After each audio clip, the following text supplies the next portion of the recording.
JELL-O. The JELL-O program coming to you from the Ritz Theater in New York City, starring Jack Benny with Mary Livingston, Phil Harris, Dennis Day, and yours truly, Don Wilson. The orchestra opens the program with Cheerio.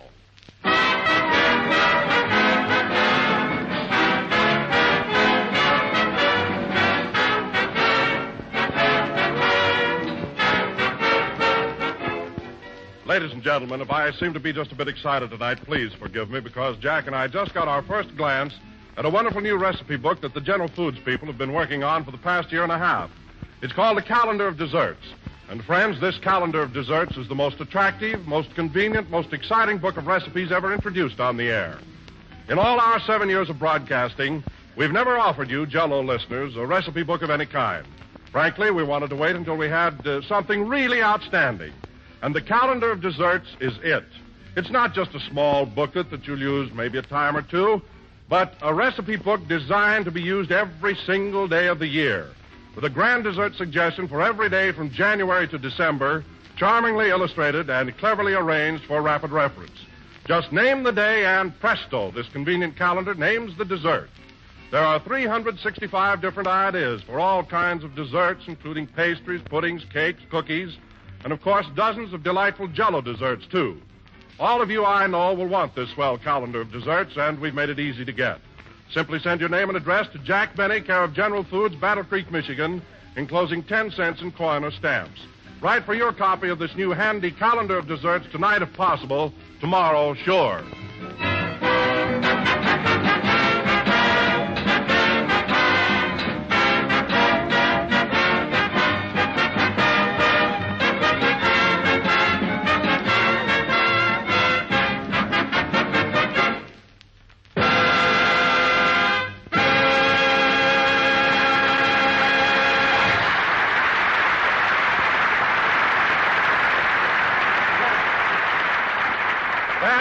Cheerio, played by the orchestra. And now, ladies and gentlemen, as you all know, this week our program originates from New York City. Yes, sir. New York, which was originally purchased from the Indians for $24. Yep, $24. So tonight we bring you a man who could have bought it for $23.50, Jack Benny.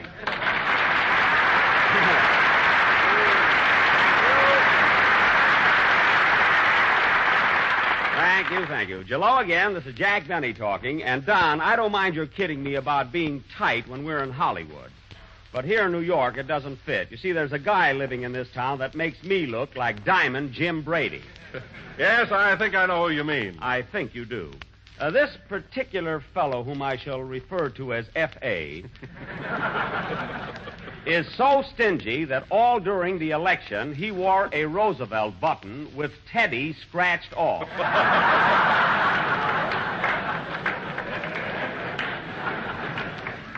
And now, wait a minute, Jack. I wouldn't make any gags about Fred Allen if I were you. Remember, he's right here in New York, and you might have trouble with him. Oh, I'm not scared of that windbag. Now, let me tell you something, Don. I've got a bodyguard with me that's one of the toughest mugs in New York City. His name is Killer Hogan. So don't be afraid to ask me what I told you to this morning. Go ahead, Don. Ask me. Okay. Tell me, Jack, why did Allen say on his last program that your teeth were so sensitive that you had to warm your dental floss before using? Is that true? No, he just said that because he's jealous. You see, Allen has no teeth at all. Well, I can't understand that. I've often seen him chewing gum. Don, you may have seen him gumming his gum, but not chewing it. As a matter of fact... Oh, hello, Hogan. Everything's okay outside, Chief.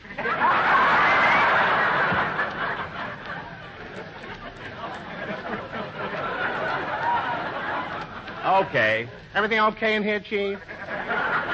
Yes, okay. I'm on the job, Chief. Okay. Well, Don, it's sure great to be back on Broadway. And, pardon me, Jack. Was that Killer Hogan? Yes, he may not look so tough, but he's really a gorilla. Tell me, Don, have you had any fun in New York? Oh, yes, indeed, Jack. The little woman and I are having a grand time. Oh, yes, the little woman. By the way, Don, as long as this trip is a sort of a honeymoon for you, I'd like to pay your wife's hotel bill as well as yours. Oh, no, you don't have to do that, Jack. Oh, yes, Don, I insist. Well, thanks. Thanks very much. That's darn nice of you. That's all right. By the way, where are you living? At the Ritz-Carlton. Oh. Oh, the Ritz-Carlton, eh? Yes, it's on Madison Avenue. I know where it is, you big fat head. All right, Don, I made a promise, and I'm going through with it. You can live at the Ritz. Thanks. Now, here's a handful of nickels. You know where to eat. No use standing in line for change. Hey, Chief. Oh. There's a dame out here. Should I let her in? A dame? Yeah, she looks suspicious. Out of my way, Ecstasy. Mary.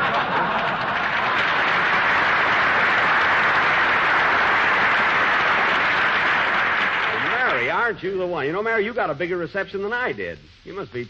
Hogan, what are you standing there for? She took my blackjack away from me. Mary, please return Mr. Hogan's blackjack. Some blackjack. It's got jelly beans in it. Never mind, hand it over. Okay. Here it is, Hogan. Oh. Darn you. Mary, I won't have you beating up my bodyguard. You can go, Hogan. Okay, Chief. Now, Mary, was that nice? A fine bodyguard. He's okay. I got him from a very reliable employment agency. They must have sent you manicures by mistake. Just leave him alone, that's all. Okay.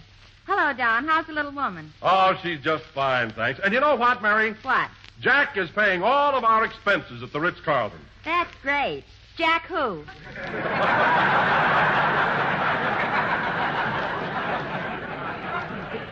Jack me, that's who. I'm paying all the expenses for Don and his wife while they're in New York. It was my own idea. Can't be the heat. It's cold here. All right, it's cold here. Oh, by the way, Mary, I saw you last night at the Ed Wynn show. Did you see it, Jack? Edwin? Not yet, Don. Well, don't miss it. He's a scream. I tell you, Jack, my sides still ache. Oh. Edwin, eh? You should have been there. You know, Jack, Don laughs louder at Ed Wynn than he does at you. Oh, he does, eh? What else did you see, Mary? Oh, I saw a lot of swell shows. I've been going every night. Edwin, eh? I saw George Washington Slept Here and Panama Hattie, and I saw... Just a minute, Mary. Listen, Wilson, what's so funny about Ed Wynn? Well, to tell you the truth, Jack, I think he's one of the best comedians I've ever seen. Oh, you do, eh? Yes, I do. Well, then get him to pay your wife's expenses at the Ritz. Oh, Jack, you don't expect Don to go to a musical comedy and not laugh at it, do you? No, but he doesn't have to keep raving about Ed Wynn all the time. I wasn't raving about him. I just said I liked him. All right, you like him. That doesn't mean you have to go around telling people that I'm washed up. Then he's through. Finished. Who said that? I can read between the lines, brother. What are you talking The about? minute he gets in town, he's got to run right over and see the Ed Wynn show. Oh, Jack. And he comes to the program. All he talks about, Ed Wynn, Ed Wynn, Ed Wynn. That's all I hear. Well, what about it? Personally, I can see no reason for paying his wife's hotel bill.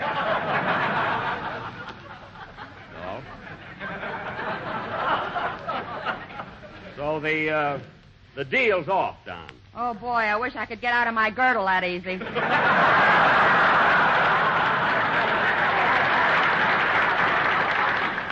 I wasn't trying to get out of it, Mary, but... Say, Chief. Oh, fine. There's a young fella out in the hall who claims he's a tenor. Should I give him the old one, too? No, let him in. Okay. Come in, you. Oh, hello, Dennis. Hello, Mr. Benny.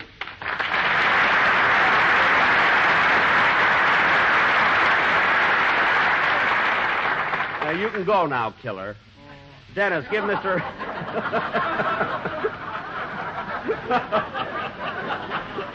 Dennis, give Mr. Hogan his blackjack. The jelly beans, too? Yes. Now get out, Hogan.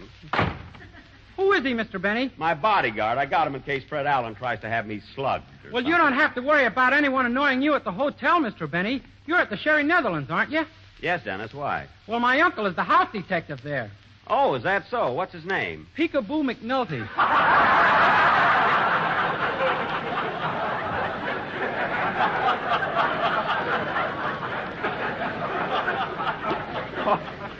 Oh, yes, I met him. And by the way, I wish you'd speak to him, Dennis. He threw an aunt of mine out of my room yesterday. It was very embarrassing. I'll mention it to him. Thanks. Well, Dennis, as long as Phil isn't here yet for his band number, how about doing your song? Okay. Wonder where he is, anyway. Mary, did you call Phil at his hotel like I told you to? Yes, and before I could tell him who I was, he made a date with me. Oh, well, he'll probably be along pretty soon. Go ahead, Dennis. Let's have your number. Okay. Now what? Come in? Mr. Benny, Yes? it gives me extreme pleasure to welcome you to our... Thanks, Hogan. Drag him out. Okay, Chief, I knew I'd get rolling. I knew you would.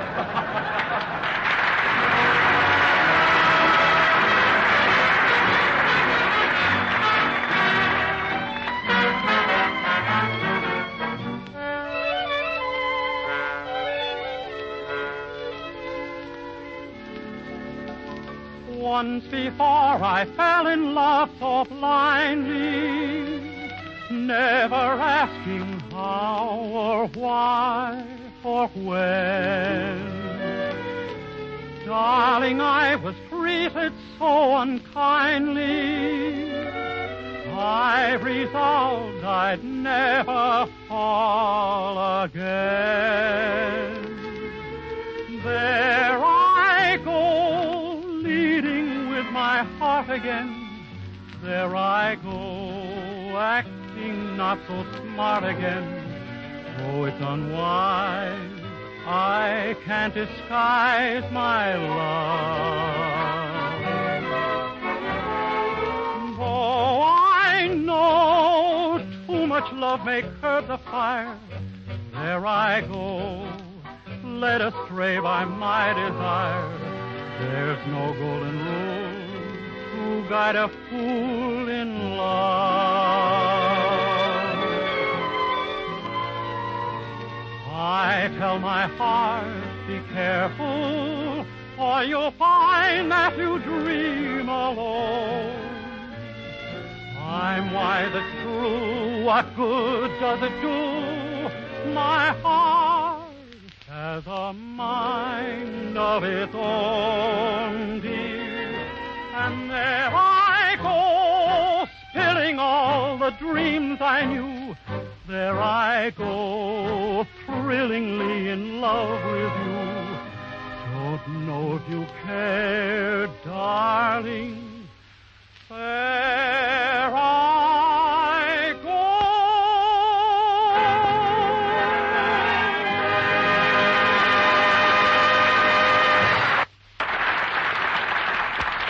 That was There I Go, sung by Peekaboo's nephew.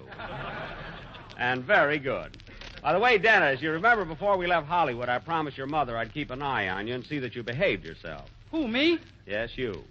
I don't want to stop you from having a good time here in New York, but I don't like the idea of your going to burlesque shows and then waiting at the stage entrance for the girls. That isn't nice. Well, you do it. Dennis, after all, I'm a little older than you are. A little, he says.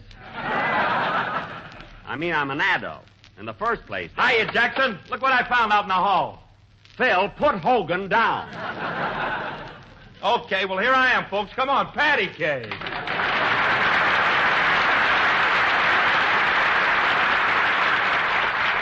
You had to ask for it, didn't you? All right, killer, you can go. Should I give him the old 1-2, Chief? No, just get out. Okay. I'm on the job, Chiefy boy. Say, Jackson, who is that guy? Never mind him, Phil. What's the idea of showing up so late? Well, you know how it is, Jackson. I only get to the big town once a year. I got a lot of things to do, a lot of things to see. Uh-huh. Now, take this afternoon, for instance. I went to Staten Island. You went to Staten Island. How did that happen? I followed a blonde into a hotel, and it turned out to be a ferry boat.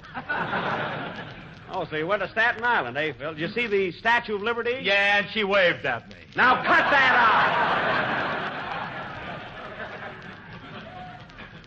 out! Anyway, Phil, it's nice to do a little sightseeing while we're in New York. Oh, boy, Fifth Avenue on a windy day.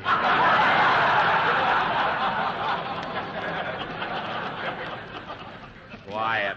What a guy. Say, Phil, don't forget you promised to take me to see Life with Father next week. It's a date, Mary. Wait a minute, Mary. I took you to see Life with Father the last time we were in New York. Yeah, but look where we sat, way up in the balcony. Oh, we weren't up so high. Go on, a St. Bernard dog brought us our programs. Now, don't be silly. We couldn't have been so far up. I saw the whole show. Sure, but you hogged the telescope. You had it just as much as I did. Hey, Chief. Oh, my. There's a man outside that says he's a doctor. A doctor? Yes. Should I give him the old one, too? Yeah, give him the 1-2. Where is he? Jack, look, it's that quack you had in Hollywood. Oh, my goodness. Well, well, how's my little man this chilly willy day? Dr. Leroy, I told you last week my cold was cured. What are you doing in New York? Now, I've got a cold. Is there any of that medicine left?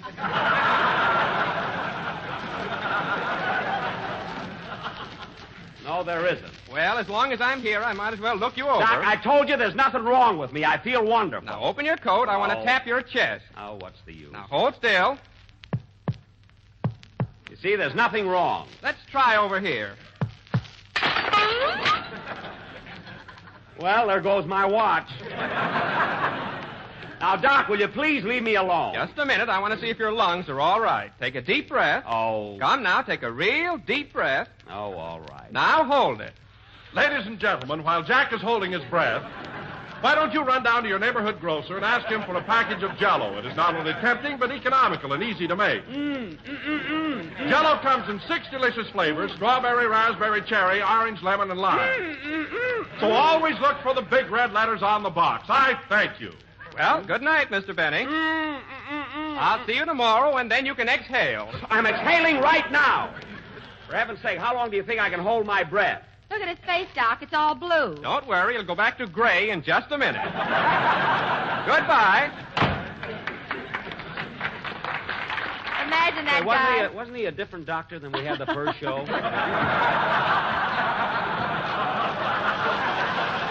You know, folks, that's what I like about radio. If your doctor gets sick, you can always use one of your writers. Imagine that guy coming all the way from Los Angeles. He was here, Mary. He didn't come from Los Angeles. Believe me. I see him every day. Well, it's Rochester's fault. I told him before we left Hollywood to call up the doctor and tell him I don't need him anymore. Hey, Jackson, where is Rochester? I don't know. I haven't seen him since our first day in town. We got off the train. He came to the hotel with me, unpacked my trunk, pressed my new brown suit, put it on, and that's the last I saw of him.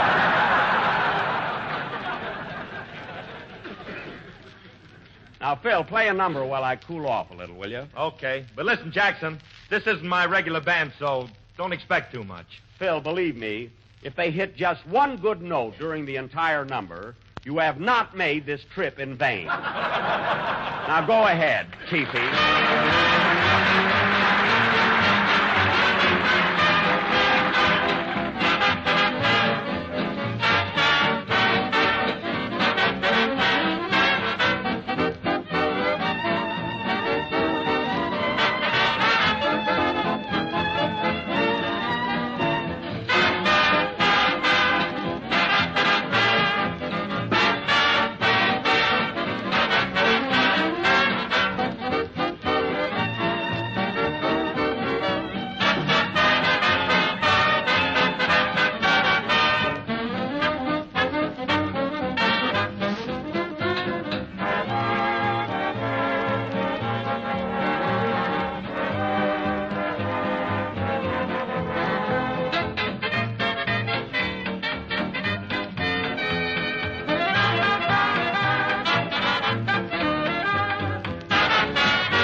That was Anything, played by Phil Harris.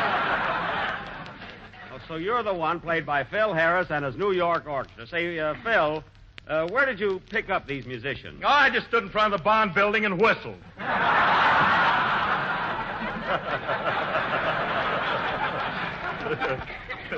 Well, from the sample I just heard, you better go back there and pucker up. Say, Mary, do me a favor, will you? What do you want? Get my little book out of my overcoat. I got some phone numbers there where I might be able to reach Rochester. Okay. I'll find out once and for all whether he's California's ambassador to Harlem or working for me. Hey, Chief. Oh, fine. What is it, Hogan? There's a guy out here who says he's the mayor. The mayor? Yeah, he don't look like LaGuardia to me. He don't, eh? No. Hello, Jack. Can I see you for a minute? What? Why, it's the mayor of Waukegan, Bidey Talcott. Come on in, Bidey.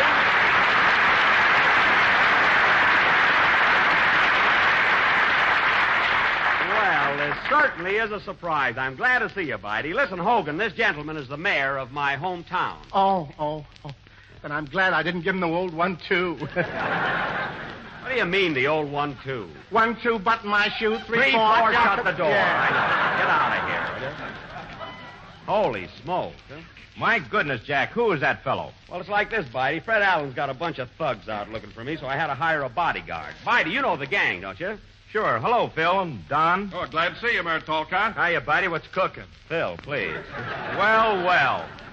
And there's Kenny Baker. Hello, Kenny. Hello. Dennis, wake up. You're not Kenny Baker. What's the difference? A tenor's a tenor. Well, I've had trouble with all of them, if that's what you mean. Tell me, Bidey, how's the old gang in Waukegan? How's Julius Finnegan and Stub Wilbur? Oh, they're around. The last time I saw Stubb, he was on the floor of his garage. Well, fixing a car, eh? Nope, just laying there. Ah, good old Stub, huh? Here's your little red book, Jack. Thanks. Oh, Mary, you remember Bidey Talcott, the mayor of Waukegan, don't you? Oh, sure. Hello, Mary. Hello, Bidey. What's that under your nose? That didn't go the first show either, I guess. Say, Bidey, I don't know why we didn't change that. We were changing. How did I overlook that? Bidey, I meant to ask you, isn't that your gavel sticking out of your coat pocket? Yeah. What do you need that for? You're in New York. I brought some walnuts with me. Goody. After the show, we'll have a party. Yeah. Now, excuse me a minute, Bidey. Say, Mary, I've got to get in touch with Rochester. Call up this first number, my little book. He may be there. Okay. Well, Bidey, I can't get over your being in New York. What's the big idea?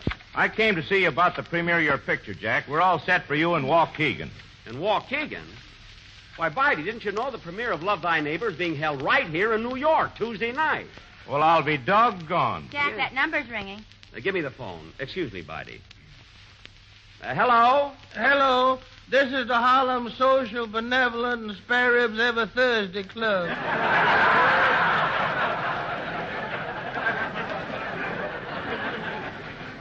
Oh, can you tell me if Rochester's there? Come again? Rochester Van Jones. He works for me, and I want to talk to him. Are you Mr. Jack Benny? Yes. Uh-oh. What do you mean, is he there or not? Well, he was here, Mr. Benny, but as soon as he started to win, he left. Oh, I see. Was he shooting craps? He must have been. We ain't much on backgammon up here.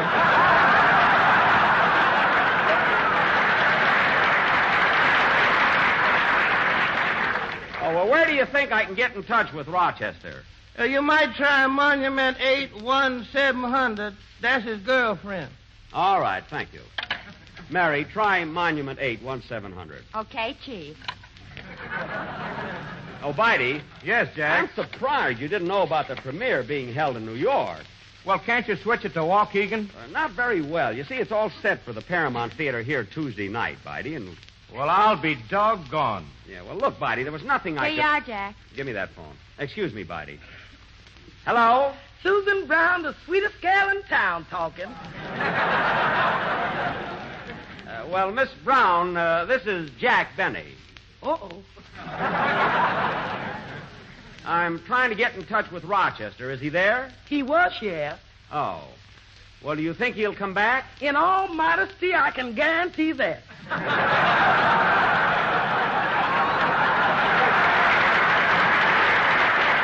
Well, Miss Brown, when he returns, will you please have him call my hotel? And also tell him he's not getting any salary this week. That ain't gonna worry him much. He's got a paradise that must have gone to Harvard. Oh, he has. Well, Miss Brown, where do you think I could reach him right now? Well, he left a number here. Lehigh 2, 5863. Lehigh 2, 5863. Is that another girl? If it is, I'm going to cut your brown suit to ribbons. Well,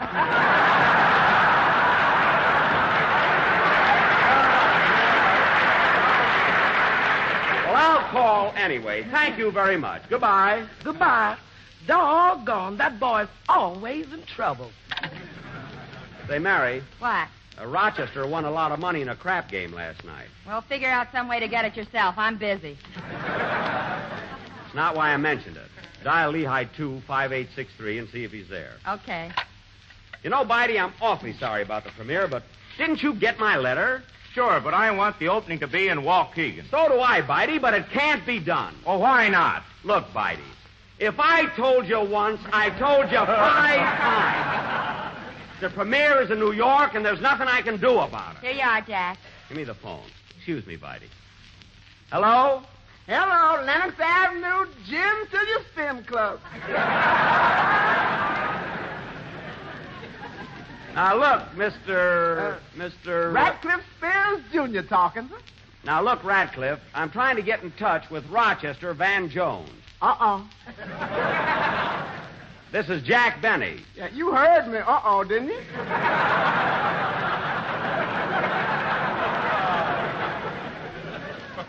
Now, listen. What about Rochester? Is he there? He was here, but he made his point and left.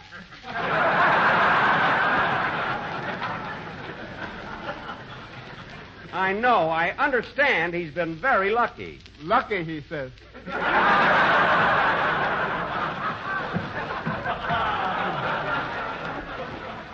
Now, Radcliffe, please tell me, where did Rochester go? I don't know. Hey, Sylvester, where did Rochester go? I don't know. Hey, Pancake, where did Rochester go? I don't know. Hey! Never mind, let it go. I'll find it myself. Now, look, Bidey, I did everything I could to have the premiere held in Waukegan. I went to Paramount personally. I argued about it. But they insisted that it must be in New York. So you see, Bidey, if there was anything I could possibly do, I'd be glad to do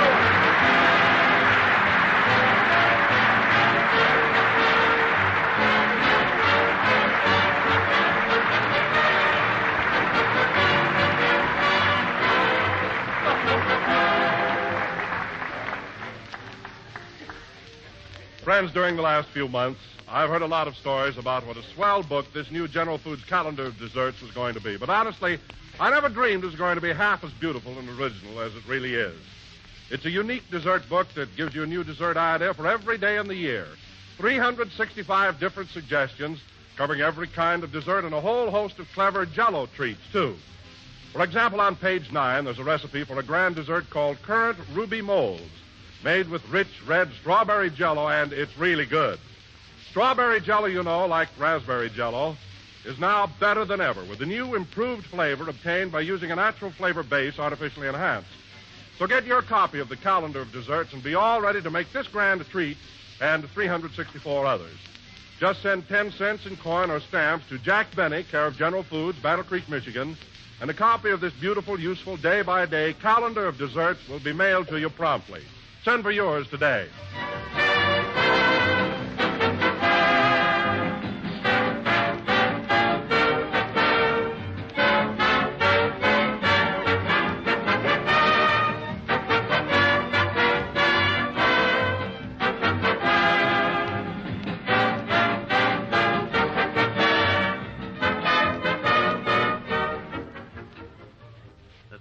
Number of the 11th program in the current JELL-O series, and we will be with you again next Sunday night, still broadcasting from New York City. Say, Bidey, as long as you're in town, how about sticking around till Tuesday and see the opening of our picture? Okay, of course I'll have to call up the little woman. Well, now you're talking. Good night, Joni.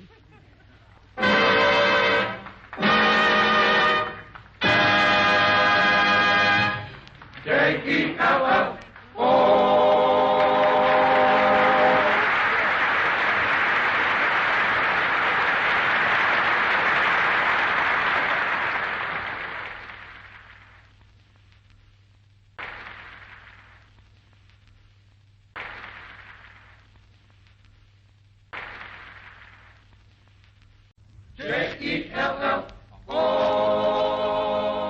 The JELL-O program, coming to you from the Ritz Theater in New York City, starring Jack Benny with Mary Livingston, Phil Harris, Dennis Day, and yours truly, Don Wilson.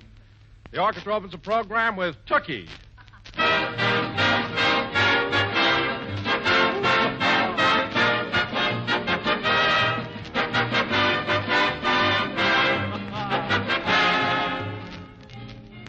You know, friends, a lovely shimmering mold of Jell-O on the table has a wonderful way of lending luster to a meal, just as Christmas trees and candles, tinsel and holly lend their own special gaiety to this merriest of merry seasons.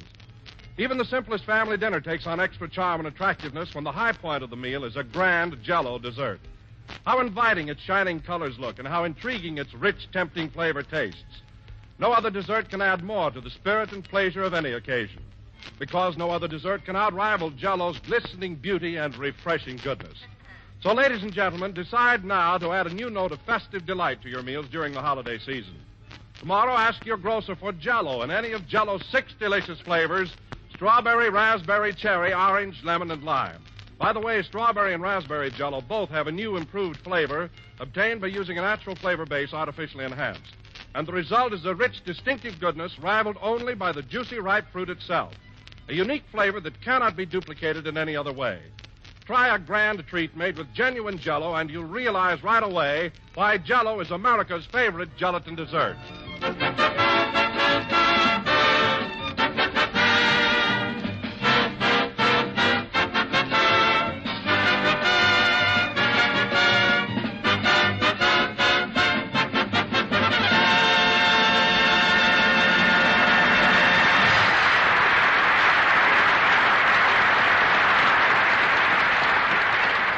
That was Tookie, played by the orchestra.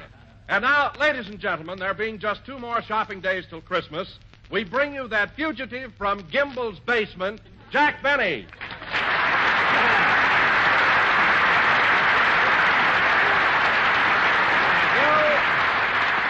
Thank you. Jell-O again. This is Jack Benny talking. And, Don, speaking of Gimbel's basement, I never saw so many women shopping in my life.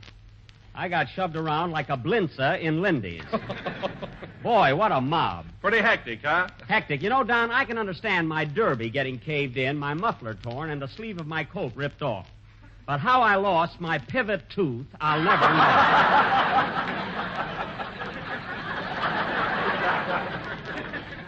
That was really an experience. Oh, I can just imagine what you must have gone through. You know, a funny thing about women, Don, all year long they're so helpless.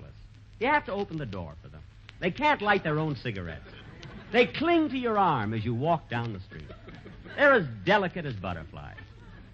And then, about 2 weeks before Christmas, a mad glint comes into their eyes. And with an umbrella for gouging and a handbag for slugging, off they go.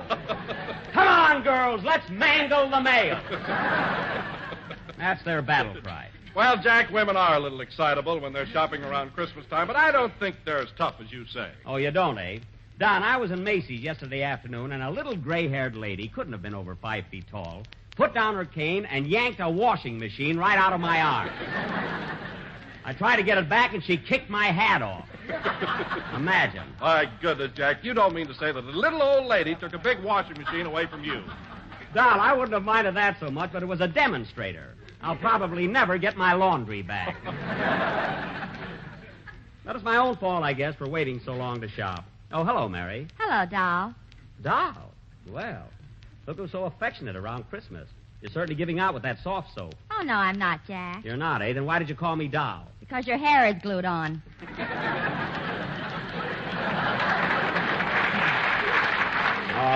All right, young lady, that did it. There goes that mink coat I was going to buy you for a present. You were going to buy me a mink coat? Yes, I were. Or was. I was going to buy you a mink coat. I'll bet it were or was from Rabbit. Oh, no, it wasn't. You've lost a very beautiful gift. And you know the kind I hand out. Go on. You wouldn't buy Hedy Lamarr a Coca-Cola. For Christmas? What are you talking about?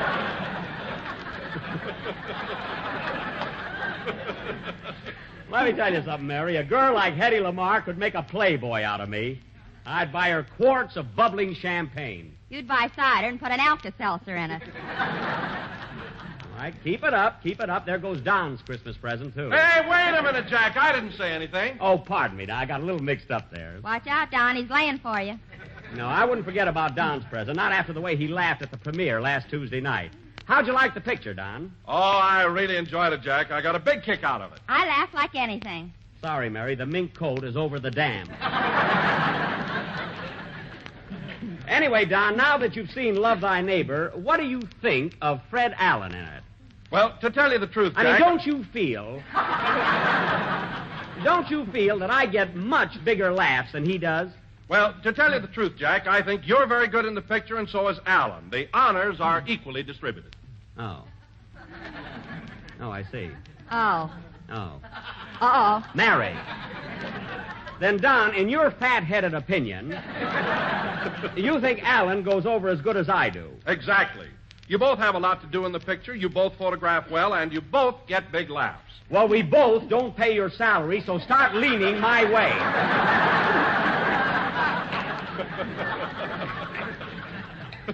Imagine saying we photograph equally well. That's ridiculous. Jack looks much better than Alan. Why, certainly. And Alan you can have. Mary, one more crack out of you, and you'll be saying, oh, my goodness, I left my baby in the automat for Olson and Johnson. Remember that. Oh, hello, Phil. Hiya, Jackson. Well, old pal, you got nothing to worry about. I got your Christmas present bought, packed, and ready to hand over. Oh, so you've been shopping too, eh, Phil? You said it all day yesterday, one store after another. Well, did the women kick you around much? Yeah, but I got it coming to me.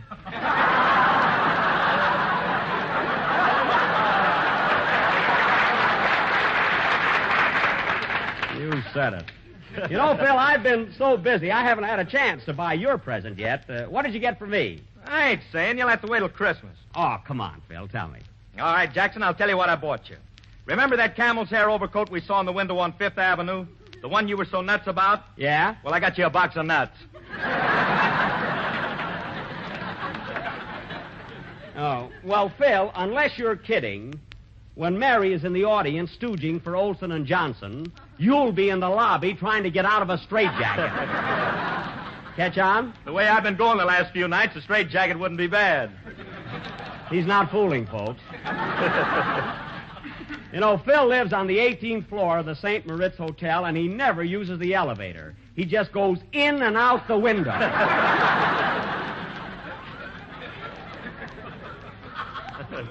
Now, Phil... Yeah? It's about a little quicker on the yeah. You know, when I say now, Phil, you come right back. Yeah, there's no laugh when I say now, Phil, you know. Yeah. It's about time for a band number, so let's have it. What are you going to play? I don't know. This bunch don't speak English. Oh, fine. Well, don't worry about it, Phil. Just pick up your baton and follow him. Go ahead, kid.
That was Jingle Bells, played by Phil Harris and his Central Park Troubadours. Troubadours meaning they are traveling musicians And Central Park meaning they ought to get a room tonight. That joke went over better the first show. It shows you we should change for the night show. What a gang you picked up here, Phil, huh? Well, music is just a sideline with these boys. I know. And I wish you'd tell the drummer to stop pestering me. I've got all the potato peelers I need. Those guys sell everything from razor blades to mink coats. Ho-ho! What are you all hoeing about? Fink, the fiddle player, has wonderful mink. I saw him. Hello, Mr. Benny. Hello, Dennis. Boy, am I a wreck. Women, nothing but women. Oh, have you been shopping, too? No, I just came from Roseland. Oh, 10 cents a dance, eh? Yeah, I cleaned up.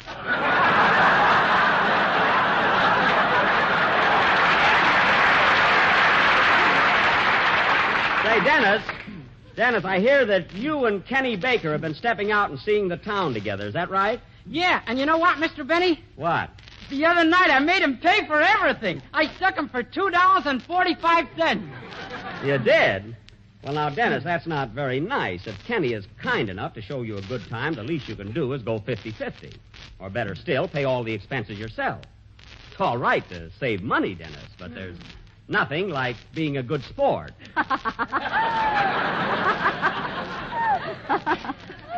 What's that for, Miss Livingston? Everybody else knows.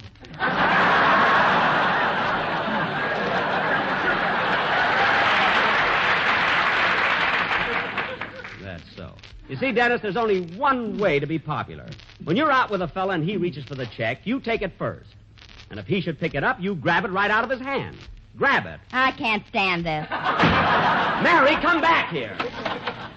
Okay. What's the matter with you? Dennis is just a kid, and while he's still young, he's got to be taught how to conduct himself in public and not be a cheapskate. I don't understand you, Mr. Benny. No, you don't?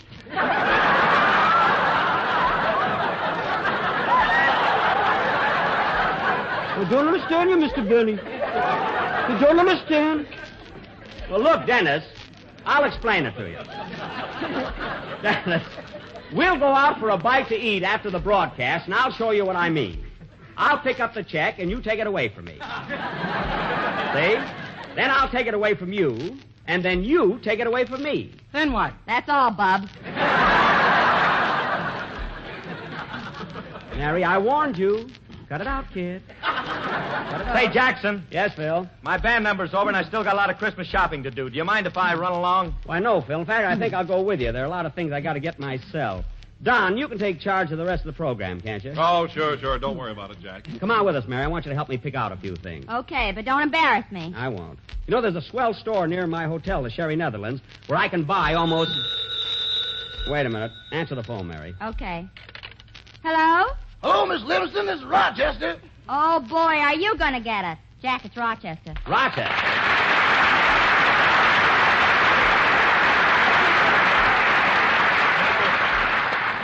Give me that phone. I'll find out right now where he's been for the past 2 weeks. Hello? Oh, boss, what happened to you? Where you been?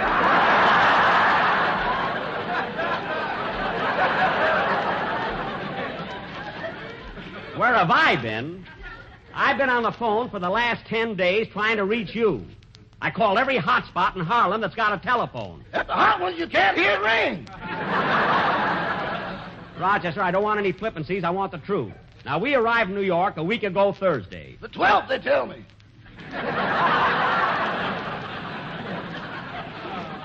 Yes, the 12th. It is now December 22nd, just 3 days before Christmas. Happy Yuletide, boss. Never mind that. What I want to know is what became of the time between December 12th when we got here and December 22nd, which is today. Well, on Friday the 13th, I was right up to the door of your hotel, ready to go to work. Uh-huh. And just as I was about to enter, a black cat ran across my path. I see. Well, couldn't you walk around the cat? I did and wound up at 125th Street. Oh, well, so much for Friday. Now, what happened on Saturday and Sunday? Our weekend ended up to Harlem. Up a Hudson, that Up is. the Hudson. Take it again, huh?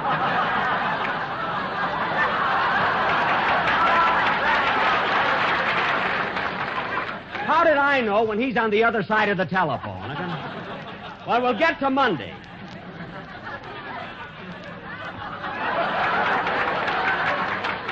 I must be psychic.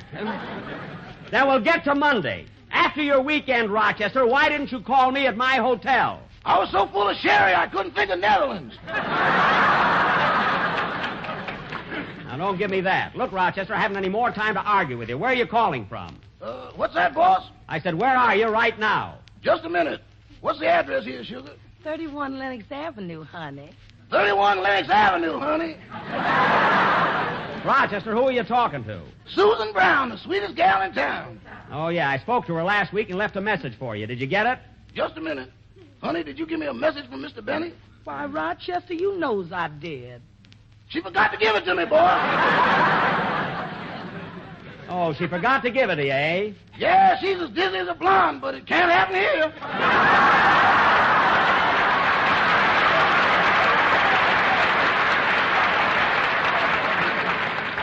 I see. Now, Rochester, I want you to go over to my hotel right away. That made up for the one you muffed.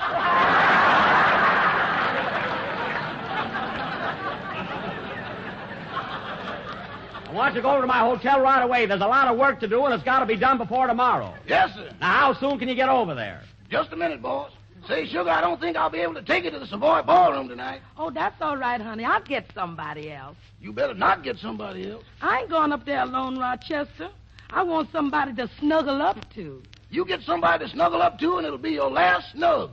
Rochester. And I do mean last. You threaten me, Shorty, and I'll cut them $9 out of your hip pocket. Rochester, answer me. I want you to come right over to my hotel. Leaving right away, boss. So long. Goodbye. Now, listen, Sugar, don't make any date. I'll run over to see Mr. Benny, put on the old personality, and be back here in a half hour. Rochester, you forgot to hang up. Uh-oh. Oh, Rochester. Yes, boy. I heard your conversation.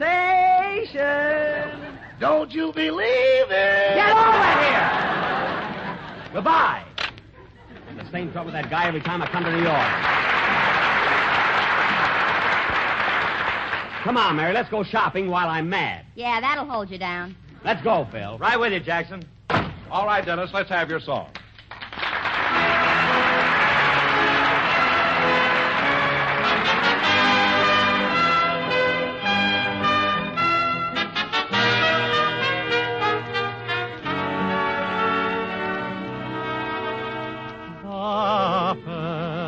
Noel, the angel did say, was to certain poor shepherds in fields as they lay, in fields where they lay keeping their sheep on a cold winter's night that was so deep.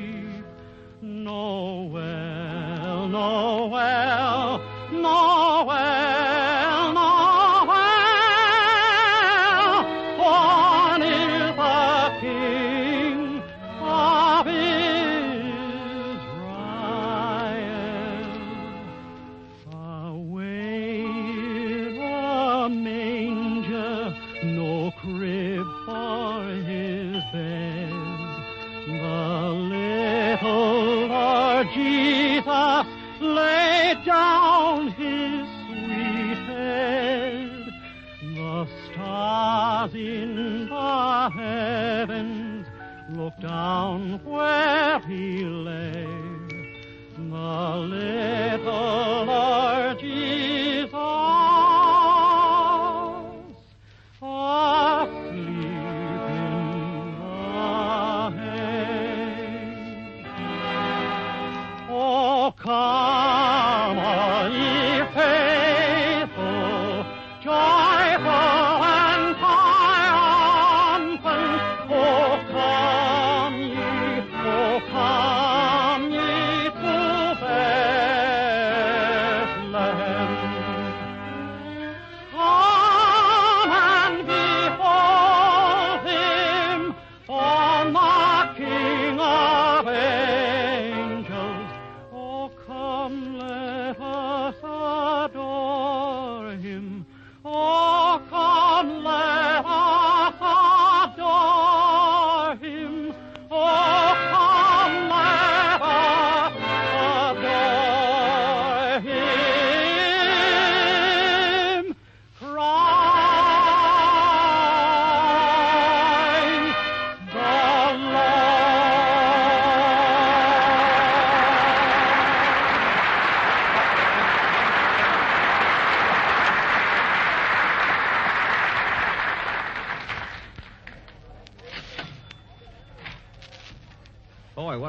stick close to me, Phil. You too, Mary. I don't want you to get lost. Okay, Papa.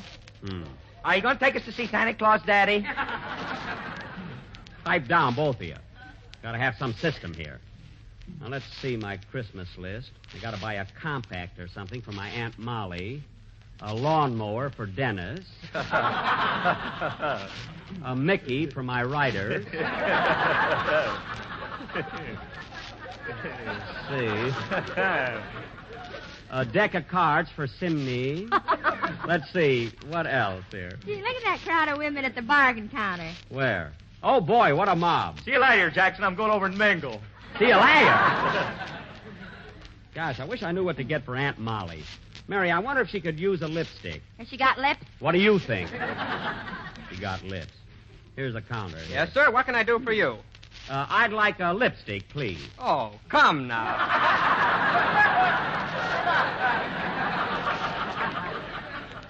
Look, it's not for me. I'm buying it for my Aunt Molly. I see. A lipstick for your Aunt Molly. That's who it's for. She lives in Chicago on LaSalle Street. What number? I don't know the number. Oh, you don't know the number, and yet you want to send a lipstick to your Aunt Molly. I'm not going to send it. I'm going to take it to her. I'm going to stop off in Chicago on my way to California. Oh, I suppose you're the only one that ever went to California.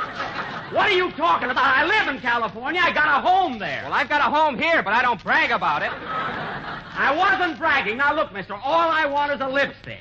Am I going to get it or not? Sorry, I've decided against you. Next case, please.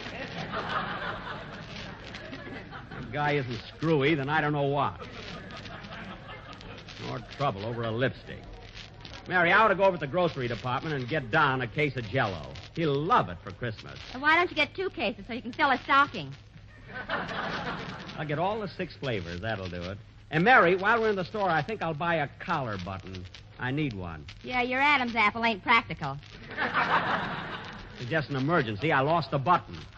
There's the men's department over there. Pardon me, could you tell me where I can buy an evening gown so I should look like Lena Turner?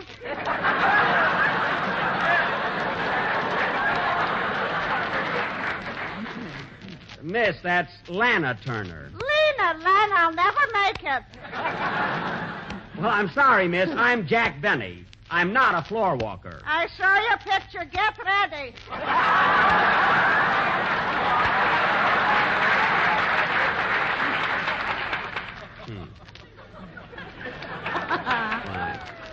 She looks like Babe Marks. Come on, Mary, let's get that collar button. I haven't got much time. You'd have plenty of time if you stopped flirting with that girl. Who was flirting? She thought I was a floor walker, didn't she? Well, you didn't have to roll your big blue eyes at her. Mary, just because my eyes happen to be large and devil may care don't have to accuse me of flirting. Here we are. Good evening, sir. What can I do for you? I'd like to buy a collar button. A collar button? Yes, sir. Now, here's a nice one for $85. $85 for a collar button? Yes, that includes dress shirt, tie, socks, patent leather shoes, and a double-breasted tuxedo. Well, that's a good buy, all right, but all I want is a collar button. Sorry, we never break up a set. Well, now, that's ridiculous. You know, mister, I've shopped in every city in the United States, but I've never been in a store like this. I tried to buy some lipstick a few minutes ago. Lipstick? Oh, come now. It sounds silly, but I had a good reason. And the salesman at that counter insulted me. Oh, Jack, look. What is it? Look who's over there at that counter. Where? Right there. Isn't that Kenny Baker buying a camera? Well, sure enough, it is Kenny. Let's go over and say hello. Gee, miss, this camera looks swell. I think I'll take it. How much is it? $3. $3? Gee, Dennis would like it all right, but haven't you got something for 55 cents? Well, yes, but I thought you wanted to spend $3. I do, but he's already hooked me for $2.45. Oh, Kenny. Hello, Kenny. Huh?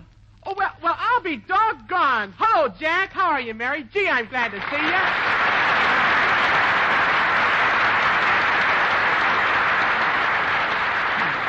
Gosh, Kenny, I haven't seen you in a long time. Gee, you're getting to be a big boy now. I sure am. You want a cigar, Jack? Oh, my goodness. Look, Mary, he's got a whole pocket full of cigars. Yeah, I had them left over from Wilkie. Oh, fine. Same old Kelly. How about a little kiss, Mary? Okay. Big boy, all right. Cigars and everything, huh? All right, kids, break it up. Come on. Wow, he has grown up. Say, that was a real kiss, huh? Personally, I'm a wreck. Well, pull yourself together. Come on with us, Kenny. You can buy your camera later. I want to talk to you. Okay. I'll see you later. I gotta buy some hose. All right. So long, Mary. Say, Kenny, how do you like your new job? See, that Fred Allen is pretty tough to work for, isn't he? No, he's swell. We get along great together. Oh. But I'll bet you don't have as much fun as you used to have on the old JELL-O show. You remember all the laughs and good times and everything? Yeah, but I'm having a wonderful time with Fred. Ah. Gee, talk about laughs. Say, he's a riot. That's so. Yeah. And you know what, Jack? Mr. Allen pays me every week.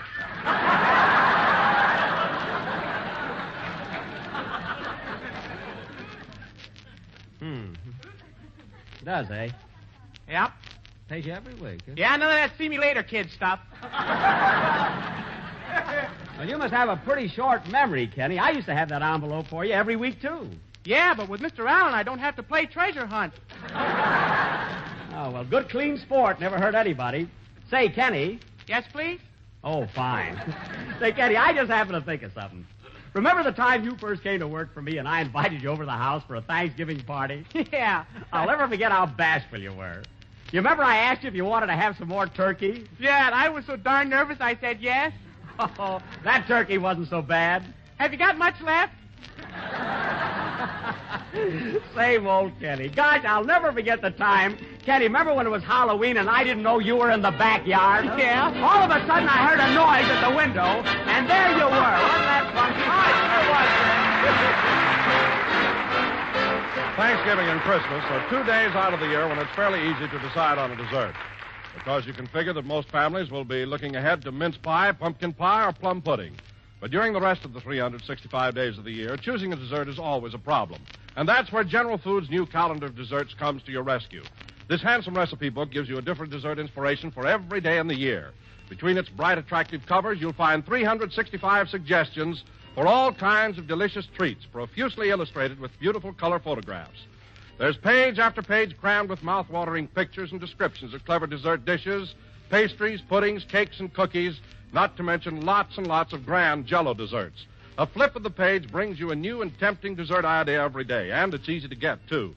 Just mail 10 cents in coin or stamps to Jack Benny, care of General Foods, Battle Creek, Michigan, and a copy of the calendar of desserts will be forwarded to you at once. Send for yours today. Merry Christmas. See you Wednesday, Miss Benny.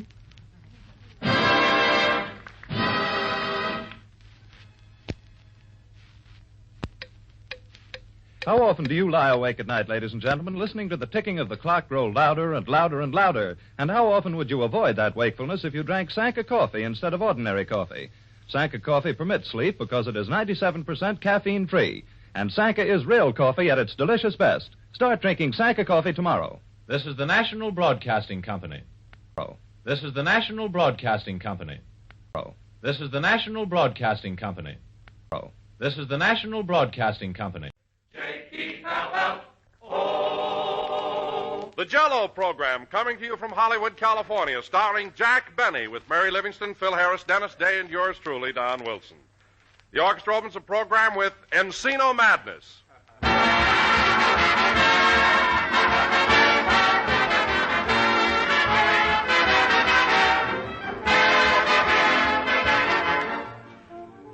Just as it's fun to close the year with a happy celebration, so it's always pleasant to finish each meal with a grand flourish by serving rich, shimmering JELL-O.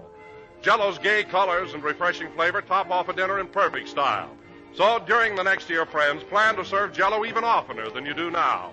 Get several packages of JELL-O tomorrow, choosing any of JELL-O's 6 delicious flavors: strawberry, raspberry, cherry, orange, lemon, and lime. Incidentally, strawberry and raspberry JELL-O both taste better than ever. They have a new, improved flavor obtained by using a natural flavor base artificially enhanced. And this gives them a rare goodness rivaled only by the juicy, ripe fruit itself. A unique flavor so distinctive that it cannot be duplicated in any other way. Start now to enjoy a treat without equal, America's favorite gelatin dessert, JELL-O.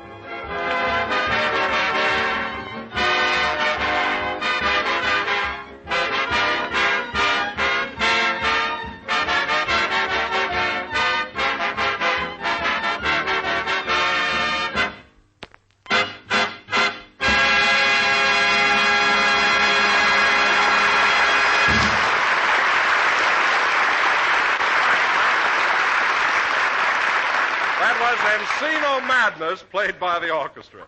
And now, ladies and gentlemen, as you all know, our program last Sunday came to you from New York City. Immediately after the broadcast, the entire JELL-O gang left for Hollywood, and Christmas found us aboard a Union Pacific train passing through Nebraska. Yeah, Nebraska. So before starting our program this evening, we would like to turn back the clock to last Wednesday night and show you how we celebrated Christmas Eve under these unusual circumstances. Yeah, stances. Damn it.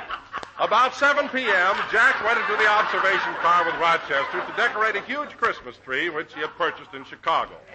And even though we were on the train, Jack was determined to give us a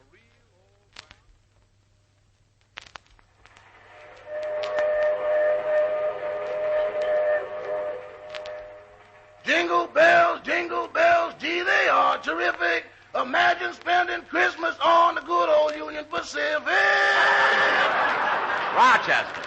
Jingle bells, jingle bells. Rochester, will you stop that singing and hold the ladder steady? The way this train is swinging, I can hardly keep my balance. Okay, I got it. Now, let's see. Darn it, I wish I'd thought of buying some ornaments. Rochester, hand me those oranges and bananas there. I'll hang them up. Should I peel them? No. I just want to add a little color to the tree. Now, I ought to have something on the top here. Rochester, where's that ham sandwich I cut into a star? I got hungry and ate 3 points off it. Look at it. Now, tear up some more timetables and sprinkle them on the lower branches down there. The conductor said we should stop tearing them up. Well, we got to have snow, don't we? But the conductor I don't said... care what the conductor says. I'm running this tree. He's pretty mad at you anyway, boss. He found out that Dennis Day is over 12.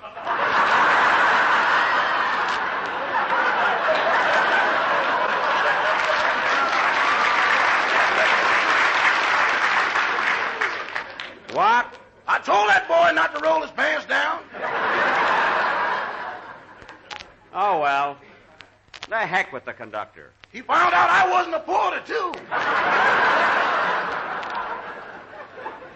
Nobody told you to say that. Now, let's see. This side isn't right yet. I think I ought to hang some kind of an ornament up here. Rochester, lend me your wristwatch. Here you are, boss. Thanks. Hey, wait a minute. This is my wristwatch. How come you were wearing it? I gave it to me for Christmas. Oh, you gave you my watch. Yeah, you want to put a card on it? I'm keeping it. Now, let's see. I think I'll hang it over here. A little to the right, boss. No. It looks good here. Then I'd move it a little to the left. No. I like the watch right where it is. Then I'd move one of those 3 oranges. It looks like a pawn shop. Oh, I see what you mean. Now, if I can only... Oh, hello, Mary. My goodness, are you still on that ladder? Well, I got to get this finished before the party tonight. By the way, did you speak to the brakeman like I told you to? Yeah. What did he say? He said Christmas tree or no Christmas tree, you can't have his red lantern. That's fine cooperation. Can't even have any lights on this tree. Rochester, scratch the brakeman from my Christmas list. Okay. And the engineer thought I was crazy when I asked him for the bell off the engine. Oh, he did. All right, there goes the engineer's present. I'll scratch his name off. Scratch the fireman, too. He said you can roast your own chestnuts.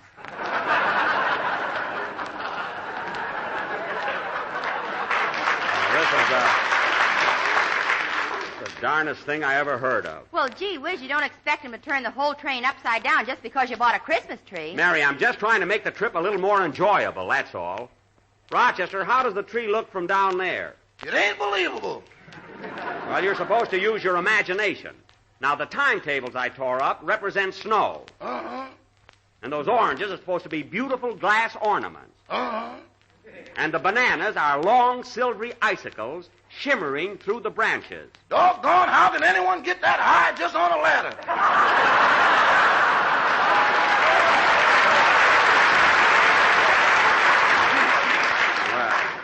I didn't expect you to understand it.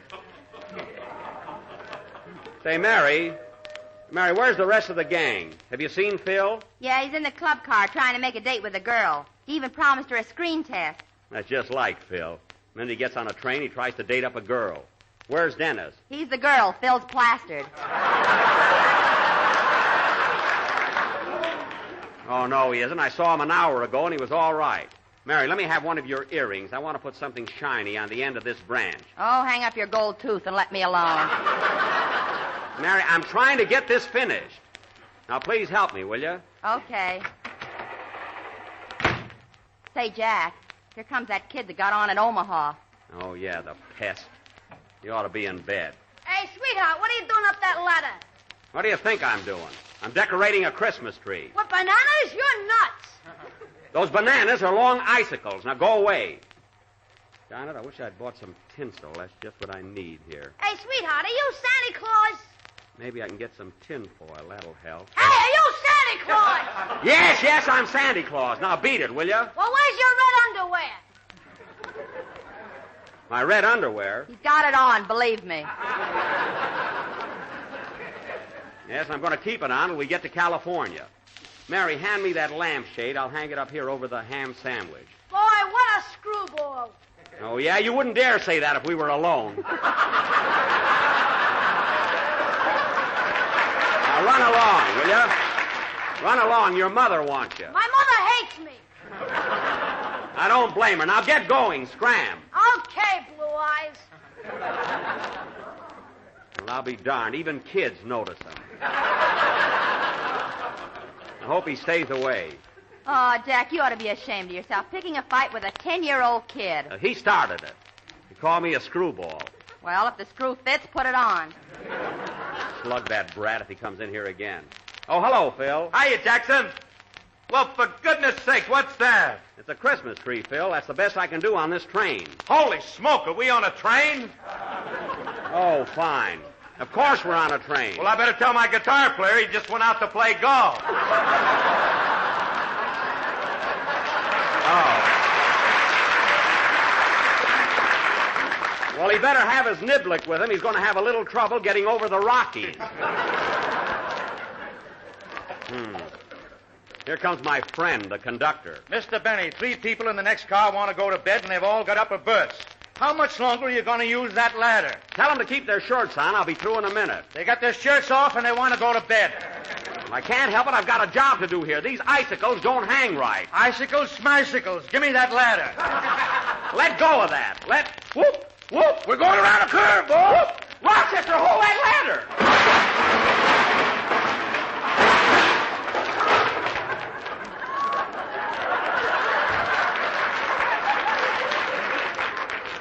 Oh. Hey, Jack. What? You're all covered with schmicicles. Yeah, look at me. Now, conductor, this is all your fault. If I told you once, I told you 5 times. I'd be through with this ladder in a minute. And now this thing. We've got to do this thing all over. That, ladies and gentlemen, is exactly what happened Christmas Eve on the train. That's right, Don, but we still had a lot of fun. Oh, we sure did. And now, getting back to our program, Dennis Day will sing that popular Spanish ballad, Perfidia. Take it, Dennis.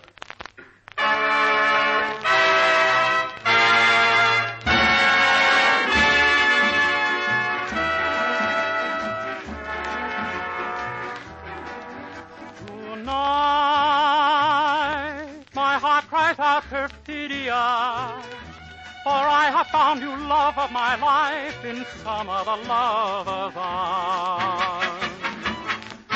Your eyes are echoing Perfidia, forgetful of our promise of love, you're sharing another's charm. With a sad lament, my dreams have faded like a broken melody. And the gods of love look down and laugh at what romantic fools we mortals be. And now I know my love was not for you, and so I'll take it back with a sigh. Perfidia means goodbye. Mujer, si puedes tú con Dios hablar, Pregúntale si yo alguna vez he dejado de adorar. Y el mar, espejo de mi corazón, las veces que me ha visto llorar la perfidia de tu amor. With a sad lament, my dreams have faded like a broken melody. And the gods of love look down and laugh at what romantic fools we mortals be. And now I know my love was not for you, and so I'll take it back with a sigh. Perfidia means goodbye.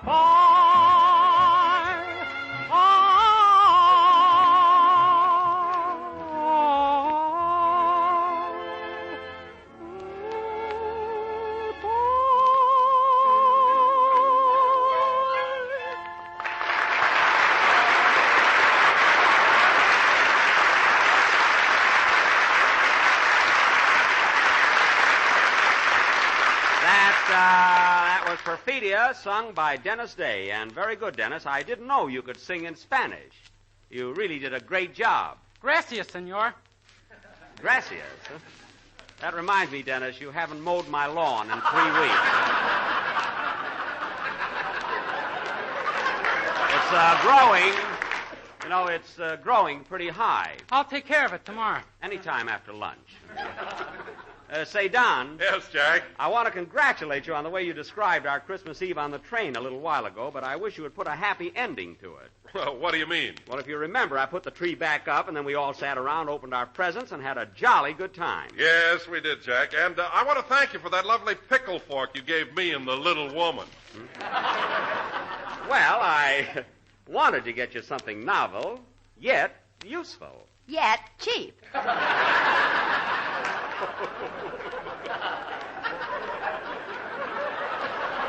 Now, Mary, if you think that a solid silver pickle fork from Tiffany's is cheap, you're just silly. Let me tell you something, Don. You can hock that fork at any pawn shop in town for $35. Thank you. I will. You're welcome, and nobody but a big fat announcer would say a thing like that. Oh, Dennis, did you like the present I gave you? Oh, yes. Thanks very much, Mr. Benny. You're welcome. Gee whiz, I can hardly wait till summer.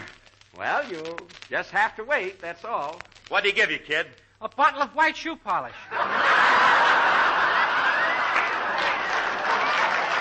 Yes, sir. A quart bottle of Clancy's Classy Cleanser. There's enough to last you all summer. Ladies and gentlemen, speaking of summer, let me remind you that regardless of season, JELL-O is Wait a minute, Don, wait a minute. You don't have to sneak in a plug tonight. This is the last program of 1940, and your commercial is going to have real production. Okay, Phil, let's have it. Hit it, boys.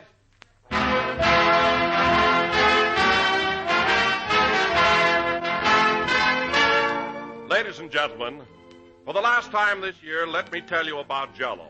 During the past 12 months, millions of happy housewives have gone to their neighborhood grocer and returned with boxes of tempting and appetizing JELL-O.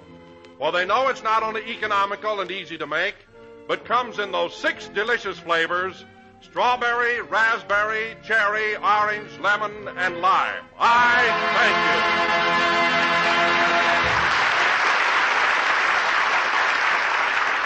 There you are, Don. There you are. That was all for you. Well, Don, the next time you talk about JELL-O, it'll be 1941. Yep, next Tuesday will be New Year's Eve. Oh, and by the way, Jack, are you planning anything special for that night? I certainly am, Don. It's a big night for me. Jack's going to put on his full dress suit and go to the midnight show at the Pantages. Not this year, sister. I'm going downtown to the Paramount. You see, and they know why. Nah, I didn't even have to say it. Say, Jackson. What? Why don't you come out to the Wilshire Bowl Tuesday night? Balloons, paper hat, confetti, and all that stuff you love. Well, I might do that, Phil. Bring a girl along. No, if I come over, I'll be alone. What for? All of Jack's girls have to work on New Year's Eve. Not all of them. Gladys Biscoe hasn't worked since that steam table fell on her foot.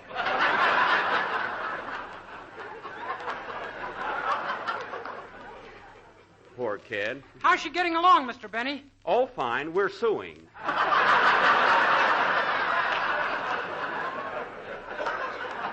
Say, Phil, I may bring Gladys at that. I wonder if she's got an evening gown. I've seen that dame, Jackson. Keep her covered. Now, wait a minute, Phil. Our ideas of beauty aren't quite the same. You like one type of girl, and I like Gladys's type. Say, that's what makes horse races. She could run on any track in the country. Don't be catty. Say, Phil, how about playing a band number before I get sick of Gladys myself? What do you say? Okay. I'm back with my own boys this week, and we're going to play in the old Harris manner. You know, good and loud. You mean loudly? That's it, loudly. You can even change that a little. Go ahead. Hold it a minute. Come in. Mr. Benny? Yes? I want to thank you for that lovely toupee you gave me for Christmas.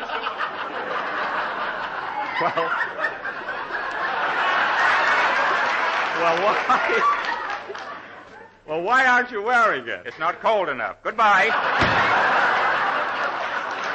You ought to see his head, folks. What a spot for the ice follies. Play, Phil.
You Walk By, played by Phil Harris and his Loudly Orchestra. And now, ladies and gentlemen, this being the last program of the current year, for the feature attraction of the evening, we are going to present the 1940 version of our annual New Year's fantasy entitled Father Time Rides Again. Now, in this whimsical drama, I will play the part of Old Man 1940. And Mary... Yeah? You will be Mrs. 1940, my loving, loyal wife. And we have 12 children. January, February, March, April... May, June, and Herman. That's July, and so on. Now, the scene of our play is the home of Mr. and Mrs. 1940, who live in a great big house called the Earth. It is almost... Say, Mr. Benny. Yes, Dennis? You know, I read this play 4 times, and I still can't understand it. Well, you see, Dennis, this drama is... explain it to him, Phil. Okay. You see, Dennis, this drama is a sort of an allegorical fantasy which symbolizes the old year and the subsequent tradition. Transition. Oh, I get it. Thanks. You're welcome. Listen, Jackson, the next time you give me a line like that, I'm going to punch you right in the nose.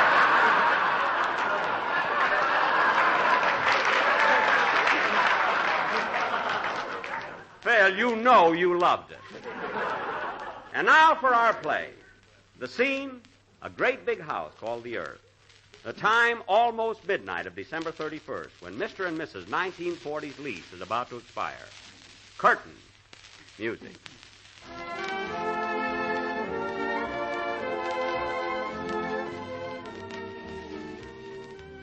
Oh, Mariah. Mariah. What do you want, Pa? Better hurry up with that packing. Landlord said we got to get out by midnight to make room for the new tenant. The new tenant? Who's he? Oh, some little nudist by the name of 41. He don't know what he's getting into, does he? Nope. Things around here sure have been a mess. You said it. But of that, Mariah, we ain't so bad off in this side of the house. We got 48 rooms that's in pretty good condition. Yes, sir. Say, Pa, turn on the moon. I can't see what I'm packing here. Okay. Hey, Moon! What do you want, you old fossil? I want some light down here and quit winking at my wife. Okay. Say, you want some milk, too? Milk? Yeah, a cow just jumped over me. Boy, that's a Lulu.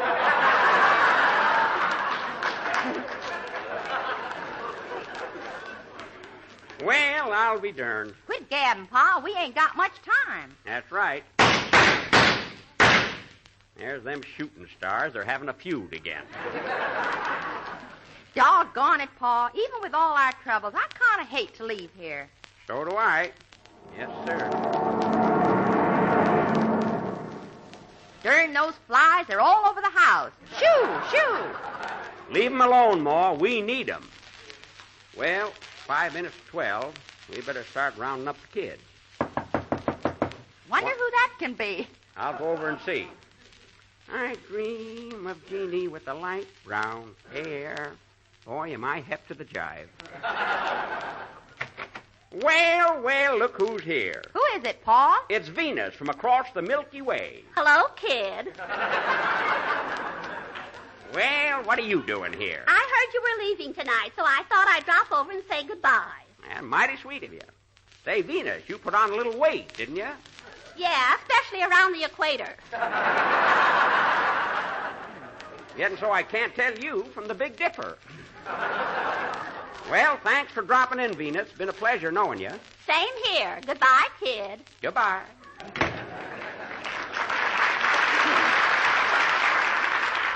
Well, Ma, it's almost midnight. So put on that silly hat of yours and let's get going. Okay, Pa. There's the first stroke of 12. I wonder what's keeping the new tenant. Don't worry. He'll be here. I suppose so. Say, Pa, look out the window. There's a dark cloud. Oh, yes. Are you going to rain, Cloud? No, just passing by.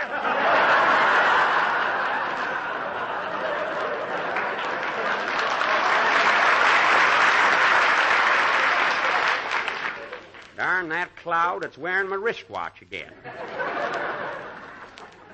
Oh, well. Time's a fleeting. But we can't leave until that little rascal gets here. That must be him now. Yep. Come in. Well. Hello, young feller.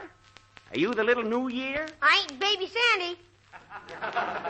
Well, well, my boy. Come right in. Well, this is it, young man. Tell me what you think of your new home. Boy, what a dump. This house could sure stand a lot of fixing up. I know it, son. A lot of things wrong. That darn Mars has been acting up all year. Of course, he hasn't bothered us in this wing so much. Everything's okay from the Hudson Bay window in the attic clear down to the basement. But come over here, son. I want to show you something. See that other wing of the house right across that big swimming pool? Yes, sir. Those rooms are in the gall-darndest condition you ever seen. Holes in the furniture, walls torn down. Tell you, son, it's lucky we got that swimming pool. Yep. Well, gee, who's causing all the trouble over there? Oh, a couple of hoodlums. One of them is getting pretty sick of it, I understand.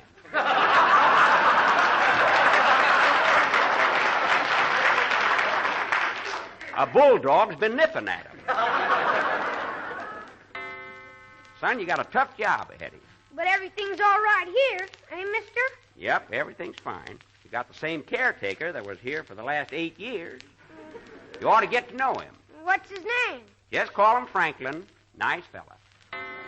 For heaven's sake, let's get going. Just a second, Ma. Now, there's just one more thing, son. What's that? Well, after I leave, if you see another fella puttering around that looks as old and decrepit as I am, don't throw him out. It ain't another Father Time. It's just Fred Allen. He's been kicking around here for years. Oh, sourpuss, eh? That's him. Come on, Pa, you're talking too much. I am coming, Ma. Round up the kids and we'll be on our way. Well, good luck, son. Watch your step. Thanks, old-timer. You're welcome. Happy New Year, young fella. Happy New Year. Come on, Ma. Let's go.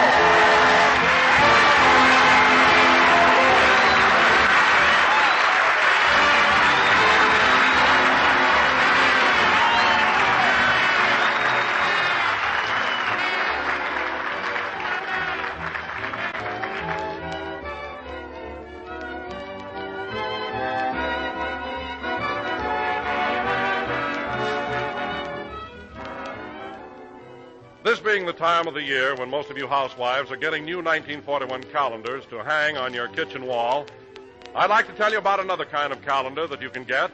A calendar that you can keep on your kitchen shelf and use every single day of the year.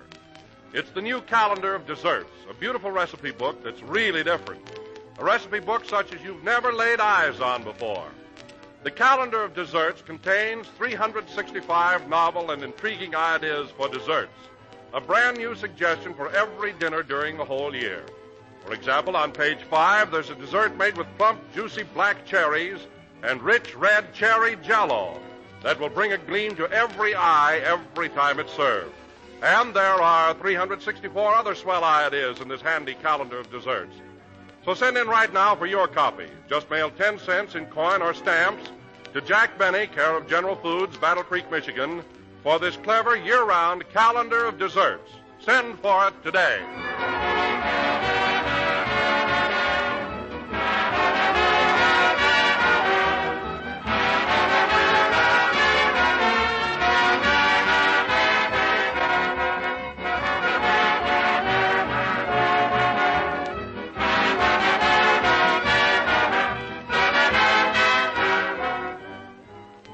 The last number of the 13th program in the current JELL-O series, and we will be with you again next Sunday night at the same time. Now, ladies and gentlemen, I want to thank the radio critics, writers, and columnists of America for the honors bestowed upon my program, members of my cast, and myself in the recent poll conducted by Radio Daily. I also want to thank our listeners as well as my authors, Bill Morrow and Ed Boulogne. We all wish you listeners a very happy New Year. Good night, folks.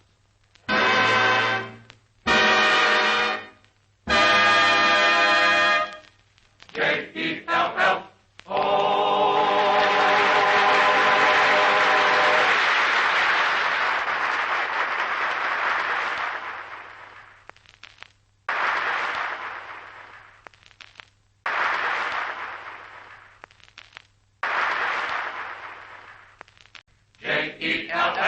JELL-O. The JELL-O program starring Jack Benny with Mary Livingston, Phil Harris, Dennis Day, and yours truly, Don Wilson. The orchestra opens the program with Moon Over Tarzana.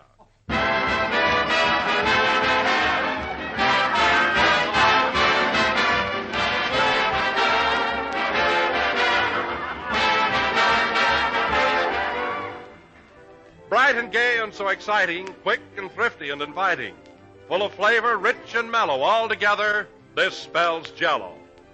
Yes, friends, JELL-O is certainly an all-around good dessert. It's a dessert that has everything. Rich, shimmering colors that tell you here's a mighty swell treat, and a world of grand, intriguing flavor. Flavor so pleasing, so refreshing, so downright satisfying that it rivals the real juicy, ripe fruit itself.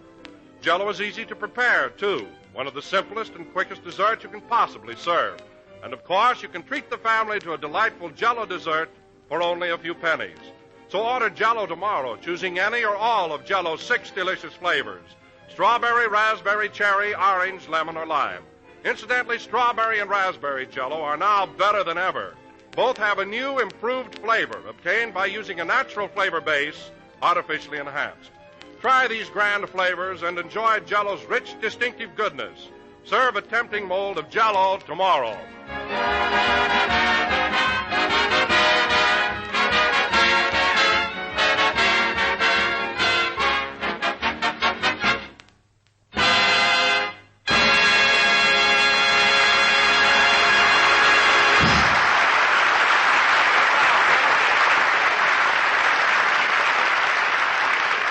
That was Moon Over Tarzana, played by the orchestra. And now, ladies and gentlemen, this being the 5th day of January, we bring you a man who is still doing his Christmas shopping, Jack Benny.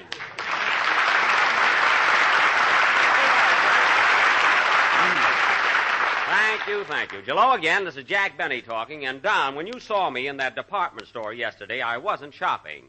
I was exchanging some of my Christmas gifts. Well, that's quite a coincidence. I was doing the same thing. Would you believe it, Jack? 3 different friends gave me electric razors. Now, you think that's bad? I got enough bottles of cologne to have people whistle at me for the next 10 years.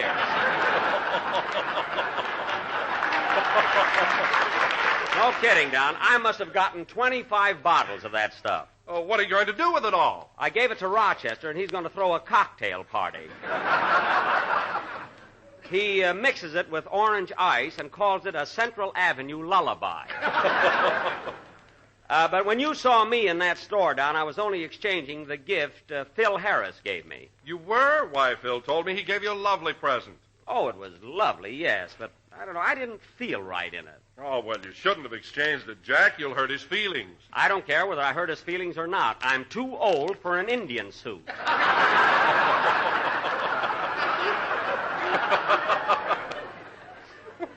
I don't know what's the matter with Phil. He gives the darndest Christmas presents. Last year, he sent me a manhole cover. Imagine a manhole cover. Oh, yes, I remember that. What'd you ever do with it, Jack? What could I do? I put Home Sweet Home on it and hung it on the wall. And I wish you could have seen what the... Oh, hello, Mary. Hello, Jack. Happy New Year, Don. Same to you, Mary. What about me? It's a wonder you wouldn't thank me for the swell time I showed you New Year's Eve. You didn't even phone me. I want to do it big. I'm going to hire a skywriter. It won't be necessary. You know, Don, I took Mary to the Wilshire Bowl. And boy, was I raring. At the stroke of 12, I grabbed a horn and blew the old year right out. You did, huh? Yep. And at 12:01, Jack put the horn in his pocket and said, "Let's go home." Mary, the only reason I suggested going home early was because I didn't want to have a hangover the next day. A hangover from what? Breaking balloons? Listen, Mary, don't try to give the impression that I'm an old dodo. I was the life of the party. I had you on that dance floor every minute. Anything to keep me from eating.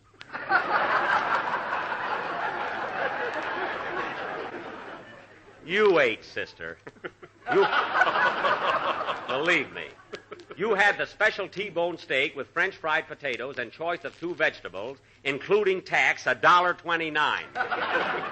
You know very well you had a swell time. Okay, I had a swell time. You're darn tootin'. Say, Mary, is Jack a good dancer? I couldn't tell. That was the first time I ever did the turkey trot. That wasn't the turkey trot at all. I was doing the la conga. The la conga? Yes.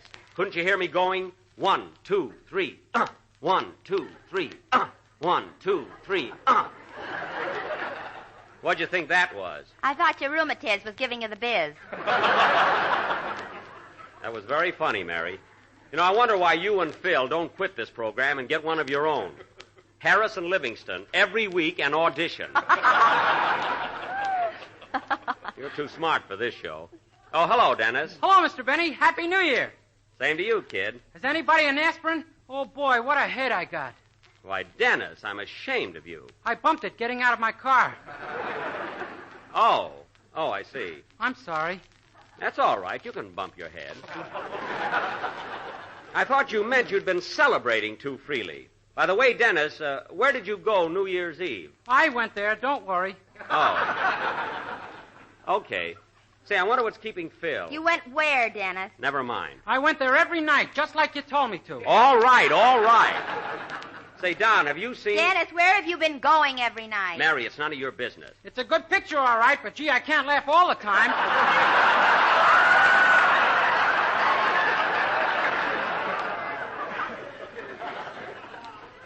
Dennis, please. I'd rather go back to mowing your lawn.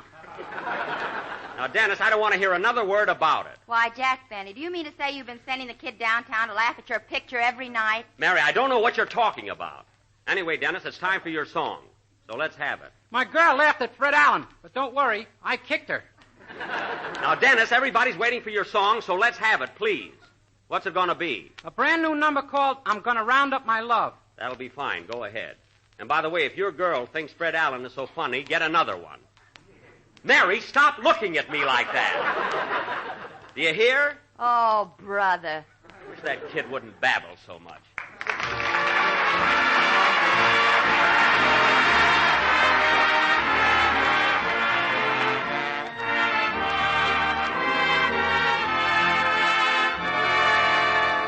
I'm a roaming cowhand, singing as I ride.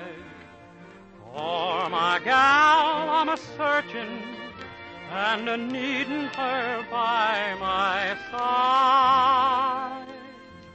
I'm gonna round up my love, gonna win her tonight in the prairie moonlight. I'm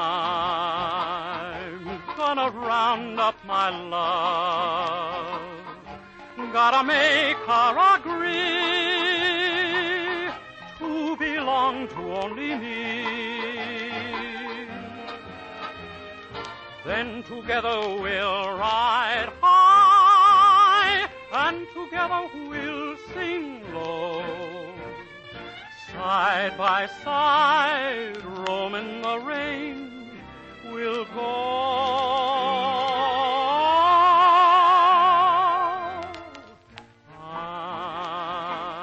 I'm gonna lasso my gal, gonna make her my pal. I'm gonna round up my love.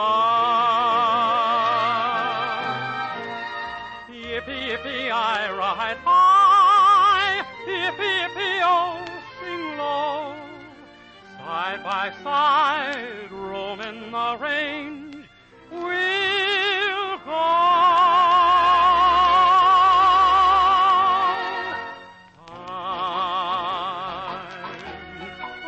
Lasso my gal, gonna make her my pal.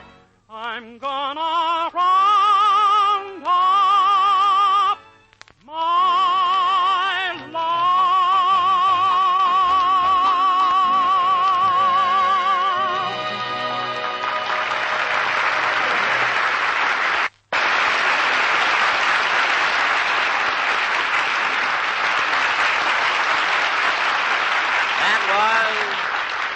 That was I'm Gonna Round Up My Love, sung by Dennis Day. There you are, Dennis. That was swell. You were in very good form. Thanks, Jack. Jack? Why, Dennis, what's come over you? You've always called me Mr. Benny. Well, I saw so much of you last week, I feel like we're old friends.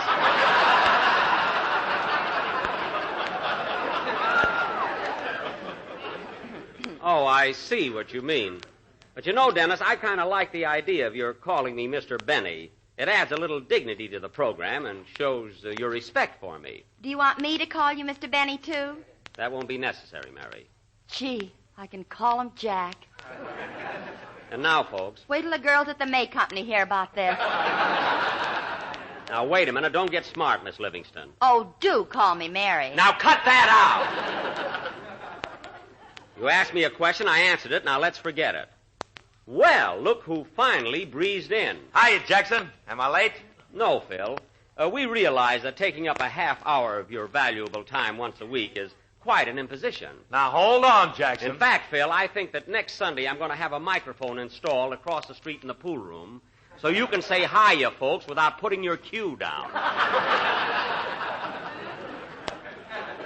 Would you care for that? Now, before you bawl me out, Jackson, I want to tell you that I'm a changed man. You're looking at the new Harris. Oh, I am, eh? I'm not kidding. Oh. On January the 1st, I made a resolution.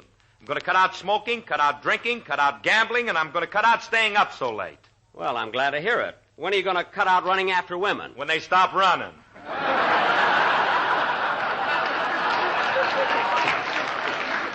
I thought so. Well, Phil, here's another resolution for you during this new year. Why don't you learn something about music? You mean I should be like Stokowski? No, Phil.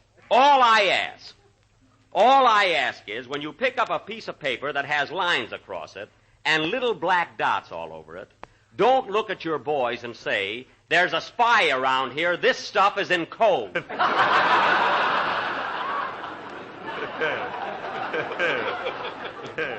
Little as they know, it embarrasses them. Okay, Jackson, that'll be another one of my resolutions. Speaking of resolutions, Jack, I've resolved that during 1941 I'm going to find new ways to tell people about Jell-O. You are, kiddo? Yes. Instead of telling them about strawberry, raspberry, cherry, orange, lemon, and lime, I'm going to mix them up and say strawberry, lime, raspberry, lemon, orange, cherry, and. Oh, the and at the end. Gee, they'll never dream it's the old Jell-O show. Anything else, Don? Yes. Remember how I always used to say, look for the big red letters on the box? Uh-huh. Well, this year I'm going to say it backwards. Oh, for heaven's sake. Box thee on, letters read big, thee for look. Well, mouth my shut.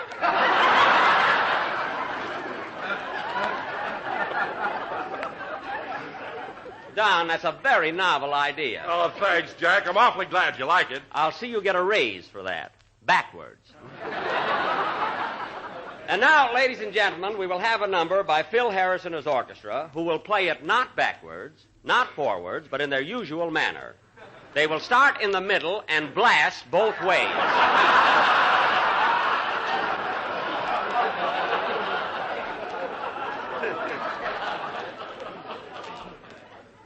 All right, Phil, let's have it. Okay.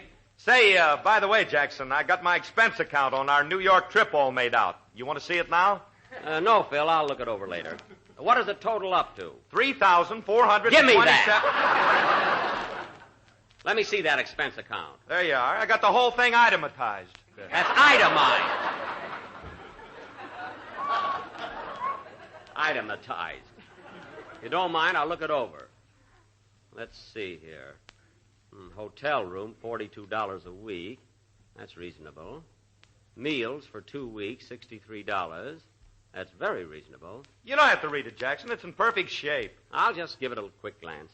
Now, let's see. Hey, Jack, look. There's one item you can't complain about. Where? Right there. Laundry for 2 weeks, 37 cents.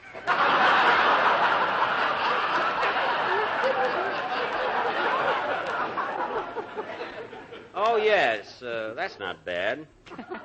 Let's see what else he has here. Bottle opener, 10 cents. Ice, $2.50. Bromo, $135. What do you want us to play, Jackson? Wait a minute, Phil. I'm not through yet. Taxi cabs, $11.50. That's okay. Charles Bagby, musical arrangements for orchestra, 37 cents. 37 cents? That must be the same guy that does his laundry.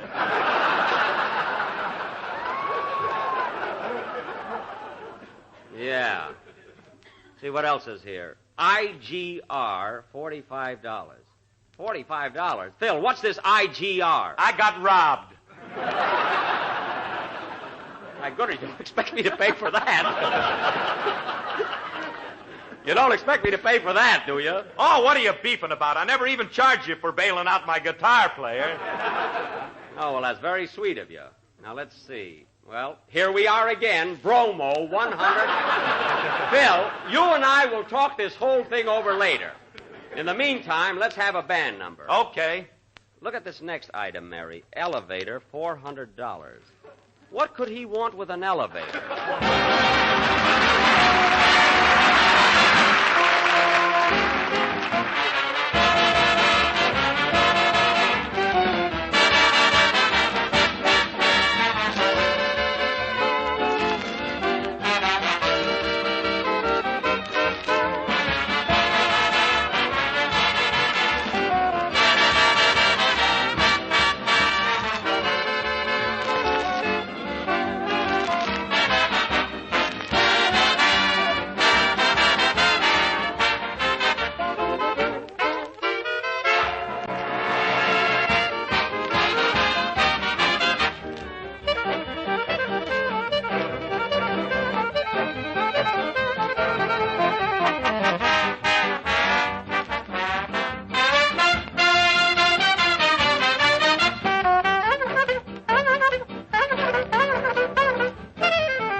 That was There'll Be Some Changes Made, played by Phil Harris and his orchestra, where there will be some changes made.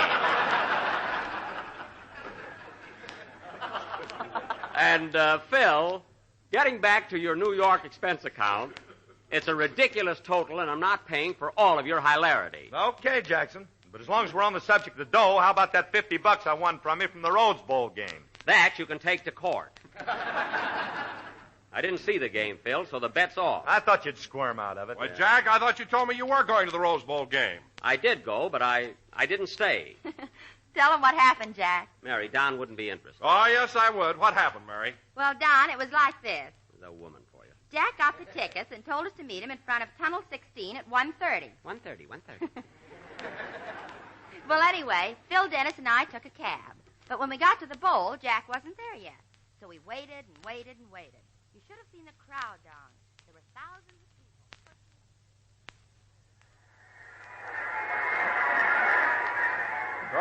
Programs, names and numbers of all the players. Program, miss? No, thanks. Come on, fellas, let's go in. We can't go in. We got to wait for Jackson. Yeah, he's got the ticket. I don't see why he didn't come with us. Well, you know how romantic Jack is. He's bringing his girlfriend Gladys to the game, and they're driving out alone in the Maxwell. Say, that little waitress ain't so bad looking when she gets dressed up. I think that Jackson's stuck on her. You said it. Yeah, he said it.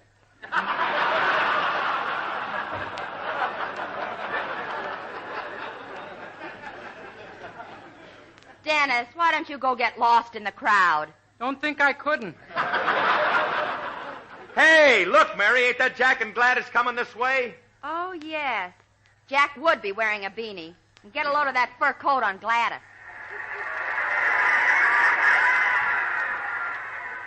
Gee, Gladys, I never saw you looking so good. You're sure pretty when you're all dolled up. Thanks, Speedy. I mean it. Get your programs here. Program, mister, 15 cents. Oh, Speedy, can I have a program? You're darn right you can. Here's a $50, buddy. Keep the change. Oh, boy, now I can get my toupee out of hock.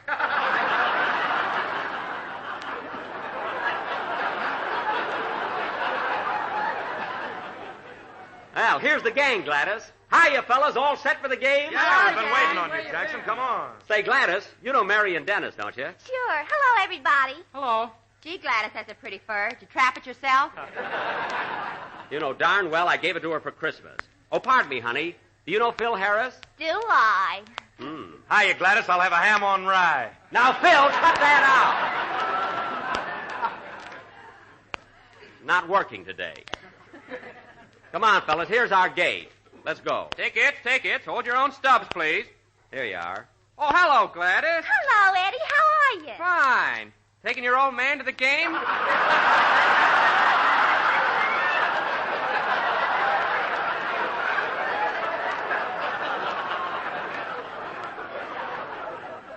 I'm not her old man. I'm her fella. Come on, sweetheart. Say, where's Dennis? I'm stuck in the turnstile. Well, push it a little, for heaven's sake. Here's Tunnel 16 over this way. Oh, yeah. Say, Gladys, are you still working at the Shamrock Cafe? No, I'm at a drive-in now. Speedy thought I ought to be outside where it's healthier. Darn right. What's the use of being in California and not enjoy the sun? It's great for you. Yeah, I wish I could get off the night shift. You will, honey. Well, here's the entrance, kids. Say, look who's here. Hiya, Gladys. Happy New Year. Same to you, Lefty. Lefty. Who's that fresh guy, Gladys? Lefty Flanagan. Boy, can he drive a truck. Can imagine. Hey, look, there's a hot dog stand. Let's eat. Yeah, you want a hot dog, Gladys? I'm not hungry right now. Okay, we'll get him inside. Better get one now, Gladys. You know Seedy. That's Speedy.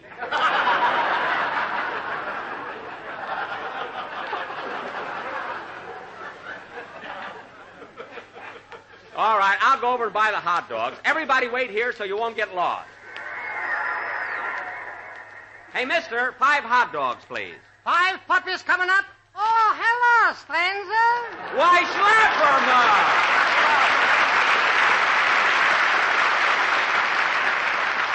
Well, of all people, Schlepperman, are you running a hot dog stand now? And look at my sign, Zachy boy. All the hot dogs you can eat for 10 cents. That's fine, but how can you make money with an offer like that? Taste one and you're tasting the answer. Oh, they're pretty tough weenies, eh? What suitcase handles they would make?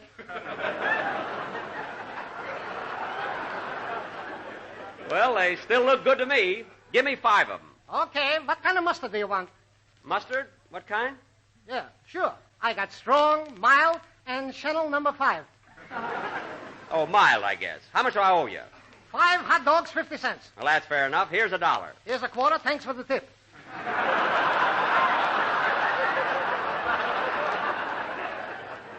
You're welcome. So long, Slep. So long. Get your red hats here. You ain't kept till you dine with Slep.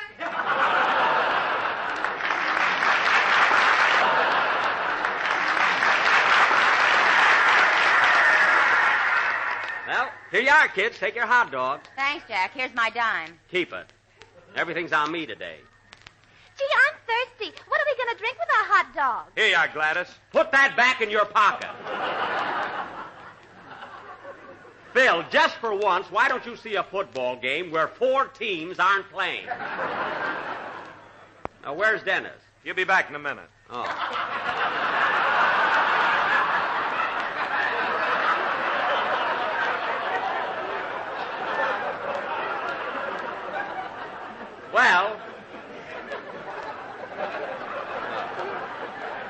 Well, he's got his own ticket. Let's go in. Here's the tunnel. Gee, it's dark in here.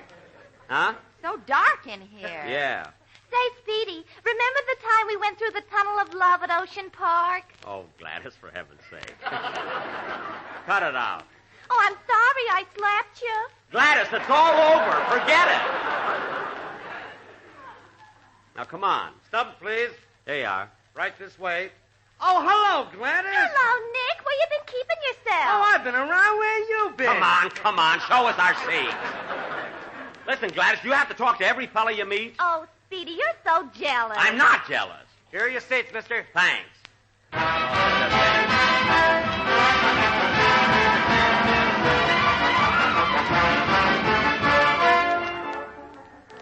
Say, these seats are all right, aren't they? Yeah, right on the old 40-yard line. Say, Jack, who's playing here today? 2 of the finest teams in the country, Stanford and Nebraska. Then why does your pennant say love thy neighbor on it? I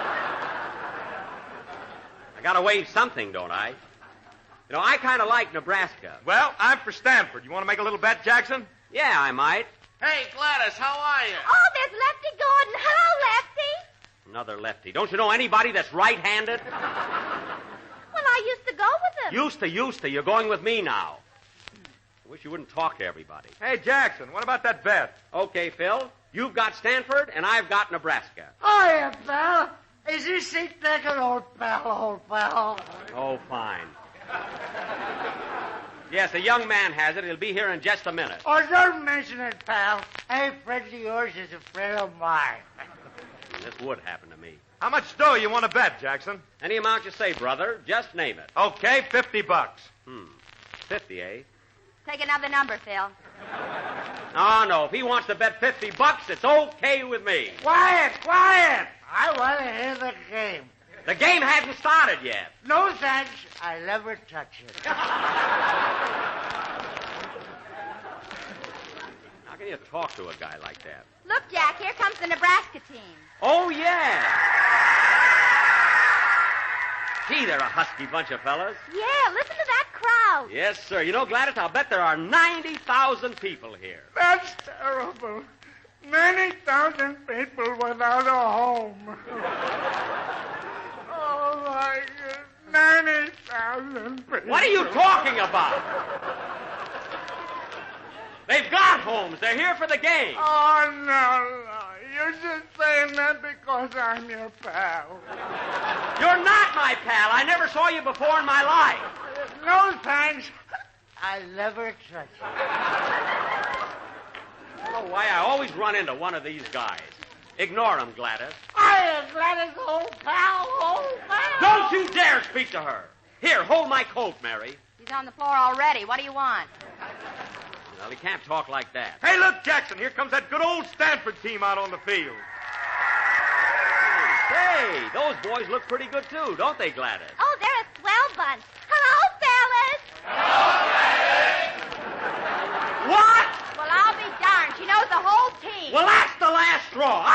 I'm not even going to stay and see the game. Oh, Speedy, calm down. Calm down nothing. And let me tell you something else, Gladys. The next time you go out with me and say hello to every Tom, Dick, and Harry we meet, remember, two can play So there you are, Don. That's exactly what happened at the Rose Bowl game on New Year's Day. Jack really lost his head, huh? He sure did. Okay, I'm a fiery, jealous nature. What can I do? Play, Phil. Okay, Speedy.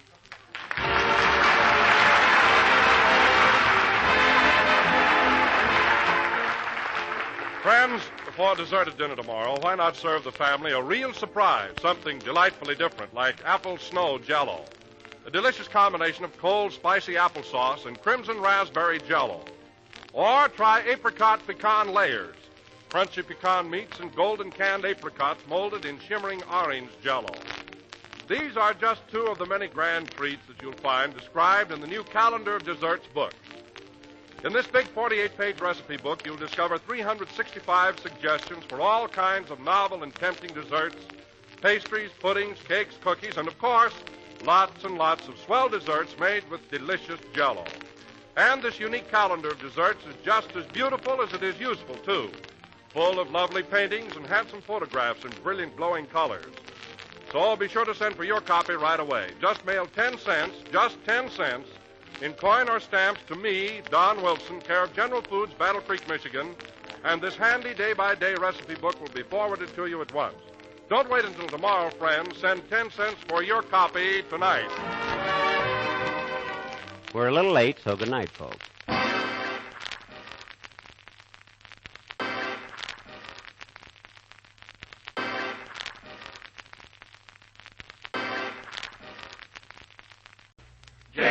JELL-O. The Jell-O program starring Jack Benny with Mary Livingston, Phil Harris, Dennis Day, and yours truly, Don Wilson. The orchestra opens the program with Grounded in Glendale.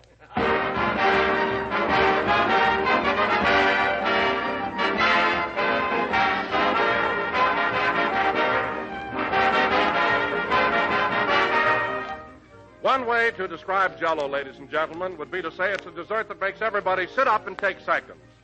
Because Jell-O is a grand, tempting treat that always looks and tastes like more. The clear, glowing colors of Jell-O carry a rich invitation, a promise of rare delight. And it's a promise that's always fulfilled by Jell-O's swell, refreshing flavor. We're sure you'll like Jell-O, sure that once you try it. So start serving Jell-O real soon. Ask your grocer for several packages, choosing any or all of Jell-O's 6 delicious flavors: strawberry, raspberry, cherry, orange, lemon, and lime.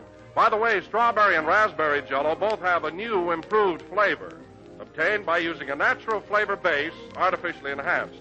And the result is a rich, unique goodness that's better than ever. Serve Jell-O tomorrow, friends, and discover for yourself why Jell-O is America's favorite gelatin dessert.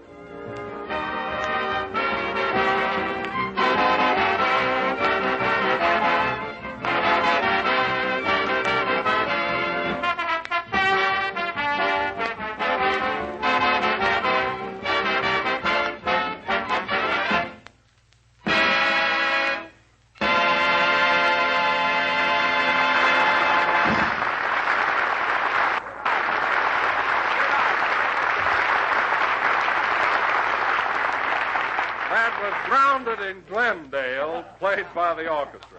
And now, ladies and gentlemen, it gives me great pleasure to bring you... Hold it, Don. Jack isn't here yet. I saw him just a few minutes ago. Where is he? He just went in the other room to talk to his riders. Oh, boy, is Jack burned up. Well, them two guys get away with murder. They never have a program writ till the last minute. Well, I'm going in to see what's happening. Gee, he's always having trouble with his riders. Now, look, fellas. If I told you once, I told you 5 times. You gotta have the program written before we go on the air.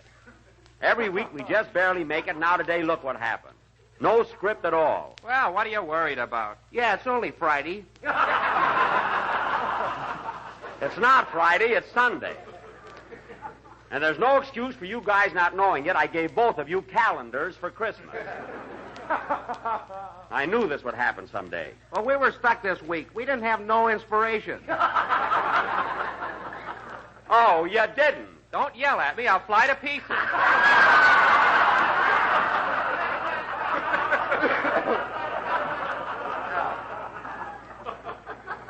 I'm not yelling. I'm just asking you to work. That's all.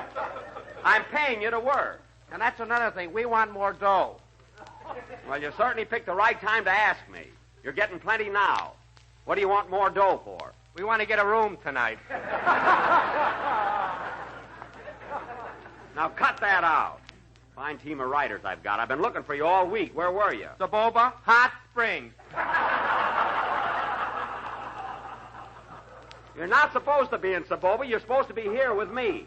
Come on, Jack. We're waiting for you. Be there in a minute. Now, look, fellas. Hey, who's the dame? That's Mary Livingston. She's on the program. You've met her 400 times. Oh, yeah. That's the girl we write for, Eddie. You're Eddie. I'm Bill.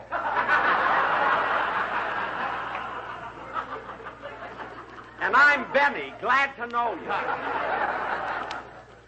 Now, listen, fellas. Jack, you better hurry up. Let those two dreamboats alone. I told you, Mary, I'll be there in a minute. Okay. Not bad. Stop whistling.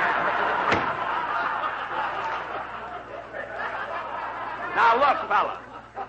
Look, we're on the air, so I'm going out and do the best I can. Meanwhile, you stay right here and prepare some kind of a play for us. Okay. Say, how about a murder mystery? A murder mystery? You know, where a guy comes home and finds his wife in the arms of another man. Door opens. Now I got you. Why, Julius, what are you doing here? You know what I'm doing here. I didn't go to Tarzan at all. Why, Julius, put down that gun. Oh, no. Bang. Ride it.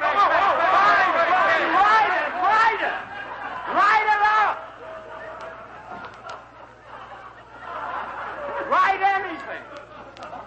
Write anything, just so we can have a program. Now, bring it in as soon as possible. Okay, give me the pencil, Eddie. You got it, Bill. I gave it to you yesterday. Oh, no, I gave it back to you. Yeah, but after that, I put it... Use my pencil. For heaven's sake, get started.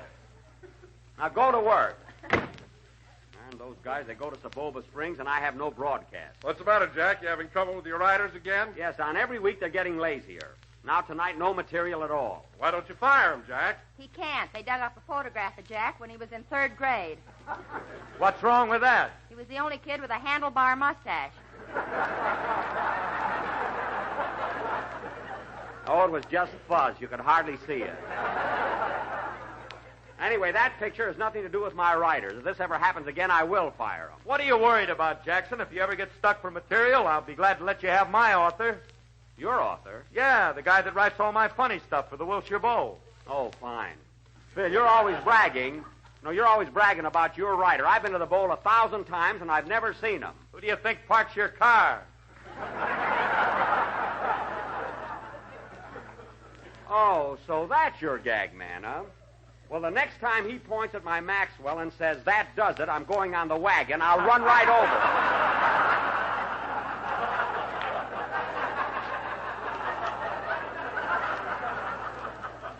Remember that. Say, Dennis. Yes, please? Dennis, as long as we're stuck here, how about doing your song right away? Well, why don't you and I ad-lib a little? To and fro. To and fro, eh? All right, Dennis, let's ad-lib. I'll start it.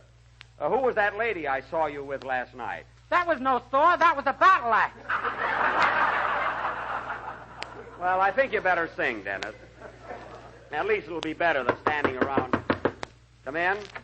Special delivery for Mary Livingston. Right here, boy. Give him a tip, Jack. Here you are, buddy. Say, you're rather old for a messenger boy, aren't you? You ain't going to get the mumps anymore yourself, Bub.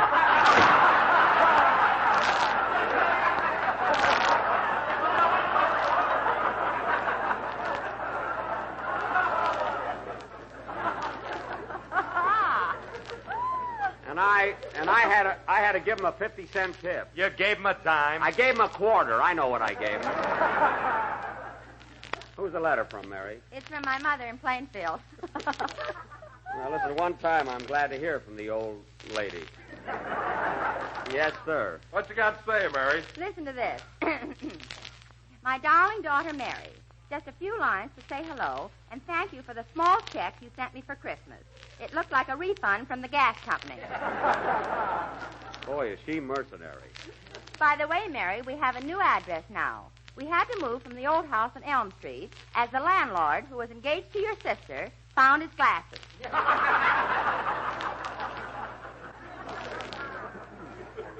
I mean, I thought your sister was very good looking.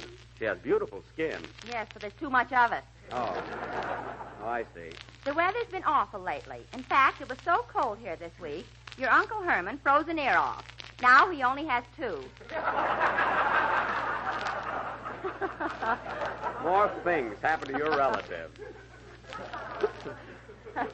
Oh? And, Mary, I must tell you about New Year's Eve. The whole family Mary, went we to had enough of that letter. How about a song, Dennis? Okay. The whole family went to the midnight show of Jack's new picture. Mary, we've had enough. Oh, hold it, Dennis. What was that, Mary? The whole family went to the midnight show of Jack's new picture, Love Thy Neighbor. Well. We weren't in the theater 10 minutes when your brother Hillard was thrown out for taking the title seriously.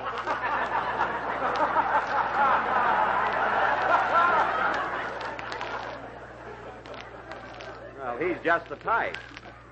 No more news, so we'll close with love to all from your mother, Smiley Franklin Livingston. Wish he had a program so I could write her a letter. Well, let's have your song, Dennis. I'm going out and see how my writers are coming along. If they're stalling, I'm going to give them...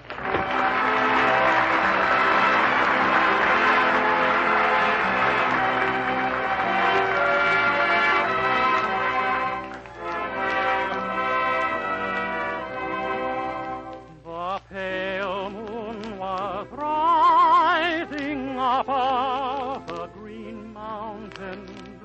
The sun was declining beneath a blue sea when I strayed with my love to the pure crystal fountain that stands in the beautiful Vale of Raleigh. She was lovely and fair as a rose of summer, yet was not our beauty alone that won me. Oh no, 'twas the truth in her eye ever dawning that made me love Mary, the Rose of Raleigh.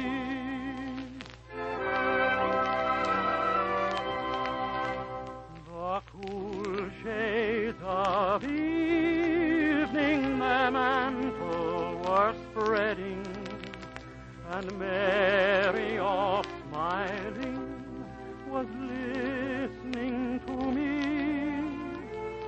The moon through the valley her pale rays was shedding when I won the heart of the Rose of Raleigh.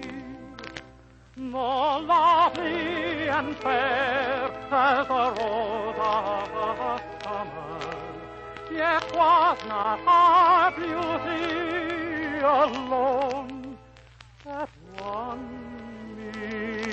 Oh no, 'twas the truth in her eye ever dawning that made me love Mary, the Rose of Raleigh.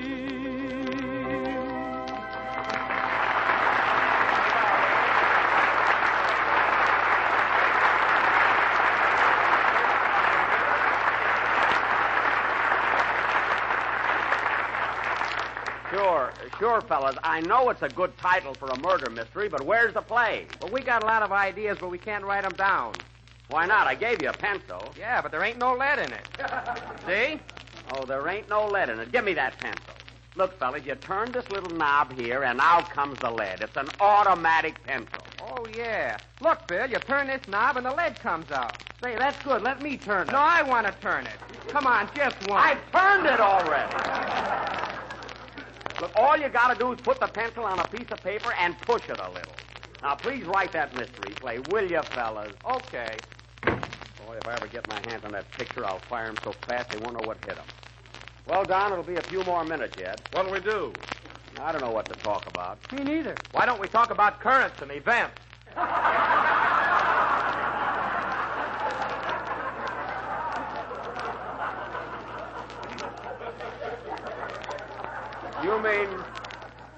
You mean current events?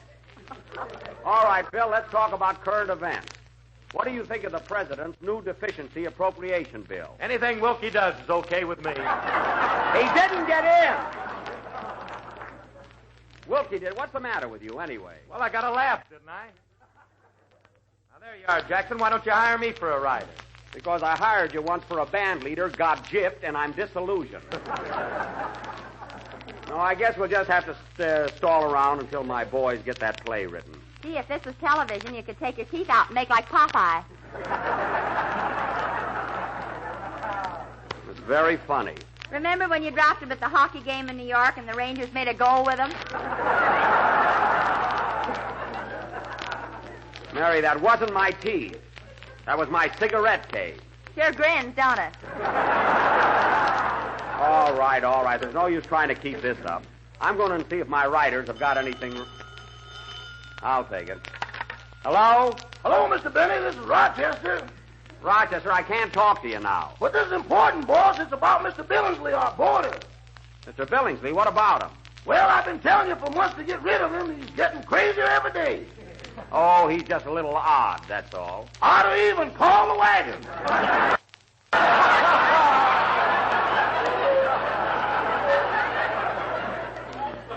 Oh, you just don't like him. What's he done now? Well, you know that mechanical man he was building? Mechanical man? Oh, you mean that robot? Yeah, remember you said it would never be practical? Uh-huh. Well, that ain't your cousin Boo-Boo walking around the kitchen.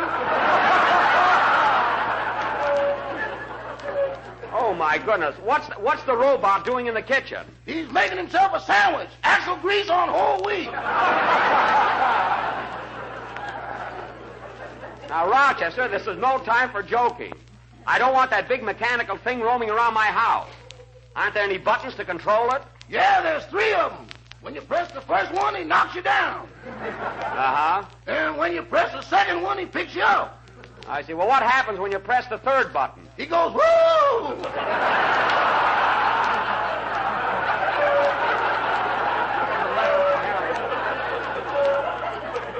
What? And slaps you down again. Well, for heaven's sake, watch out. That thing is dangerous. If he comes near me again, I'm going to take a sledgehammer and beat the batteries out of it. Well, there must be some way to shut it off. Now, look, Rochester, I'll be right home after the broadcast. In the meantime, don't go near the kitchen. I'm calling from San Diego.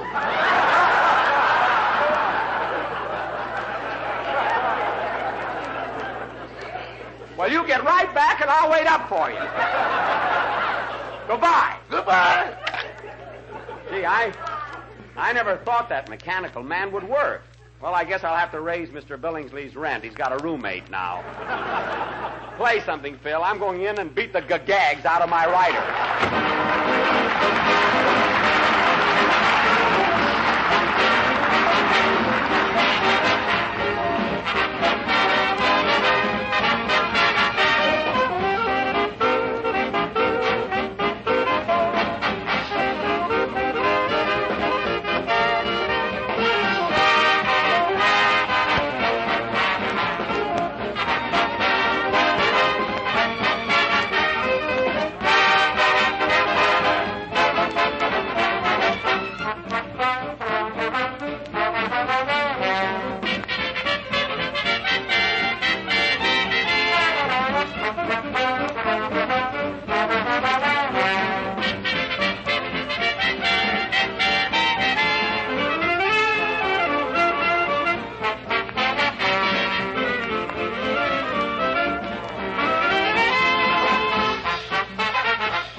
Look, fellas, look at this page. That word is murderer, not moiterer.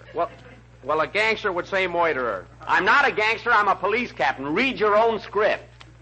Now, fellas, it's time for our play, so I'll take what you got and bring the rest in as soon as you can.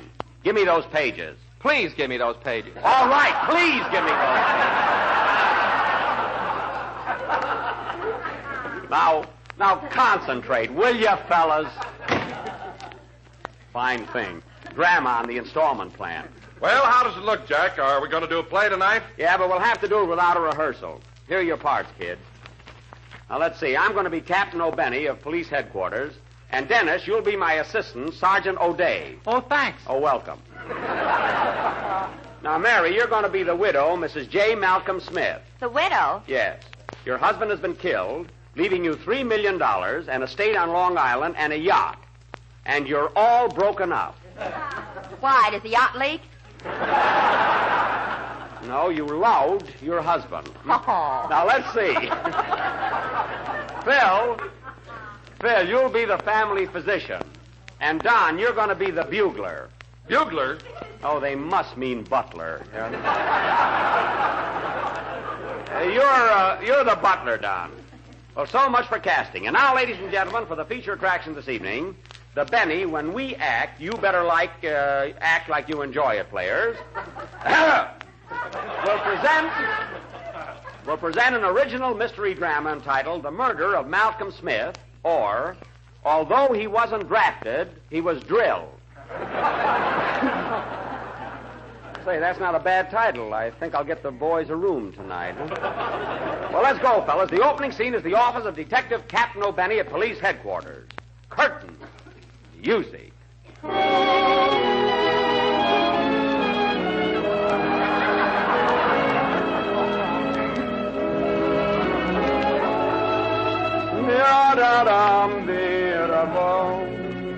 I dream, dum-dee-dum. Hey, Sergeant O'Day. Yes, cop? That's Cap. Did you answer the burglar alarm at the First National Bank? Yes, sir. Well, were there any suspicious characters around? No, the furniture movers told me they hadn't seen anybody. Furniture movers? Yeah, 2 fellas with a safe. Those were the burglars. What's the matter with you, anyway? I'll take it. Hello, Police Headquarters. Hello, this is Mrs. J. Malcolm Smith talking. Yes? My husband, J. Malcolm Smith, wealthy stockbroker of New York, Palm Beach, Miami, heir to the millions left by his father, has been killed. That's shocking news, Mrs. Smith. Are you sure your husband is dead? Definitely. Well, we'll be there in 5 minutes. Goodbye. What's up, Chief? Wait till I hang up. J. Malcolm Smith, the stockbroker, has been murdered. What's the J for? Jazzbo. He sold neckties on the side. Come on, let's get going. This is an important case, Sergeant O'Day, and we're going to find the murderer of J. Malcolm Smith, or what? Or nothing. We're all out of script. Hey, fellas, hurry up with the rest of this, will you? Play something, Phil.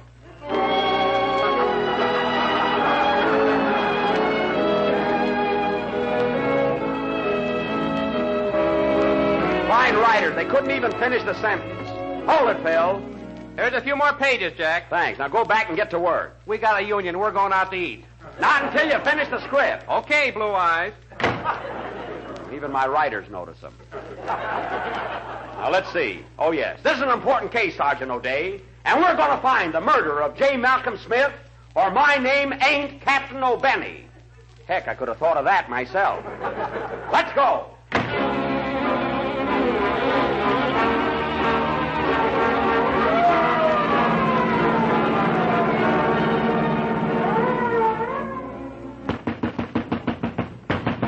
Come on, open the door. This is the police. Open up or we'll break it down. Yeah, down. Come on, O'Day, let's crash it.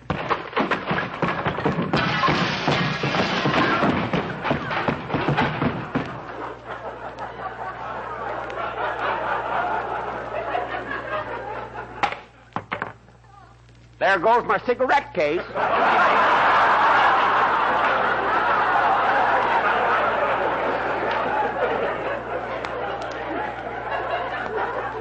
Well, here it is. Good evening, gentlemen. Did you ring? I'm Captain O'Benny of Police Headquarters. We're here to investigate the murder of J. Malcolm Smith. Yeah, Jay. Quiet, you. Where's Mrs. Smith? She's in the library. This way, sir. Come along, O'Day. You stick with me and make notes. How do you get the lead out of this pencil? Look, you turn this little knob and out comes the lead. You're as bad as my two writers, Mink and Schmink. Here we are. Pardon me, are you Mrs. J. Malcolm Smith? Yes, Captain. Tell me what you know about the murder of your husband. Well, we were sitting here in the library listening to the radio when all of a sudden I turned around and there was my husband on the floor with 5 bullet holes in him. You're lying. Here's the body. And he only has 1, 2, 3. He was only shot 1, 2, 3, 4 times. Now count them. Give me that dagger, and I wish my writers would concentrate. 5 gunshots. Make a note of that, O'Day. Oh, cop, Kay. Oh, cop, Cup. Okay, Coop. Okay, Pat. There's nothing to it. Oh, Cap, Coop, cop. Now, Mrs. Smith, I want the truth. You really hated your husband, didn't you? You hated him. No, I loved him. I tell you, loved him. Then why did you shoot your husband? He was always saying, long time no see. Don't be flippant, Mrs. Smith. You killed your husband, and I know why. You murdered your husband because... Oh, fine, we're stuck again. All right, Bill.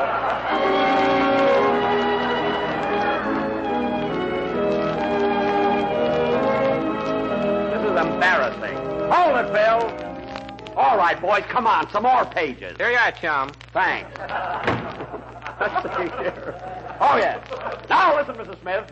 You murdered your husband because there's another man in the case. Now, tell me, who's your lover? Who is he? Well, what's going on here? Hello, darling. Hello, dear. Aha, the other man.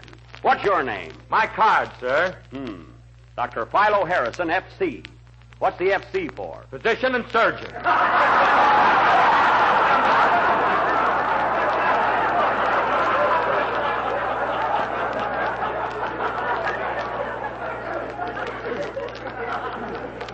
Also full of corn, and I like that better. Now, listen, Harrison. I don't think you're a doctor at all. Where did you study medicine? Madison, Wisconsin. I thought so. Now, come clean, you. You're this woman's sweetheart, aren't you? Why, that's ridiculous. Preposterous. Incredible. Fantiful. Gudafilm. Ralsifram. Cut that out! You two are responsible for the murder of J. Malcolm Smith. And you're under arrest. You can't arrest us. You can't prove we did it. Oh, yes, I can. I know your motive. You killed Mr. Smith because... Oh, nut.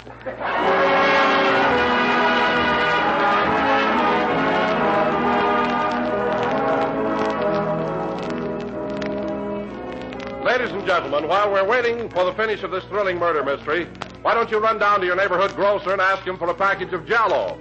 And if you'd like a copy of JELL-O's wonderful new calendar of desserts recipe book, just send a dime, 10 cents, to Don Wilson, Battle Creek, Michigan. Be sure to do it today. Hey, fellas, we're stuck again. Here you are, chum. All right, let's finish this. I know your motive, Dr. Harrison. You killed Mr. Smith because you're in love with his wife. That's the truth now, isn't it? No, I didn't do it. I didn't kill him. Oh, yes, you did. You're guilty of murder, Harrison, murder. And you're going to hang for it. All right. I'll confess. I did it. I killed him. I killed him because I hated him. I'm glad he's dead, you understand? Glad.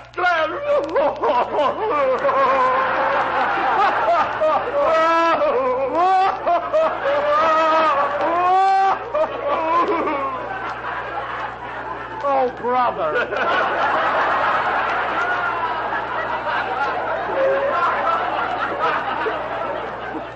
Not bad, eh? I ought to get the Academy Award for this. You'll hang for it. Come on, you two. Slap the handcuffs on him, Sarge. I didn't bring him with me. Oh, well, never mind. It ain't believable anyhow. Play, Doctor.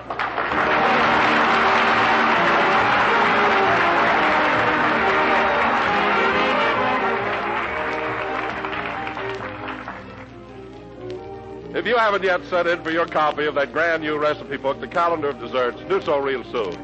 It's a beautiful-looking book that you'll find a pleasure to own. And let me show you how downright convenient it is to use. Suppose, for example, that you're trying to think of an idea for tomorrow night's dessert. With this new recipe book, you'd simply open it to the pages that contain dessert suggestions for January. And there, under January 13th, you'd read about a delightful Jell-O treat called Raspberry Charlotte, a combination of luscious raspberry jam and rich crimson raspberry Jell-O. That's all there is to it. You simply name the date, and this clever book suggests the dessert. There are 365 dessert ideas in this swell book, a different one for every day in the year, including all kinds of pastries, puddings, cakes, and cookies, and many, many desserts made with bright, shimmering Jell-O.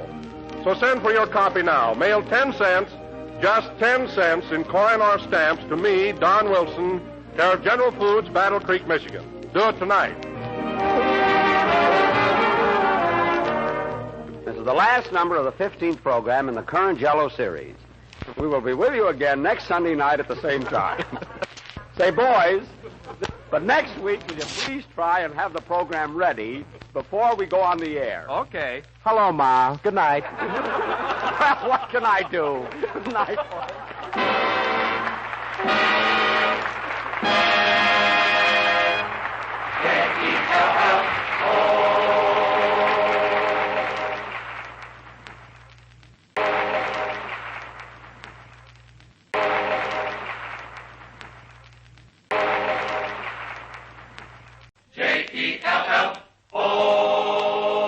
The Jell-O program, starring Jack Benny, with Mary Livingston, Phil Harris, Dennis Day, and yours truly, Don Wilson. The orchestra opens the program with On the Road to Pismo Beach.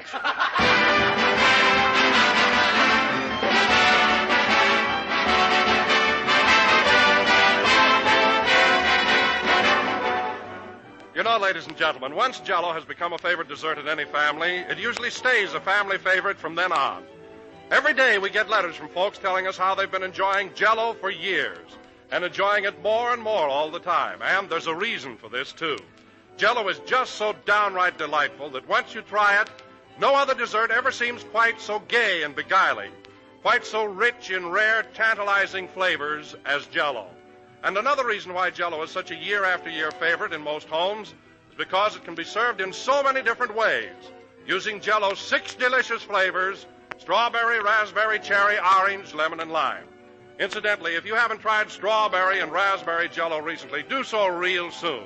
Both are now better than ever with a new, improved flavor obtained by using a natural flavor base artificially enhanced. And the result is something mighty distinctive, a truly unique goodness. Why not enjoy a grand dessert made with bright, tempting Jell-O tomorrow?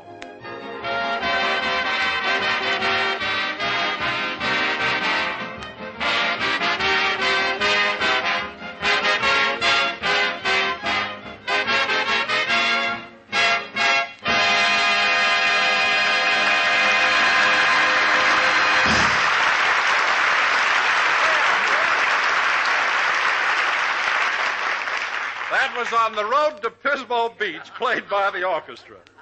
And now, ladies and gentlemen, I would like to announce that last Monday, a great and well-deserved honor was bestowed upon our illustrious Master of Ceremonies. Oh, Don, do you have to tell everything? For many years now, the outstanding stars of Hollywood have been selected to inscribe their footprints in the forecourt of Grauman's Chinese Theater as a tribute to their supreme artistry. Don, please, I'm so flustered. So without further ado, I bring you the latest celebrity to achieve this great distinction, Jack Benny.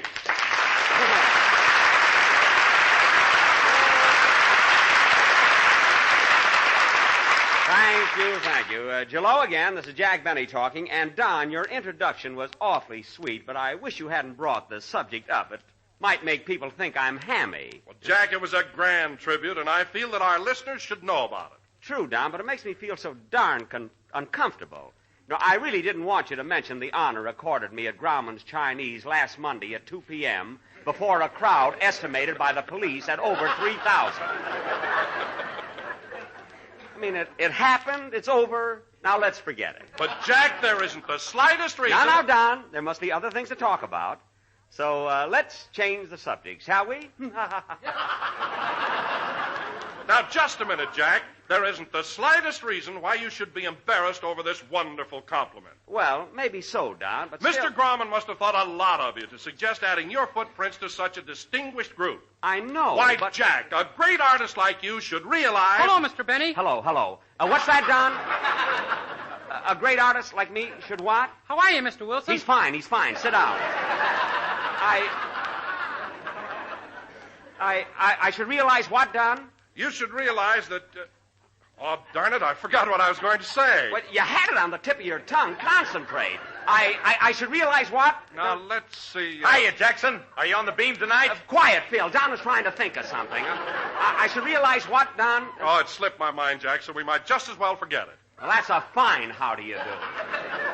Don, we were talking about me putting my footprints in the cement in front of Grauman's Chinese Theater. Oh, yeah, I read about that. You know, Jackson, this was a big week for the both of us. What do you mean? Well, at night school, I received a great tribute. I got a gold star for spelling. Oh. Congratulations, Phil. That's terrific. That's swell, Mr. Harris. Congratulations. Thanks. I think that gold star was footprints. So you're an honor student, eh, Phil? Yeah, I was the only guy in the class that could spell Mississippi. Well, that's a toughie. Let's hear you spell it now. Okay, hold my coat, Dennis. Spell it with your coat on. Go ahead, Mississippi. Mississippi. Oh, very good. Now spell river. River.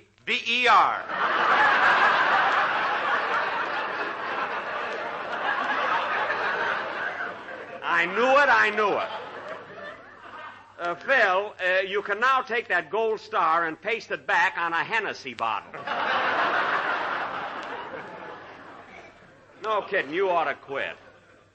Oh, hello, Mary. Hello, Jack. What are you talking about? Oh, nothing in particular. We're just fooling around. What's the matter? Didn't your writers prepare anything this week either? You mean Mink and Schmink? No, they said they needed a vacation, so they went to Catalina Island to write the program. Did they send you any material? No, but this morning I got a wire from them. It said, have just pinned script on Seagull. Watch for it.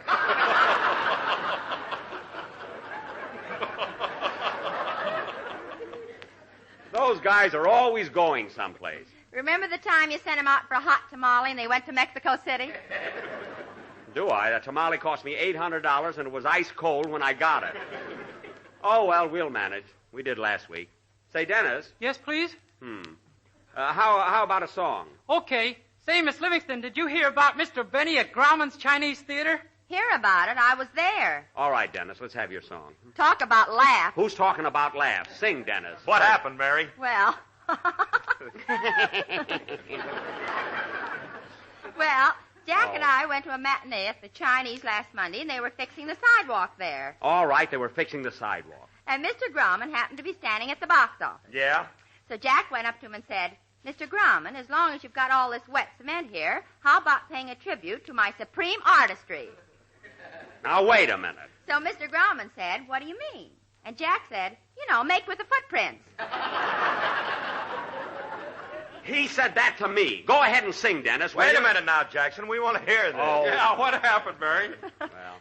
So without waiting for an answer, Jack jumped into the wet cement and disappeared.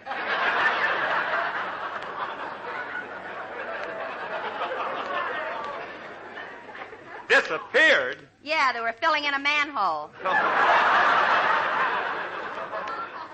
Well, it's still a wonderful tribute, and I'm proud of it. Now, let's have your song, Dennis. Okay. Say, what's that in your ear, Mr. Benny? Cement. Now, go ahead and sing. Mr. Grauman pays a little tribute to my supreme artistry, and everybody's jealous.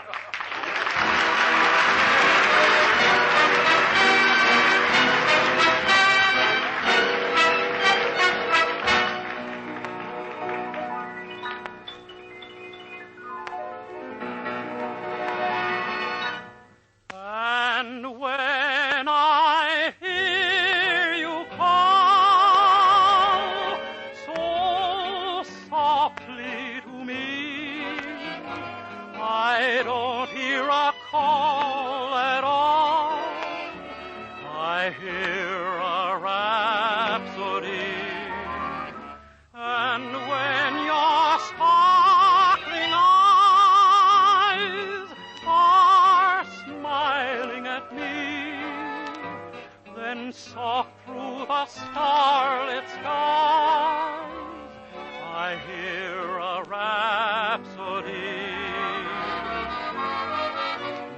days are so blue when you're away.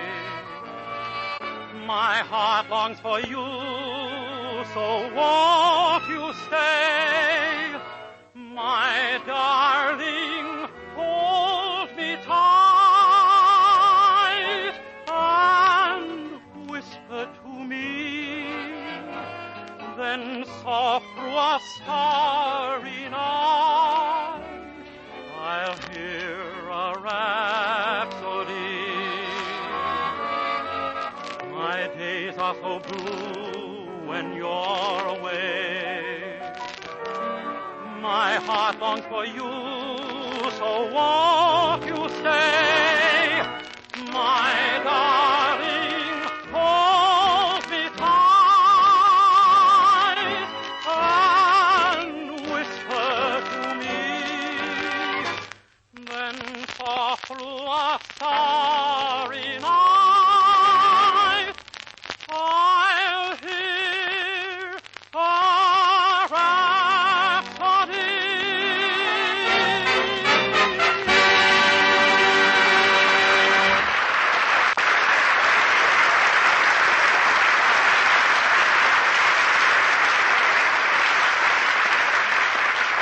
That was I Hear a Rhapsody, sung by Dennis Day.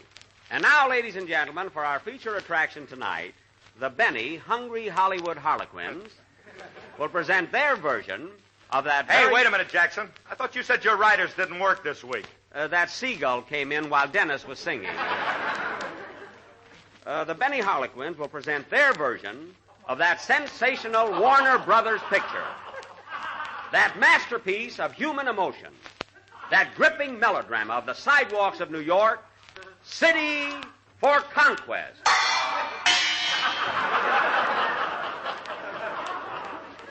Thank you, Warner Brothers.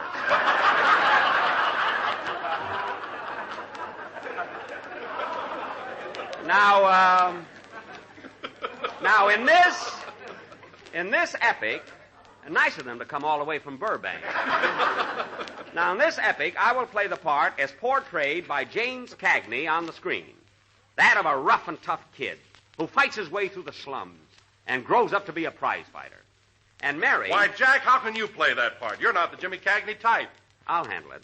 Now, Mary... Imagine you playing a prize fighter. That's just silly. Oh, I'll do all right. Now, Mary... But, Jackson, you ain't tough enough to be Jimmy Cagney. It ain't believable. Well, I'll try it anyway.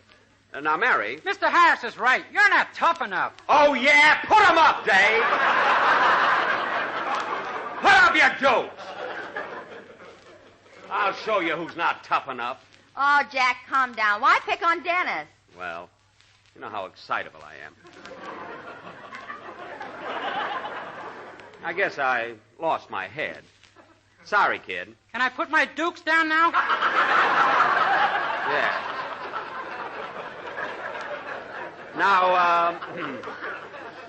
Now, my name will be Danny, and Mary, you're going to be my girlfriend, Peggy. You know, the part Ann Sheridan played. And you're madly in love with me. Why can't I play Carol Lombard's part? She wasn't in the picture. That's what I mean. Mary, you're either going to be madly in love with me or infatuated with the May Company. Now, Phil, you're going to be Eddie, my kid brother, a frail, artistic sort of fellow, whose only interests are his books and his great love of music. Yeah? Yeah, you're high-strung and delicate, Phil, and your forehead suggests deep intellect. Yeah?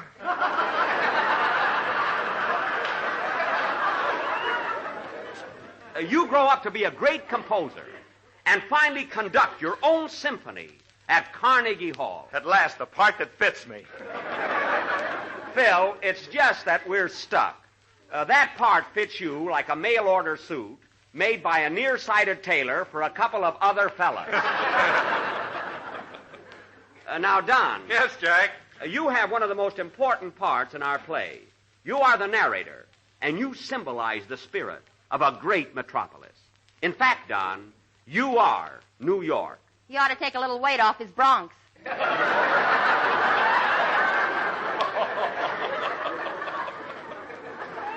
You said it. Now, this play, ladies and gentlemen, will go on immediately after a number by Phil Harris and his orchestra. Now, Phil, how about playing... I'll take it. Hello? Hello, Mr. Benny. This is Rochester. I'm sorry, Rochester. I'm busy. You're going to be busier than that. I'm quitting. Quitting? What's the trouble now? It's about that mechanical man Mr. Billingsley made. You mean the robot? Yeah, he's breaking up everything in the house. You know that big grandfather's clock we got in the hall that runs so good? Yes? Well, Tempest has fused it for the last time.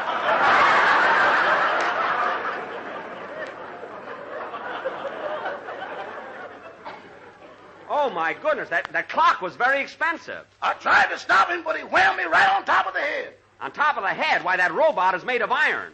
Did he hurt you? I won't need collars no more.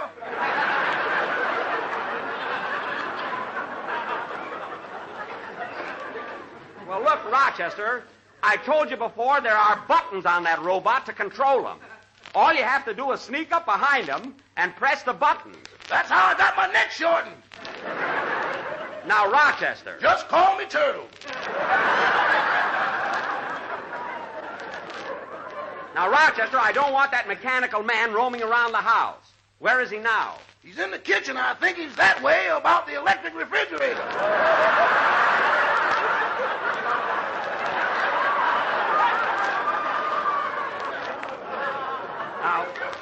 Now, that's just silly. A robot has no emotions or feelings. He hasn't even got a personality. He has now. He's wearing your toupee. Well, take it off of him. Now, Rochester, this is no time for joking. I'll be home right after the program. Meanwhile, tell Mr. Billingsley to keep that robot in his own room. Okay. What was that? My neck just came out. So long, boy. So long. Play, Phil. I wish Mr. Billingsley would take a trip somewhere on his magic carpet.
You Walk By, played by Phil Harris and his Sunset and Vine Orchestra. Sunset meaning they are playing right here on Sunset Boulevard, and Vine meaning they are just clinging to their job. And now, ladies and gentlemen, for our sensational melodrama, City for Conquest, Curtain, Music.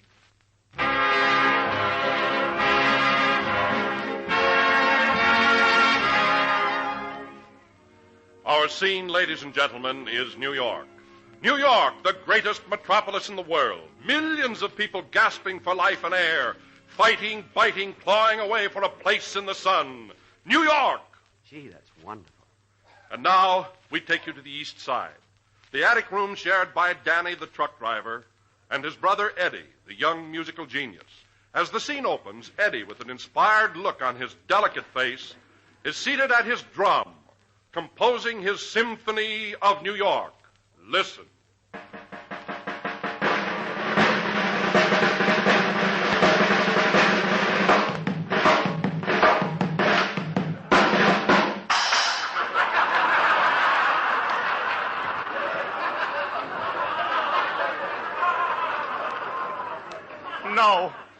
No, I still haven't got it.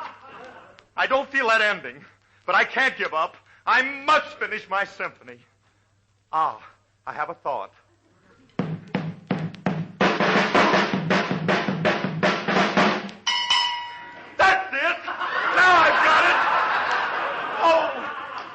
it. That's the voice of New York. Hello, Eddie. How's me kid brother? Oh, hello, Danny. Why aren't you working this afternoon?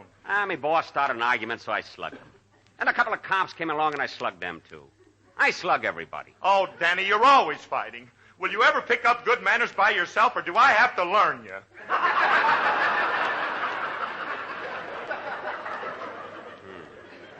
It ain't no use, brother. I'm just naturally tough.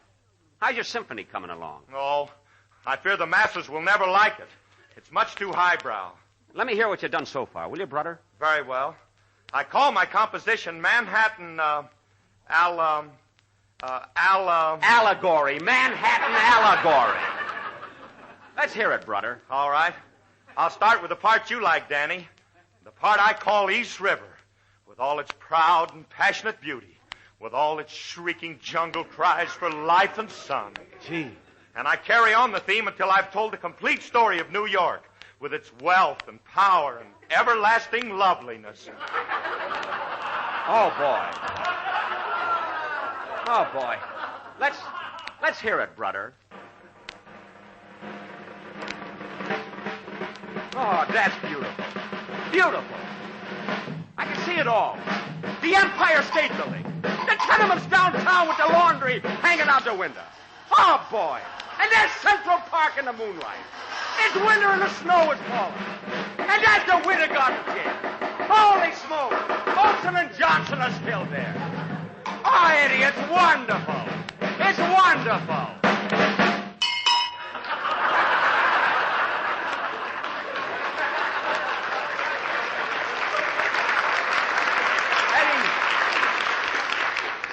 Eddie, you're a genius. But what's that cowbell for? Well, that symbolizes the burning of New York. You know, when Mrs. O'Leary's cow kicked over the lantern. That was Chicago. Oh, brother. That's got nothing to do with New York. Okay, I'll take it out. But otherwise, it's beautiful. I can listen to that forever. Oh, hello, Peggy. Hello, Danny. Get that girl out of here. A composer has no time for women. Well, Eddie, at least you can say hello to me, sweetheart. Hello, Eddie. Hello, babe. What you doing later? Eddie! Hello is enough. Gee, you look pretty tonight, Peggy. Is that a new skoit? Yeah, this is a new skoit. Is that a new shoit? Yeah. This is a new shoit. How do you like my shoit? Too toit around Detroit. Well, so much for that. Say, Eddie, how's your symphony coming along? Gee, Peggy, you ought to hear it. Gee, it's beautiful. Beautiful, yes. But who's ever going to hear it? Where will I get the money to complete my masterpiece? Oh, he's so high-strung. I might as well tear it up. I'll never achieve my ambition.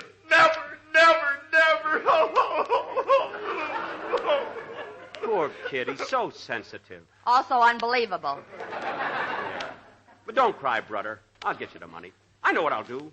I'll be a prize fighter. There's a lot of dough in that. A prize fighter? Oh, don't do that, Danny. No, Danny, you mustn't. You'll get your nose broken. With all this cement in it? Don't be silly. Your music belongs to the world, Eddie, to the world. And I'm going to see that Day gets it.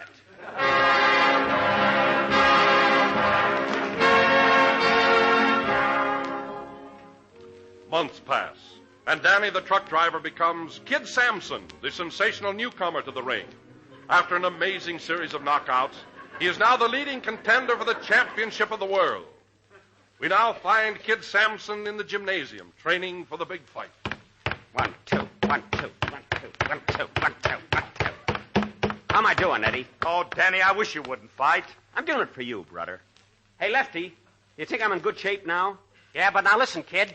This guy you're fighting tomorrow night is plenty tough.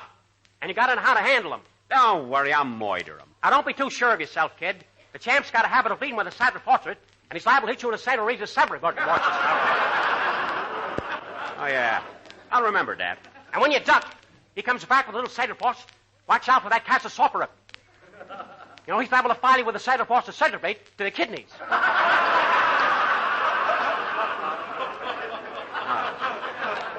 I'll watch out for that. I'll get in close. Now, look, you can't be too careful. I remember in Chicago, he was fighting a guy in a cellular faucet. Yeah? 1, 2, 3 to face. He stood back with a cat. Traficed him? Hit him in a cellular faucet, started radiate. He brought him to his state, then reeked. I've seen him.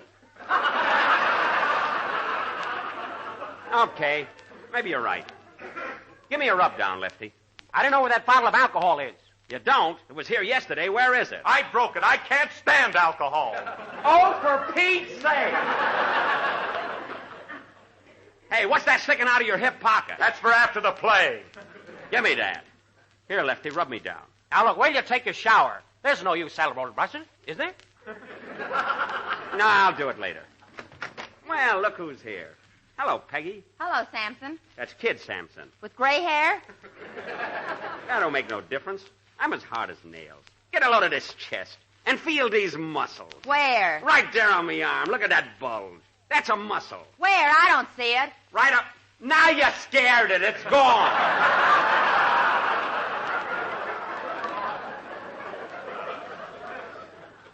Well, I gotta leave you now, Peggy. I'm gonna get me rubbed down. Gee, Danny, you ought to get some new trunks. What's wrong with these I'm wearing? They're so long I can hardly see your garters. They're all right. Say, Danny, who are you fighting tomorrow night? The champ. And he's one of the toughest mugs in the ring. What's his name? Dennis Killer Day. That guy's dynamite. Oh, Danny, I know you're doing this all for me, but I can't let you go through with it. Give it up, Danny. Please. Please. Oh, stop crying. Stop, will you? I want my rubbing alcohol. All right, here. Come on, Lefty, let's go. Pull up your trunks, kid. I want to tie your shoe. Oh, yeah. They are a little droopy.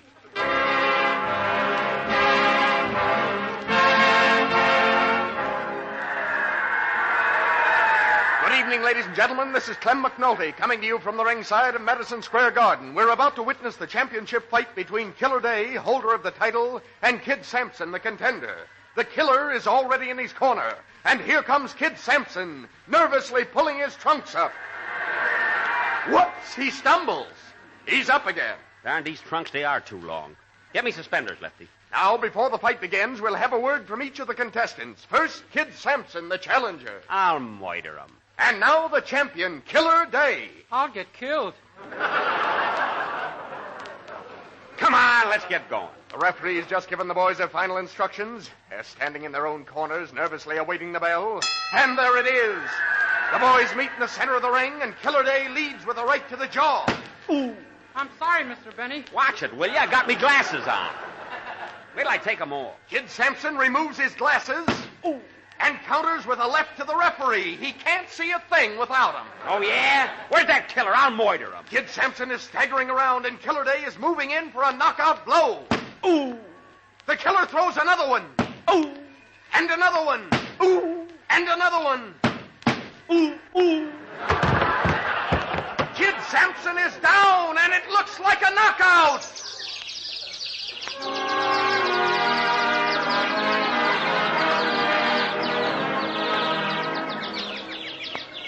Ladies and gentlemen, while Kid Sampson is in dreamland, let me tell you about JELL-O's new dessert recipe book. This interesting book contains 365 recipes and suggestions, one for each day of the year. It can be obtained by sending 10 cents to Don Wilson, Battle Creek, Michigan. I thank you. Ooh. Let me have that guy. I'll slug him. I'll moiter him. It's too late. You're in your dressing room. Oh, yeah. Darn that, Dennis. He hit me right in my big blue eye. Ooh. I'm sorry, Mr. Benny. Sorry nothing. Now listen here, Dennis. You knew very well this was a play and that I was supposed to knock you out. Well, I'm Irish. I don't care what you are. Hey, what about my symphony? The heck with your symphony. Dennis Day, I'm not going to forget this. There's no excuse. You saw the picture. Jimmy Cagney's supposed to knock out the champion. That's the only way he can get the money to help his brother. And what happens? The minute my back is turned, you hit me right square in the eye. This is the last time During the past 40 years, ladies and gentlemen, JELL-O has become increasingly famous as the name of America's favorite gelatin dessert. And now, today, those big red letters are acquiring new fame on the JELL-O pudding package. JELL-O puddings, as you know, are the most recent members of the JELL-O family. Swell, ready-prepared puddings with the same high quality you've come to expect of every product that bears the name JELL-O.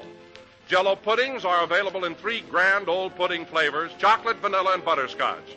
And you'll find each one full of rich, creamy goodness, the last word in smooth, mellow delight. JELL-O puddings take only a few minutes to make, and they sell for the same low price as JELL-O. So tomorrow when you order JELL-O, order JELL-O puddings, too. And in buying both, look for those big red letters on the box. The name JELL-O is a trademark, the property of General Foods.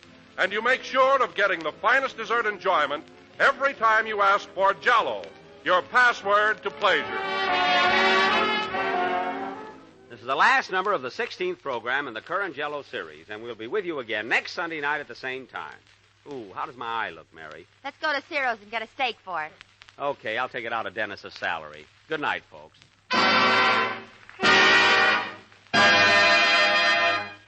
JELL-O.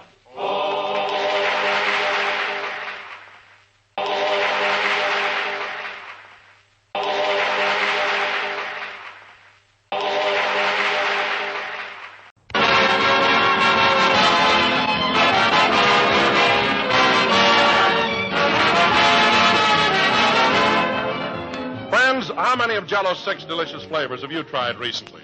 Probably all of them. But if you haven't, why not decide right now to enjoy the rest of them just as soon as possible?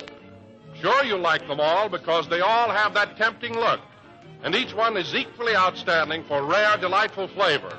A flavor as refreshing as the juicy, ripe fruit itself. You might try JELL-O's 3 citrus flavors. Perhaps a gay dessert made with golden orange JELL-O, or a mold of shimmering lemon JELL-O.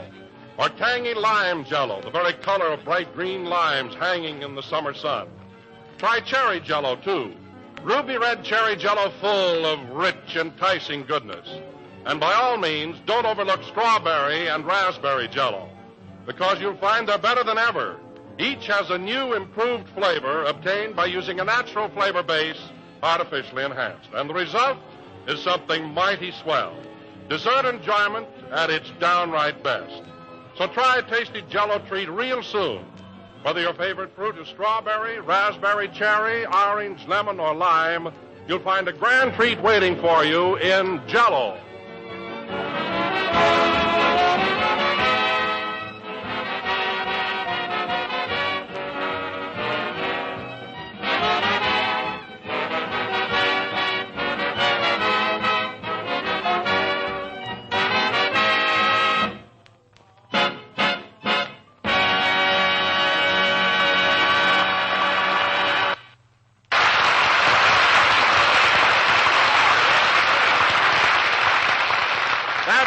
Should be set to music from Crazy with the Heat as played by the orchestra. And now, ladies and gentlemen, I would like to announce that Jack Benny is at home this evening, where he is packing for a sudden and unexpected trip to New York City. Mary Livingston is with him. So without further ado, we take you to Jack's home in Beverly Hills. Take it away. Now, let's see. 1, 2, 3... What else do you want me to do, Jack? Just a minute, Mary. 3, 4, 5, 6. Mary, do you think I ought to take 6 of these to New York? Oh, take them all. No, these will be enough. I'll take 6. Take the whole box. How much does Kleenex cost?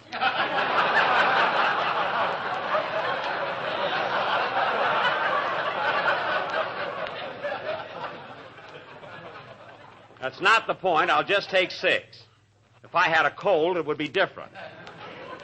Now, let's see. Say, Jack, what are you going to New York for anyway? I told you I'm going there on business for a couple of days. I'm considering a part in a Broadway play. Are you kidding? No, I'm not kidding. I've had my fling in pictures, and now I'm going to tackle the legitimate theater. In fact, I'm toying with Shakespeare. Why don't you get a yo-yo and leave him alone? Now, Mary, I'm serious. One of these days, you'll see a big electric sign on Broadway, Hamlet, starring John Benny. John Benny? Who's that? Me. I'm going to change my name. Well, here we go again. I know what I'm doing. You can jest, Mary. With a little experience, I may become one of the leading interpreters? What's that?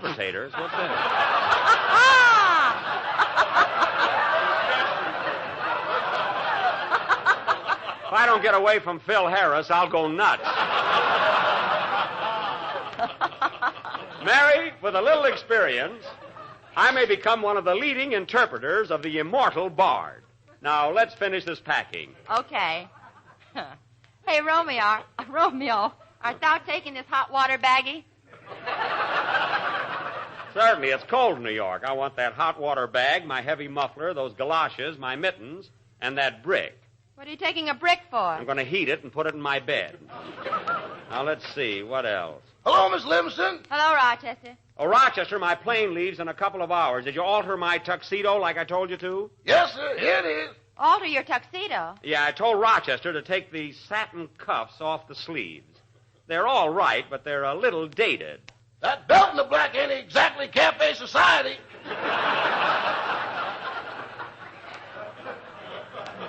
Well, no, but I may buy a new one in New York. Here, pack my tuxedo, Mary. Okay. Say, Jack, what's this deep pocket for in the back? Where? Right here on the inside. Oh, that. I did a magic act for a while in vaudeville, and that's where I kept my rabbit. That was a pigeon, boss. It was a rabbit. It was a pigeon. Rochester, I ought to know. I'm telling you, I kept a rabbit in that pocket. Okay, it was a rabbit. You're darn right. And that egg I found was a mothball with a yolk in it.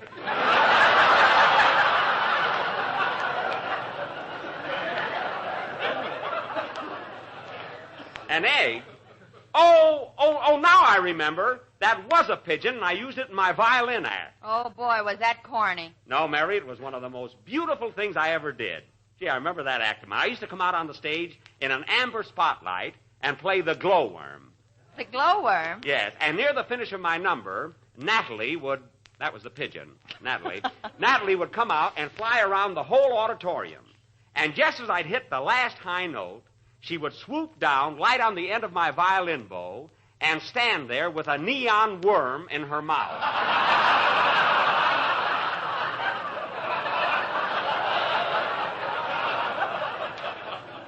Oh, the effect was simply wonderful. And then for an encore, the pigeon would sit up on my head and coo while I played Waters of the Minnetonka. Oh, that pigeon was so cute sitting there. Remember the night she got knocked off with a tomato? You never even saw the act. It was sensational. Whatever become of that pigeon, boss? Oh, we split up. And, Natalie isn't doing so well. I saw her in a pot pie at the Brown Derby the other night. Gee, Mary, we better, she was still tender, though. Mary, we better hurry with this packing or I'll miss my plane. Do you want this string? That's a tie. Pack it. Oh, Rochester, I want you to take care of our boarder, Mr. Billingsley, while I'm away. See that he gets his meals on time and everything.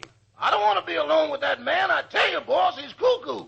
Oh, you're always saying that. What's he done now? Well, last night he put on a fur coat and told me he was a beaver. A beaver? Oh, he was probably just going to a masquerade party. Well, he came back later and built a dam across the swimming pool. What? You mean to say he built a dam clear across my swimming pool? Yeah. Well, why didn't you go out and catch him? I tried to, and he told me he was out of season. Oh, my goodness. Well, he better clean out that pool while I'm gone. Say, Jack, where's that mechanical man Mr. Billingsley invented? Oh, he's around somewhere. Rochester is scared to death of that robot. I'm scared of anything that nicks my razor when I hit it.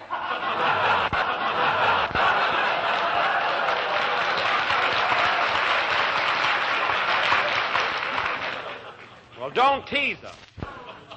Say, Mary, pack a couple of those. See who's at the door, Rochester. The door? Yes. Maybe it's a salesman selling something we got enough of. Well, go and see. Let's find out. Okay. Never saw such a lazy guy. Mary, pack a couple of turtleneck sweaters. I'll need them. Sweater over those ears. I pull them up from the bottom like a girdle. How do I get them over my ears? Let's see. I hope I didn't forget anything. It's Mr. Harris, boss. Hello, Phil. Hiya, Mary. Hey, Jackson, here's that suitcase you wanted. Thanks, Phil. It's nice of you to lend it to me. Boy, get a load of those labels on it. Yeah, I had it with me last summer when I was on the road playing them one-night stands. Oh. Hey, Jack, look at this label here. Ritz-Carlton Hotel, Empty Jug, Texas. Empty jug? That's us. Kill 'em and fill 'em. I never heard of the town. Where is Empty Jug, Phil? It's about 50 miles this side of Bottoms Up. Oh, fine. All those jerk-water towns. Phil, why don't you get booked into cities like Fort Worth or Galveston or San Antonio or Dallas? Leave me alone, Jackson. I know my market. I'm glad you do. At least you're not kidding yourself, Phil. I'll give you credit for that. Yeah, credit. Oh, Dennis, I didn't see you come in. Well, I finished mowing your lawn, Mr. Benny. Is there anything else? No, that's about all. What do I owe you, Dennis? Well, 2 hours at 50 cents an hour. That's 75 cents. Oh, what a kid. Dennis, you're cheating yourself. 50 cents an hour for 2 hours is $1. It wasn't last week. Dennis, that's about all. Okay. Do you mind if I go in the other room and practice my song? No, go right ahead. Go in the living room, Dennis. There's a piano there. Thanks. Okay. Well, Mary, my suitcase is about full. We'll start on Phil's now. Open it up. Okay. Be surprised how many things you have to take with you. Hey, Phil, what's all this stuff in here? Oh, those are the posters we put up when we're on the road. Let's see one of them. Well, I'll be darned. Coming next week to the Trianon livery stable, Phil Harris and his barefoot serenaders. Phil, don't your boys wear shoes when they're on the road? Nah, we don't want to make our audience feel self-conscious. Oh, I see. Now, Mary, take these posters out of Phil's bag and put my wool socks in it. Oh, Jack, you're taking too much stuff with you. No, I'm not. Now, Mary, fold these things neatly, will you? I'll need all the space I can get. Okay. And, Phil, hand me my dressing robe. Here you are, Jackson. Thanks. There's no use taking chances in New York, you know. It's pretty cold there.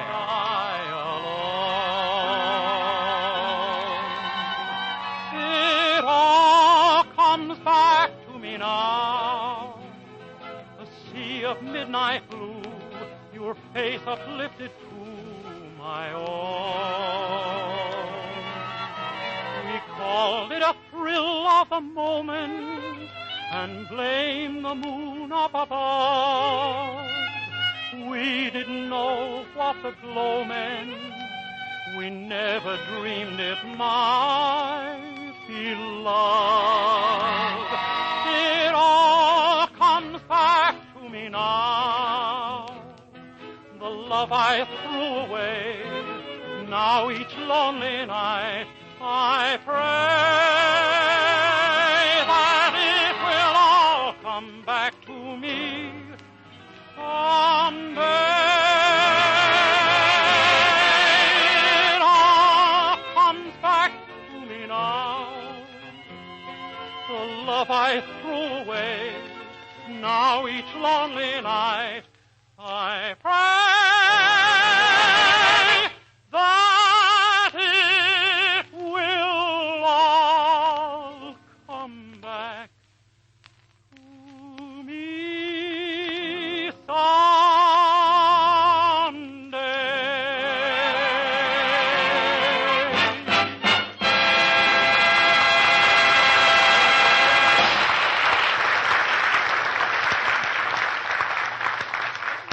Well, I guess that's all the shoes I'll need. Say, Mary, do you think I ought to take a pair of rubbers to New York with me? I already packed your galoshes. Well, they're for snow. I want the rubbers in case the snow turns to rain, you know? Well, why don't you take some skates in case the rain turns to ice? Skates? Say, that's not a bad idea. Pack them, too. Why don't you take a spoon in case the ice turns to ice cream? Oh, quiet. You're so smart lately.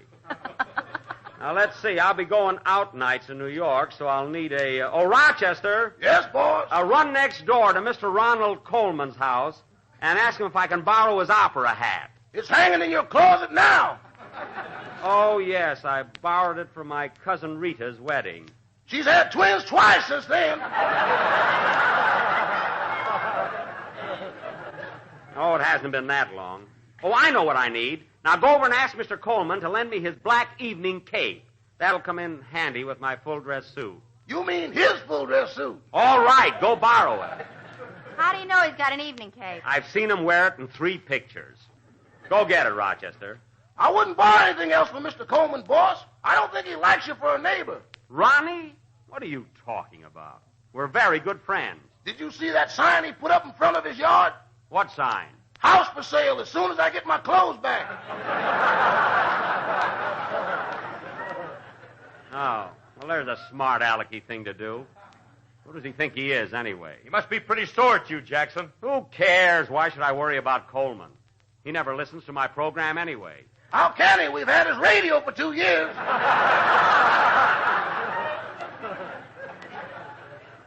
Well, it's going back first thing in the morning. Needs new tubes anyway.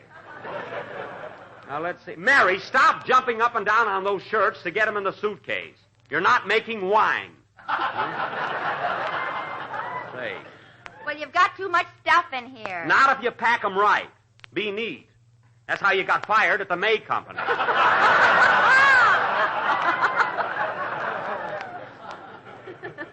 We ought to get something from them pretty soon, don't you think so?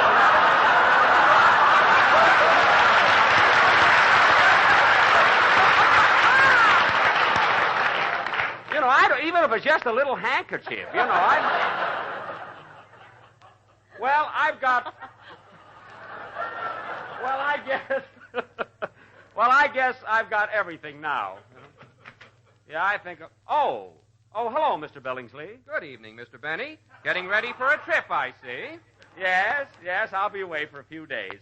I'm flying to New York. Flying, eh? Would you like to borrow my magic carpet? No, thanks. I'll take the plane. After all, New York is pretty far to go on a magic carpet. I'll be glad to put a hostess on it. No, thanks just the same. I'll just be an old stick in the mud and take the plane. I hope you'll be comfortable while I'm gone. Oh, don't worry. Mr. McDougal will keep me company. Mr. McDougal? That's the robot. Oh. By the way, how is Mr. McDougal? Oh, he's been in a frightful mood all day. I think I'll have his oil changed. His oil changed, eh? Would that help? Always helps me.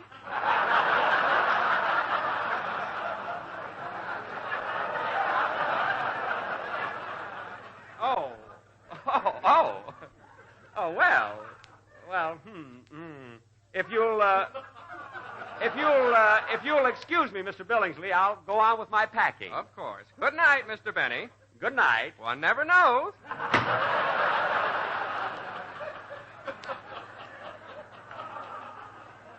You know, that guy is a little eccentric, but I can't help liking him. Does he always carry a bunch of bananas over his shoulder?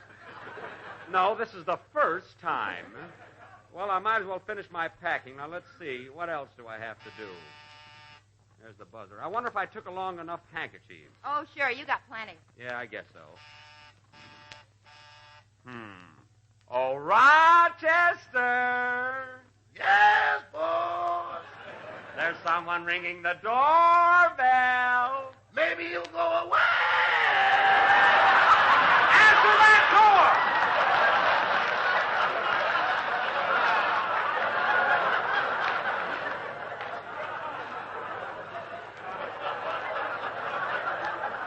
Answer it! Don't aggravate me. I never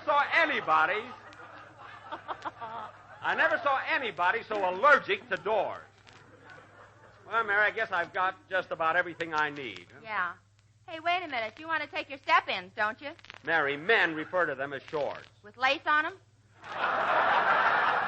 That's not lace. They're just frayed a little. I'll buy new ones in New York. Why don't you buy us some from Ronald Coleman? We're not speaking. Not until he removes that sign from his front yard. Announcing Mr. Don Wilson. You don't have to be so formal, Rochester. Hello, Don. Hi, Don. Hello, everybody. Hello. Well, Jack, here's those ice cream puffs, or those cream puffs that you asked me to bring over.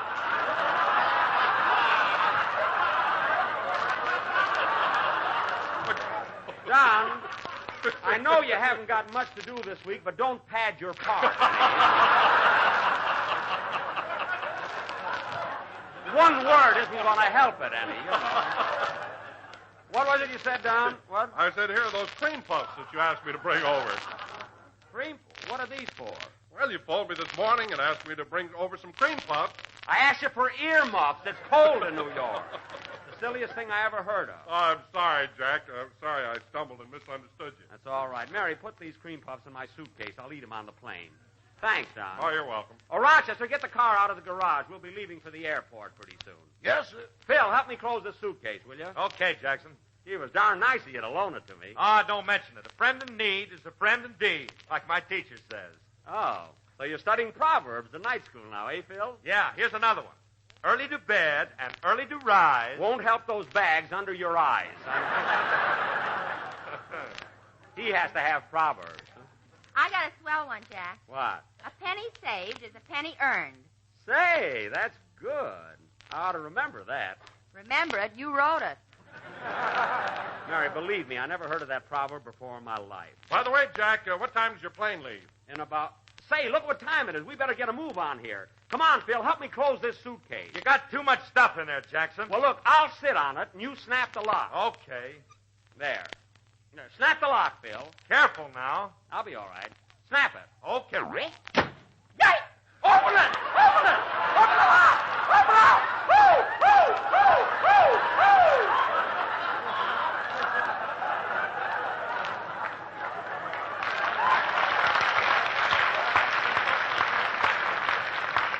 Darn you, Phil, why don't you watch what you're doing? I told you to be careful. Well, you didn't have to.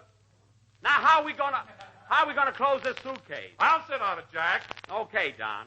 Now, hurry. We got to get going. Now, Mary... Well, there goes the cream puffs. Phil, tie a rope around the suitcase and let's go. The car's waiting, boss. We'll be right out. Where's Dennis? He's in the other room. Hey, Dennis, you want to drive to the airport with us? I live out that way. I'll ride my bicycle. All right. We're coming. We're coming. Everything has to happen to me when I'm in a hurry.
Nice of you guys to come down and see me off. Are you comfortable back there, kid? I'm okay, Jack. I was seasick for a while, but I'm all right now.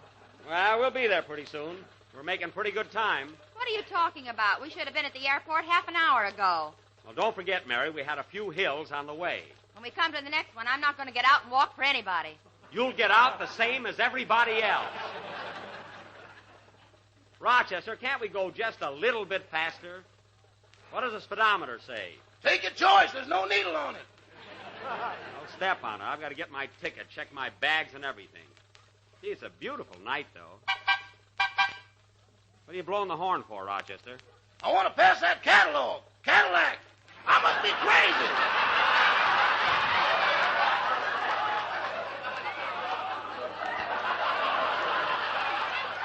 Rochester, if you can't pass a catalog with this car, I'm really going to get rid of it.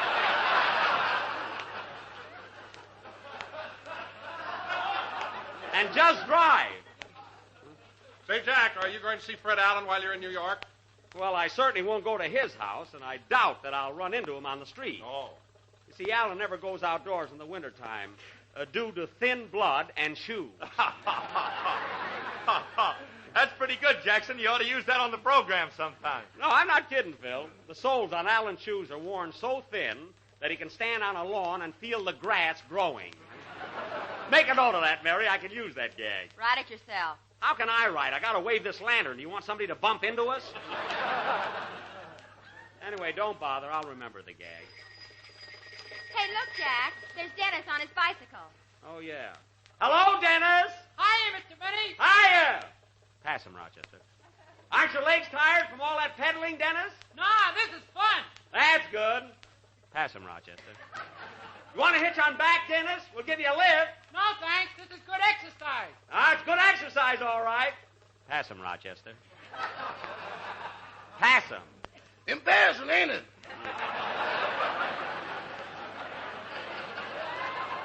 Well, step on it or something. So long, Mr. Benny. I'll wait for you at the airport. You come back here. All right, go on, those reckless kids. Let them go. Oh, Jack. Don't you dare open your mouth. And listen, fellas, I don't any of you breathe a word of this. I won't, Jackson. Don't worry about me. We still have a lot of time, so let's relax and enjoy the ride. We're going along fine now. Attention, folks, we're going down a hill. Please fasten your safety belts. Okay, buckle them on, everybody. You too, Harris. I don't want any lawsuits. Here we go. Whee! Boy, we're traveling now. See you at the airport, Dennis. I knew we'd pass them.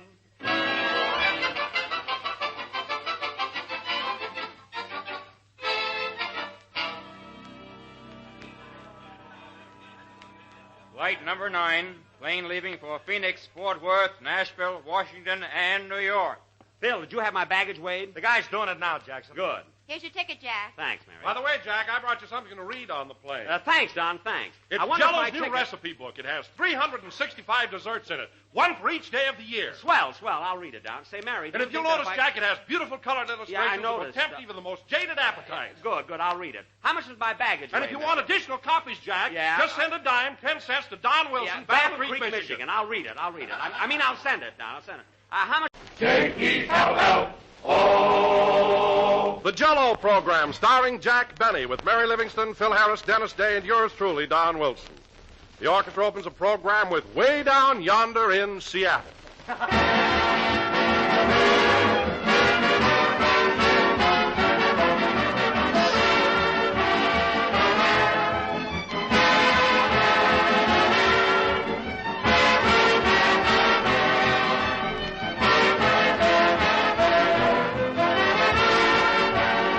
Hot or cold, summer or winter, JELL-O is a mighty grand dessert. Yes, sir, the sun may be shining where you folks live, or it may be snowing outdoors. But snow or sun, you'll discover that there's no finer treat than JELL-O. JELL-O is a dessert that's always good, always suitable to every season. It's a dessert that everybody likes, everywhere, every time. Because JELL-O has such a gay, inviting look, a colorful beauty that's one of its biggest attractions.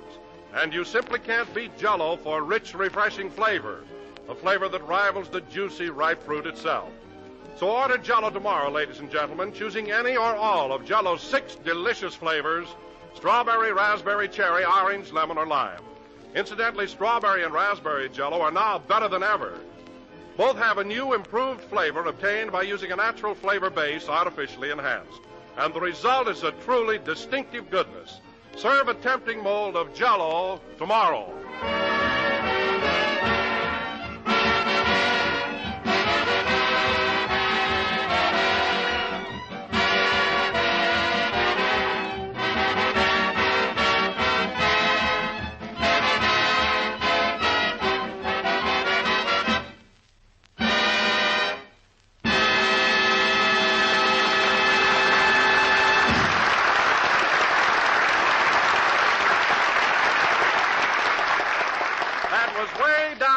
In Seattle, played by the orchestra. And now, ladies and gentlemen, I would like to announce that Jack Benny has not yet returned from his trip to New York City. However, he will be back with us next Sunday, and in the meantime... No kidding, Don. Ain't Jackson going to be on the show tonight? No, Phil. He wired me saying he's been delayed in New York. A big business deal's holding him up. A big business deal? Yes. He's probably sitting in a restaurant waiting for the other guy to pick up the check. I know Jack. No, I'm serious, Mary. He won't be back until tomorrow. Well, what am I waiting for? JELL-O again. This is Smiling Phil Harris talking. And, folks, here's the hot one. You know, folks, a funny thing happened. A manicurist says to a guy in a barber shop, "Shall I file your nails?" And he says, "No, honey, just throw them away." Ain't that a Lulu? Now, just a minute, Phil, just a minute. I'm sorry, but you can't be the master of ceremonies tonight. Jack has arranged to have Herbert Marshall take over the show. You mean Herbert Marshall, that big movie star? Yes, sir. Gee, Herbert Marshall. I wish I'd known about this before. My hair's a mess. Mine, too.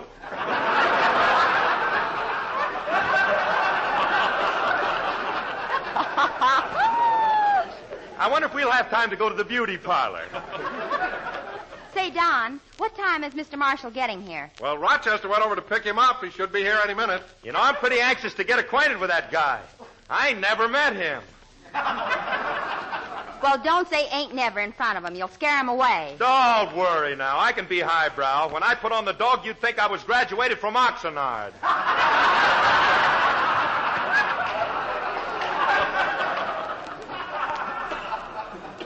Oxnard? You mean Oxford. All right, I got my towns mixed up.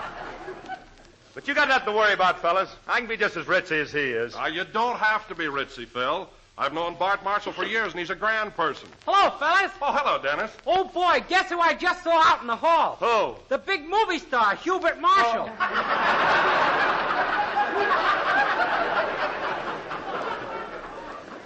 Hubert, you mean Herbert Marshall. You're as bad as Phil. Oh. Well, Dennis, why didn't you bring him here with you? Mr. Marshall's taking Jack's place on the program tonight. Gosh, if I'd have known that, I'd have baked a crumpet. Hey, Don, don't you think you ought to go out and get Marshall? Yeah, don't lose him. Well, maybe that's him now. Come in.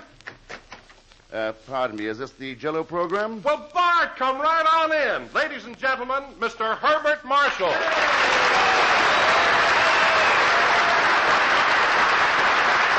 Thank you. Thank you. I'm awfully sorry I'm late, Don, but Jack sent his man over in a Maxwell to pick me up. Yes, we had some tire trouble. Oh, did one of the tires blow out? One would have been nothing. Sounded like a gangster movie. I know, Bart. I've ridden in that car. Oh, pardon me. I don't believe you know the other members of our cast. This is Mary Livingston, our leading lady. Hello, Mr. Marshall. How do you do, Miss Livingston? I've heard you on the air so often, I feel we're old friends. Gee. So, let's not be formal. I'll call you Mary, and you call me Bart. Gee. You know, I'm not used to this sort of work. I hope I made good tonight. You made good with me already.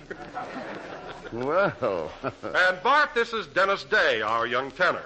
Oh, hello, Dennis. Hello, Mr. Marshall, if I'm not too excited. Calm down, Dennis. Calm down. Hey, Don, how about giving me a knockdown? Oh, yes. Bart, this is Phil Harris, our musical director. Glad to know you, Mr. Harris. Put it there, Herbie. What's cooking? What's cooking? Yeah, you know. Are you jiving? Are you solid? Are you on the beam? Solid on the beam. He means, how are you? Oh, I'm fine, thank you. The weird fellow, isn't he?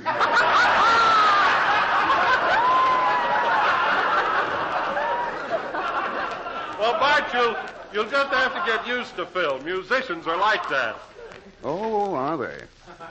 Well, I'm sure we'll all get along beautifully, although it's rather difficult coming in here on such a short notice. I'm sure Jack appreciates it. Hey, Herbie, I can't figure this out. Are you pals with Jackson? Jackson? He means Jack. Oh, I see. Oh, yes. No, really, I ought to have an interpreter with this fellow.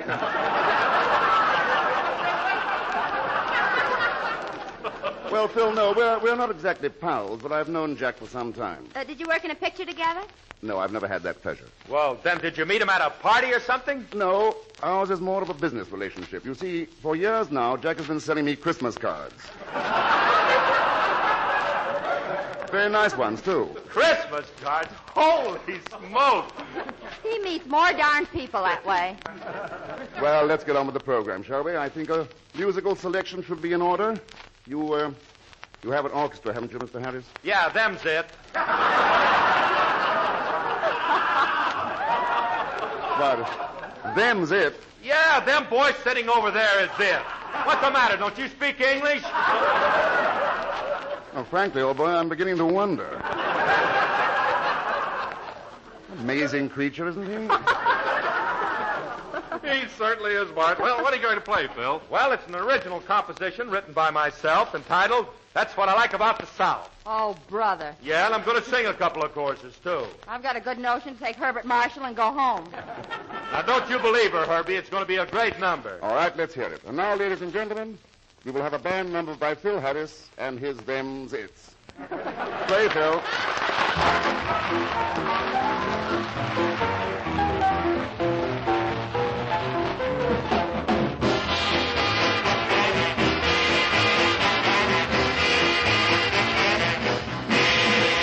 Won't you come with me to Alabama? Let's go see my dear old mammy. She's frying eggs and boiling hammy. That's what I like about the South. Why, there you can make no mistakey. Where your nerves are never shaky. Ought to taste a layer cakey. That's what I like about the South. She's got baked ribs and candied yams. Those sugar-cured Virginia hams. Basement full of those berry jams. And that's what I like about the South. Hot cornbread and black-eyed peas. You can eat as much as you please. 'Cause it's never out of season. That's what I like about the South. Don't take one, have two. They're dark brown and chocolate too. Suits me, they must suit you, 'cause that's what I like about the South.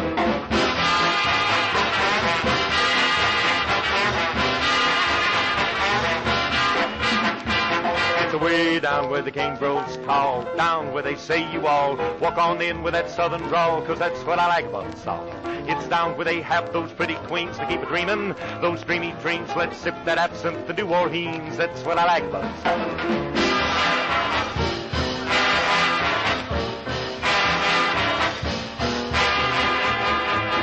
Come old Bob with all the news, got the box back coat and the button shoes, all caught up with his union dues, and that's what I like about the South. Here come old Roy down the street, who can't you hear them scuffling feet? He would rather sleep than eat, and that's what I like about the South.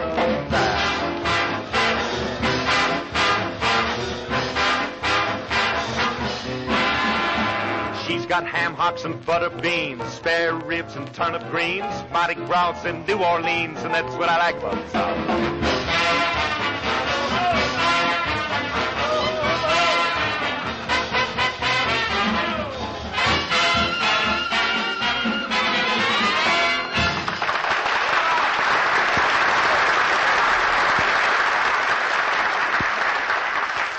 Well, That's What I Like About the South, played by Phil Harris and his orchestra, with a vocal chorus by Mr. Harris.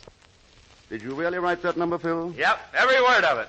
Ham hocks and butter beans and backbones and turnip greens. Don't that make your mouth water, Herbie? Oh, yes, it's one of the most appetizing songs I've ever heard. By the way, how did you happen to compose a number like that? He was hungry. Very good, Mary. Oh, now cut that out. No, that wasn't it at all. There's a lot of songs about June and moon and love, so I figured I'd write about food. Food, huh? Yeah, just give me a cookbook and a piano, and I'm going to town. That's very interesting. I had no idea you had such a gastronomical outlook.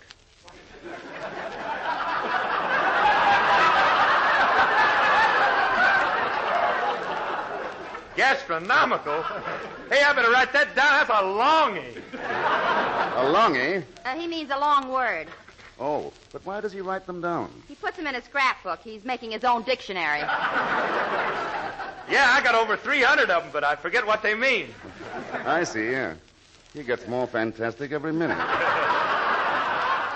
Oh, by the way, Bart, did Jack mention in his wire about our sketch this evening? Why, no, he didn't. What sketch do you mean? Well, we were going to do our version of Somerset Maugham's great play, The Letter. You know, the picture you made recently with Betty Davis? And Jack was going to play Herbert Marshall. Well, that's very flattering. And I was just wondering, Bart, since Jack isn't here, perhaps you'd be willing to play your part yourself. Well... You think you can do it, Hubert?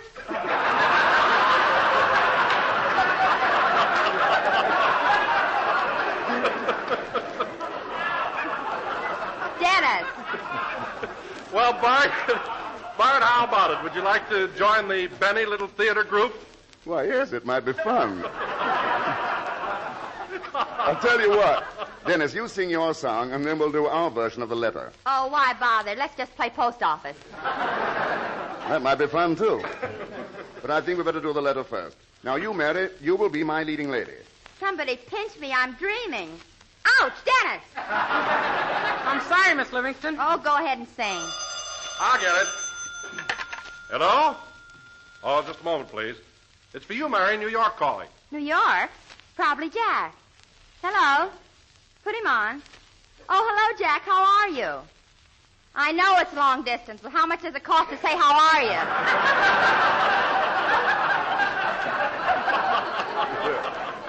All right, forget it. Say, Jack, how did your business deal come out? Yeah? Yeah? What about that business deal, Mary? Alan finally paid the check. What's that, Jack? Yes, he's right here. I'll put him on. He wants to talk to you, Mr. Marshall. Thank you. Hello. Oh, hello, Jack. How are you? Sorry, old man. I forgot it was long distance. What? No, you don't have to do that at all. No. No, but really, old boy, I don't expect anything. Oh, very well, if you insist. Thanks awfully. Goodbye. Well, I'll be darned. Is Jackson going to pay you for being on the program tonight? No, but next year I get my Christmas cards for nothing. Let's have your song, Dennis.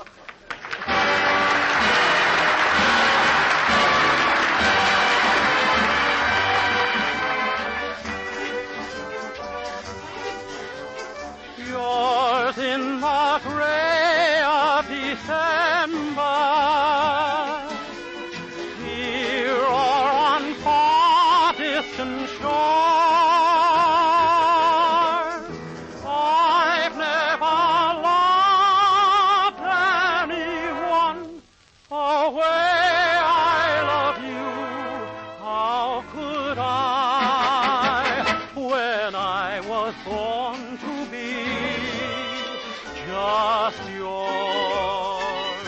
This night has music, the sweetest music. It echoes something within my heart.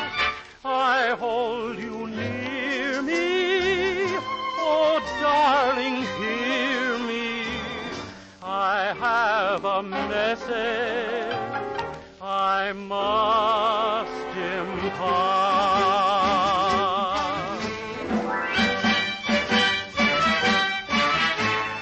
Cuando se quiere de veras, como te quiero yo a ti. Es imposible, mi cielo, tan separados vivir. Cuando se quiere de veras, como te quiero yo a ti. I've never loved anyone the way I love you. How could I, when I was born to be just yours?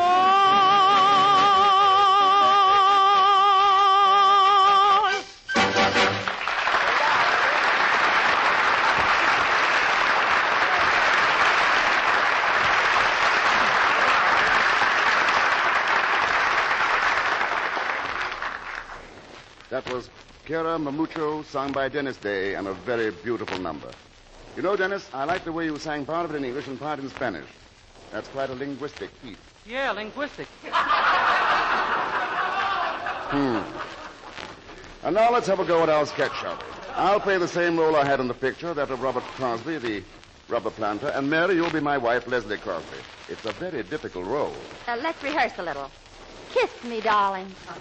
Later, Mary. Now, let's see. We'll need a barrister. Phil, do you think you can handle the part of the lawyer? Absolutely, old boy. How do you want me to play it? Gastronomical or linguistic?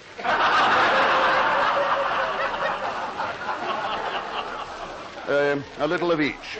Well, I think that about takes care of the casting. Say, Mr. Marshall, am I going to be in the play? Well, in a way, Dennis. You see, you enact the role of the man who's been murdered. But unfortunately, as the story opens, you are already dead. Oh, no dialogue, eh? Well, hardly.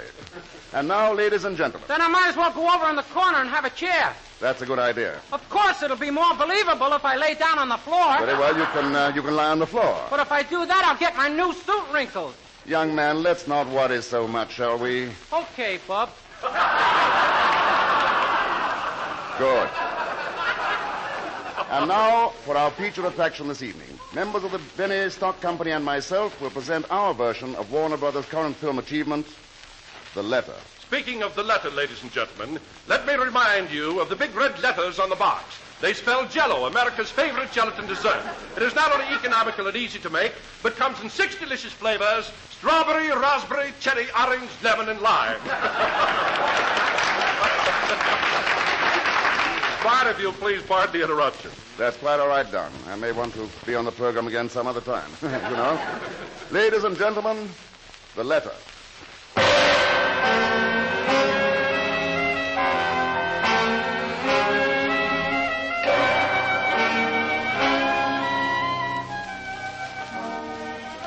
The locale of our play is Singapore in the Malay Peninsula.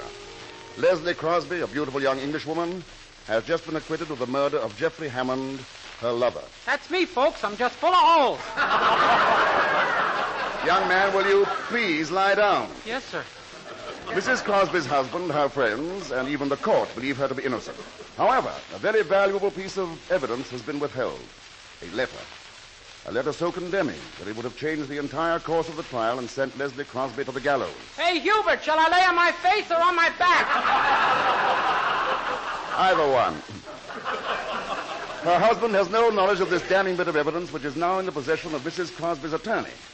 As the scene opens, the trial has just ended, and Leslie is being escorted through the crowded courtroom by her attorney.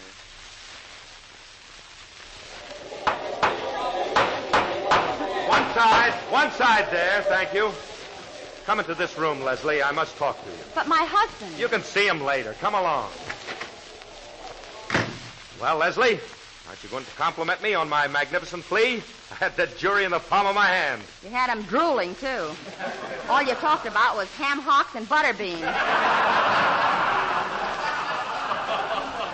Some plea. Well, I got you off, didn't I? Thanks to me, you are now a free woman. Why shouldn't I be free? I shot Jeffrey Hammond in self-defense. That's what the public believes. But you murdered him, and you've done it with malice and forethought and all that stuff. What are you talking about? Well, just look at this. Look at this letter. Dear Phil, I waited for you last night until all... Wrong letter! Here, give me that. Now, here's the letter I mean. Do you see it? Why, that's the letter I wrote to Jeff Hammond. Precisely. Oh, fine. Now, look, do you realize that if this letter had been introduced as evidence, they'd have given you a hemp necklace? Oh, never mind that. How did you get hold of this letter? Well, I had to buy it from a blackmailer. He wanted $10,000, but I talked him down to 85 cents. 85 cents? Why, that's all the money my husband had in the world. Well, that's the best I could do. Here, now take this letter and burn it up. The most terrible thing I've ever read. And if your husband ever sees it, you're going to... Quiet. Here he comes now. Oh, yes. Hello, Robert. Hello, old boy. Ah, Leslie, my love. Robert, kiss me, my darling. Oh, my dear, I'm so glad this terrible ordeal is over. Kiss me, my darling. It's been like a horrible nightmare. And now, thank heaven, it's over. At last, we are together again. Kiss me, my darling. You'll never know what I've been through. Those nights of torment and loneliness. Please, kiss me, my darling. Oh, yes. Sweetheart. Hey, Herbert, we got the same technique.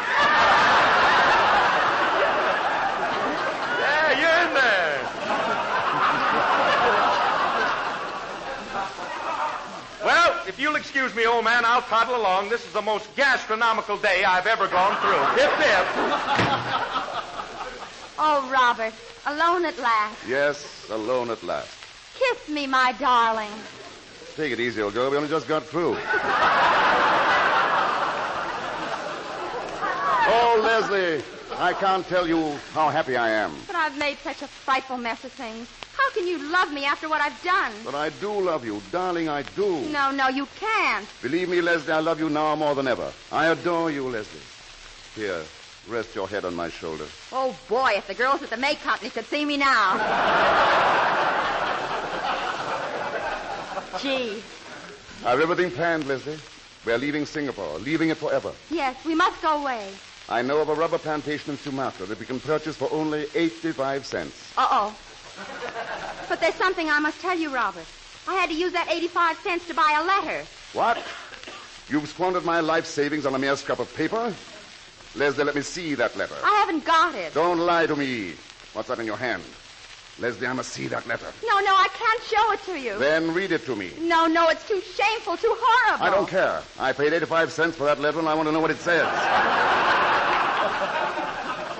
You're as bad as Benny. Very well, I'll read it. Dear Jeff. Oh, Robert, it's too terrible. I can't continue. I insist. Read the rest of that letter. I can't go on with it. You must. All right. You might as well know. Dear Jeff, roses are red. Violets are blue. I like my husband, but I'm nuts about you. There. Now you know. So that's it. You were in love with Jeff Hammond. Yes, Robert, and I still love him. With all my heart and soul, I love the man I killed. Yeah, killed. Young man, will you please lie down? Kiss me, darling. Kiss me. Please, Mary, please.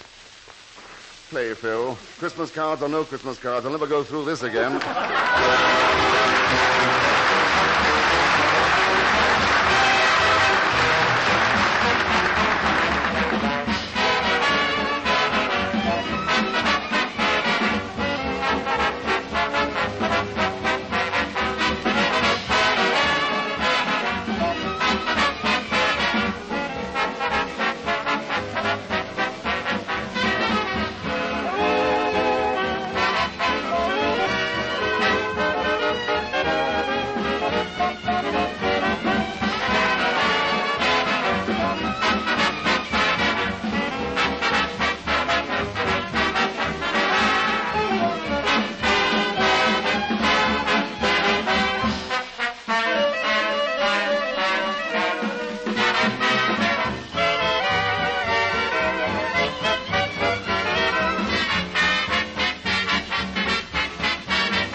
Was Keep an Eye on Your Heart, played by the orchestra.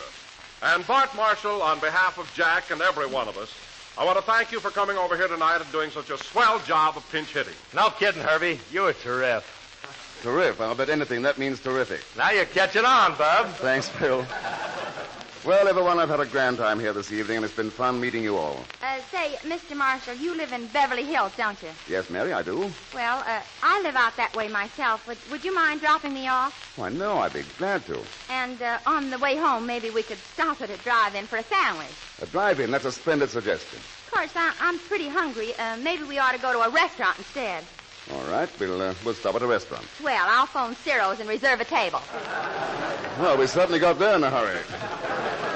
Come along, Mary. Well, goodbye, everybody. Goodbye. Cheerio, everyone. Oh, by the way, Mary, I'm afraid I'm being rather rude. Do you think I ought to invite the rest of the gang to Ciro's with us? Nothing doing. You're mine, Bub. Come on.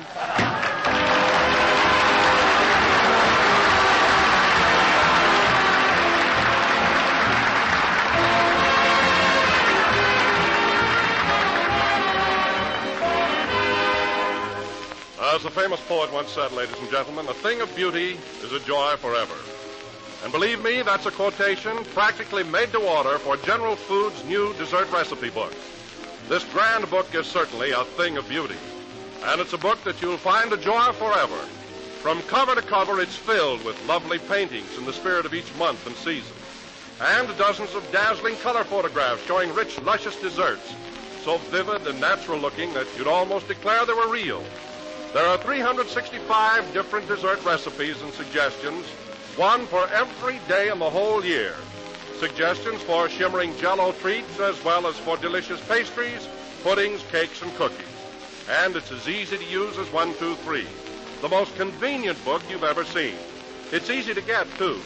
All you have to do is just send 10 cents in coin or stamps to Don Wilson, care of General Foods, Battle Creek, Michigan. I'll repeat the address. Don Wilson, care of General Foods, Battle Creek, Michigan.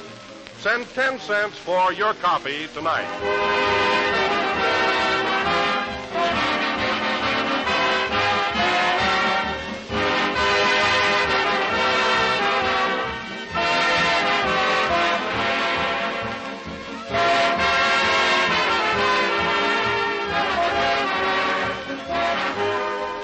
This is the last number of the 18th program in the current JELL-O series, and we'll be with you again next Sunday night at the same time when Jack will be back with us again.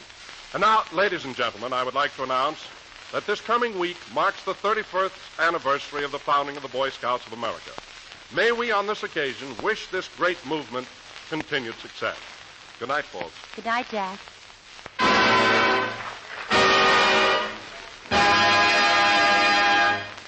JELL-O.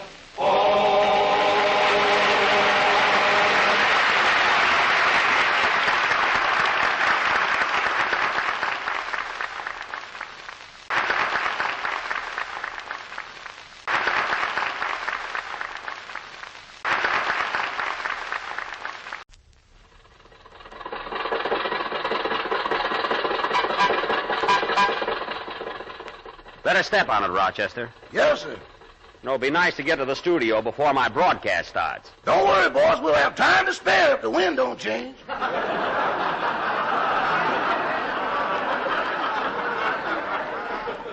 I don't want to be late, especially after being off the program last Sunday. You know, I was a little worried about that. I was afraid my gang wouldn't be able to do a show without my being there. Yeah, who'd ever think a program could be that funny with the both of us just listening in?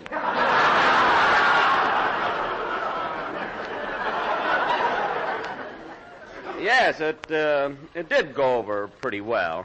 Say, boss, that's the first time you ever missed a broadcast, ain't it? No, it happened once before when I fell asleep at a movie. It was my picture, too. I can't understand it. Is everything comfortable there in the back seat, Mr. Billingsley? Oh, fine, thank you. It's awfully nice of you to give me this lift. Oh, don't mention it. I wouldn't have bothered you, but my magic carpet is at the cleaners. Oh.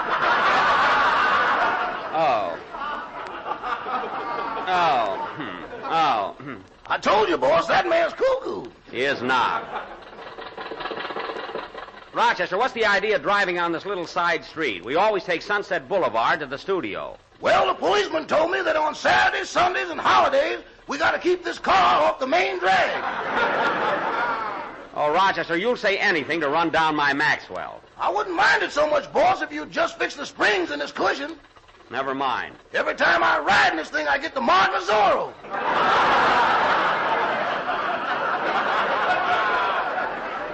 Too bad about you. Oh, Mr. Billingsley, are you sure you wouldn't like to come to the broadcast with me? No, thanks. Just drop me off at the bowling alley. I'm going to have this ball taken off my thumb.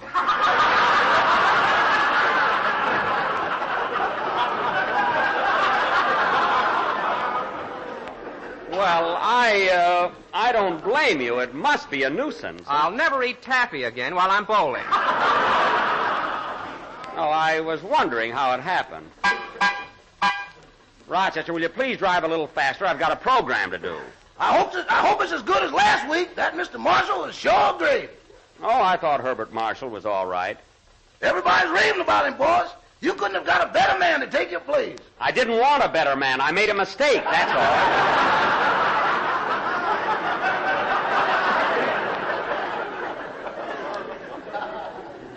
ought to have my head examined. He's the talk of the town from Central Avenue to the sea. Oh, don't get so poetic. Just drive me to the studio and forget about Herbert Marshall. I sure laughed when he looked at Mr. Harris and said, "Weird fellow, isn't he?" What's funny about that? And another thing, Rochester, you don't have to enjoy him quite so much. Who pays you, Mr. Marshall or me? Lately, it's been Santa Anita.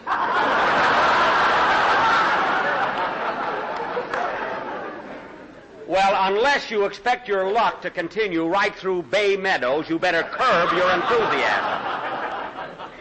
Now get me to the studio. Can we give you a lift, babe? Mr. Billingsley, please. Now, that girl is a total stranger. Drive on, Rochester. She was kind of cute, though. JELL-O. The JELL-O program starring Jack Benny with Mary Livingston, Phil Harris, Dennis Day, and yours truly, Don Wilson. The orchestra opens the program with Emporia, Kansas Stomp.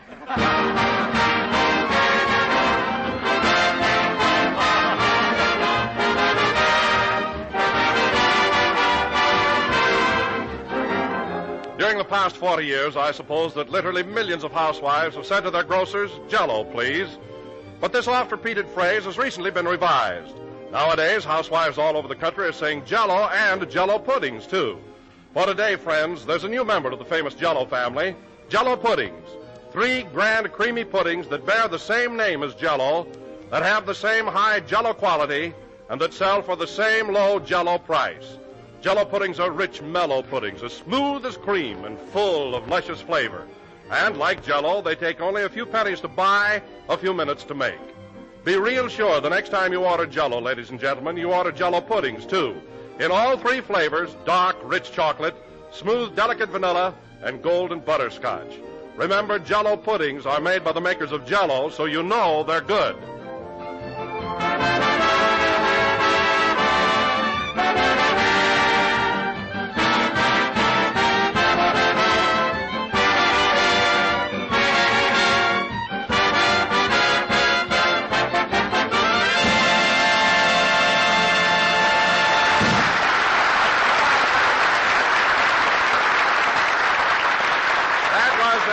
Kansas Stomp, played by the orchestra.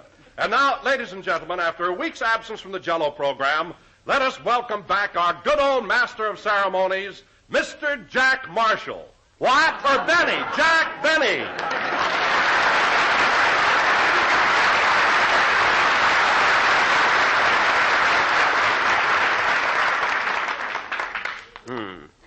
JELL-O again. This is Jack Benny talking. And, Don, you were a little mixed up on that introduction, weren't you? Yes, I was, Jack, and I'm sorry. It was just a slip of the tongue. Well, don't worry about it, Don. It could easily happen. After all, you've been with me only 8 years, and I've been away for 1 whole week. So it's only natural that you'd forget my name. Well, Jack, the only excuse I can offer is that since Herbert Marshall was on the show last week and did such a grand job, I subconsciously connected you with him. I see. Well, don't give it another thought, Don. It's a very common mistake. In fact, if I should happen to walk in on our program some Sunday night and call you Harry Von Zell, it'll be Von Zell, believe me.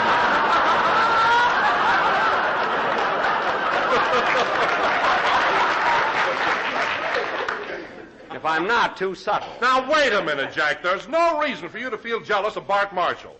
He may have done a very good job, but there's no one who can ever take your place in our hearts. Don, if there's one thing I can't stand, it's a big fat hypocrite.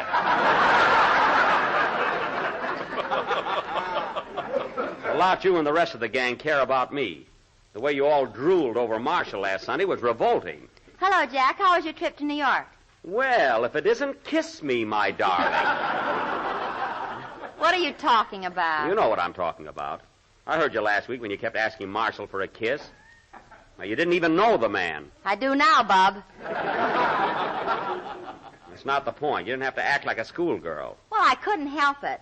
Gee, he's wonderful. No, everyone's wonderful to you but me.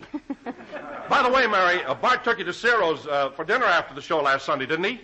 Yes, Don, and don't talk about it. I was so embarrassed in front of Mr. Marshall, I nearly died. Embarrassed? Well, what for, Mary? Well, the head waiter had seen me there with Jack so many times, he gave us each our own check.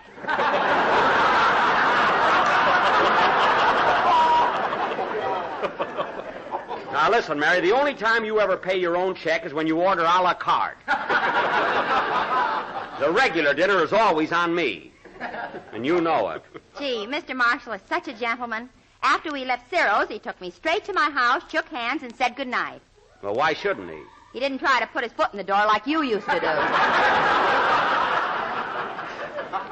Oh, for crying out loud. No kidding, Mary. Was Jack that kind of a guy? Now, wait a minute. As long as Mary's telling stories about me, let's get it straight.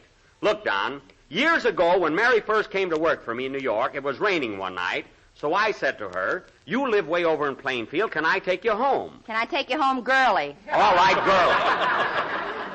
Everybody said it in those days. Anyway, Don. Yes?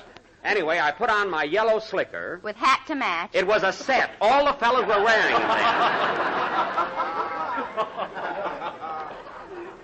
Anyway, Don, when we got to Plainfield, it was still raining.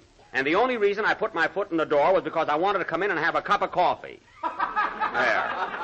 That's the whole story. It is not. When you put your foot in the door, Papa bit your ankle. Well, how did I know he was laying there? And if you remember, Miss Livingston, that's the last time that... Oh, hello, Phil. Hiya, Jackson. What's steaming? Was everything solid in New York? What? Did you latch on? Were you in there jumping? Weird fellow, isn't he?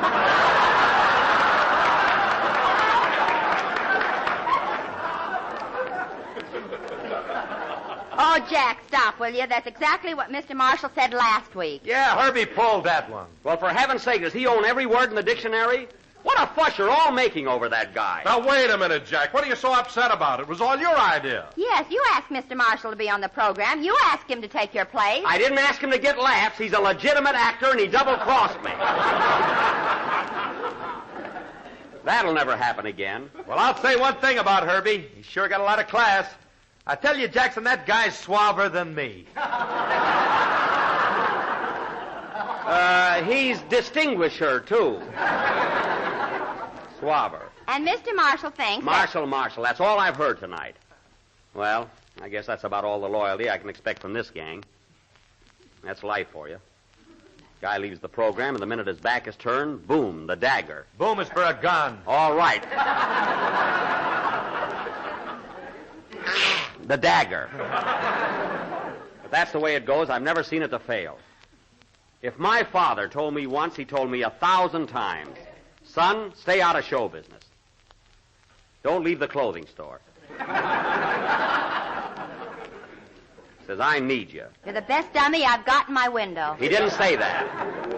But no, I had to be a wise guy. I had to leave Waukegan. So long, Dad. I'm going to Kenosha. Kenosha? They had vaudeville there. And that was the beginning. I had to get into show business. Better play, Phil. Okay. I'll never forget that opening night. Gee, I was a big hit. There I stood on the stage with my violin, taking bow after bow. I thought they'd never stop. They seemed like all...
Kenosha, I went to Milwaukee. I wowed him there.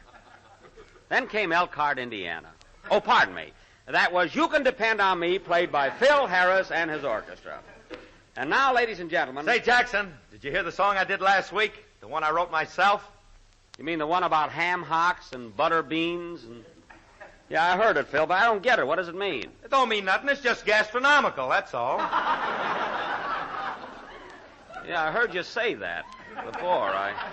Phil, what does gastronomical mean? Gastronomical, capital G... I don't want it spelled, Phil. I don't want it spelled. I want to know what it means. Well, it's easy enough to figure out. Let's break it down. Okay. Gastronomical. Break it down. Well, gas. Gas is what you buy in a filling station. Uh-huh. And tro. Tro means like when you throw a ball. I see. That's gastro. Now, what's nomical? Nomical is what an Englishman wears in his eye.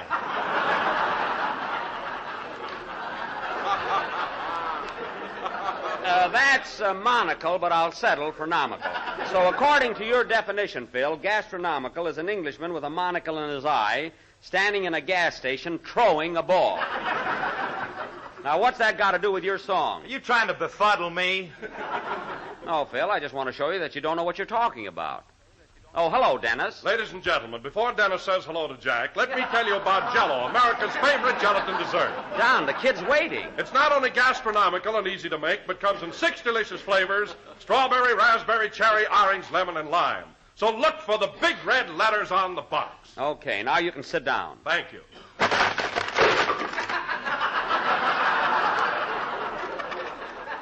Well, that chair'll never smile again. They can sweep that up. Can I say hello now? Yes. Yeah, hello, Dennis. Hello, Mr. Benny. What's going on? Oh, nothing. Boy, did we have a program last week. Is that so? Who was responsible for that hilarious half hour? The big movie star, Hubert Marshall.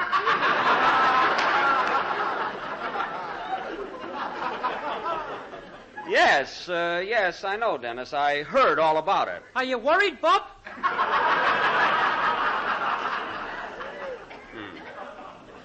Dennis, you don't know it, but it's not too late for you to become a policeman.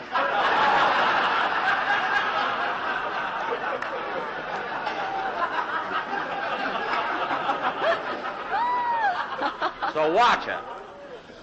Anyway, a lot of people missed me last Sunday.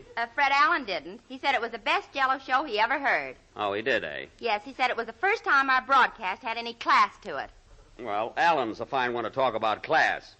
Any man that can be on a gasoline program for 6 months and still have those spots on his vest. Well. And now, ladies and gentlemen, I saw him on the street in New York. He ran down the subway like a rat. What a coward. And now, ladies and gentlemen, for our feature attraction tonight, the Benny Little Theater Bunch will present their version of Somerset Maugham's great play and Warner Brothers' sensational picture, The Letter. Wait a minute, Jack. We did The Letter last week with Herbert Marshall. And we're doing it again tonight with me. I'll show that guy how to play it. Mary, what are you doing there? I'm printing a sign. I'm going to pick at you. Put down that pencil. Whether you like it or not, right after Dennis's song, we're going to do this play. Not with me in it. Me neither. Jack, I think you're very silly to do it. Well, that tops everything. Fine pals. Honest to goodness, if I'd have saved my money, I'd quit radio right this minute. What? I said if I'd have saved my money, I'd quit radio. You've saved enough tinfoil alone to retire. What a girl. I maybe have 75 pounds of tinfoil, and right away I can retire. Anyway, fellas, we're doing our version of The Letter, and that's final. So, Dennis, go ahead with your song. Okay. Say, Mr. Benny, what's tinfoil selling for now? 16 cents a pound. Sing, Dennis.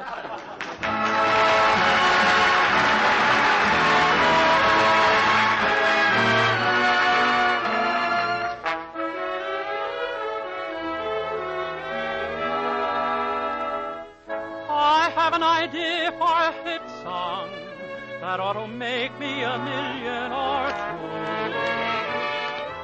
This little idea for a hit song is inspired by my love for you. You are far too wonderful for any single heart alone. My darling, you should be set to music for all the world to own. All lovely words you whisper to me should be written down and played. My darling, you should be set to music for your number one on my heart's hit parade. The lovely words you whisper to me should be written down and played. My darling, you should be set to music for your number one on my heart's hit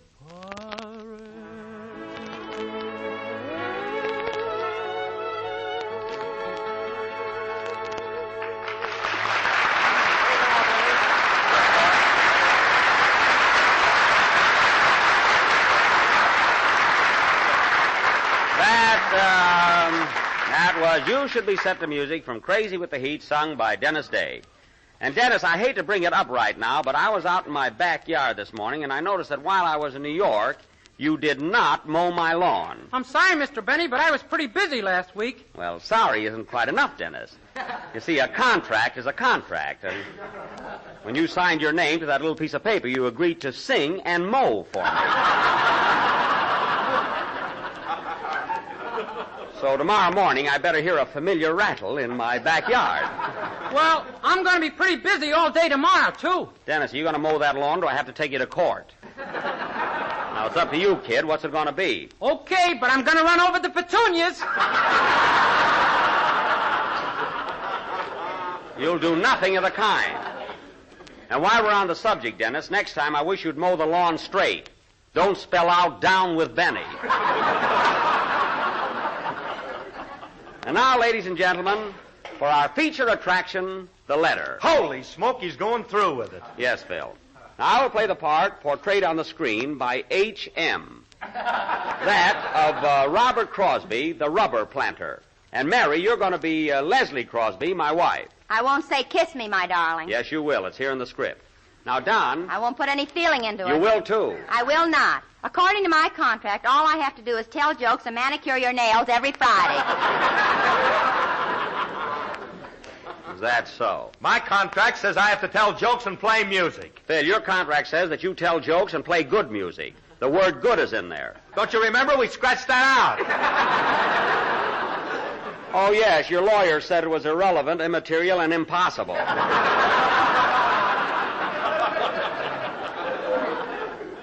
Anyway, getting back to our play, Phil, you're going to be the... Come in. Well, look who's here. Gee, it's Mr. Marshall. Hello, everybody.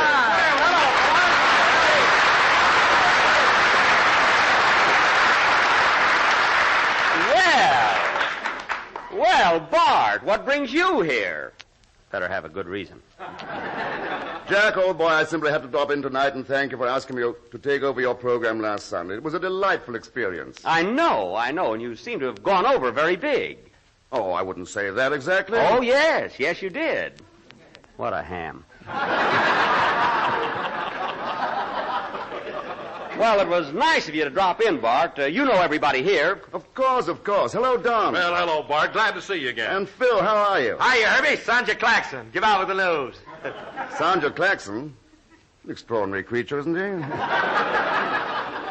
Oh, positively weird, I always say. And Mary, dear, I didn't see you standing there. You look charming this evening. With these goose pimples? Now cut that out.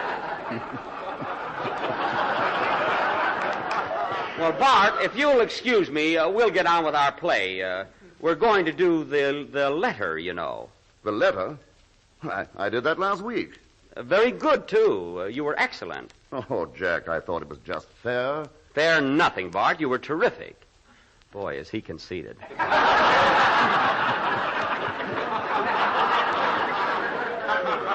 Now, if you don't mind, old boy, we'll go ahead with... Say, Bart, look what I've got on. Why, Mary, are you still wearing that orchid I gave you last Sunday? Yes, and I'm going to wear it till there's nothing left but the tinfoil. Then Jack takes over.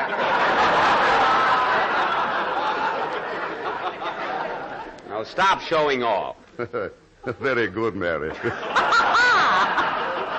Don't encourage her, please. Gee, Bart, didn't we have fun at Ciro's the other night? Yes, indeed. Of course, I'll never get over the waiter handing us each a check.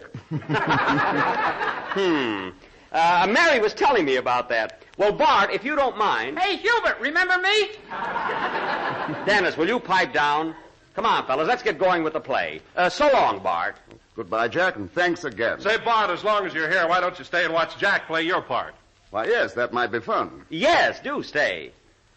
Don had to open his big fat mouth.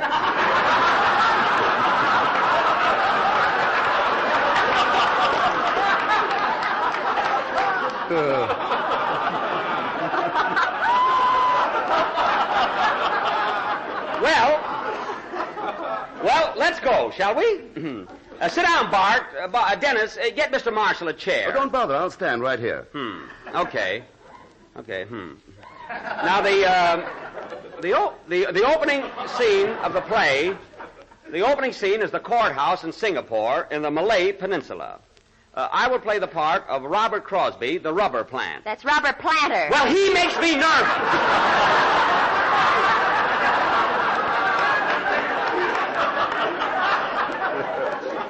Gee. I'm sorry, Jack. Oh, boy, I'll go over and sit down. Okay. Mary, let go of him.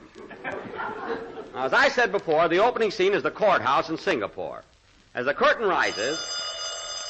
Oh, darn it, who's that? Answer the phone, Mary. Okay. Hello? Who? Mr. Harrington? Mr. Harrington, that's my sponsor. Give me the phone, Mary. He wants to talk to Mr. Marshall. Oh, it's for you, Hubert. Or Herbert. Our sponsor would like to talk to you. Your sponsor? I wonder what he wants. So do I. Answer the phone. Here. Thank you. Hello?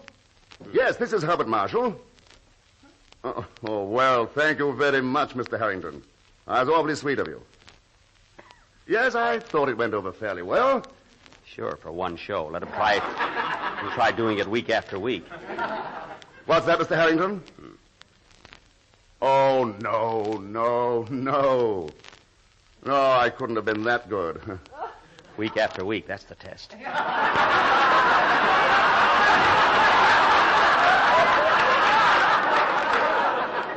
What? What's that? Oh, your wife liked it, too. What does she know? Well, please tell Mrs. Harrington how much I appreciate that. She never did like me. That's what I'm up against. Well, thanks again, Mr. Harrington, and I'm so glad you called. Goodbye. Well, it was nice of my sponsor to call you, Bart. Yes, and he seems to be such a lovely fellow. Oh, he is. You know, Jack, I'd like to have you introduce me to him sometime. I just hope you live that long.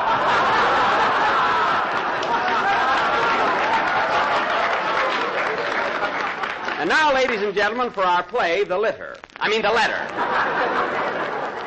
The letter. Let's do the letter. Arf. Mary, we're going to do the letter. Hey, Jack, look at your watch. We haven't got time to do a play. Well, it's not my fault. I started to do it 10 minutes ago. Anyway, we're going through with it. Get your parts, everybody. Now, don't be silly, Jack. They'll take you off the air. They wouldn't dare. Let's go. The opening scene, ladies and gentlemen, is the courthouse in Singapore. Leslie Crosby, wife of Robert Crosby, a rubber planter, is on trial for her life. And as the curtain rises, she's being escorted through the crowded courtroom by her attorney, Howard Jones.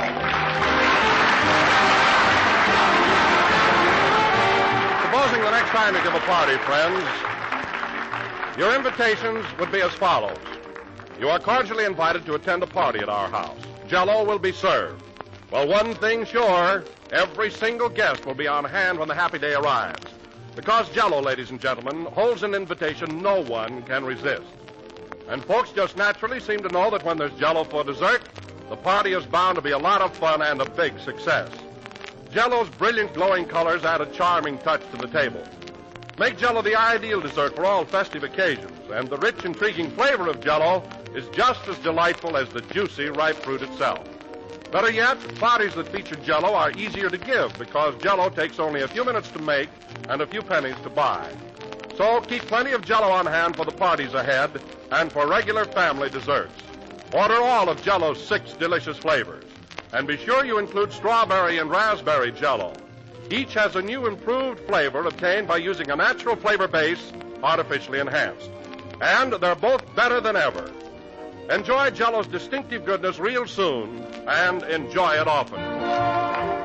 This is the last number of the 19th program in the current JELL-O series, and we'll be with you again next Sunday night at the same time. And now, ladies and gentlemen, I want to thank Mr. Alton Cook and the radio editors of the United States and Canada for the honors accorded us in the recent World Telegram poll.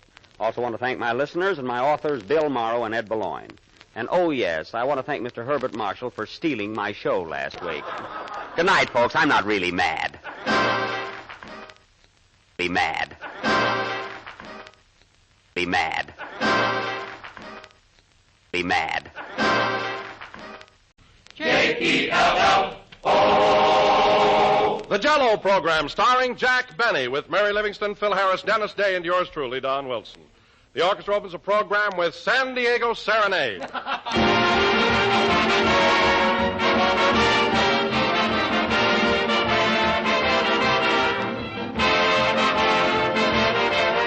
One of the most significant things about JELL-O, ladies and gentlemen, is the fact that not only do many, many people serve JELL-O, but they serve it often.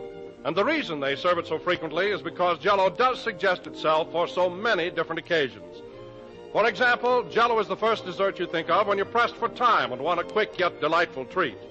JELL-O is the dessert you think of when there's a party to be planned because it's so colorful and swell tasting. And you turn to JELL-O when you want a luscious treat that's pleasantly inexpensive. JELL-O, with its rich, glowing colors and its unsurpassed flavor, is the ideal answer to every dessert situation. So order a supply from your grocer tomorrow, choosing any or all of JELL-O's 6 delicious flavors: strawberry, raspberry, cherry, orange, lemon, or lime. And by the way, strawberry, raspberry, and cherry JELL-O now have a new, improved flavor, obtained by using a natural flavor base artificially enhanced. And the result is a distinctive goodness that you definitely do not want to miss. Try a glistening mold of rich, tempting JELL-O tomorrow.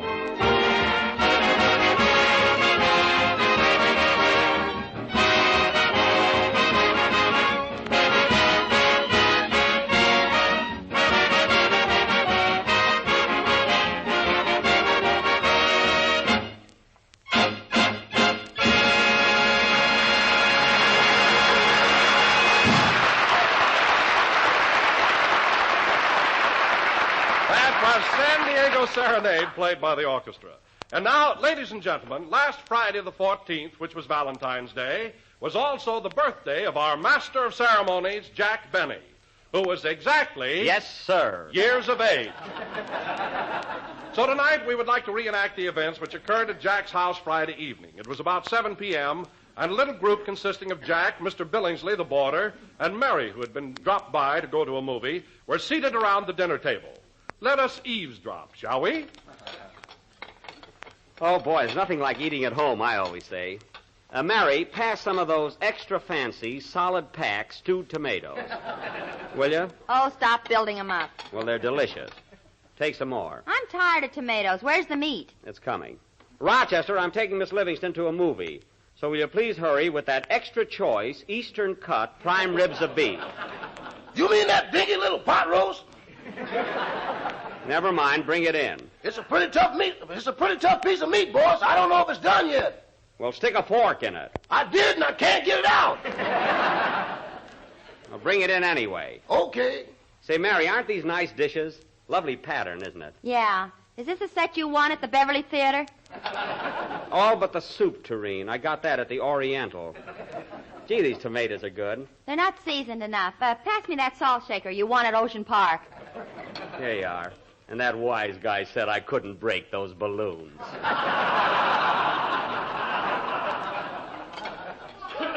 How are you enjoying your dinner, Mr. Billingsley? Just fine, thank you. Good, good. This watercress is delicious. Those are ferns, Mr. Billingsley.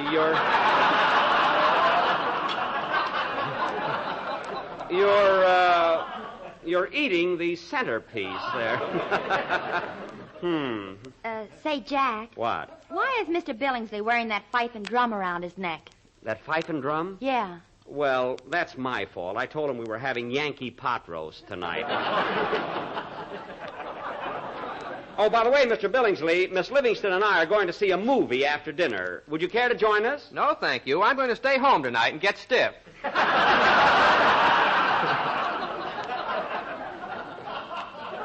Get stiff?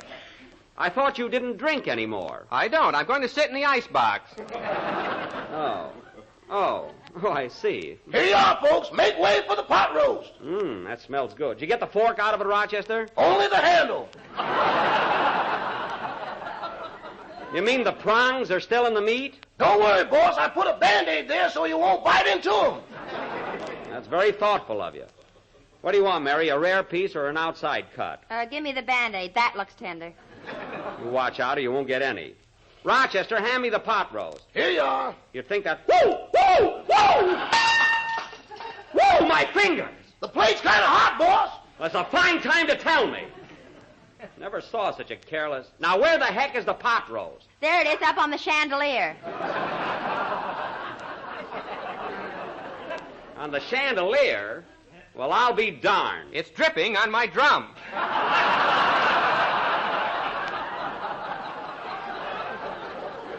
Well, move over a little.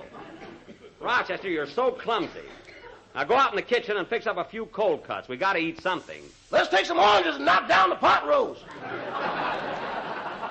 You can get a ladder and take it down later. Now bring in the cold cuts. How would you like some genuine, boneless, skinless, imported Norwegian sardines? Packed in virgin olive oil. Bring them in, Rochester. Now, Mary, while we're waiting, have some more stewed tomatoes. A fine meal. Well, they're very good for you. They'll make you strong. I'm strong enough now to walk to a restaurant. Well, if you don't like the tomatoes, don't eat them. Will you pass the bread, please?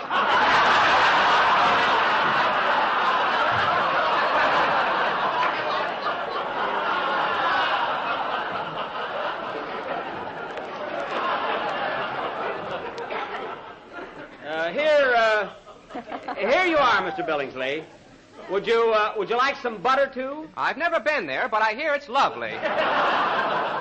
Yes. Yeah. What? Gee, that doesn't make any sense at all. Say, Mary, I've got an idea. Why don't we go to the movie and then eat later? Oh, Jack, I don't want to see Love Thy Neighbor again. Getting so now, I can't even laugh at your love scene with Mary Martin. You're not supposed to laugh at that. Hey, Rochester, we're going to a movie, so never mind those sardines. I already opened them. Oh. Well, you can eat them. I made some fried chicken for myself. What? Rochester, this is only Friday, and I told you we're not having that chicken until Sunday. I'm having some people over at the house. The way it's been raining lately, the house might not be here Sunday.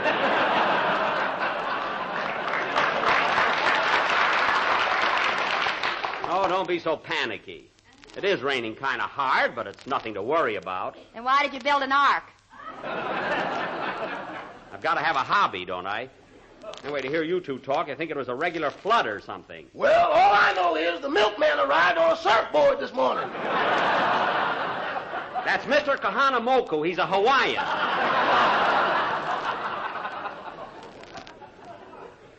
And another thing, I won't stand for anybody running down the California weather. Quiet, or I'll stick my fork in your water wings. You wouldn't dare. Sister.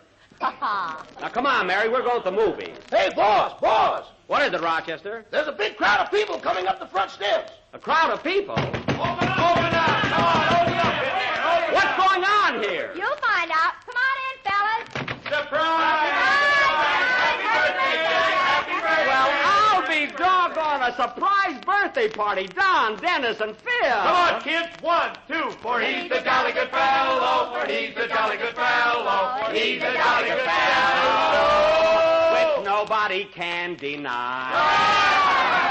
Gee whiz, fellas, I can't get over. Come on in and take your things off. Come on, everybody, wipe your feet. Come on, come on.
Fellas, I can't get over you guys surprising me like this. No kidding. You didn't think we'd forget your birthday, did you, Jackson? No, but gosh, all this fuss. Well, believe me, Jack, you've been so darn nice to the whole gang, you're entitled to it. Yeah, entitled.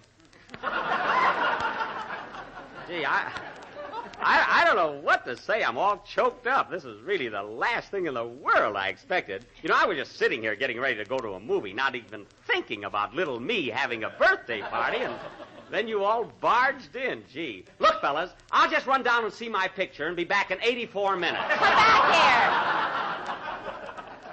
Oh, yes, I'm so excited, Mary, I don't know what I'm talking about then. Say, Mr. Benny, what's that up there in the chandelier? A pot roast, Dennis. It's a long story. But don't worry about it, kid. A pot roast on the chandelier, and he tells me not to worry. Forget it, will you? I'll have Rochester take it down a few minutes and make sandwiches. I just sent him to the store to buy some food. Oh. Did you give him any money? Uh-huh. I took $3 out of the sugar bowl. Mary, the sugar bowl is for laundry. If you want to buy groceries, you take the money out of the cookie jar. I tried to, and a cobra stuck his head out. That's my East Indian burglar alarm. Say, Don, what's that you're hiding behind your back? Well, Jack, Mary, Dennis, Phil, and myself all chipped in and bought you a birthday present. And believe me, Jack, it comes right from the heart. A present? Doggone you guys. You'll have me bawling in a minute. If you give it to me, I'll unwrap it. Hold it, Jackson. A speech goes with this, and I'm going to make it. Well. Mr. Benny, ladies and gentlemen, and members of the Minneapolis Chamber of Commerce. Minneapolis Chamber of Commerce? I copied this out of a book. Forget that part.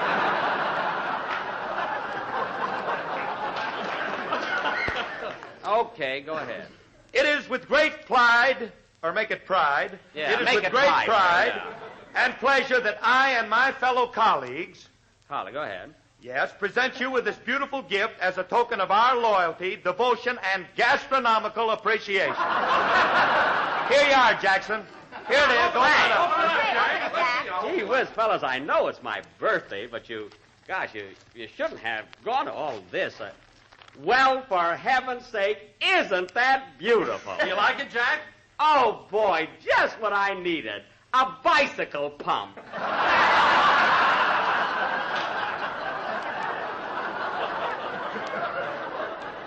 Gee, with a hose and all. Which one of you heels suggested this?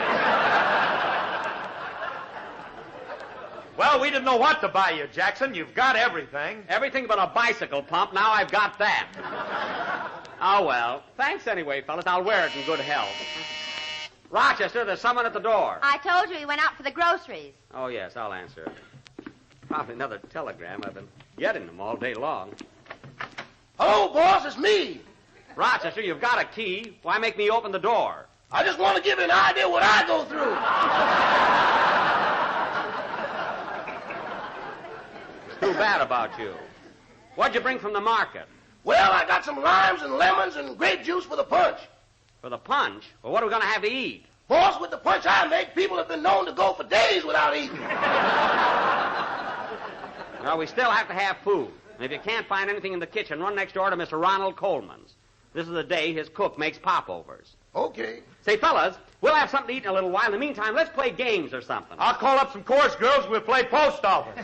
That's all we need, chorus girls and no food.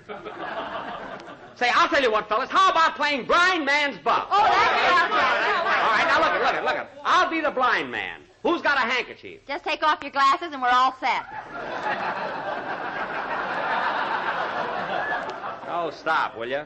Have you got a handkerchief, Don? Well, I know a better game, Jack. Let's play JELL-O. Oh, fine. How do you play it? Well, I'll take a lot of boxes of JELL-O and hide them all over the house. Uh-huh. And the first one that finds all 6 delicious flavors, strawberry, raspberry, cherry, orange, lemon, and lime, yeah, wins a $10 prize. Say, that's a swell game. Yeah. Hey, wait a minute, Don. Who puts up the $10? Well, Jack, it's your house. There'll be no gambling on the premises. Blind man's buff, everybody. Come on. Blindfold me, somebody. Take it easy, Jackson. The last time we played this game, it took us 2 hours to get your head out of the goldfish bowl. Oh, that's right. I know a swell game, Mr. Benny. It's called Clap Hands. What's that? Well, you folks sit down, I'll sing a song, and when it's all over, you all clap hands. A fine game. It's a little dull, isn't it, Dennis? It's better than getting your head caught in a goldfish bowl. Well, maybe you're right. Sit down, everybody. Dennis is going to sing for us. I want to play that game where I can win $10. Well, go on a quiz program and don't bother us. Go ahead, Dennis. Sing something. Rochester, there's someone at the door. Maybe it's me again. Answer that door. Sing, Dennis. He's the laziest person I ever met.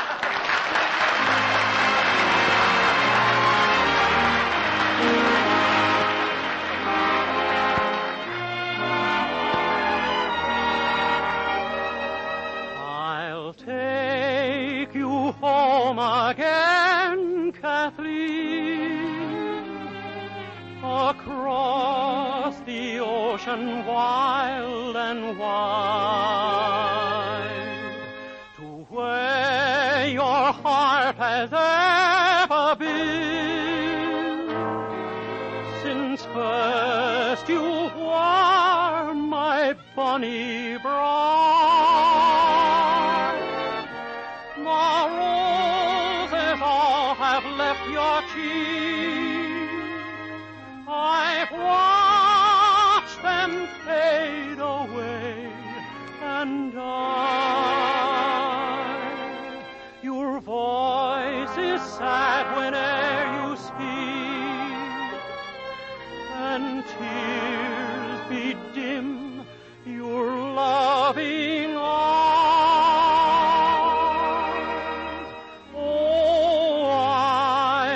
Take you back, Kathleen, to where your heart will feel no pain, and when the fields are fresh and green, I'll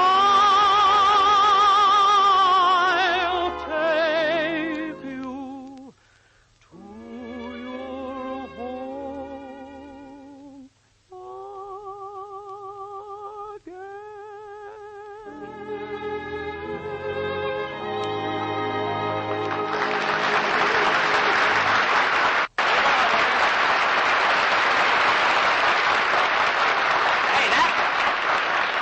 Swell game, Dennis. Let's do it again Sunday on the program. Who was at the door, Rochester? It was a special delivery, boss. I gave it to Miss Livingston. Oh. Did you give the boy a tip? How could I? You keep the tip money in the glue pot. Well, I would have reimbursed you later. What's the letter, Mary? It's a comic Valentine from New York. New York, eh? Well, I have a pretty good idea who it's from. What kind of a Valentine did Arsenic and Old Lace send me? Read it. To a comedian. Uh-huh. Your eyes are blue, your hair is gray, and you're as dumb as Dennis Day. That's very funny. Yeah, very. Wait till Alan gets the valentine I sent him. Somebody at the door, Rochester. How do you know I'm back from Mr. Coleman's? I see you standing there. Now stop eating those popovers and answer the door. Okay. Doors. I'd like to get a job working in a barrel. That's just silly. What could he do in a barrel? Always grumbling.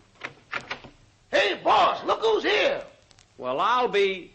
Hey, fellas, look! Hiya, Buck! Andy!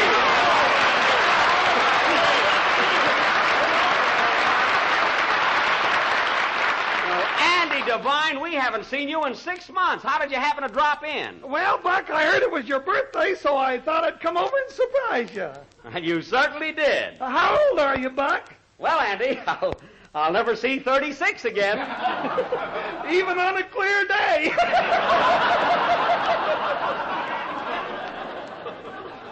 That's very cute, Andy, and where's my present? Your present? Yes. I got 2 of them, Buck. Ma sent you a jug of sweet cider. Uh-huh. And Pa sent you a jug of hard cider. Well, look at that. 2 jugs. Which is which, Andy? There goes Pa's. Hey, look out. It's spilling all over the floor. Quick, get me a sponge and a pillow. Get away from there, Harris. What's the matter with you? Say, Andy, you're putting on a little weight, aren't you? Yeah, ain't we?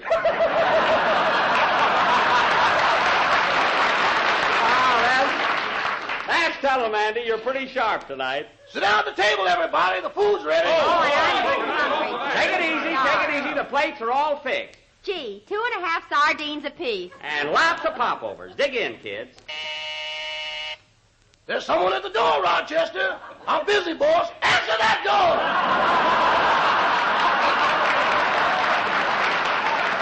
Yes, and be quick about it.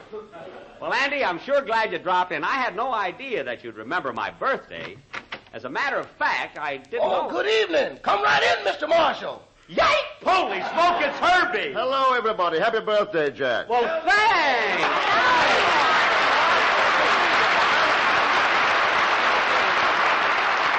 Well, my good gee whiz, Herbert Marshall at my house. Quick, Mary, phone Luella Parsons. She'll never believe us. Phone her anyway. Well, Bart, you're the last person in the world I expected to see on my birthday. You know, Mary and I were just... Oh, I'm sorry. This is Andy Devine. How do you do, Mr. Devine? I'm glad to know you, Mr. Marshall. You want to buy a horse? Andy, not now. Oh. Gee, as I started to say, Bart, Mary and I were just sitting here, not even thinking of having company on my birthday. Stop looking at the package in his hand.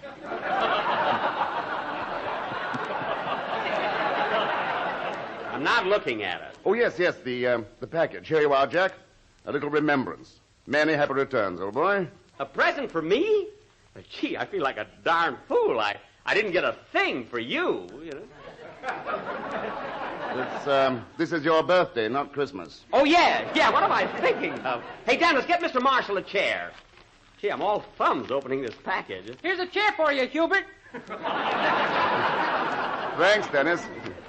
Yeah, I can't seem to get the string untied. Stop shaking. Well, I'm so anxious. My name is Billingsley, Mr. Marshall.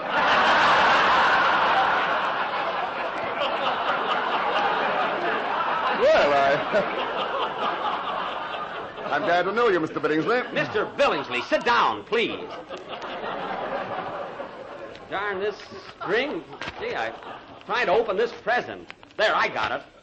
Well, thanks, Bart. Thanks a million. Hey, fellas, look. Look what he gave me. Look at these beautiful cufflinks. I mean, cufflinks. Gosh. Oh, look, God, gee, 14 karat. Cheapers, he looked already.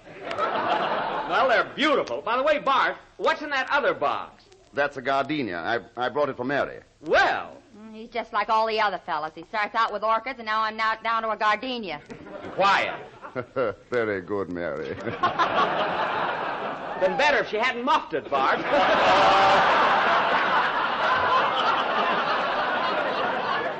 Gee, I can't get over these cufflinks. Thanks again, Bart. Thanks. I'm so glad you like my gift, Jack. You know, Jack, it's hard at the time to mention it, but I rather had the impression that you didn't like me. I didn't like you? Why, Bart, what do you mean? Well, I felt that you resented my taking over your program while you were in New York. I resented me? Listen, fellas, did I ever say one word against this gentleman? Did I? You see, Bart, you're wrong. I regard you as one of my best friends. Ah, you're full of complaints. Mary, smell your gardenia. Well, Bart, won't you join us at the table? Yeah, sit down, Herbie, and have some chow. Thanks, I believe I will. Here's the plate, Bart, all fixed. Well, 2.5 sardines and a biscuit. Well, it's not much. I really must apologize. Not at all. This is fun. It's like being shipwrecked.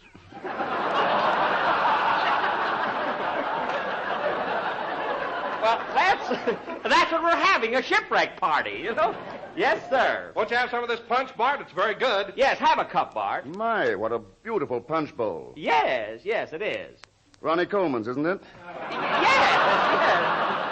Yes, it is. We're very dear friends, you know. Oh, Rochester, bring him Mr. Marshall some tea. Tea. You'd like some tea, wouldn't you, Bart? Yes, thank you. How would you like it, Bart, with lemon or with irradiated, homogenized vitamin D evaporated milk? You can have either one. Well, Jack, I think I'll just have some extra juicy, sun-ripened lemon. Oh, okay. Some tea with lemon, Rochester. Very good, sir. Well, Andy, you never thought you were going to meet Herbert Marshall at my house, did you? Gosh, no, I feel like a darn fool with no shoes on. Well, keep them under the table. Nobody'll notice it. Do you like the sardines, Bart? They're delicious. Oh, my goodness. Sardines and you haven't got a finger bowl. Oh, Rochester! Yes, boss! Bring in the finger bowls. We never had any! Well, then bring in saucers. Bring them in.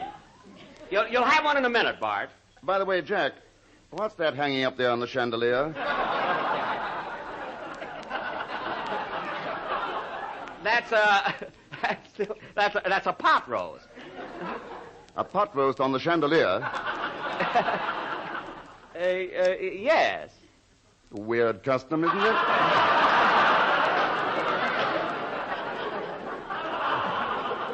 Oh, it's not a custom, it's an accident.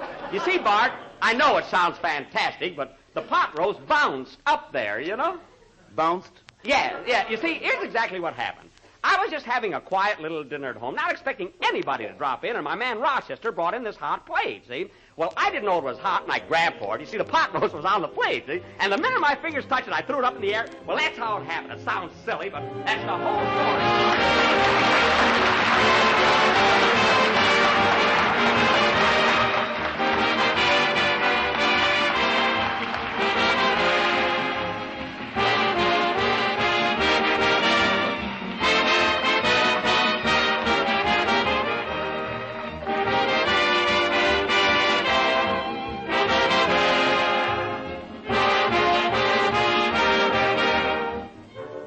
When you send in 10 cents for the new desserts recipe book, what does it buy you? Well, just listen to this. And remember, for just one single solitary dime, too, you get 365 different suggestions and recipes for all kinds of grand, tempting desserts. That's a new dessert for every day, right straight through the whole year. There are ideas for simple family desserts, special party treats, desserts for holidays, desserts for all occasions, big and small. And they've arranged this big 48-page book in such a clever, original way that you can turn right to the dessert idea you want in 5 seconds or less. The moment you lay eyes on it, you'll say it's the smartest way to design a recipe book that anybody ever thought of. And you'll also say it's the most beautiful book of its kind ever printed. Pictures? Say, you never saw so many lovely paintings and color photographs in your life. But get the book and see for yourself. Place a dime in coin or stamps in an envelope and send your name and address and mail it to Don Wilson, care of General Foods, Battle Creek, Michigan. That's right, just 10 cents, and the address is Don Wilson, care of General Foods, Battle Creek, Michigan. Do it tonight.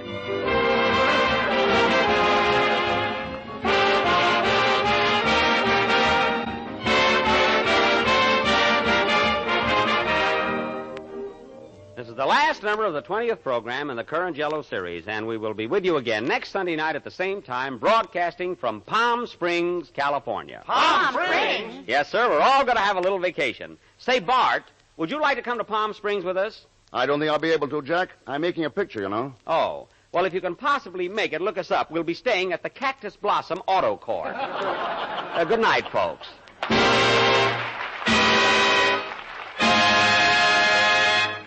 JELL-O.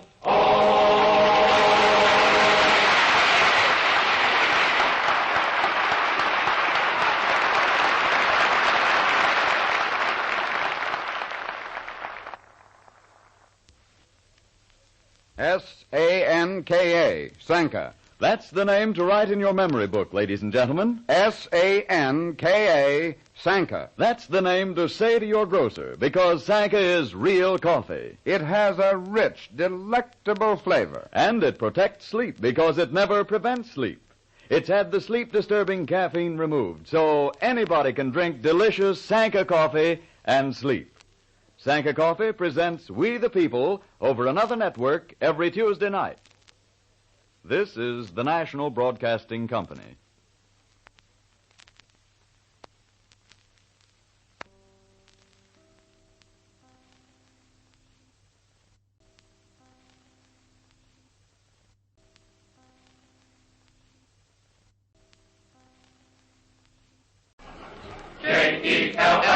JELL-O. The JELL-O program coming to you from the Plaza Theater in Palm Springs, California, starring Jack Benny with Mary Livingston, Phil Harris, Dennis Day, and yours truly, Don Wilson. The orchestra opens the program with When the Midnight Choo-Choo Leaves for Beaumont and Banning.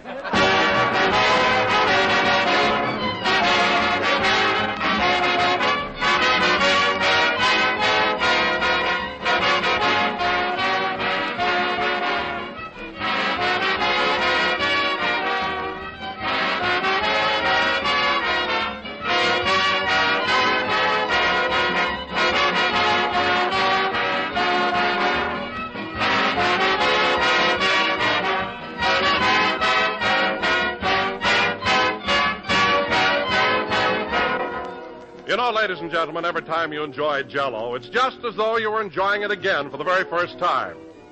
That's the same sense of pleasant surprise you felt when you first made the acquaintance of this swell dessert. For JELL-O is a treat you always welcome. No matter how often you serve JELL-O, no matter how many times it graces your table, JELL-O's bright, glowing colors are always enticing. And JELL-O's tempting flavor keeps right on delighting everybody with its refreshing goodness. In fact, JELL-O today actually tastes better than ever before, because JELL-O's 6 delicious flavors have constantly been made more delicious. For example, take strawberry, raspberry, and cherry JELL-O. Each has a new, improved flavor obtained by using a natural flavor base artificially enhanced, and the result is something mighty distinctive. So enjoy JELL-O soon. Get several packages tomorrow and serve the family a grand treat with America's favorite gelatin dessert, rich, shimmering JELL-O.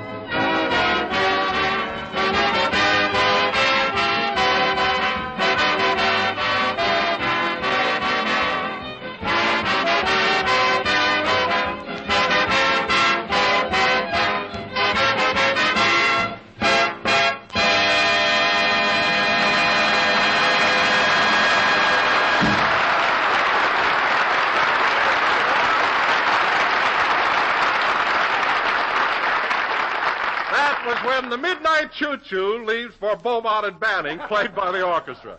And now, ladies and gentlemen, we bring you our master of ceremonies, toughened by the desert wind, tanned by the desert sun, and frightened by the desert prices, Jack Benny.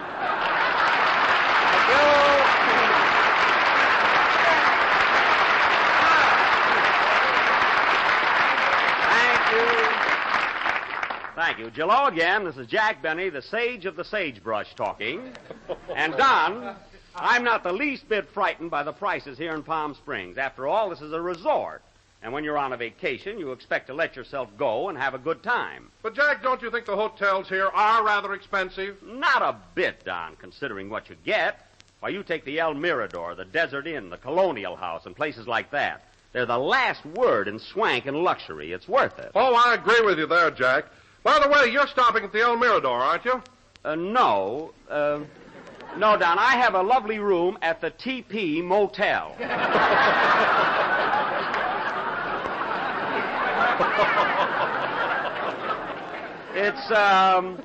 It's a little bit out of town where it's not quite so crowded. I like it very much. The TP Motel, is that run by an Indian? No, it's run by a fellow named T.P. Ginsburg.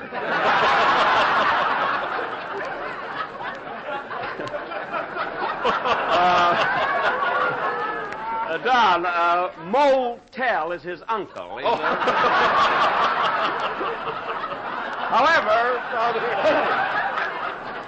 However, come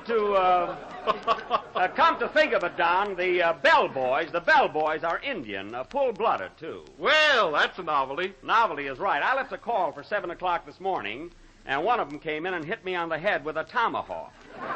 Darn near scalped me. By the way, Jack, I don't remember passing the TP Motel. Where's it located? Well, you know the road that leads to the... pardon me, Don. Come in. Mr. Benny? Yes? On behalf of the Palm Springs Chamber of Commerce, I want to welcome you to this desert paradise. Well, thank you. Thank you very much. By the way, I don't want to get personal, but how did you happen to lose your hair? I left a call for 7 o'clock.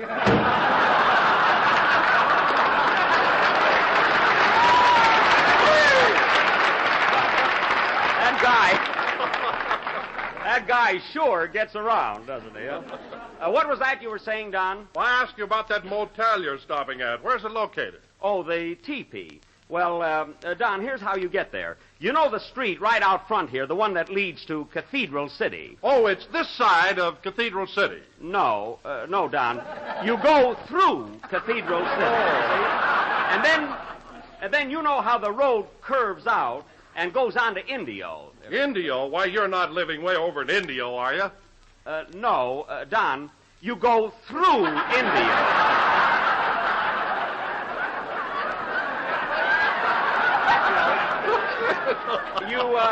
Look, the way I can explain it, now, you stay on Highway 66, and the only delay is when they stop you at the Arizona border. For plant inspection and things like that. Oh, my goodness, Jack. You mean to tell me that while we're all in Palm Springs, you're living in Arizona? Sand is sand. I'm still on the desert. Anyway, Don, I told you every place here in Palm Springs is filled up. This is the height of the season.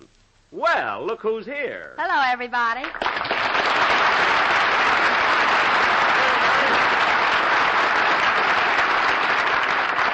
Wow. Hello, Mary. Hiya, Don. Hello, Mary. Hello, Jack. What are you doing in town? I drive in nearly every day. What am I doing in town? Why didn't you stay in Beverly Hills? That's closer to Palm Springs than where you're living now. I couldn't stay in Beverly Hills because I sublet my house. Oh, fine. He's here for 5 days and he sublets his house. I might be here 14 days. Who knows? You even look for a tenant when you go out to lunch. Now you're reaching. Well, Don, the minute Mary comes in, down goes McBenny. Yes, sir. By the way, Mary, I saw you on the street yesterday. You look very cute in your sun shorts. Thanks, Don. You look cute in yours, too. What? Don Wilson walking around town in a pair of shorts? Boy, did he hold up traffic. I can imagine. You got a lot of nerve, Don, walking around in sun shorts. Well, Jack, everybody does it here. I know, but with your figure, hey, that takes courage. What about you in that corny cowboy suit? Oh, I looked all right. And those high-heel shoes you were wearing. Wow. Well, now I've got you. For your information, young lady, all cowboys wear high-heel shoes. With open toes, you're crazy.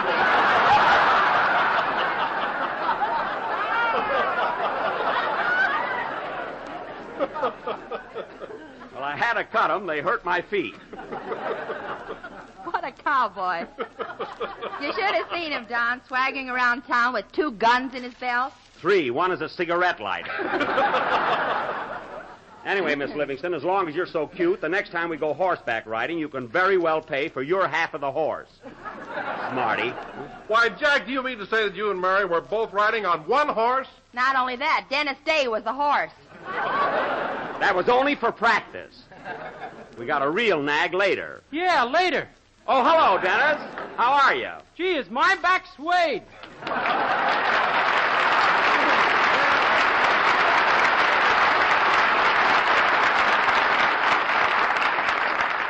Well, Dennis, here you are in Palm Springs. How do you like it? Oh, it's swell here, but I was sure glad when it stopped raining.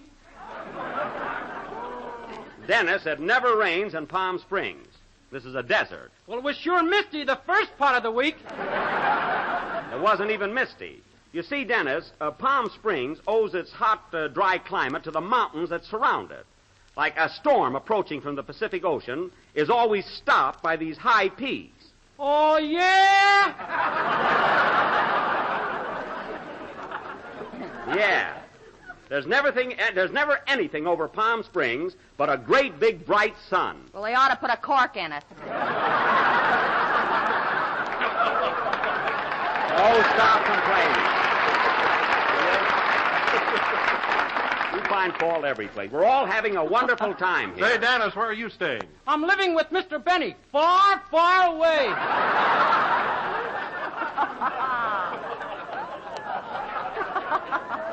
Yes, we couldn't get a place right here in town, so Dennis is with me at the TP Motel. It's nice there, isn't it, Dennis? I'll say. We saw the swellest movie in Phoenix last night. Well, we made it in no time. Gee whiz, Jack. Aren't you lonesome living so far away from everybody? No, we like to rough it. We've even got Indian bellboys. Gosh, am I lucky. I told him to wake me up at 7 o'clock this morning, and I didn't even feel it. Well, Dennis, you're the only guy I know of that sleeps with his hat on. And now that you're here, how about singing a number for all of our Palm Springs guests? Okay. I've had a lot of requests to sing Perfidia again. All right, let's have it. Now, what's that? Come in. Telegram for Jack Benny. I'll take it. Hey, buddy, you got a little more hair than the other fellow that was in here.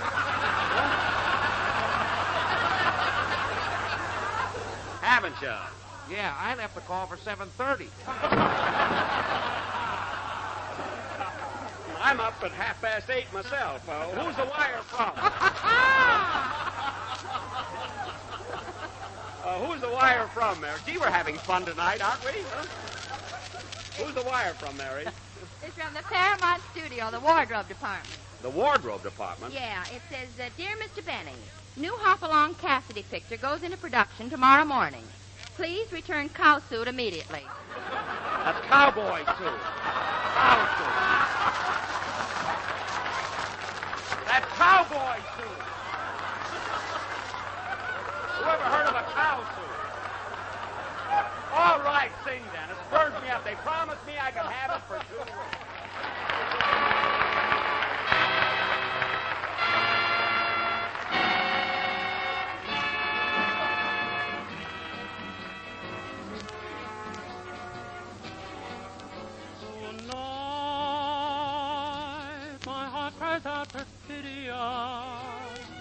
For I have found you love of my life in some other lover's arms. Your eyes are echoing Perfidia. Forget the love, our promise of love you're sharing another time. With a sad lament, my dreams have faded like a broken melody. And the gods of love look down and laugh at what romantic fools we mortals be. And now I know my love was not for you, and so I'll take it back with a sigh. Perfidia means goodbye. Mujer, si puedes tú con Dios hablar, preguntale si alguna vez te he dejado de adorar. Y el mar, espejo de mi corazón, las veces que me ha visto llorar la perfidia de tu amor. With a sad lament, my dreams have faded like a broken melody. And the gods of love look down and laugh at what romantic fools we mortals be. And now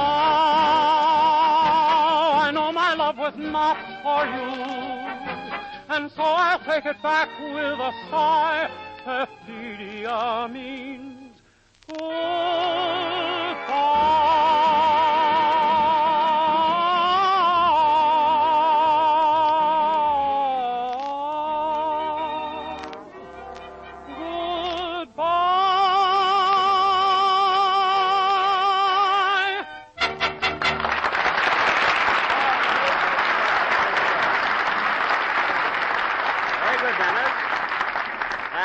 Perfidia, sung by Dennis Day. And Dennis, you were in very good form.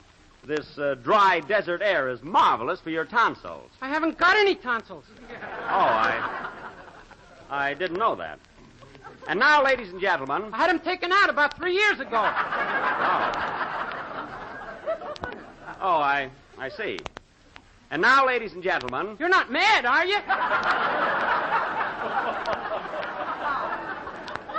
No. Of course not. You can have your tonsils out if you want to. I had mine out, and by a wonderful doctor. Doctor, nothing. Rochester took him out. He did not. I finally wound up going to the doctor. You know that. Well, you were considering Rochester. Oh, considering. I asked him if he knew how. That was all.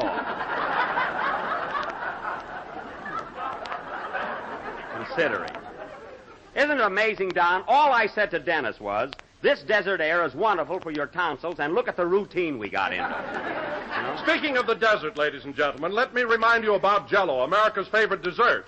For even though you're on a desert, do not desert this appetizing dessert, as JELL-O is not only good in the city, but also a desert dessert. Don, what's going on here? So remember, ladies and gentlemen, whether you like desserts or deserts, JELL-O is the finest desert dessert, this deserted desert, this deserted dessert, this... I knew we'd get mixed up. I know it.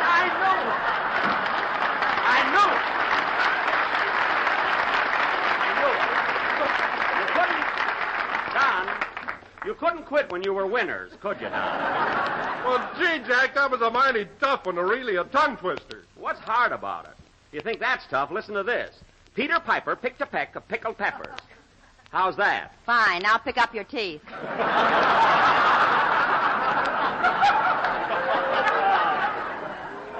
I didn't drop it. Mary, why is it every time I open my mouth, you try and top me? Now, you just behave yourself. Hiya, Jackson. Hello, Phil. Howdy, folks. How about giving out with a rootin' tootin' Western reception, huh?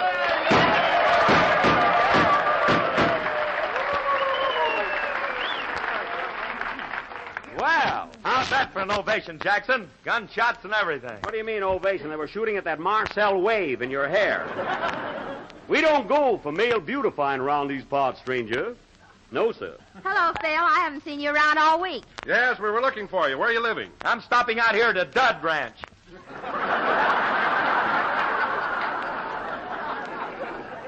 Phil, you mean Dude Ranch. No, Dud. There ain't a dame on the place. Oh. Well, that's too bad, huh? Say, Jackson, where are you living? Well, I couldn't get a place right here in town, Phil, so I'm staying at the TP Motel. The TP Motel? Where's that? It's just this side of Birmingham, Alabama. Oh, stop, will you? Alabama. That's a big fib, isn't it, Dennis? It sure is.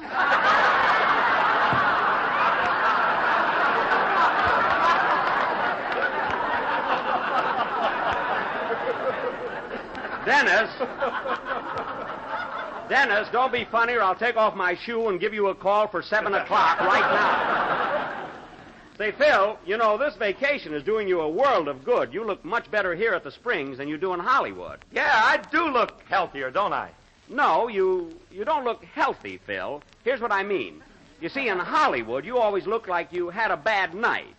But here, you look like you had a bad night with the window open. There is a difference, believe me. Well, you see, Jackson, I've been getting a lot of rest here in Palm Springs. How do you like my tan? What tan? Tan little fingers and tan little toes. Ain't that a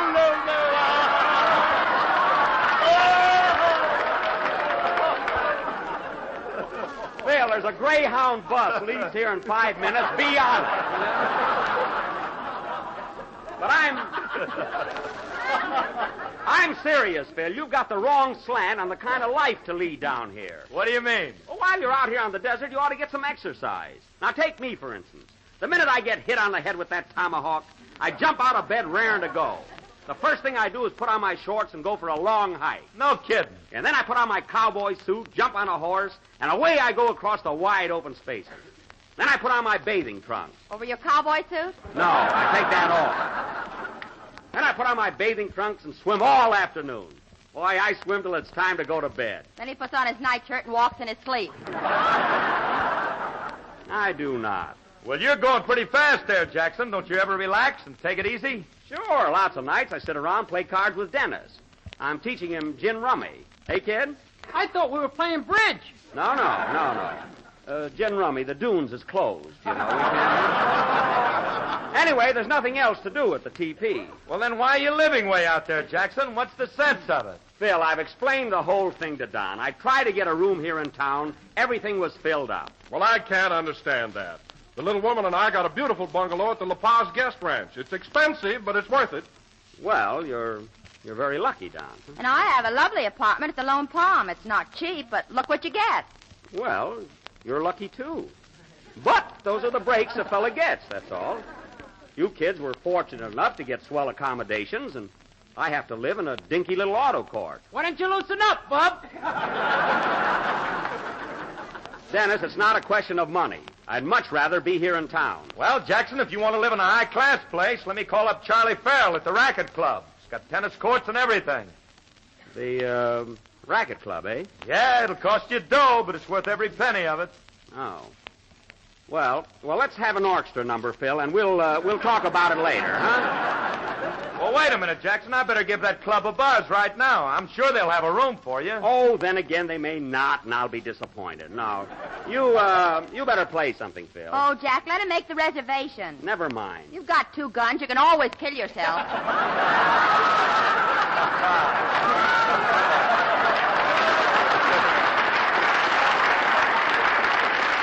Mary, I said he can call up after the program. This is much more important.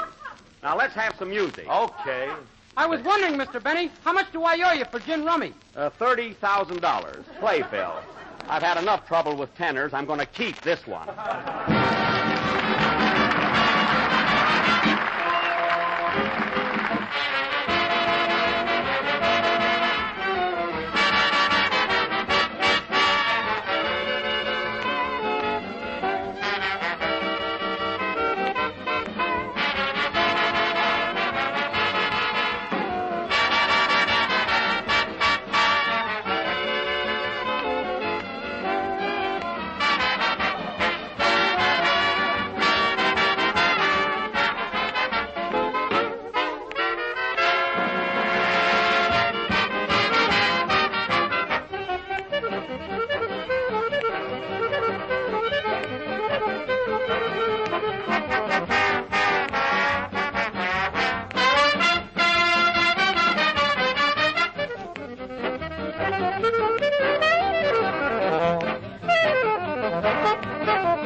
There'll be some changes made, played by Phil Harris and his orchestra, who haven't got change for a quarter.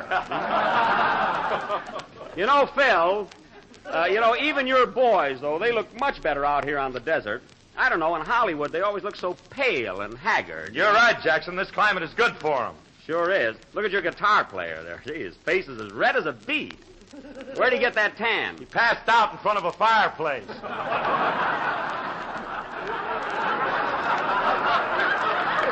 Yes, I like that screen effect. He looks like a waffle there. Say, Jack, Huh. you know what I did? What? While Phil was playing his band number, I sat down and wrote a beautiful poem all about Palm Springs. Well, if you wrote it that quick, it can't be any good. Say, Don, Oh, it's awfully cute, Jack. Let me read it. I told you, Mary, we don't want to hear your poem. You let me read it or I'll get you a room at the Racket Club. All right, read it. What's the title of your little masterpiece? Did you ever see a palm springing? Well, that's silly enough to begin with. Go ahead. Oh, take a trip to Old Palm Springs in the desert, oh so sandy. But don't forget to bring your rubbers. You will find they come in handy. Mary, it's not raining here anymore. How I love your TAQUITZ Falls and your Indians whom I talk with. Talk with?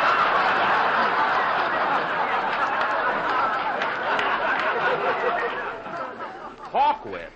Oh, my goodness. And I love your ice cream sodas. You take vanilla and I'll take chocolate. Well, that did it. And now, ladies and gentlemen. Hey, Jackson, now let the kid finish her poem. Yes, go ahead, Mary. Oh. About Palm Springs I shall... About Palm Springs I shout with glee. It certainly is the place to be. For Don and Phil and little me. But Jack always stays where it's next to free. I try to get a room in town. How many times do I have to tell you? Phil, call up the Racket Club, will you? Okay, Jackson, and I'll get you the best bungalow in the place. Sick of these insinuations around here. Hello, operator, get me the Racket Club. Hold it. I forgot to bring my tennis shoes. Oh. That's too bad, Phil, but I did. Boy, that was a close one. Oh, quiet. Phil, I'll send for my tennis shoes, and then you can call up. Let me finish my poem, will you? Oh, yes, go ahead. So I'll return to Old Palm Springs when the cactus is in bloom. And the... There's the phone. I'll take it. Maybe it's the club. Yeah. Hello? Hello? Hello? Hello, boss. This is Rochester.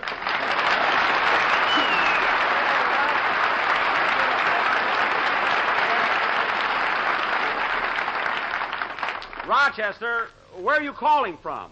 I'm over here at the T-Bay Motel. How's the weather in California?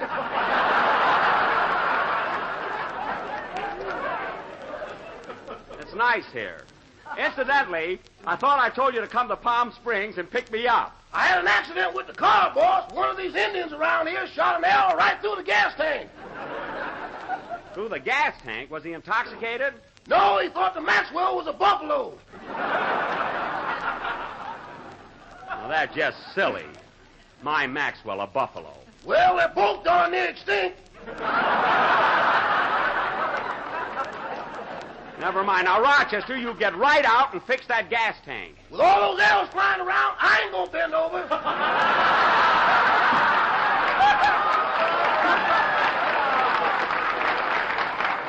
Now, Rochester, I don't want any more stalling. So get over here because I'm tired and I want to get to bed. I can get you a room at the Racket Club. The MC in the washroom is a pal of mine.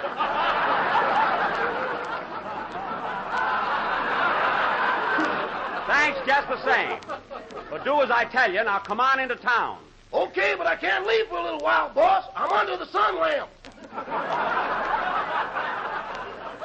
Under the sun lamp? Yeah, I want my friends to know I've been on the desert. All right, but hurry up. And incidentally, Rochester, I want you to pack up my cowboy suit and send it back to Hollywood. Paramount wants it.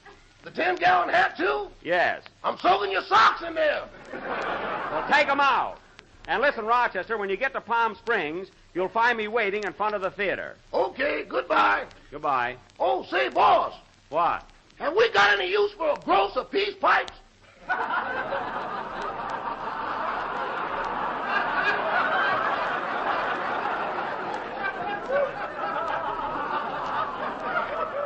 A gross of peace pipes? Yeah, I just won them in a crap game. Rochester, I told you not to gamble with those Indians. Well, they got a lot of wampum. I don't care. I'm teaching them gin rummy. Now, goodbye. So long, boss. That kills me. He stays there gambling, and I'll be stuck here till all hours of the night. So I'll return to Old Palm Springs when the cactus is in bloom. Oh, stop with that poem. Play, Phil. When the cactus is in bloom. You sure make Longfellow look like a nickel. Nowadays, the pounded grapefruit is not only grand for breakfast, but equally delicious when served at other meals as an appetizer, salad, or dessert. For example, in thousands of homes these days, a big favorite is JELL-O cherry and grapefruit mold, a shining ruby-red mold of clear cherry JELL-O nestling in a golden circle of tender, juicy grapefruit sections. As for making it, well, nothing could be simpler. Just prepare one package of cherry JELL-O as you usually do, turn into a mold and chill until firm. Then unmold and arrange grapefruit sections around the gracefully shaped mound of JELL-O. A swell treat the whole family will love. So tomorrow, brighten the dinner table with one of the finest, most successful desserts you ever served, JELL-O cherry and grapefruit mold. This is the last number of the 21st program in the current JELL-O series. And we will be with you again next Sunday night at the same time, broadcasting once more from Palm Springs. Hey, Jackson, you want me to call up the Racket Club now? I'll talk to you about it later, Phil. Good night, folks.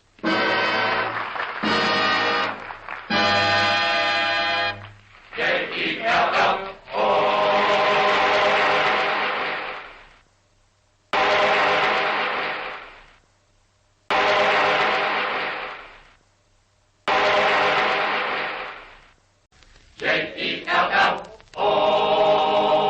The JELL-O program coming to you from the Plaza Theater in Palm Springs, California, starring Jack Benny, with Mary Livingston, Phil Harris, Dennis Day, and yours truly, Don Wilson.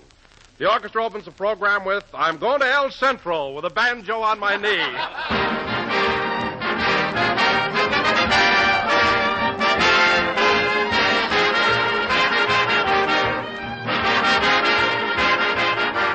You know, sometimes I think I could write a whole book about what a grand dessert JELL-O really is.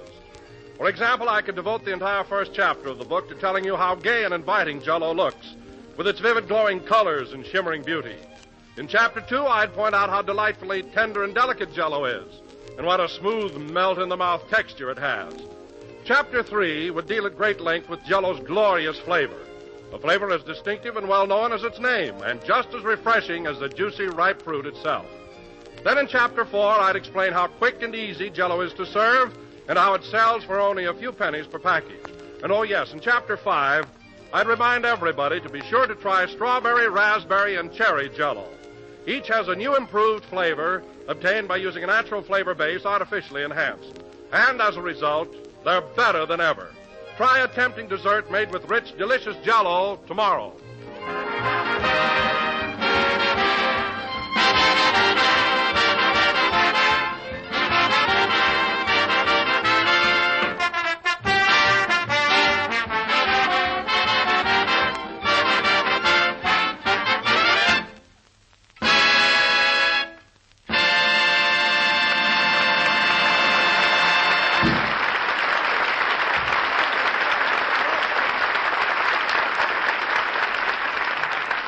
I'm going to El Centro with a banjo on my knees, played by the orchestra. And now, ladies and gentlemen, for our second broadcast from Palm Springs, we're going to show you how Jack and all of us have been enjoying our vacation here on the desert. As you remember, last week, Jack was living quite a little distance from Palm Springs at a place called the TP Motel. But a few days ago, he rented a house here in town with a swimming pool. Yeah, with her. Dennis, don't interrupt. Go ahead, Don. Anyway, last Thursday, Jack invited us all over to his pool for a swim. It was a beautiful sunny day, and Jack told us to get there early so we'd have a full day outdoors in the sun. Rochester, the gang will be over pretty soon, so I think I'll take my swimming lesson before they get here. Okay. Now watch this, Rochester. I'm going to swim clear across the pool. Clear across? It's only 6 feet. It's too bad. I'm sorry I haven't got the Atlantic Ocean here. Now, keep your eye on me and tell me when I do anything wrong. But, boss, I don't know anything about swimming. I gave you an instruction book last night. Why didn't you read it? I was working on that Navajo rug for your father. You're supposed to weave in the daytime. Now, here I go across the pool, Rochester. Have you got the gun? Right here, boss. Well, start me off. Okay. On your mark. Get set. I'm off.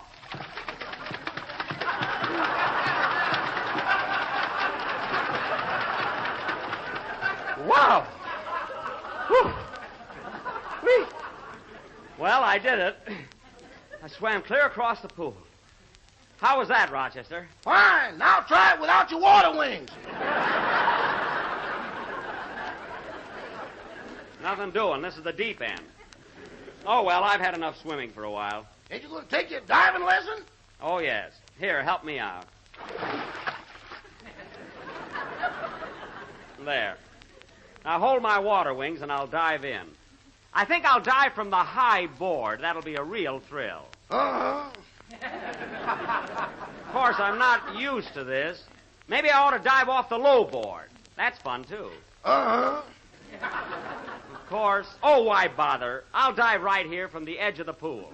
There's one more way, boss. I can dunk you.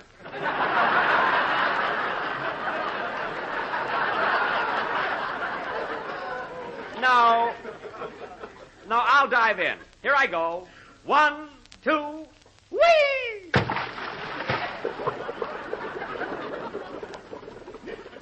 There he goes. When he takes them water wings off, he sinks like a rock. Oh, hello, Miss Livingston. Hello, Rochester. The rest of the gang get here yet? No, ma'am. You're the first one. Sure is a beautiful day. Yes, it's lovely. Gee, look at those mountains all around us. Majestic, ain't they?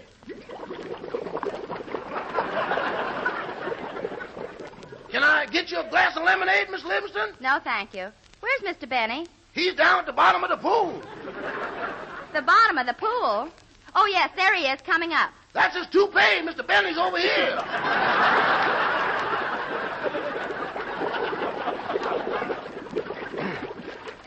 Darn you, Rochester. I almost drowned. Why didn't you throw me the life preserver? I couldn't. I was sitting on it. Well, you could have got up. Now, pull me out. There. Oh, hello, Mary. Hello, Jack. Oh, boy, get a load of that bathing suit. What's the matter with it? The first one I ever saw with long pants. These aren't long pants. When my trunks get wet, they creep down.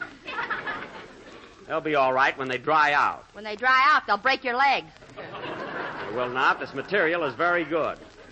Say, you've got your bathing suit on, Mary. Why don't you go in for a swim? Oh, I'll wait till the others get here. Hey, Jack, what's that canoe doing in the swimming pool? That canoe? Oh, Rochester won it from an Indian. You know, he brought his dice with him. Would you like a string of beads, Miss Livingston? Rochester, I told you last week to stop gambling with the Indians. Boss, when a man pays me, I don't look up to see if there's a feather in his hair.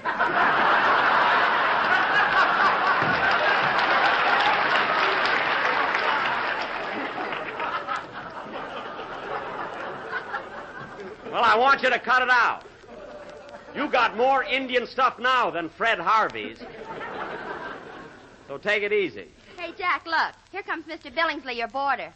Oh, yes. What's he doing here? Oh, he arrived a few hours ago. Claims he flew in from Hollywood on his magic carpet. Over these mountains? Oh, you're as bad as he is. Oh, hello, Mr. Billingsley. Good morning, Mr. Benny. Been in for a dip, I see. Yes, why don't you go in for a swim, Mr. Billingsley? I'd love to, but my tuxedo is at the cleaners. Oh, yes, he always swims formal. Say, Jack, I think I'll stretch out and take a sun bath. Go ahead. Watch out for that sun, Mary. It's pretty hot. Here's a can of oil. I'm not going to rub that stuff on me. Here, take this can. Nothing doing. It's still got a sardine in it.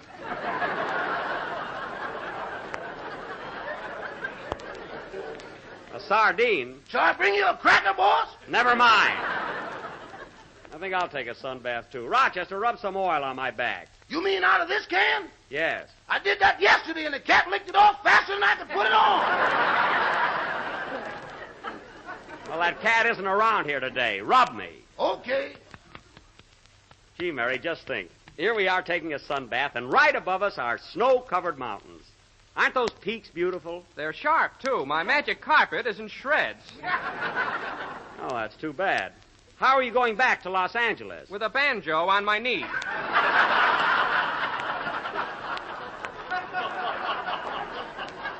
Well, that was my fault. Hey, Mary, you better cover up there or you'll get sunburned. Oh, I'm all right. Gee, you look cute in that bathing suit. No kidding, Mary. You look just like Miss Hollywood. Oh, hello, Dennis. Hello, Mr. Benny. Stand up, Mary. Let's see your suit in the back. There. Oh, boy. Dennis! Now behave yourself or I'll take away your pass to my swimming pool. Did he get a pass? I had to buy a membership. Mary, I can't start a swimming club without members. Say, Mr. Benny, you got a lot of swell records here. Do you mind if I play your Victrola? No, go right ahead, Dennis. It's the club Victrola. Any member can play it. Oh, Mr. Billingsley, are you sure you wouldn't like to go in for a swim? No, thanks. I'll just run up to my room for a sunbath. To your room? Oh, did you bring a sun lamp with you? No, just a glowworm. Goodbye.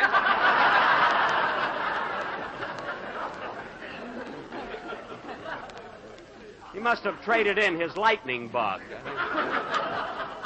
Oh, well. Look, Mr. Benny, here's one of my records. Would you like to hear it? Yeah, that would be swell. Go ahead, Dennis. Put it on. Gee, this sun is hot now. Sure feels good, though. You know, it's fun just stretching out here and... Ouch! Oh! What's the matter, Mr. Benny? His trunk's just dried.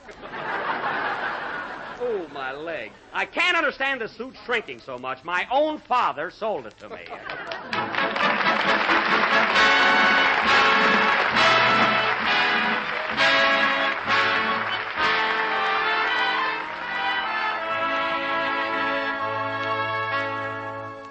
Why do I feel so lonely, so lost and blue? Why does my heart wander aimlessly the whole night through? It all comes back to me now, the starry summer sky, a laughing you and I, alone. It all comes back to me now, the sea of midnight blue, your face uplifted to my own. We called it a thrill of the moment and blamed the moon up above. We didn't know what the glow meant. We never dreamed it might be love. It all comes back to me now, the love I threw away. Now each lonely night I pray that it will all come back to me someday.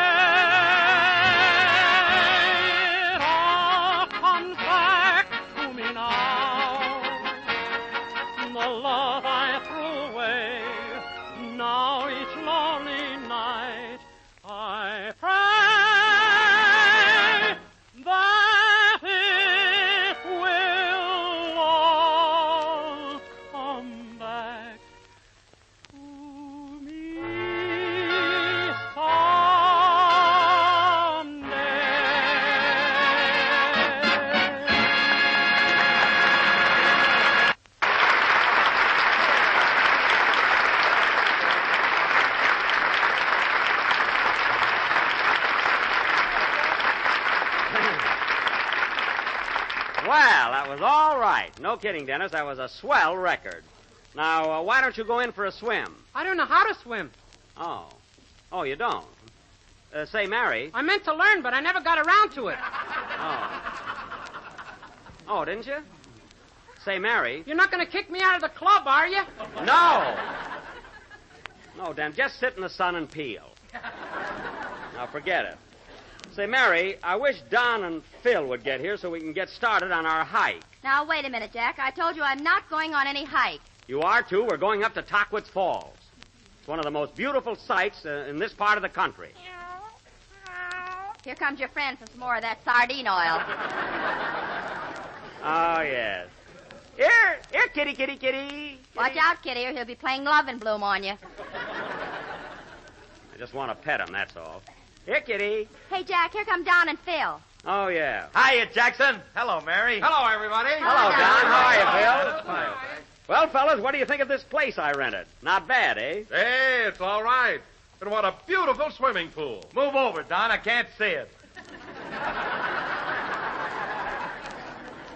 It's not that small. And, Phil, if our swimming pool isn't big enough for you, you can very well stay out of it. I don't want to go in anyway. I just had my hair did.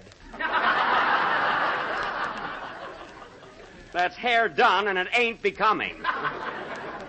Incidentally, fellas, before entering pool, please take shower. How much does that cost? No, don't try to be funny. The shower is free. Towels, 15 cents. Now cut that out. And I'll tell you one thing, fellas. I'm very lucky to get a house like this at the height of the season. Ah, you certainly are, Jack. It's a lovely yard. And look at those fruit trees. Boy, get a load of those oranges. Phil, leave those oranges right on the trees. I don't want to break up a crate. Jeepers, they counted them. Mary, that's part of the landscaping, and I don't want them disturbed. Say, Jack, don't you think we ought to get started on our hike? Yes, Don, we'll be leaving just as soon as our Indian guide gets here. Indian guide? Yes, he knows the trail. Now, get into your slacks, Mary, so you'll be ready. I am not going on that long walk. Then why did you join the Benny Swimming and Hiking Club? You told me Mrs. Roosevelt belonged.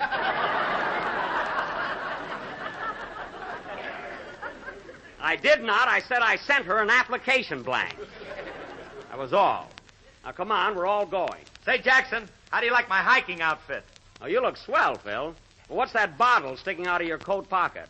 Well, that's a little Kentucky painkiller in case a snake bites me. Well, you might need it at that. Hey, wait a minute, Phil. There's another bottle in your hip pocket. What's that for? Oh, that's standard equipment. Oh, I see. Well, now, come on, everybody. Let's get ready. I'm all set, Jack. I got the rope and everything. The rope? Yeah, I hear the trail's pretty steep in places, so I figured we'd all have to tie ourselves together. Oh. Then, in case one of us happens to slip, the others can keep him from falling. Well, that's a beautiful theory, Don, but supposing you happen to be the one that slips. What about us? Next Sunday, the Aldrich family. You said it. Well, let's get started. Go in and change, will you, Mary? Okay, I'll be right back. Look who's here, boss. Oh, yes. Me, Indian guide. You, Jack Benny? Yes. Now, look, Leaping Deer. That's your name, isn't it? Leaping Deer, my uncle. Me, Eagle Puss. Oh, he couldn't come, eh? Well, now, look, Eagle Puss. We'll be starting in a few minutes. What do you get for taking a party up to TAQUITZ Falls? $10. $10? I'll get it back, boss.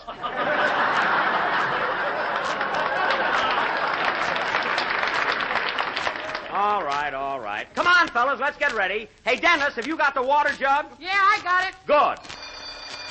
Uh-oh, somebody picked an orange. Bill, put that orange back. Go ahead, put it back. Well, I'll hurry up, Mary. We gotta get going here. Come on, Eagle Puss, lead the way.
Left. Now, everybody stay on the trail, single file, so we don't get lost. I'm tired, Jack. Let's rest for a while. Me too. Okay. Company! Halt! What a bunch of sissies. It was nice of you to bring your drum along, Mr. Billingsley. I'm sorry, I swallowed my pipe. Your fife? Oh, don't worry about your fife. The drum is just dandy. Hey, Jackson, all this walking is monotonous. It is, eh? Yeah, and if a snake don't bite me pretty soon, I'm going to take a drink anyway.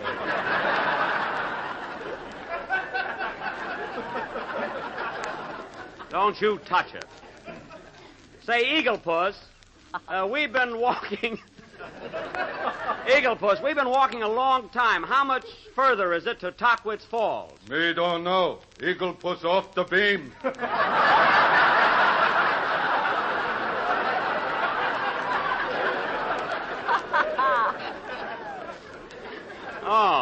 Oh, lost, eh? Well, you're a fine Indian. You should have known that. His tomahawk says made in Japan. Well, what'll we do? Here's a sign, Mr. Benny. TAQUITZ Falls, straight ahead. Oh, yes. Well, let's get moving. Oh, I'm hungry, Jack. Let's stop and eat. Don, we're not eating till we get to the falls. But I haven't had a bite of food since breakfast. I know, Don, I know. You're wasting away to a shadow of Mount Whitney. We'll eat later. Say, Phil, what are you doing with that bottle in your hand? Bingo! A snake bit me!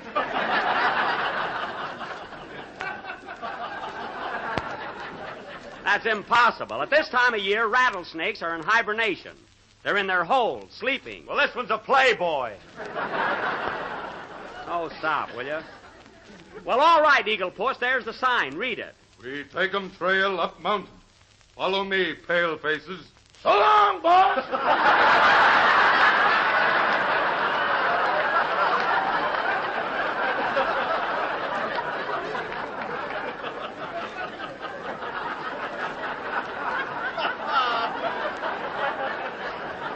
Rochester.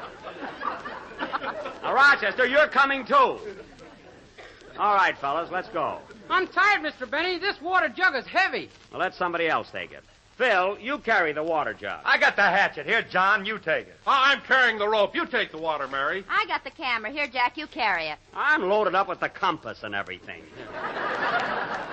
Here, Dennis, you take the water jug. Okay. There's something funny going on around here. Well, you had a rest, didn't you? All right, fellas, let's go. Forward, march!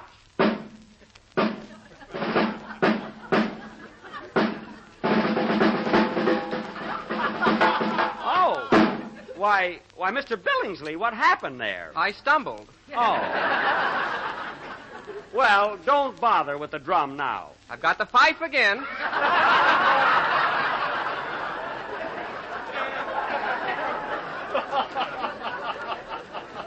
Well, we don't need that either. Gee, fellas, get a load of this rock formation. You know, I've never seen a view with so much... Hey, what's that? Look, Jackson, there's something moving in that bush up ahead. Yeah, that's what I meant. Wonder what it is. Gee, it might be a wild animal. Oh, Rochester! Yes, boss. Go find out what's in that bush. Let it remain a mystery.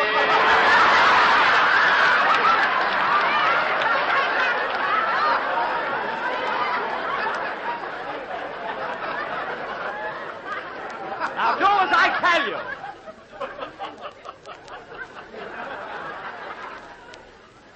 Rochester, you're nothing but a coward. I found that out years ago.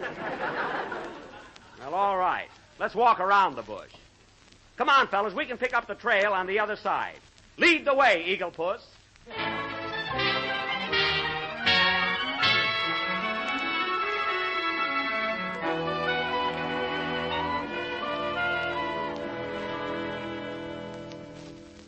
Gee, it's rocky up here. Say, Eagle Puss, what are all these holes in the side of the mountain here? Many moons ago, white man dig gold here. Gold, eh? Yes, Jack. Why, even today, hikers have been known to find nuggets on this trail here. Is that so? Well, that's very interesting. Get up off your knees, Jack. I'm just bending over. The knapsack is heavy. Well, let's get going, fellas. Gee, you know, fellas, I wouldn't have missed this hike for anything in the world. Gosh, all the vastness of this gorgeous scenery makes one realize the insignificance of man. especially me. I can't even swim. Dennis, you forget about that? You're right, Jackson. Look at that brook down there with the weeping willows hanging over it. Yeah. What a painting that would make for my bass drum. Well, I wish you'd put it on there. Your telephone number is a little too obvious.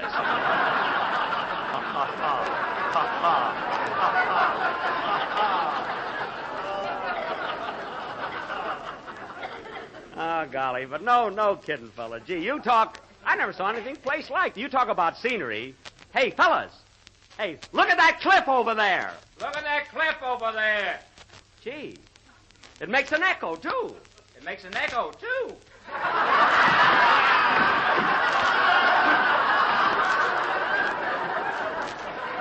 Say, this is fun. Hello there! Hello there! Hello there! Hello there! Hello there! Take it easy, Bob. I'm tired.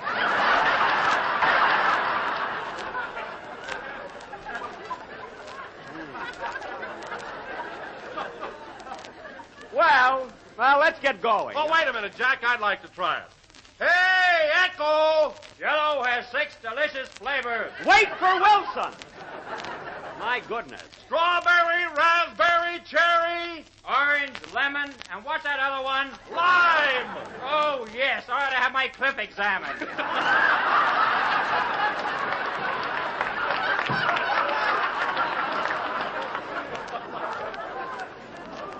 Come on, Don. Now, that's the dumbest echo I ever heard. Gee, this trail is getting real rocky now. Watch 'em step. Paleface no papoose anymore. Okay, I'll watch it. Gee whiz, fellas, look at those white, fleecy clouds against that blue sky. You ever see anything so... Whoops. Help me up, Rochester. Why don't you watch where you're going? Well, I didn't see that. Hey, wait a minute. Wait a minute. What's this? What's this? I saw it first. You saw what first? Right there. That gold nugget. It's mine. Mine. Where, Jack? I don't see it. Right there. I moved my foot and there it was. See, there may be hundreds of them here. And they're all mine. Oh, boy, I can retire. No more slaving on the radio. No more pictures with Fred Allen. Oh, Jack, stop. I won't stop. Look, I discovered gold. It's gold. Gold. Gold is right. That's your bridge work.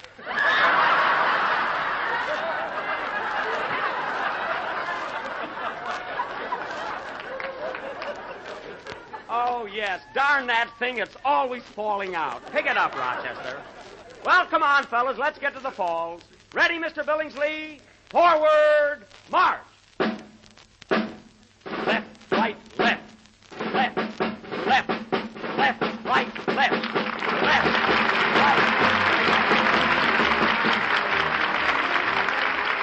Friends, I have never seen anything to equal the way people have been writing in for that new General Foods dessert recipe book.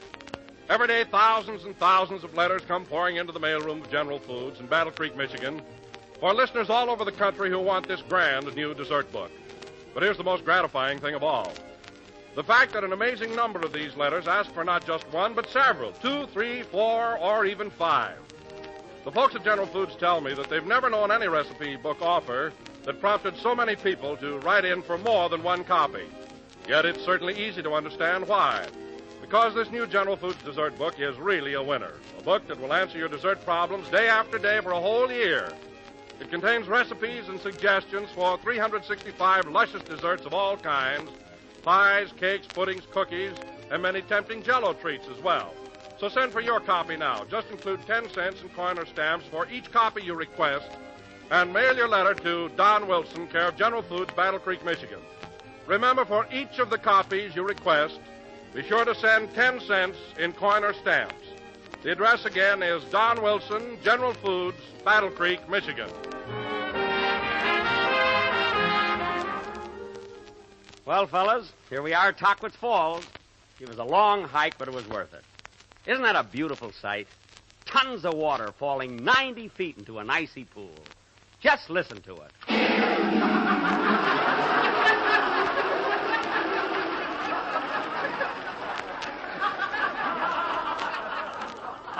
Ah, what a sight.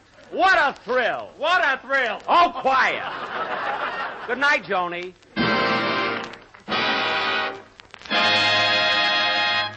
JELL-O.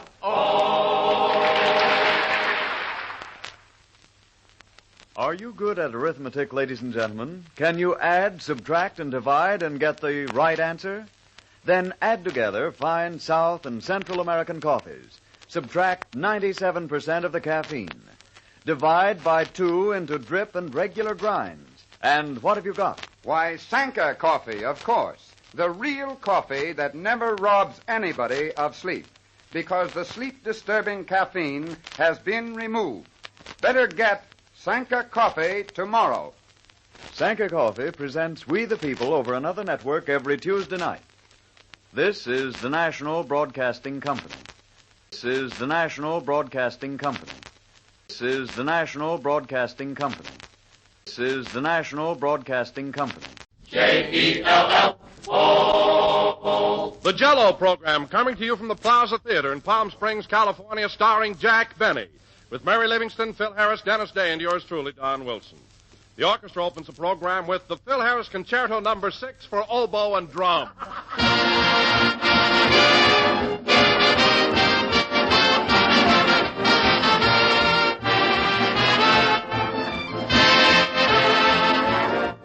If you can make a collection, ladies and gentlemen, of all the grocery orders written by American housewives during the past few months, you notice there's one item on these orders that's been appearing more and more often, and that item is JELL-O puddings.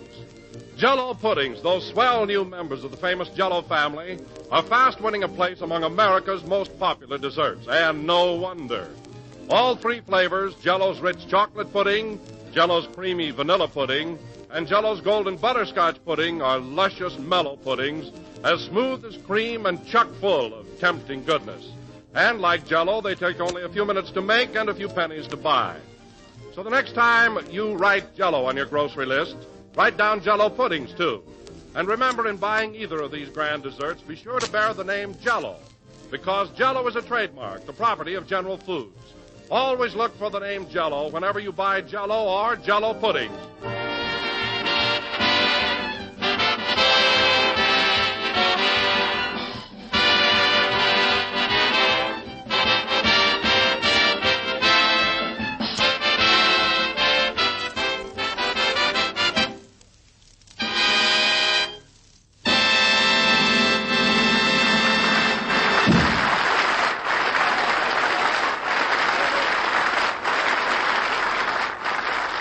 That was the Phil Harris Concerto No. 6 for oboe and drum, played by the orchestra.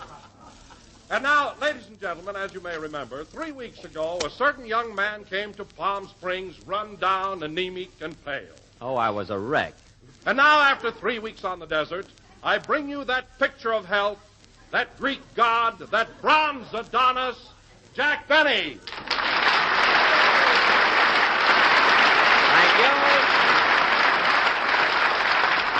Thank you. JELL-O again. This is Jack Benny talking. And, folks, I wish this was television. No kidding, Don. I don't want to sound vain, but isn't it marvelous the way this deep tan of mine sets off my big blue eyes? And all in 3 short weeks. Well, you do look wonderful, Jack. Your face is as brown as a berry. Isn't it, though? But I meant to ask you, what are those 3 round white spots in the middle of your forehead? Those white spots on my forehead? Yes. Well, I sent Rochester out for a cigar the other day, and I was asleep in the sun when he came back. So that's where he laid the change.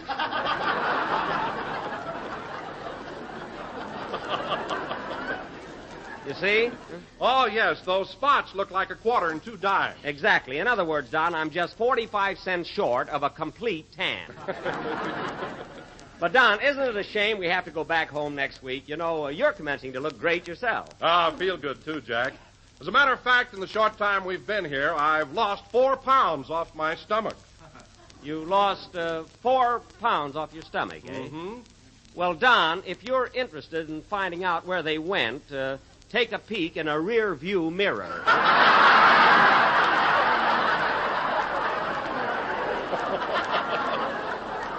But at that, you have lost a little. How did you do it? Well, I go horseback riding every day, and it's wonderful exercise. Oh, it is. It is. There's nothing in the world like horseback riding. I do it all the time. You do what all the time? Oh, hello, Mary. We were just talking about horses. You know, Don, I've had a lot of experience with them, and the main thing to remember... Oh, stop, will you? All you know about horses is they don't wear high-heel shoes. Is that so? I know plenty. Tell Don what happened at Roger's stables the other morning. Never mind. What was it, Mary? Jack wanted to get on a horse, so he tried to make it kneel like a camel. Well, I remember a horse in vaudeville that used to do that. He got more money than I did. And he could count, too. Of course, he had to. He was working on percentage. Anyway, I was talking to Don. You see, Don, the main thing about riding a horse is rhythm. Is that so? Yes. Now, take, for instance, galloping. When the horse goes up, I go up. When the horse goes down, I go down. And when the horse stops, leapfrog. Now, wait a minute, Mary. The only time I fell off the horse is when I was trying that new trick. And you know it. What trick was that, Mary? Well, Jack put a handkerchief on the ground and said he'd ride by at full speed and pick it up. Oh. So what happened? He picked up his handkerchief, dropped his teeth, picked up his teeth, and fell in a gopher hole. Oh, boy, you really dream it up, sister. You didn't leave out a thing. You had to tell him everything about the horse, didn't you? I didn't tell him where you try to put the bit.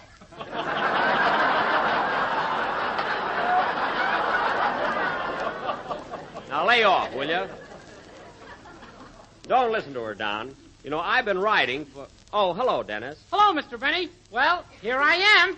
So I see. What are you going to sing, Dennis? Can I have some dialogue first? I got friends in the audience. Oh, yes, of course. I'm sorry. Tell me, kid, have you been having fun while we've been here in Palm Springs? Oh, boy, have I? Good. I will now sing Frenesy. Now, wait a minute. You said you wanted some dialogue, didn't you? That was enough. I didn't want to run it into the ground. Oh. Well, there's a kid that's easy to please. All right, go ahead with your song. Okay. Oh, say, Mr. Benny, I meant to ask you something. What is it, Dennis? Can I be sent to the penitentiary for parking my car in front of a fire plug? The penitentiary? Of course not. That's ridiculous. Darn that, Mr. Harris. What's Phil got to do with it? He said I'd get 10 years, so I gave him my girl who was in the back seat. Well, don't worry about it, Dennis. You'll never see jail or your girl either. Sing, kid.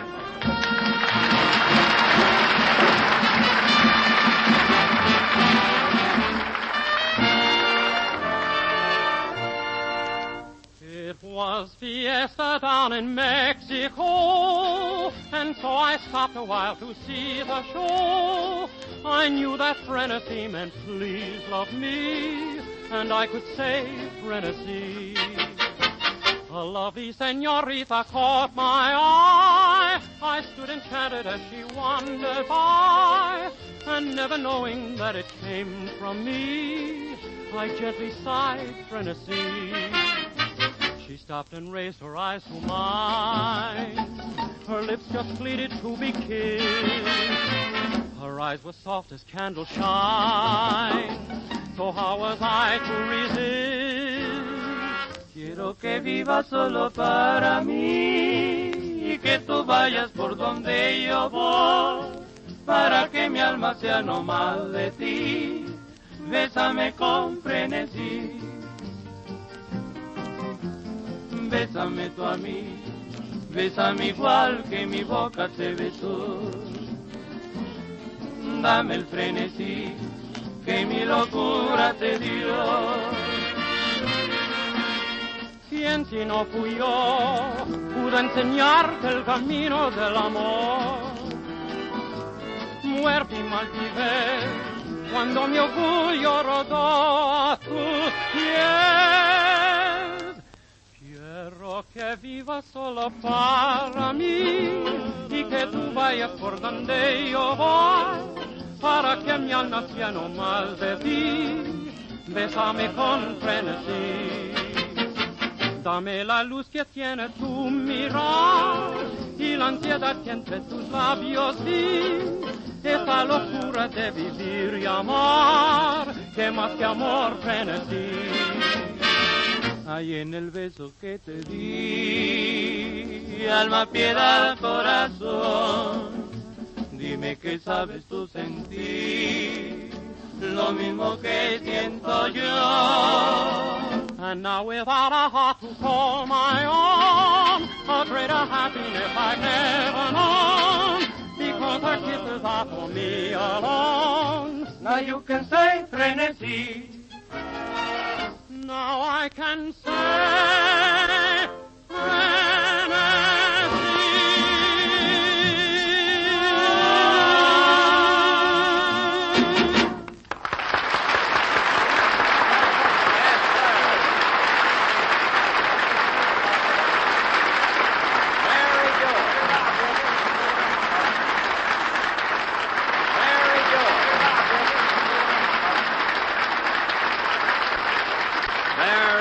Very good. That was Frenesy, sung by Dennis C. Day and accompanied by the Guadalajara Trio through the courtesy of the Dollhouse. And very good, boys. By the way, these fellas are from Mexico, aren't they, Dennis? Yes, sir. Well, thanks for appearing on our program, boys. It was really a pleasure listening to you. Él nos dijo que viniéramos. ¿Será bueno cobrarle ahorita? Él no paga nada, nunca tuvo intención. Oh, no sean tontos. Si ustedes creen que nos van a pagar, están locos. What did they say, Dennis? One guy said they were going to be paid for singing here tonight, and the other two said he was crazy. Oh, well, tell him I'll see him tomorrow. He'll see you tomorrow, fellas. Tell him in Spanish. I can tell him in English. Anyway, boys, you were swell. And now, ladies and gentlemen, going from our vocal specialty, you were swell, boys. Adios, adios.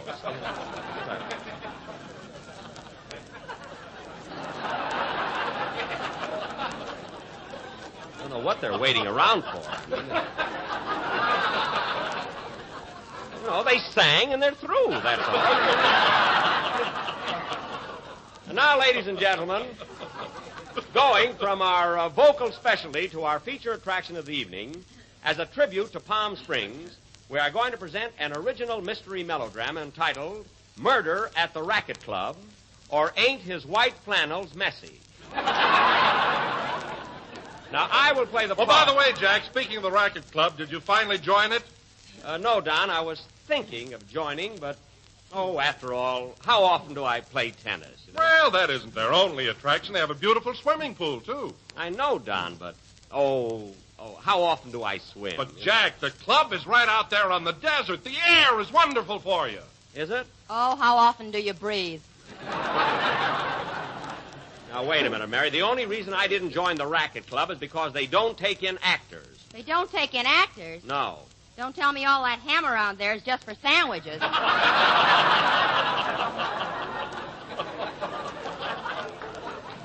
All right, I didn't join the club, and it's none of your business why. Now, getting back to our play, ladies and gentlemen. Hold everything, Jackson. Here I am, folks, the Sheik of Palm Canyon Drive. Well, he finally got here. Listen, Sheik, the next time you're late, into your tent I'll creep and hit you on the head with your option. Now, where were you? Well, it ain't my fault, Jackson. This is what happened. I was walking over here in plenty of time for the broadcast, and I bumped into a girl I hadn't seen in years. Oh. In fact, I've never seen her before. I knew that. Well, anyway, I honked my horn and said, are you going my way, babe? Honked your horn? I thought you said you were walking. I was. What? I always carry a little horn with me. Whistling ain't polite.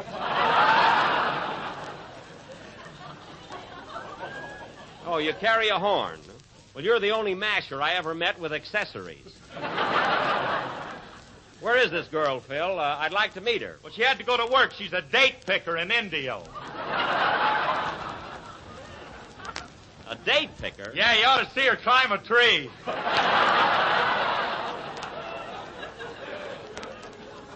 I'd love to. Well, Phil, I'm glad you finally got here.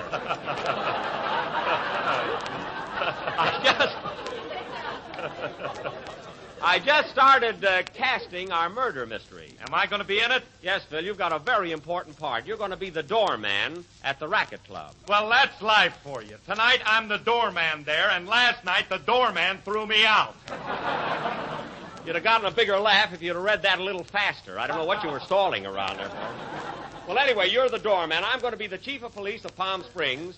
Dennis, you're going to be a sergeant. And Don, you're going to be a member of the force. All right, Don, go ahead. Oh, Jack, you're so ridiculous. I like it. Don, you're going to be a member of the force. Oh, very well. Ladies and gentlemen, please remember that you don't have to use force to open a box of Jell-O. See, that's very clever. Oh, I hate to do the next line. Don, that's the whole punch. Don, that's the whole punch. Don, you're a member of the police force. Oh, all right. It is not only economical and easy to make, but comes in 6 delicious flavors. So the next time you're in your neighborhood grocer's, police ask for Jell-O. Now, there, that was swell. Was that your idea, Jack? Yes, at rehearsal, it was terrific. Well, that's life for you. Now the doorman can throw you out. Say, I wonder if I've had too much sun. I don't know. Anyway, Mary, in our play tonight, you're going to be a glamorous Hollywood movie star, Miss Mitzi LaRue. And you came to Palm Springs to be near your sweetheart, Oh, boy. who has just been murdered. Oh, nuts. I can't help it. That's the plot. Anyway, folks, this play will go on immediately after a number by Phil Harris and his orchestra. Are you ready, Phil? All set, Jackson. Say, Mr. Harris, What do you want, kid? can I borrow your horn? I want to get another girl. Give it to him, Phil. Honk it twice, Dennis. I'm free tonight myself. Play, boys.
Was Wise Old Owl, played by Phil Harris and his Palm Springs Orchestra. Palm meaning I've got the boys on my hands, and Springs meaning they ought to take a drink out of one sometime. And now, ladies and gentlemen, for our play, Murder at the Racket Que nos Club. pague para irnos. Te dije que no nos iba a pagar nada. ¿Qué se puede esperar de un hombre como Jack Benny? Now, wait a minute. Fellas, wait a minute. I told you I'd take care of you tomorrow. Mañana. Please, Mañana, fellas. he says. Mañana. Exactly. Now, the opening scene, ladies and gentlemen. I don't know what they're waiting here for. I can't... All right, fellas, adios. Now, the opening scene is the police station in Palm Springs, California. Police Captain O'Benny is seated at his desk, attired in a sun helmet, a tin badge, and shorts. Curtain. Music.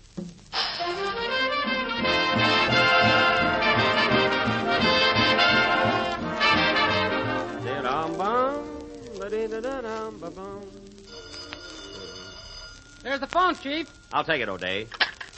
Hello? Palm Springs Police Station and Date Shop.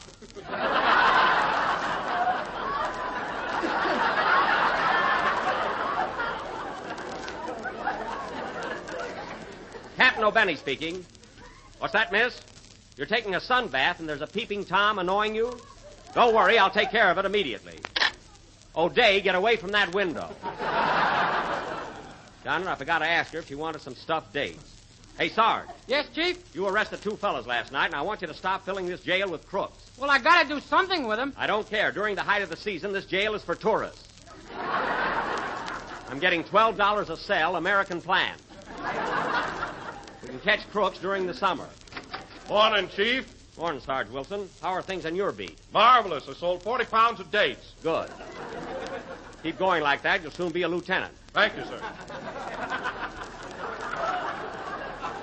But, Wilson, I wish you wouldn't push the plain dates. You know, we make our profit on the stuffed ones. O'Day, where are you going with those satin bedspreads? I thought I'd make cell 9 and 10 into a bridal suite. It's a good idea. Put a canopy over the bunk. You know, if business keeps up this way, it'll really be... I'll take it. Hello? Palm Springs Police Station and date shoppy. Oh, Benny speaking. What's that? What? Murder at the Racket Club? Well, there's life for you. That's the title of our play. Quiet, you. Yes? Yes, we'll be right over. What's up, Chief? Les Stoughton, the tennis pro at the Racket Club, just phoned that Kerry Carew, the well-known playboy, has been murdered. Get the squad car, Wilson. Yes, sir. O'Day, bring along some stuffed dates, the ones with the gold tinfoil. We ought to clean up at the Racket Club. Okay, Chief. Now, come on, fellas. I'm going to find the murder of Kerry Carew, or my name ain't... I'll take it. Hello? Yes? Look, fellas, I told you. Mañana! Adios. My goodness. Now, come on, fellas. I'm going to find the murder of Kerry Carew, or my name ain't...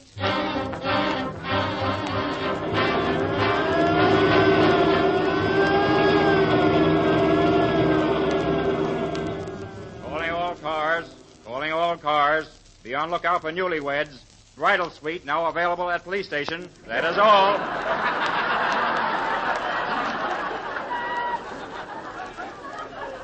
Forgot to tell him about the canopy.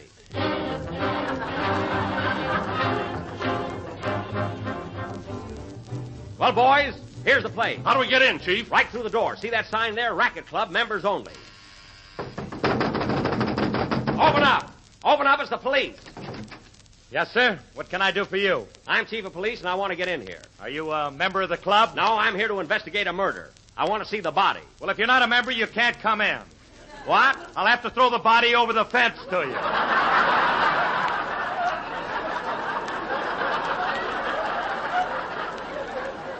What are you talking about? A man has been killed on these premises, and I'm going to find out who done it. That's who did it. No wonder you're not a member of this club. Oh, fine. From Harris yet. Now, look, Bud, please. We got to get in here. I'm sorry, but you'll have to speak to the owner, Charlie Farrell. Here he comes now. Oh, hello, Mr. Farrell. Say, what's all this racket at the Racket Club?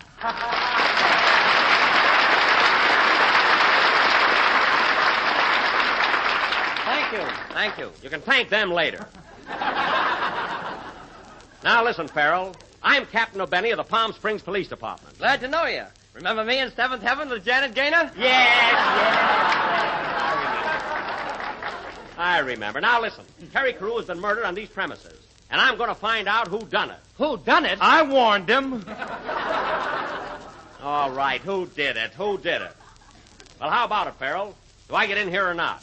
Just as soon as you sign this membership blank. That'll be $300, please. $300? Well, I don't take in that much at the police station all season. Well, you ought to. You're charging more for rooms than I am. Okay, I'll make out a check.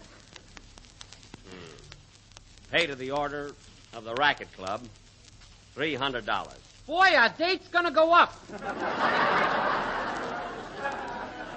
You said it. Well, I'm a member now. All right, Wilson O'Day, follow me. Now, tell me, Farrell, was Kerry Carew alone when he was murdered? No, there were several people with him. I see. Well, the first thing I'm going to do is grill the suspects. I'm sorry, the grill doesn't open till noon. I'm ignoring that, brother. Well, here we are in the lounge. Quiet, everybody. Dates, get your fresh dates here.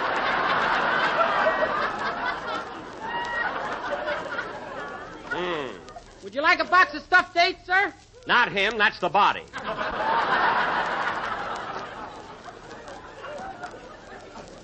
Now, everyone line up. I'm going to find out a few things around here. Who are you, miss? I'm a movie star, Missy LaRue, What studio are you with? RKO. Oh, yes, I saw you in Kitty Foo.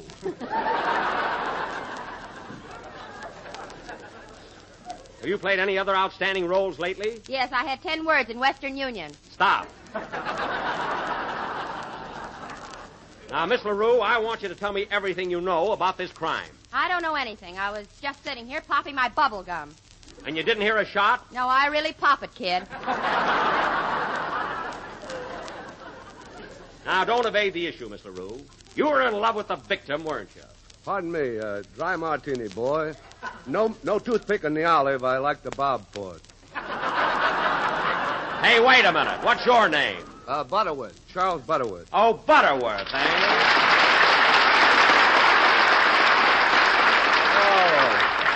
Thank you very much, ladies and gentlemen. Never mind that. Now, listen, Butterworth. How'd you know my name? You just told me. Well, I better watch that. Now, listen here, Butterworth. What do you know about Terry Carew? Oh, a lovely chap. I'm going to play tennis with him this afternoon. Want to play tennis with him? Why, Terry Carew is dead. Too bad. Now, if he wins, he won't be able to jump over the net. Of course not. Look, the man is dead. There he is, laying on the floor. Well, I was laying there last night, and I'm not dead. You can take my word for it. Carew is dead. Now, come clean, Butterworth. What do you know about this murder? Well, I tell you, Captain, I was just sitting here bobbing for olives. That's my hobby, you know. Yes, go on. Miss LaRue, watch that bubble gum. Continue, Mr. Butterworth. Oh, forgive me, Captain O'Benny. Are you looking for a murderer? Yes, I am. Then, would I do, Captain? Who's that guy? That's Peter Lorre. Peter Lorre? Thank you.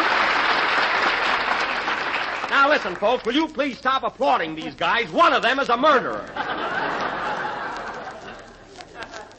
Now, Mr. Lorre, what is that gun doing in your hand? Oh, I was just going out to shoot pheasants.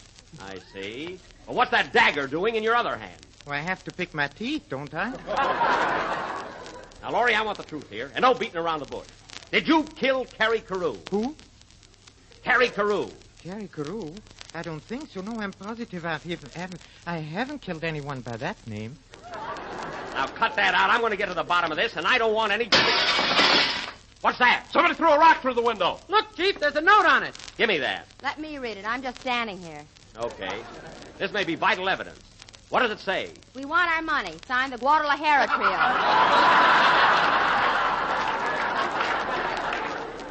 Well, write mañana under it and throw it back.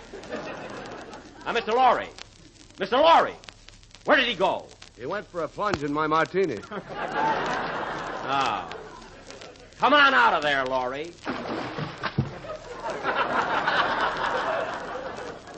Now, no use trying to hide. I want the truth. Where were you at the time of the murder? Well, Come on. Think fast, Mr. Moto. Oh, I was exceptionally good in that, huh?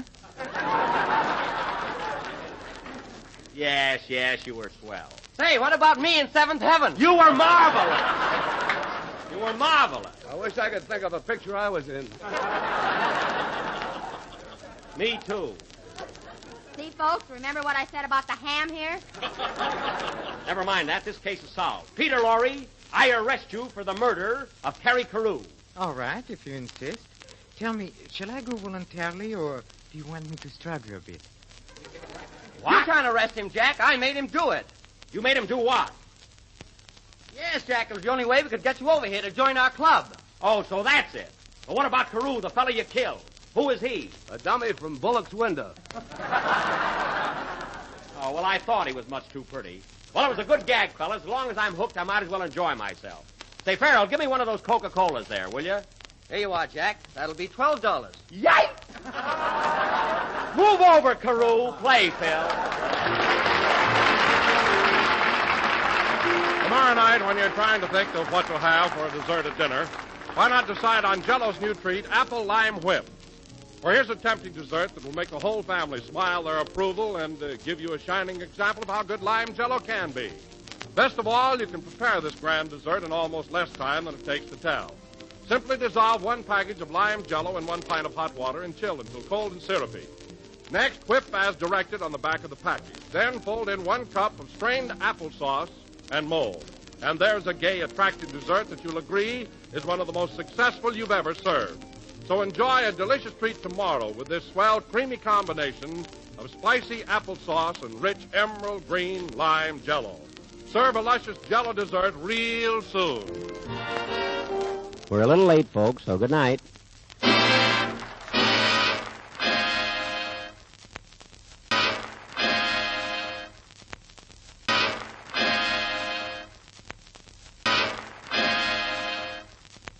JELL-O. The Jell-O program coming to you from Hollywood, California, starring Jack Benny, with Mary Livingston, Phil Harris, Dennis Day, and yours truly, Don Wilson. The orchestra opens the program with I See the Moon at Noon.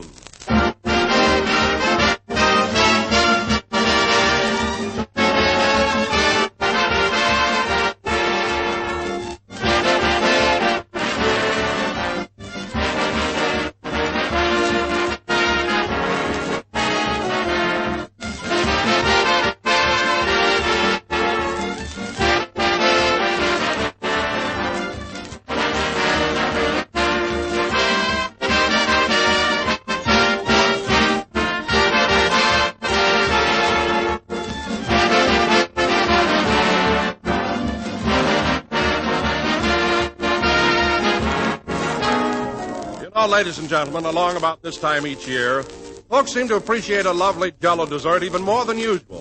For Jell-O, with its vivid, shimmering colors, seems almost like a preview of spring. Its glowing beauty makes you forget that winter is still with us. It adds a special note of gaiety and good cheer to any March meal. And the refreshing, extra-rich flavor of Jell-O gives you a welcome foretaste of next summer's fruits with all their tantalizing, juicy, ripe goodness. So brighten up tomorrow night's dinner with a brilliant Jell-O dessert. Order several packages from your grocer the first thing in the morning, choosing any or all of Jell-O's 6 delicious flavors: strawberry, raspberry, cherry, orange, lemon, or lime. And be especially sure to include strawberry, raspberry, and cherry Jell-O. For each has a new, improved flavor, obtained by using a natural flavor base artificially enhanced. And the result is something mighty swell. A unique and delightful flavor that you'll find better than ever. Enjoy a tempting Jell-O dessert tomorrow.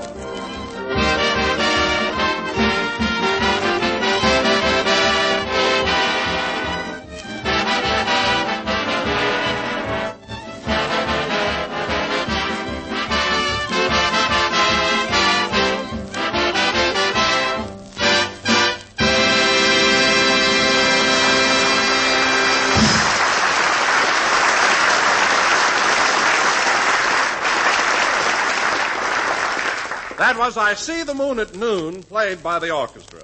And now, ladies and gentlemen, after a month's vacation in Palm Springs, we bring you a man who looks a month younger, as if that made any difference, Jack Benny.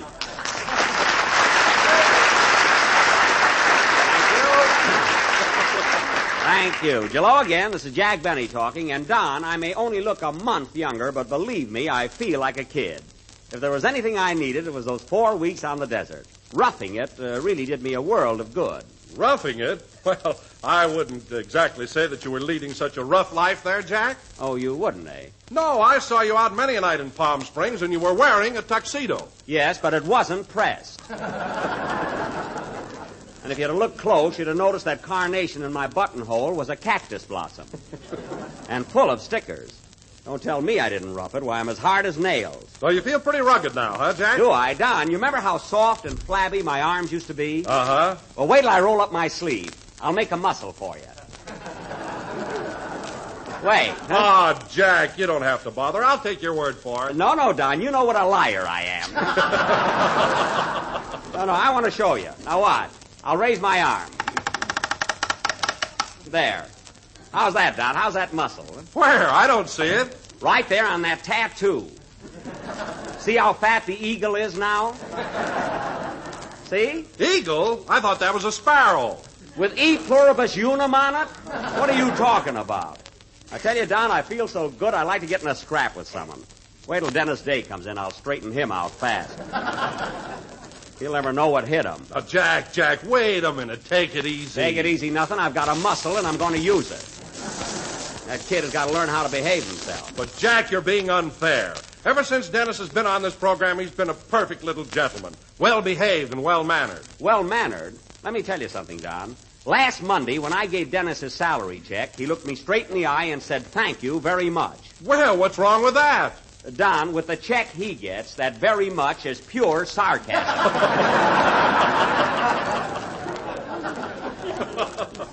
I'll teach that kid to thank me. Oh, hello, Mary. Hello, Jack. What are you doing with your fist up in the air? I made a muscle for Don, and I can't get my arm down.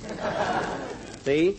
See the muscle? Where? Right there. Some muscle. Looks like a marshmallow with a hangover. The hardest marshmallow you ever saw. Boy, there's a real muscle. What are you going to do, stand there like a baking soda ad?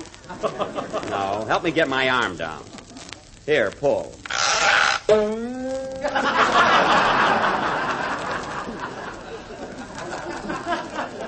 Ooh. Well, the eagle's a sparrow again. But just the same, wait till Dennis gets here. I'll fix that kid. What about Dennis? I'm going to beat him up, that's all. He's been acting too fresh around here lately, and it's time I straighten him out. Straighten him out? Why don't you do something about Phil Harris? He's the wise guy. Mary, Phil is nothing but a big, playful kid. But Dennis is a real troublemaker. And he's smaller than you are. That's merely a coincidence. Let me ask you something, Mary. How about when we were driving back from Palm Springs in the Maxwell? All that kid did was complain all the way in. Well, who wouldn't complain? It's a 3-hour trip, and it took us 4 days to make it. Well? 4 days from Palm Springs to Los Angeles? Why, it's only 120 miles. 129. We came by way of San Bernardino. Besides, we stopped to enjoy the scenery. It was lovely down with those snow-capped mountains and beautiful orange groves. Oh, you and your orange groves. That's all we had for 4 days, orange juice. Never mind. The sign got 'em. All you can drink for 10 cents.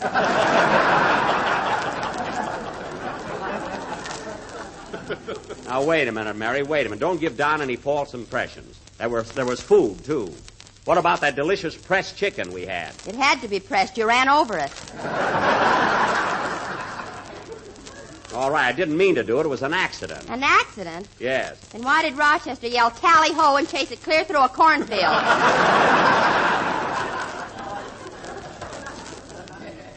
It never happened, and you know it. Would have been a very pleasant trip if you and Dennis hadn't been beefing all the time. I'll fix that kid. By the way, Don, how did you come back to town? Well, the little woman and I took the train. It was a very nice, restful trip. Oh, the train is swell, Don, but I prefer motoring myself. I don't know, you see more of the country that way. But, Jack, even allowing for sightseeing, I can't understand why it took you 4 days to come from Palm Springs to Los Angeles. Oh, 4 days isn't so bad. That's progress. It used to take the covered wagon 6. And they didn't come by way of San Bernardino like I did. Anyway, Mary, you had a swell time in Palm Springs. You're back in Hollywood safe and sound, so forget it. Hello, everybody. Oh, here he is. All right, kid, put him up. Put him up. You've been aching for trouble, and you're going to get it. What's going on here? It's a long story. Jack found a muscle. It's not it at all. Come on, kid, up with your dues. I'll teach you to be careful. Well, gee, I didn't mean to run over that tin can with the lawnmower. That's not what I'm talking about. A small fine covers that. I just don't want you to go around complaining about your trip home from Palm Springs. I was nice enough to invite you. Gosh, I drank so much orange juice I feel like a sunset. Well, let me tell you something, Dennis. Orange juice is not only nourishing, but it's very good for you. It'll keep you from catching a cold. I won't sneeze till 1980. Well, that does it. All right, Dennis, put up your dues. Oh, Jack, will you stop being so childish? You're just picking on Dennis because he's the smallest one in our gang. Mary's right. It's not like you, Jack, to be a bully. Why, in your physical condition, you could mangle the kid. I could?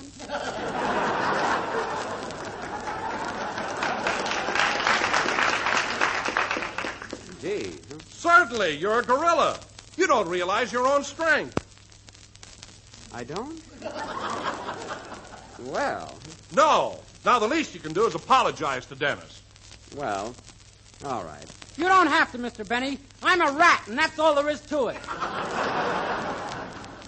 No. No, you're not a rat, kid. Well, one of us is.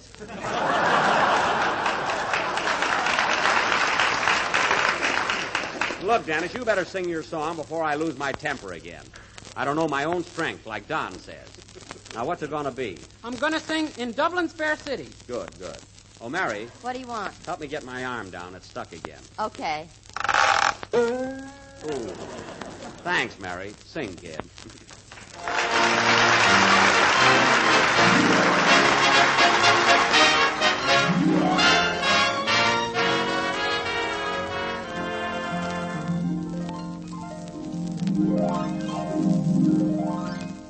In Dublin's fair city, where girls are so pretty, I first set my eyes on sweet Molly Malone. As she wheeled her wheelbarrow through streets broad and narrow, crying cockles and mussels, alive, alive, oh. Alive, alive, oh, alive, alive, oh. Cockles and mussels, alive, alive, oh.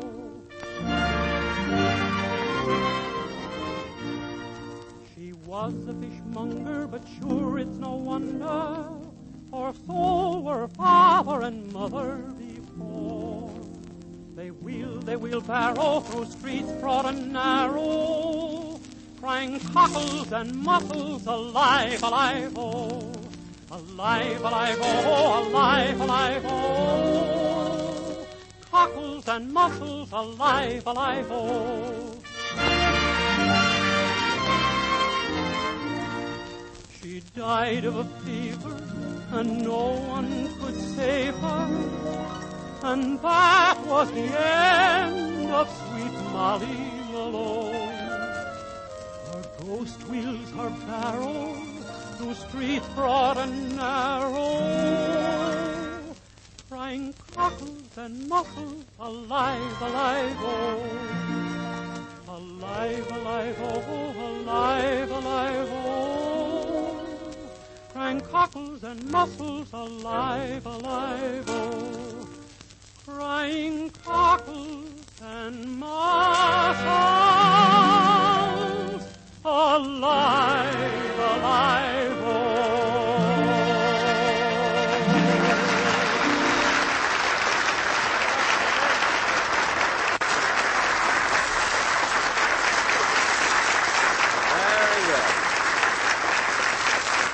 That was In Dublin's Fair City, sung by Dennis Day. And very apropos, Dennis, tomorrow is St. Patrick's Day, isn't it? Sure it is. Yes, sir. You tell me to put up my duke tomorrow, and I'll knock your block off.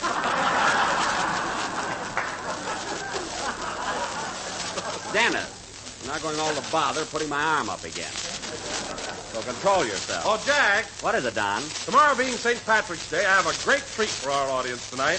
A treat? Yes, I prepared my commercial this evening with a Gaelic slant. I'm going to deliver it with an Irish brogue. I do it very well. No kidding. Well, that really is a treat, Don. Any novelty is always welcome on this program. You say you do it with an Irish brogue, eh? Yes. Swell. Now go ahead. Let's hear it. Ladies and gentlemen, the next time you go to your neighborhood grocer, why not ask him for a package of tempting and appetizing Jell-O? It is not only economical and easy to make.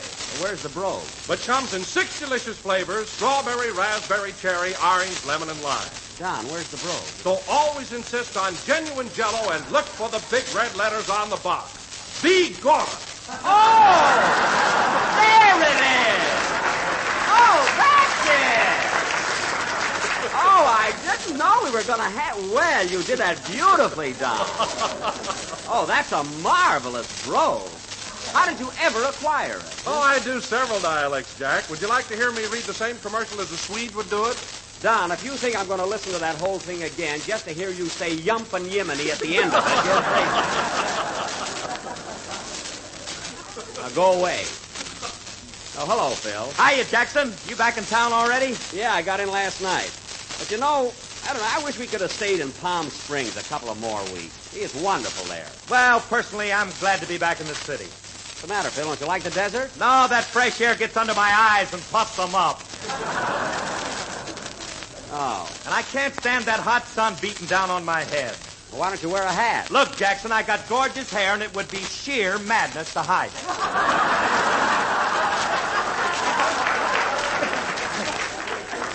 Well, that's the most conceited thing I ever heard.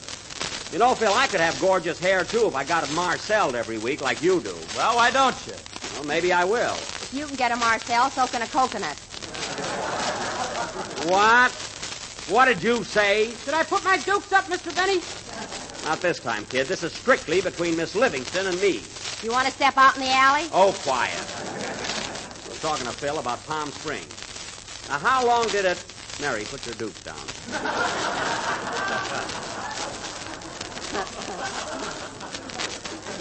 Phil, how long did it take you to drive back? Well, with all the traffic and everything, about an hour and 45 minutes. Only an hour and 45 minutes? Yes, and I stopped for a rumble lesson in Pomona. Well, I'll be darned. An hour and 45 minutes. That's what I can't understand, Jack. Why in the world it should take you 4 days to drive that distance?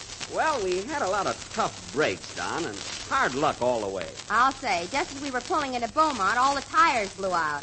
Yeah. All 4 of them? All 4 in the spare. They've got a union. Wait a minute, you're wrong, Mary. We had that tire trouble in Banning.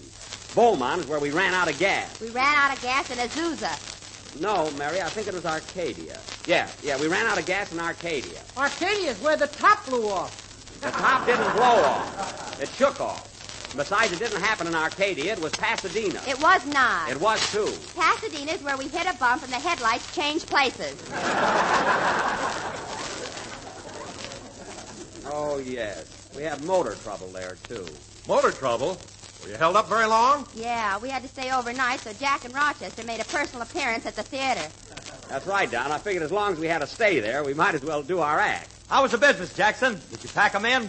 Well, it was on such short notice, Phil, and then it was raining, and besides that, we were bucking a terrific picture that was playing right across the street. Yeah? What was the name of it? Puppets of Passion, starring Ronald Glick and Heather Noodleman. Adults only. But we did pretty well at that. Anyway, enough of our adventures getting back home. What do you say, Phil? How about a band number? Okay, Jackson. What do you want us to play? Something popular or something classified? That's classical. Classified. Oh, brother, what a dodo. Well, it ain't my fault. You dragged me down to Palm Springs, and I missed 4 weeks of night school. Oh, that's right. You did miss night school. Did it set you back any? Yeah, the teacher's going around with another guy now. Oh, she is. Say, your teacher must be good looking. Jackson, she's pretty enough to be a cigarette girl. I see. Well, Phil, let me know when you graduate from school, will you? I want to send your diploma to Ripley. Now, let's have a number. I don't care whether it's classified or classical. Just play it. Wait a minute. Come in. Pues bueno, muchachos, estamos esperando aquí mucho tiempo. No vale la pena. Mira la molestia que ya nos ha dado. Esperamos por tanto tiempo. Ya voy a pedir a Jack Benny que nos pague enseguida, pronto. Hey, wait a minute. Wait, who are these 3 guys? Those are the boys that sang on the program last week. Oh, the Guadalajara Trio from Palm Springs. Well, I paid them their money. What do they want? More. More? I gave them plenty. I gave you mucho pesos, boys, remember? Pero queremos más dinero, por eso estamos aquí. Look, fellas, if you want more money, I'll straighten it out with you tomorrow. Mañana. Why don't you pay them tonight? I don't know the word. Mañana, boys. All right, go ahead and play, Phil. Hey, fellas, adios, will you? Adios. I wish I knew a good Spanish lawyer.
that was Darling Nellie Gray, played by Phil Harris, and his classified orchestra. Classified meaning I'm going to put an ad in the paper. I've had enough of them.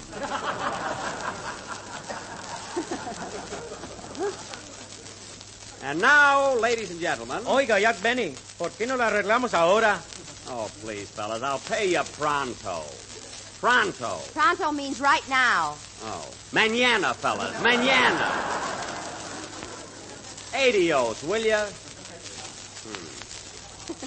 And now, ladies and gentlemen, I would like to announce that next Sunday night for our feature attraction, the Benny, We Know Our Business, but We're in the Wrong One players, will present their version of 20th Century Fox's version, of Jack Kirkland's version, of Erskine Caldwell's famous book, that sensational and daring saga of the Georgia Hill Country, Tobacco Road.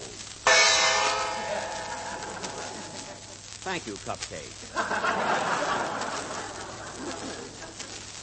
I should have hit that thing. I've got a muscle. Now, this great American classic will be the outstanding effort of our next Sunday's broadcast. I haven't seen the picture yet, Jack. What's it like? Well, it follows the play pretty closely, Mary. And just think, the legitimate show is still playing at the Forest Theater in New York. Remember the time I took you to see Tobacco Road when it first opened? Oh, yes. Gee, that was a long time ago. Uh-huh. I'll never forget that night. You wore a derby hat, white spats, and a checkered suit. And a bamboo cane. You know, in those days when I'd walk down the street, I wanted people to know I was an actor. You never could tell in the theater. Oh, yes, they could. Say, Jackson, I remember Tobacco Road in them days. Oh, did you see it, Phil? No, I lived there. Oh, that's right. Well, Phil, you can be our technical advisor and tell us when to take our shoes off. You know? Anyway, folks, tonight, as a trailer to this outstanding dramatic vehicle, we are going to present a few of the highlights that will... Pardon me, I'll take it. Hello? Hello, Mr. Benny. Guess who this is? Well, really, I haven't the slightest idea. I'll give you a hint. Who works harder than anybody in the world? Not you, Rochester. I bet $12 you're laying down while you're talking to me. You got the phone in one hand and a chicken sandwich in the other. White meat or dark meat? Never mind. I'm very busy now, Rochester. What do you want? Well, I'm over here in Pasadena to pick up the Maxwell, but you didn't give me enough money. Rochester, I gave you $20 to have that motor fixed. And that's plenty. I know, but complications have set in. What do you mean? You remember how the motor used to backfire just before it blow up? Yes. Well, now it whistles 8 bars of there I go and boom.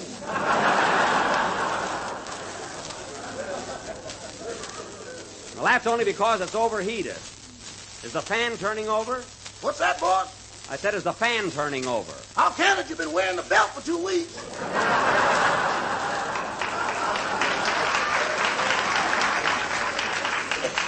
Well, that's your fault. You gave me a buckle for Christmas. Now tell the man to put on a new fan belt and have him fix that little leak in the radiator. Little leak? Yes. Boss, that thing drips like a California sky. Oh, it's not that bad. Now have it fixed and pay the garage man. And Rochester, if I didn't give you enough money, pay the difference and I will reimburse you. I beg your pardon? I said I'll reimburse you. That means I'll pay you back. I know what it means. I just want to hear you say it.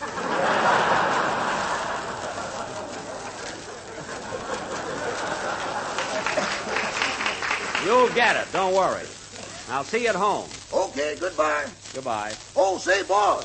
Now what? I read in the paper where you signed a contract to make another picture pretty soon. Is that correct? Yes, why? I wish you'd speak to me about those things. That's none of your business. Goodbye. To speak to him about it. Now, where were we? Oh, yes. And now, ladies and gentlemen, as I start to announce, we will now have a preview of Tobacco Road. Take it, Mr. Wilson. Tobacco Road, a few of the highlights from this sensational production. First, romance. I'll love you, Ellie Mae. What do you say we get hitched? You mean get married? No, get hitched. I want to plow the field. Drama. Hey, Jeter, ain't the clouds fleecy tonight? That's the mattress. You're under the bed. Intrigue. Is there anybody home? Yes, come in, Tree. Comedy. Howdy. Why does the hen cross the road? So Jack can have pressed chicken. Now cut that out. Suspense. Estamos cansados de esperar aquí. Queremos el dinero. I told you, fellas, mañana. Mañana. Technicolor. Oh, boss. Rochester. These are only a few of the highlights of dramatic thrills that are in store for you next Sunday night. Don't forget to tune in, folks. Tobacco Road. Bigger than puppets of passion. You said it. Play, Phil.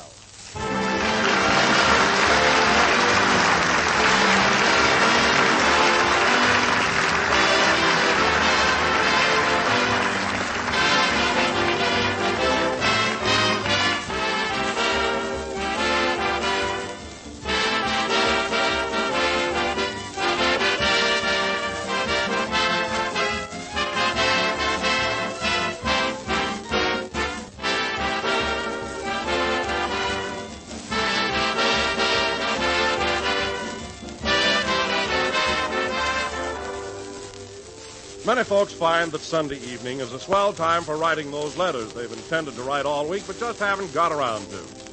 So if you haven't yet written for your copy of General Foods' new dessert recipe book, as I know you've meant to, why not do it tonight?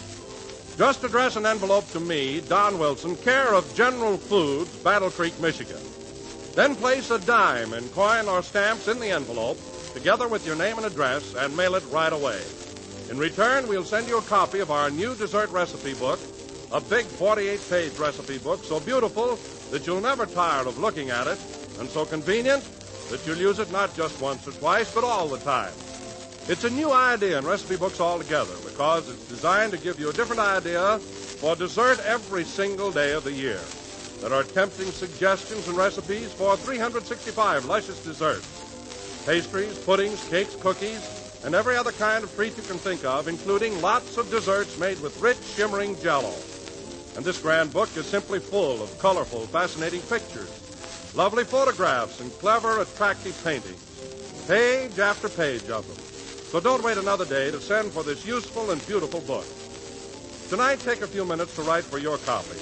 Just send 10 cents in coin or stamps to Don Wilson, care of General Foods, Battle Creek, Michigan. Be sure you remember the address. Don Wilson, care of General Foods, Battle Creek, Michigan.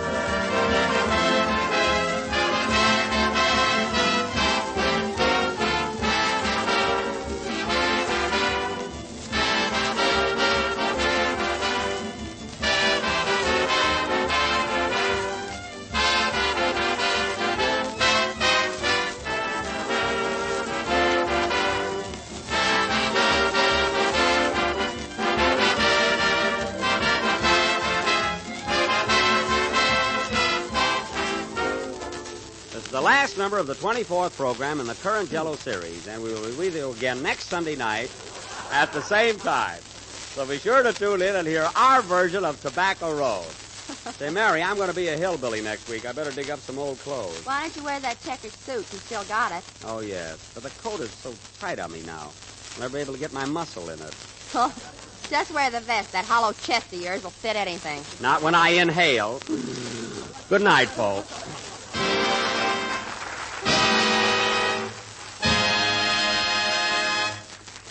JELL-O.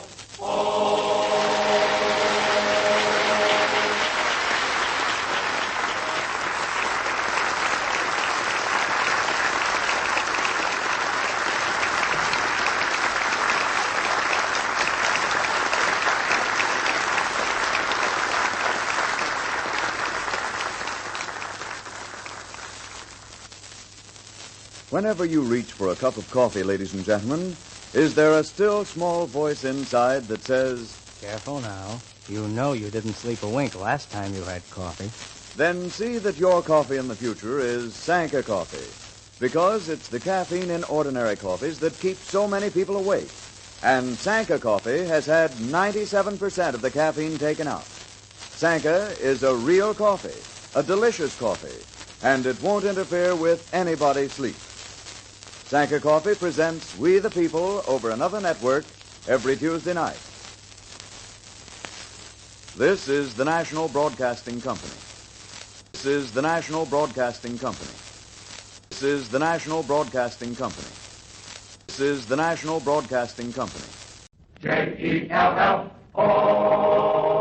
The JELL-O program coming to you from Hollywood, California, starring Jack Benny, with Mary Livingston, Phil Harris, Dennis Day, and yours truly, Don Wilson. The orchestra opens the program with Way Down Upon the Los Angeles River.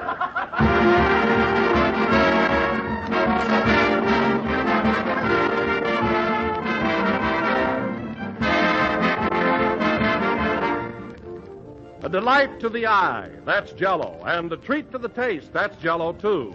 The most attractive dessert you've ever seen, the most luscious dessert you've ever enjoyed.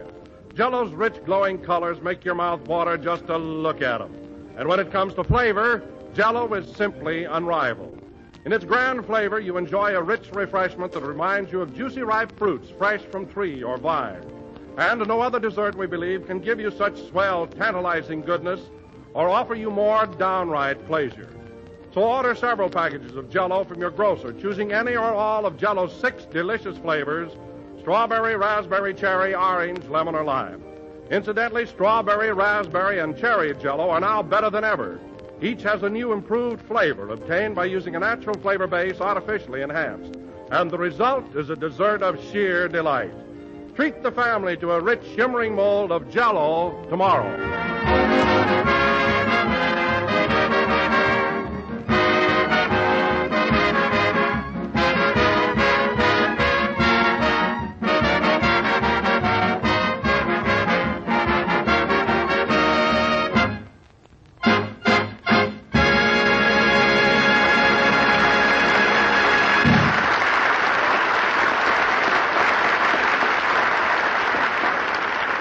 Way Down Upon the Los Angeles River, played by the orchestra.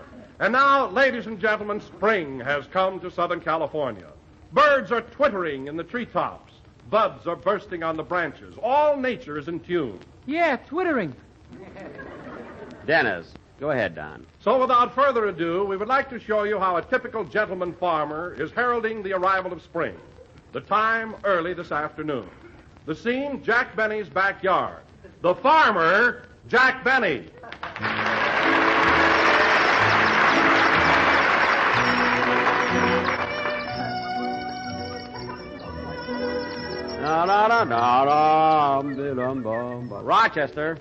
Rochester, hand me those tomato plants. I'll set them out next to the string beans here. Why don't you plant these seeds instead? I don't want those. I want tomatoes. But these are mighty appetizing when they reach maturity. Rochester, we've planted enough watermelons. That's all you think of, watermelons. We planted more now than we can eat. Then who can eat? Than I can eat. Now, please remember, this is my garden. There. That's in deep enough. You sure look funny in those overalls and that old straw hat. I do look like a farmer in this outfit, don't I? All but the rubber gloves. They're too clinical. Well, I've got soft, lovely hands, and I'm going to keep them that way. Rochester, go get the hose. I want to water the soil around these plants. I meant to tell you about that. Remember when Mr. Billingsley came home the other night after he'd been out celebrating? Uh-huh. Well, he thought the hose was a snake and shot it full of holes. Oh, my goodness, that was a brand new hose. Well, go get it anyway. We can patch it up. Too late now, boss. He mailed it to Frank Buck.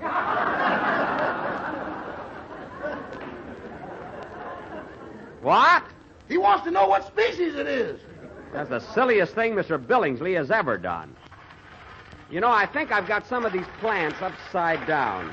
No, I guess they're all right. Dennis, don't mow so close to the rose bushes. Watch it. I'm almost through, Mr. Benny. Well, keep at it. Now, Dennis, while I think of it, I want you to go over to Claudette Colbert's house first thing in the morning and mow the lawn there. She'll be expecting you. Claudette Colbert? Gosh. And you'll get 35 cents an hour. But, gee, Mr. Benny, I'm nuts about her. I couldn't charge her anything. You'll charge the regular rate. I'm your agent, and I set the deal. So don't worry about it. Okay. Now, let's see. Hey, Rochester, look at these mushrooms here. I don't remember planting any mushrooms. Those are toadstools, boss. They're poison. No, Rochester, I think they're mushrooms. Go ahead and taste one. I wouldn't eat one of those if you shoved a steak under it. Oh, what a baby. You know, Rochester, there's an old saying, a coward dies 1,000 deaths. A hero dies but one. Yeah, but supposing I eat that thing and find out I'm a hero. All right, don't eat it. Who cares? Oh, hello, Rochester. The garden looks lovely. Thanks, Miss Livingston. I see you got the scarecrow up already. This is me, and you know it. You buy that package of cucumber seeds like I asked you to? Yes, here you are. They were 10 cents. Thanks. Gee, just think, Mary. I'm going to take these little seeds, plant them in the ground, and before you know it, vines will spring up with oodles and oodles of cucumbers on them. Isn't nature wonderful? Yeah. And, Mary, half of those cucumbers are going to be yours. The heck with nature. Give me my dime. Give me my dime. Give me my dime. You'll be sorry when the crop comes in. I feel it's going to be a big season. Oh, you're some farmer. You and your crazy experiments. Oh, they're not so crazy. Remember last year? You sprinkled cheese all over the ground and tried to raise all rotten potatoes. Well, sure I sprinkled cheese. I had an idea. Oh, what are you giggling about? Every other gardener around here had trouble with potato bugs, but you had mice.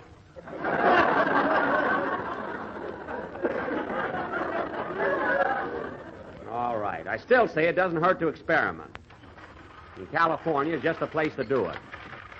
You know, Mary... I only have a little more to go, Mr. Benny. Okay. You know, Mary, I wouldn't laugh if I were you. I might turn out to be another Luther Burbank. Who? Burbank. Luther Burbank. Oh, yeah, they named Glendale after him. They named Burbank after him.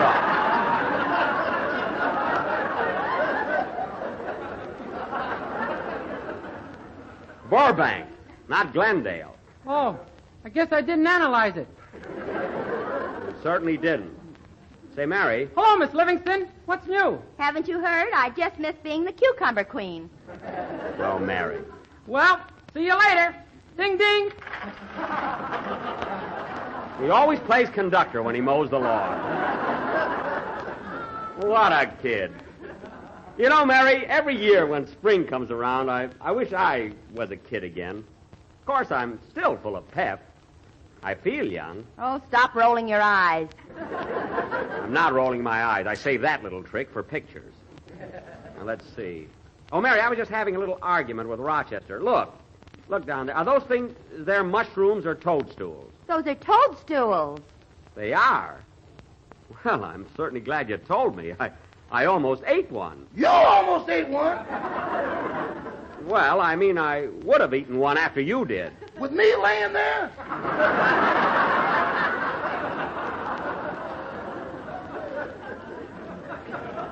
All right, forget it. I better dig these up and throw them away. Shoo!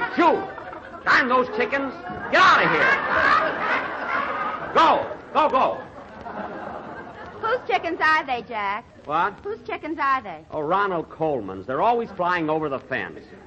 Chase them back, Rochester. All of them? Yes.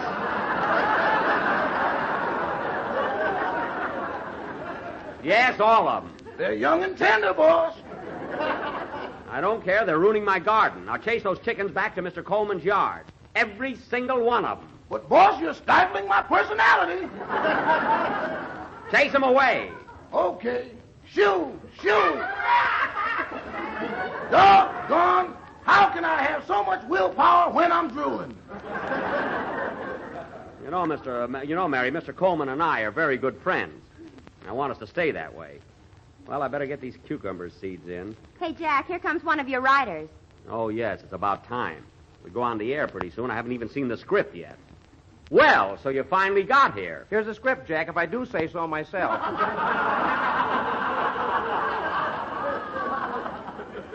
Thanks.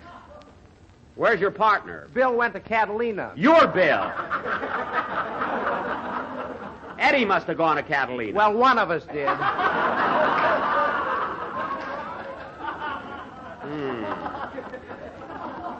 Now, let's see. Let's see what you two guys wrote here. Hello, Mary. Hello, Happy. I hope it's a play or something. Hey, wait a minute. This is Tobacco Road. We did that last week. This time we're doing it with jokes. What? And if they don't laugh tonight, we'll do it again next week. Oh, don't be so stubborn. Now, look, you run ahead to the studio, and you better have something else written before we get there. Okay, chum. I have more trouble with those guys. Well, it's your own fault, Jack. Why don't you fire him? Oh, I can. You know how soft-hearted I am, and besides, they saw me once at Laguna Beach with a... Well, anyway,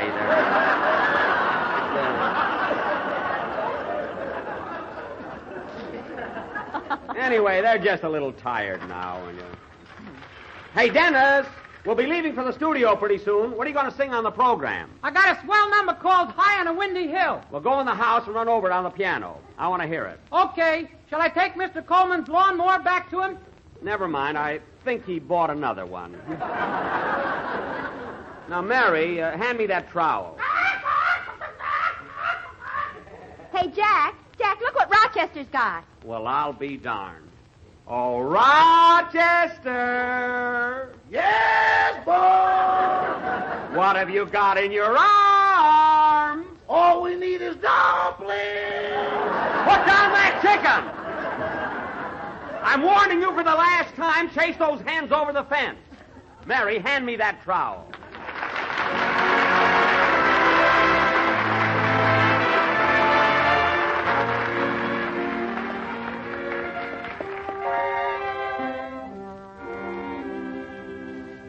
On the hill moonlight gleams. Here I stand lost in dreams. The stars are bright with a silver light. The hill and I are alone tonight. High on a windy hill, I feel my heart stand still. Oh, I can hear you calling my name.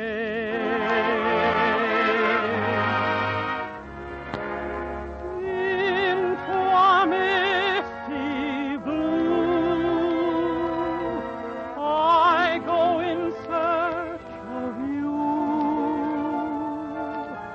There in the shadows calling in vain. Why are you just beyond me? When will I see your face? Why do you just elude me and leave me this lonely space? Oh, into eternity. Your love will beckon me. I can't forget your voice that calls my name.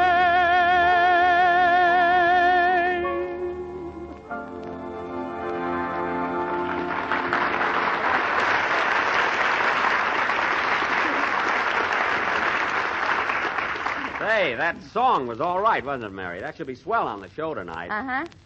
I hope I'm planting these cucumbers in the right place. It might be a little too shady for them. Say, Jack, look at that cute little robin over there. He just flew in from Miami Beach. How do you know? He's got a towel from the Roney Plaza. Oh, cut that out. Save that stuff for the program. Say, Rochester, get the car. We'll be leaving for the studio in a few minutes. Yes, sir. Do you want the town car or the deluxe convertible coupe? What are you talking about? It's spring. I'm dreaming. Stay in the clouds if you want to, but get the Maxwell. Okay.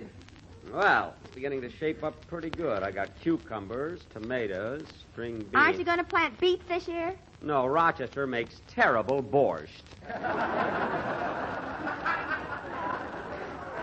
Anything he can't barbecue, he doesn't put his heart into.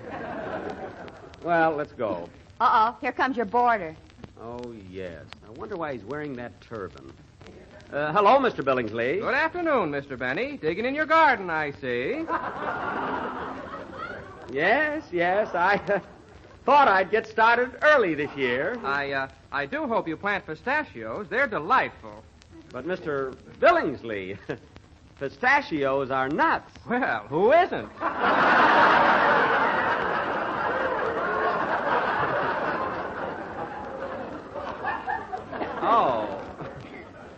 Oh, I didn't look at it quite that way. Well, goodbye, Mr. Benny. I'm going out for a little stroll. Goodbye. Oh, by the way, Mr. Billingsley, you look just like a Hindu. Is that a turban wound around your head? No, that's a bed sheet. I slept like a top last night.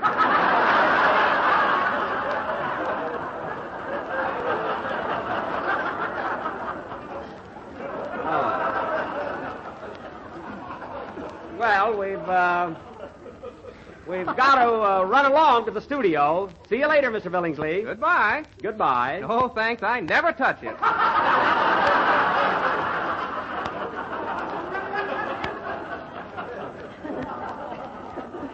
I wish I could figure him out. Oh, well. Car's ready, boys. Oh, Dennis, come on. We're leaving for the studio. Be right with you, Mr. Benny. You know, it's such a nice day, Rochester. You might have put the top down. It'll go down as soon as we hit a dip. Yeah, that's right. I got one of those new automatic tops, Mary. Oh, shut up. Well, what's the matter with you? Relax, kid. Spring is here. Enjoy it like I do. You ought to enjoy it. That's when you stop aching. I don't ache in the winter either. Come on, get in the car, kids. The three of us will sit in the back. Now, before you get in, Dennis, I want you to sign this release. Here, sign on the dotted line. Okay. What release? It's just a formality. Dennis bumped his head in my car the other day, and he's suing me. Suing you? All I want is 10 cents for that bottle of iodine. Isn't that silly? Why don't you settle out of court? Give him half of your cucumbers. He won't get anything. I don't like his attitude. Now, get in the car. Get going, Rochester. We haven't much time. Gosh, I don't know what to do on the program tonight. Dennis, would you like to sing the next... Rochester, watch that bump as you go out the driveway. Whoops! Where's Dennis? Never mind him. Get off my shoulders. Oh, I'm sorry. Drive on, Rochester.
Let us off there at the studio entrance. Let's stop here at the drugstore, Jack. I want a sandwich. Sure, we got plenty of time. Okay.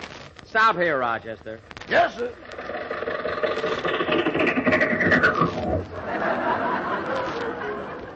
I gotta have those brakes fixed.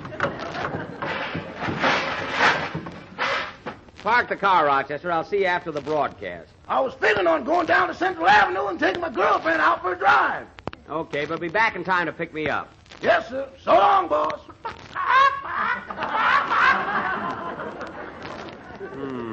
Rochester, did you hear that? Gesundheit, boss. Nobody speaks. Rochester, what have you got under that front seat? Which seat? The front seat. Well, doggone if it ain't supper. That's one of Mr. Coleman's chickens. Now, how did that hen get in my car? I know and she knows, but we ain't talking. You don't have to talk. Now, hand me that hen, and I'll see that Mr. Coleman gets it back. Okay, here you are. See you later. Now, hold still, Chickie.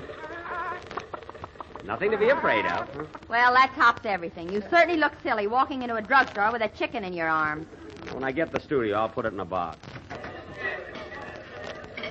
Gee, it's crowded in here, isn't it? One tuna fish on whole wheat. One tuna coming up.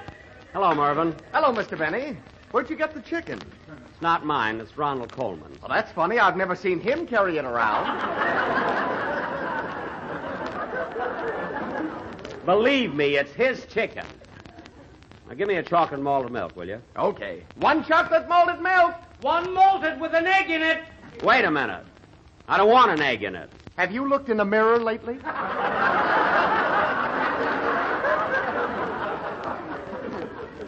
Listen, all I want is a plain malted milk.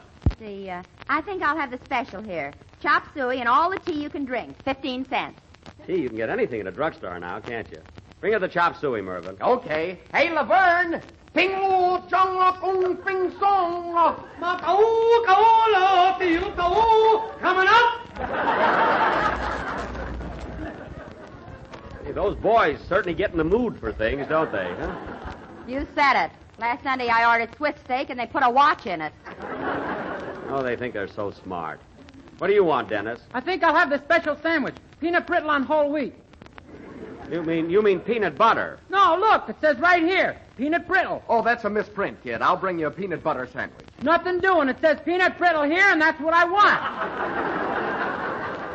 Now listen. I know my rights. Dennis!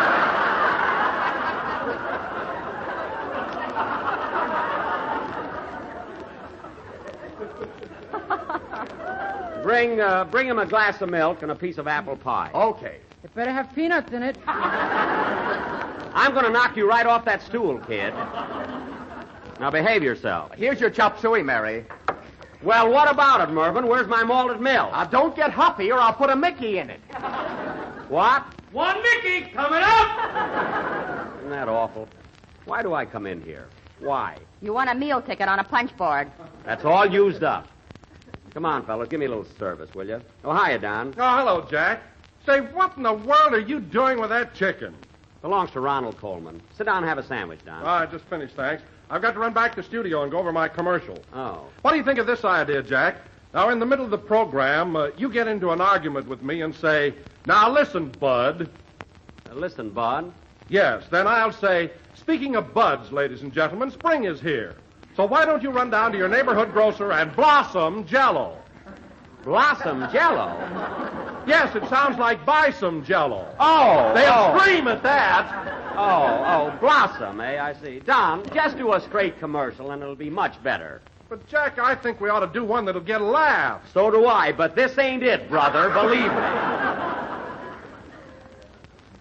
Now, frame something that isn't so complicated. Here's your malted milk, Mr. Benny. It's about time. Hey, Jack, look who just came in. Where?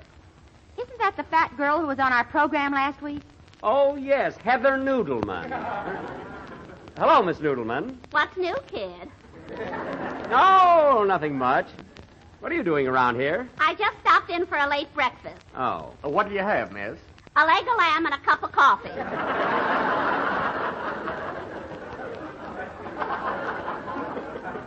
Oh, my goodness. No cream in the coffee. A lot that'll help. Yeah. Well, I'm going now, Jack. See you at the studio. Okay, Don. Oh, say, Jack, my new picture, The Roundup's playing at the Paramount this week. Would you mind mentioning it on the program? Oh, no, I'll be glad to. Maybe you can tie it in with spring. Yeah, okay, Bud. See you upstairs, Don. Hey, you, where's that leg of lamb? Take it easy, Miss Noodleman. You can't be starving. Gee. How's your malted milk, Mr. Benny? Very good, Dennis.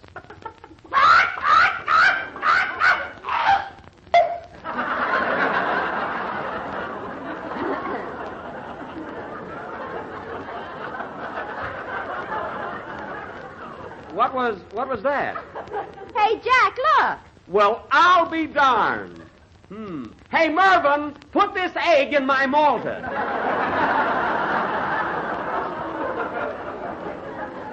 Here. I thought you didn't want an egg. Mary, this is destiny. Leave me alone. Oh, hello, Phil. Hiya, Jackson. Boy, am I low. Feeling bad, eh? Yeah. Same thing, Mervyn. Hey, Laverne, pull Harris together. One bromo coming up. They sure know you, Phil. A bromo for lunch. You know, if you keep this up... Holy smoke! Hurry up, Mervyn. I see a chicken on the counter.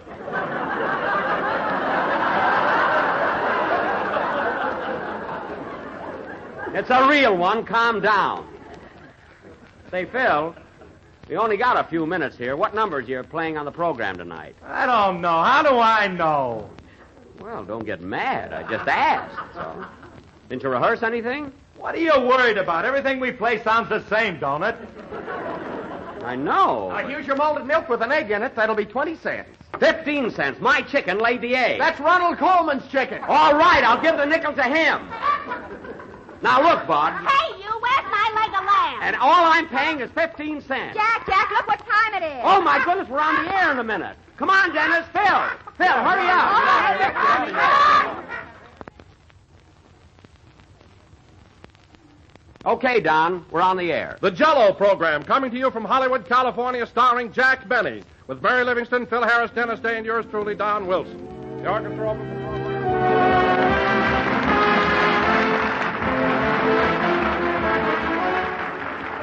During the 7 years this program has been on the air, ladies and gentlemen, I've broadcast hundreds and hundreds of grand JELL-O recipes. Many of you, I know from your letters, have wished that you might have these recipes in printed form so that you can refer to them whenever you want to. And now we've made this possible. Now you can have these very same radio recipes, as we gave them to you on this program, gathered together in one of the handiest and most beautiful books you ever saw. You'll find the best of these favorite JELL-O recipes all ready and waiting for you in our big new 48-page dessert recipe book, a lovely picture-filled book that you'll be proud to add to your kitchen library. But wait, that's not all. In addition to these clever JELL-O recipes, this handsome book contains hundreds of recipes for all kinds of other tempting desserts, pastries, puddings, cakes, and cookies. In fact, there are 365 different dessert recipes and suggestions, a brand new dessert for every day in the year. The charming way this beautiful book is illustrated with page after page of bright-colored paintings and photographs, well, you simply have to see it to believe it. So send for your copy right away. Just mail 10 cents in coin or stamps to Don Wilson, care of General Foods, Battle Creek, Michigan. Do it tonight. Remember, all you do is send in 10 cents in coin or stamps, and the address again is Don Wilson, care of General Foods, Battle Creek, Michigan. This is the last number of the 26th program in the current JELL-O series, and we will be with you again next Sunday night at the same time. Say, Jack, when are you leaving for Chicago? Tomorrow night, Mary. Hey, what's this about Chicago? I'm going to appear at a benefit there Wednesday evening for the Greek War Relief at the Civic Opera House. So I'll see you all next Sunday, fellas. And incidentally, I'm going to bring the quiz kids back with me from Chicago. They're going to be on our program next Sunday. Boy, am I going to show them up. Hey, where's my leg of lamb? What a voice, all the way from the drugstore. Good night, folks. JELL-O. Listen here, folks, and I mean all you men and women who love coffee but are kept awake by the caffeine in ordinary coffee. Why don't you try drinking Sanka coffee and see if you don't sleep better? Sanka coffee has had 97% of the caffeine removed. What's more, Sanka is real coffee, rich, mellow, full-bodied. So start drinking Sanka coffee tomorrow, won't you? Sanka Coffee presents We the People over another network every Tuesday night. This is the National Broadcasting Company. This is the National Broadcasting Company. This is the National Broadcasting Company. This is the National Broadcasting Company. JELL-O. JELL-O. The JELL-O program, coming to you from Hollywood, California, starring Jack Benny, with Mary Livingston, Phil Harris, Dennis Day, and yours truly, Don Wilson. The orchestra opens the program with Silver Threads Among the Brass Section.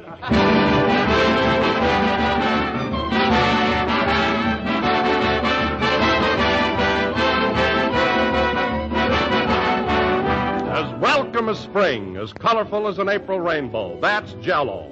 One of the gayest, cheeriest desserts you ever laid eyes on. JELL-O's glowing colors offer a rich invitation you simply can't resist. And when you taste its intriguing flavor, you're tasting a flavor that's beyond compare when it comes to downright goodness. Because JELL-O's grand flavor is just as delightful and refreshing as the juicy, ripe fruit itself. JELL-O is one of the easiest desserts to prepare, too. It dissolves instantly in lukewarm water, sets as quick as a wink. So ask your grocer for several packages of JELL-O, choosing any or all of JELL-O's 6 delicious flavors: strawberry, raspberry, cherry, orange, lemon, or lime. By the way, next time you try strawberry, raspberry, or cherry JELL-O, just notice how much better they are than they've ever been before. Each has a new improved flavor obtained by using a natural flavor base artificially enhanced.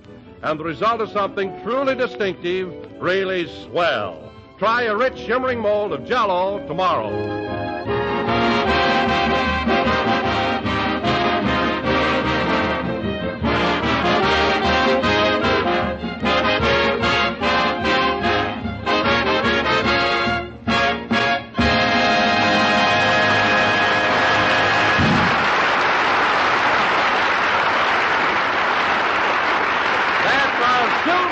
Among the brass section played by the orchestra. And now, ladies and gentlemen, we bring you our master of ceremonies who has just returned from a quick trip to Chicago, Jack Benny.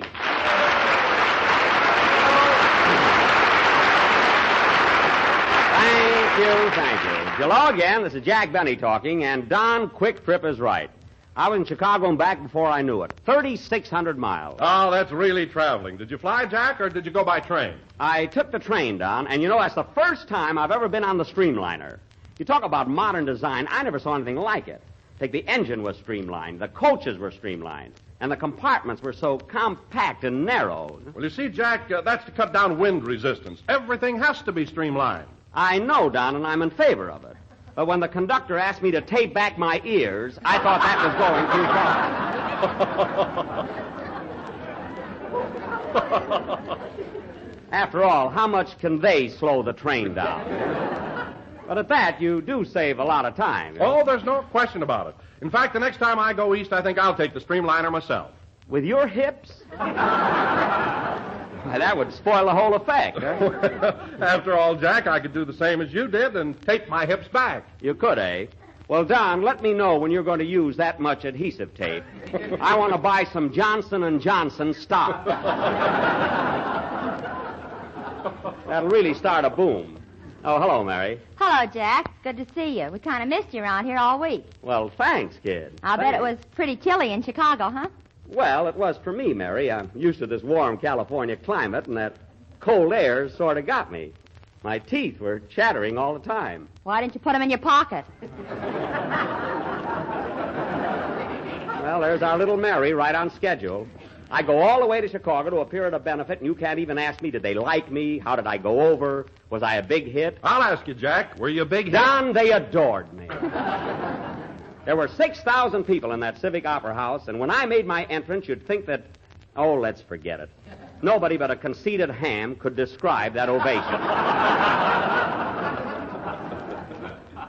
Oh, really, the minute I walked on that stage, the audience screamed. Well, how often do they see a guy with his ears taped back? That wasn't the only reason. I've always been a big hit in Chicago. Hiya, Jackson. You back in town? Yep. Well, I was hoping you wouldn't make it. You know, I was going to do a lot of those snappy gags tonight. Oh, you were? Yeah, I had a swell monotone already. That's monologue. Monotone. I wish you wouldn't correct me all the time, Jackson. It makes people think I don't know big words. Well, you don't. Been going to night school for 6 months now. When are you going to learn something? Don't worry, I'll get there. Romeo wasn't built in a day.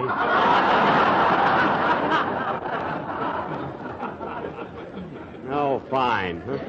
Romeo, yeah. Say, Phil, why don't you ask Jack if he was a big hit in Chicago? Don and I got a face full of it already.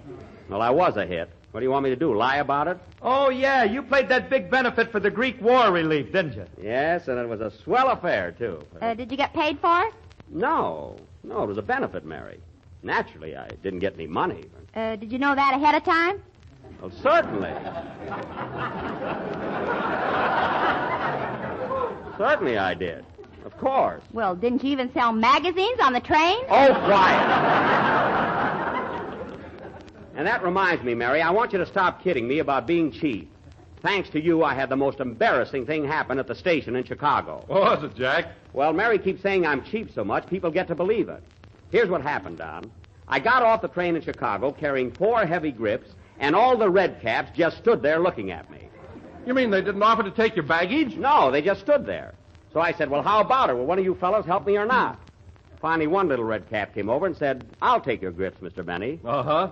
So I said, are you sure you want to? He said, yes, if you can do a benefit, I can.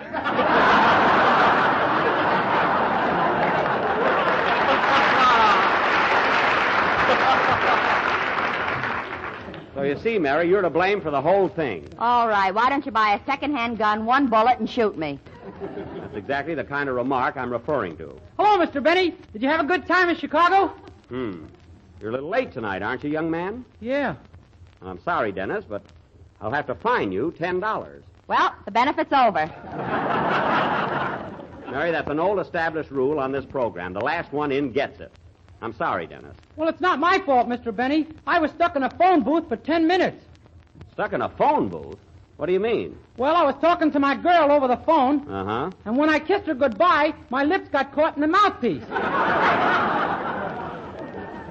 My goodness, Dennis, as long as your girl wasn't right there, you didn't have to kiss her with so much feeling. Well, she says I'm better over the phone than in person. Well, she ought to know. What a kid. Say, Jackson, that reminds me. Did you call up that number I gave you in Chicago? What number? You know, the one I gave you before you left. Mamie Peterson. Oh, yeah. Well, that was a smart trick you pulled on me, Phil. I called her up and her husband answered the phone. That was Mamie. She talks like a man. What? You ought to hear her sing Asleep in the Deep. I can imagine. Well, I'm not going to discuss it now, Phil, as we have a long show. Dennis, are you ready for your song? How can I sing with this mouthpiece on? You'll sing. You'll sing. Go ahead. This is some program. Dennis is wearing a mouthpiece, you got tape on your ears, and my slip is showing. Well, pull it out. Sing, Dennis.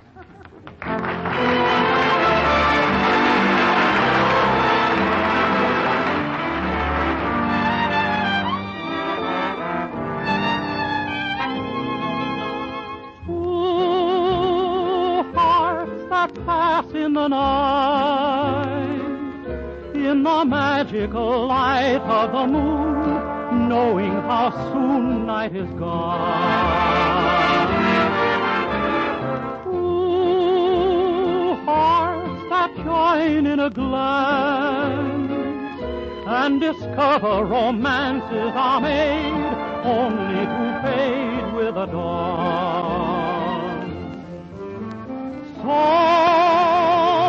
now you are mine, and my heart was aglow with a power beyond divine. Two hearts have tasted delight. Must they always be lonely, alas? Pass in the night.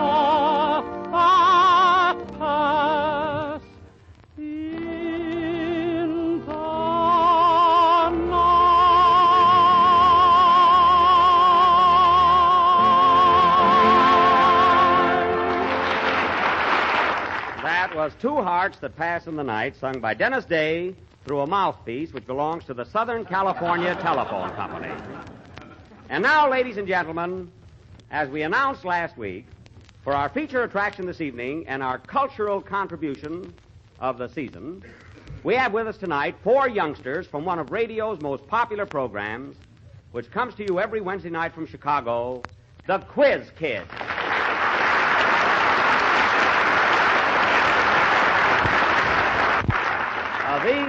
These children are here tonight to match wits with Mary Livingston, Don Wilson, Dennis Day, and Phil Harris.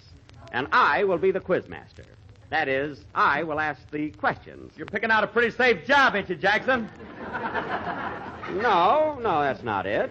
That's not it at all. Of course not. I can understand Jack's side of it. He's had much more experience in the quiz kids, and naturally he doesn't want to take advantage of them. Certainly. And besides, he's as yellow as a banana.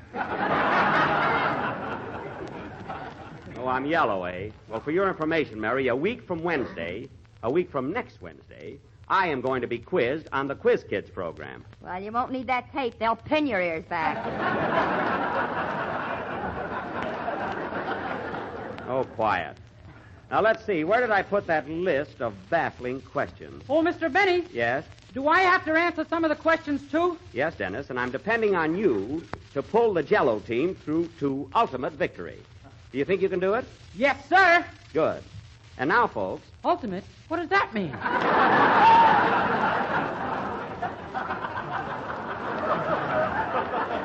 Oh, fine. That's a nice start we're getting, huh? Don't worry, Jackson. Ask me the tough ones. I'll pull us through to ultimate. That's ultimate victory. Phil? That's ultimate victory. Ultimate is an adjective. Why not? Well, I'd call this off right now, but the quiz kids came all the way from Chicago. Don, I hope you won't let us down. I'll do my best, Jack. Of course, it's only fair to tell you that in school I flunked in everything but cooking. I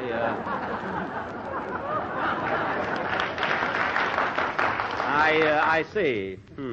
What's going to happen to us shouldn't happen to Einstein. You've got something there, Mary. Oh, well, we'll do the best we can. And now, ladies and gentlemen, this battle of wits will go on immediately after a short number by Phil Harris. And then we will... Hold it a minute. Hello? Hello, Mr. Benny. This is Rochester. Rochester, I'm very busy right now. You'll have to call me later. But this is important, boss. Carmichael just came out of hibernation. Carmichael? Why, that's impossible. That polar bear was supposed to sleep in the basement for 2 more weeks. How did he happen to wake up? Well, the gas man went downstairs to read the meter, and all of a sudden it sounded like feeding time at the zoo. Oh, my goodness. Well, what happened to the gas man? I don't know, but I doubt if we get a bill this month.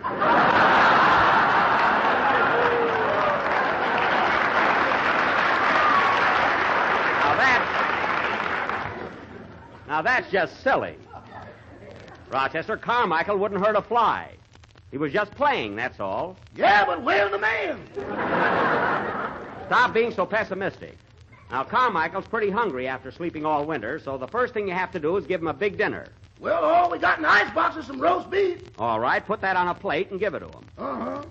But don't let him eat too fast. This is his first meal. Second meal. Where's the man?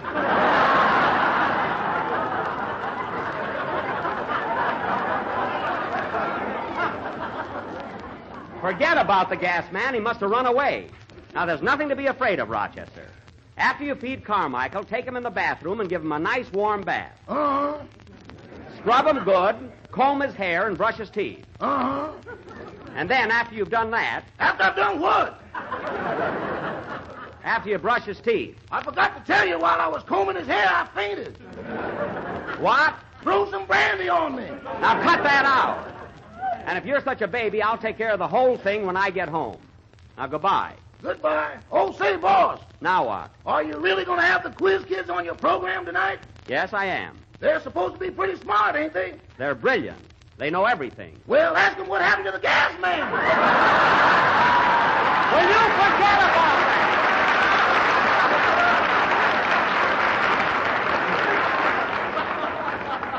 And goodbye. I can't understand why Carmichael got up so early this year. He must have had coffee before going to bed. Play, Phil. I'm sure the gas man got away all right.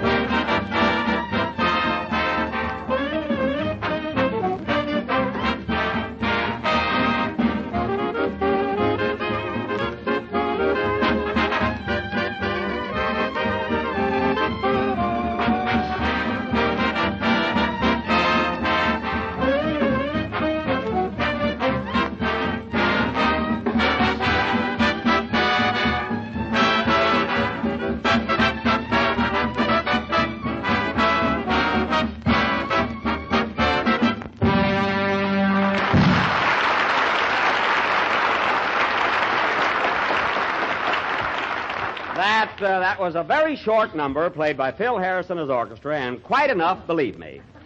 Oh, Gerard, are all you children here? Yes, we are, Mr. Benny. Good, good. Well, here we go, folks. The Quiz Kids versus the Jello Kids. And may the best team win. May the better team win. Oh, yes.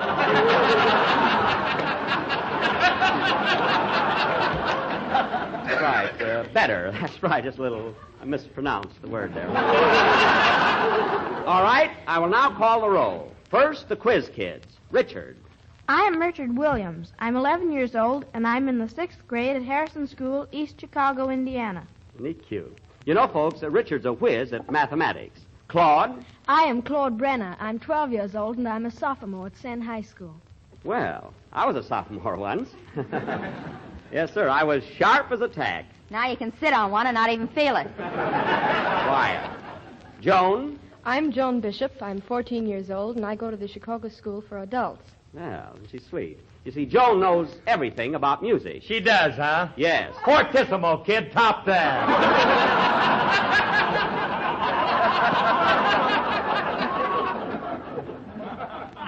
Keep out of this, Phil. You don't even know what fortissimo means. Oh, stop, will you? Fortissimo means when you're playing a violin and you pluck on the strings. That's a cadenza. Isn't it, Joan? No, Mr. Benny. When you pluck the strings, the musical term is pizzicato. Oh, yes, of course. I was thinking of raviola. That's it, Joan. Oh, brother.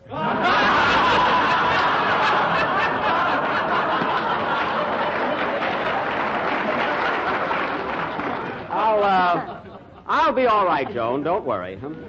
Now, who's next? Oh, yes, Gerard. I'm Gerard Darrow. I'm 8 years old, and I go to the Bradwell School. 8 years old, yeah. And now, ladies and gentlemen, the Jello Kids. Philip. I'm Philip Harris, and I attend the Hollywood Recreation Bowling Alley. Isn't he adorable? What do you specialize in, Philip? Funny monotones. We know. And now, Mary. Mary? I am Mary Livingston. I am 6 years old, and I graduated from the May Company. Oh, that's a lovely school. What did you learn there, Mary? If you worn the stockings, madam, you cannot exchange them. Very good. Isn't she bright? Now, Donald. I am Don Wilson. I'm 7 years old, and I have 8 chins. Isn't he a doll? Sit down, Donald, but easy. Now, Dennis. I am Dennis. Dennis? Day. Dennis Day. Fine chance we've got. How old are you, Dennis? I'll be 1 in December. You'll be 1? Yes, my mother's raffling me off.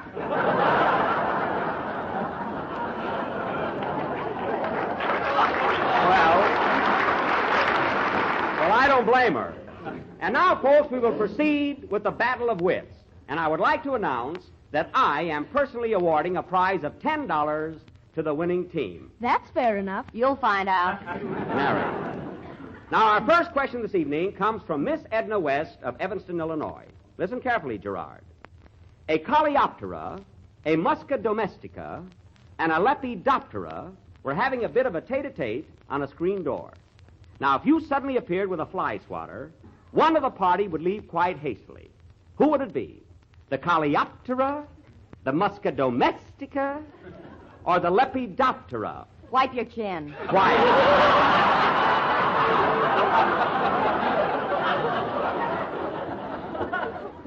Now, Gerard, have you the answer? Yes, sir. The Musca domestica had a reason to leave in a hurry because it was the common housefly. The Coleoptera and the Lepidoptera shouldn't leave in a hurry because the Coleoptera is the beetle, the Lepidoptera is the moth. Very good, Gerard. That's 1 point for the quiz kids. Now, Dennis, in order to be absolutely fair, I'm going to ask you a question along the same line. Now, listen carefully. What fly would you associate with butter?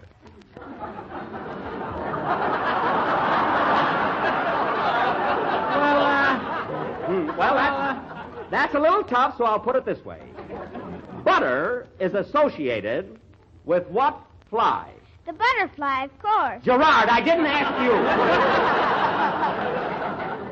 you. This question is for the Jell-O kids. Dennis, do you know the answer? No, sir. Mary Livingston. Mary Livingston. The butterfly. Correct. And there's a point for the Jell-O team. Both sides are even. Now, let's see. Or is it a bumblebee? The question is over. Now, here's a problem in mathematics sent in by Miss Catherine Johnston of Los Angeles. I think this is in your department, Richard. I'm ready, Mr. Benny. Now, listen carefully. Two men who earn $450 and $150 a month, respectively, decide to build a house and divide the cost in proportion to their incomes. Each of these two men has 3 sons who help with the work, but they cannot work full time. Listen carefully.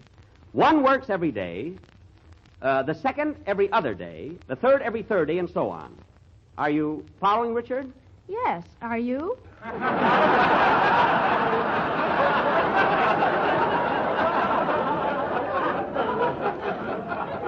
Don't worry about me, Bub.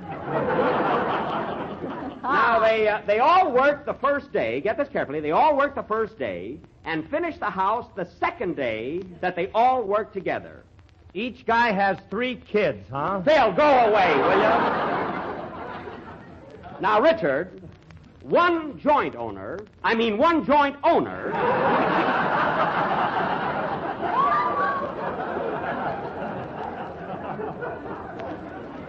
had to pay $1,500 more than the other. How much did the house cost, and how long did it take to build it? Well, Richard, have you figured out the answer yet? Yes, sir.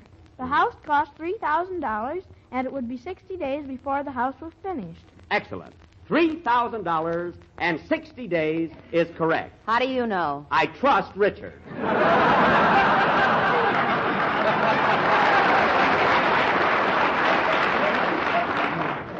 Now, Dickie boy, Richard, will you please tell us how you arrived at the 60 days? Well, you find the prime factors in each number and multiply them the most times they appear in any one group of numbers. So that would be multiplying 1 by 2 by 2 by 3 by 5. Oh, yeah. If you don't get that prime factor, you're a dead pigeon. No, really. You must prime it up, you know. If I was Richard, I'd kick you right in the shins. Quiet. Continue, Richard.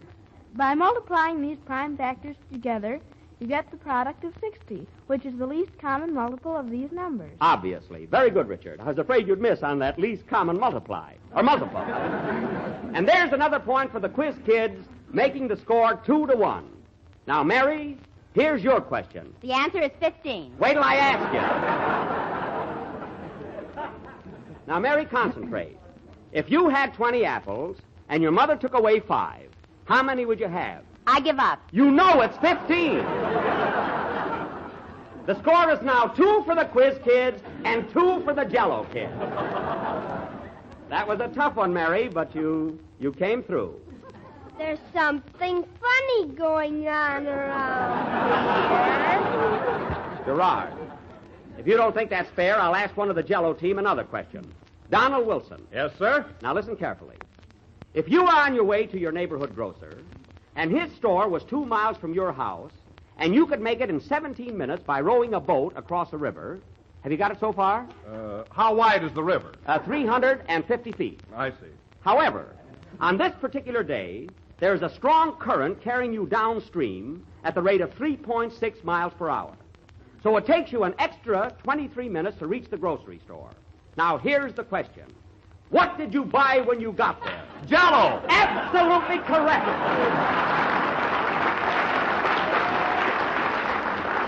Now, Don, what flavors of Jell-O would you purchase? Strawberry, raspberry, cherry. Yes, go on. You say there was a strong current downstream? Yes. Orange, lemon, and lime. Very good. Don, you're a big fat genius. The score is 2-2, and both teams are even. Wait a minute. I demand the recount. Dennis, you're on our side. Oh. Remember that. Now, Claude. Yes, sir? Here's a problem in the field of ichthyology. Ichthyology? What's that? How do I know? Now, Claude, name the 5 subclasses of fish in order of their development and give examples of each. Go ahead, Claude. Authorities differ, but I prefer this setup. Oh, I do too. First come the cyclostomata, which are the lamprey eels and hagfishes. Next, we find the elasmobranchii, which are the sharks and rays. After that, we come upon the gainoidii, which are the armored fishes, an example of which is the sturgeon. Oh, the sturgeon. Yes, I have it quite often, the sturgeon. I get it in Lindy's a lot. There, yes. Then come the teleostomi, the the tele. Yeah, the tele. Yes. Of which 90% of the fish world are composed. I see. And last but not least come the dipnoi, which are the lungfishes, of which there are only 5 species living in the world today. Only 5. I thought there were 6. Wasn't that funny? Very good, Claude. Now, Phil Harris, I'm not playing any favorites, so I'm going to ask you a question on the same subject. Are you ready? Yeah. How do you spell fish? Go ahead, fish. F-I-S-C-H. That's right, Joe Fish. I know him well. That's 3 points for each side. Both teams are even. Isn't it wonderful how we're running neck and neck? I'm sorry I know you. Quiet. And now for the final question, and this is the toughest one of all. Joan Bishop. Yes, Mr. Benny? I understand you're an authority in the field of music. That is, you can identify any number played, whether classical or popular. Is that correct? Well, I think I can. You can. That's your specialty. Now, Mr. Harris and his orchestra will play a few bars of a musical selection. Now, Joan, I won't tell you whether it's classical or popular, but see if you can identify this melody. The kid ain't got a chance. We shall see. Go ahead, Phil.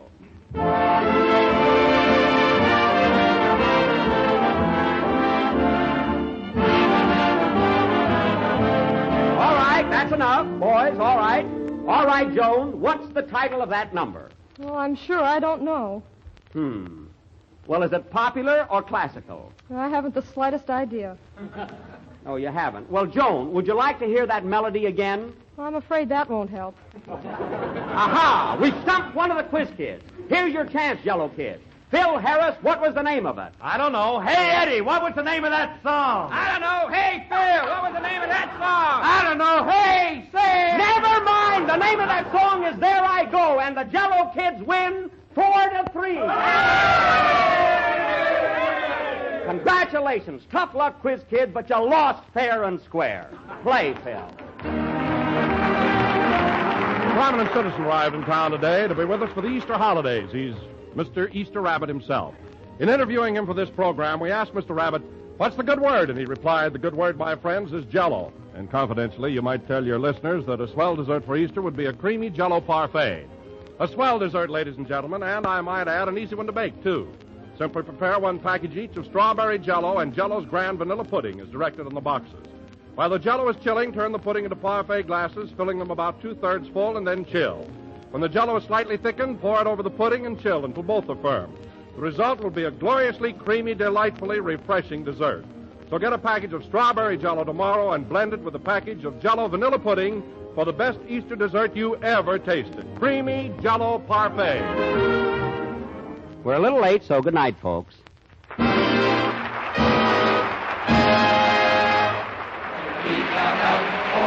is the National Broadcasting Company.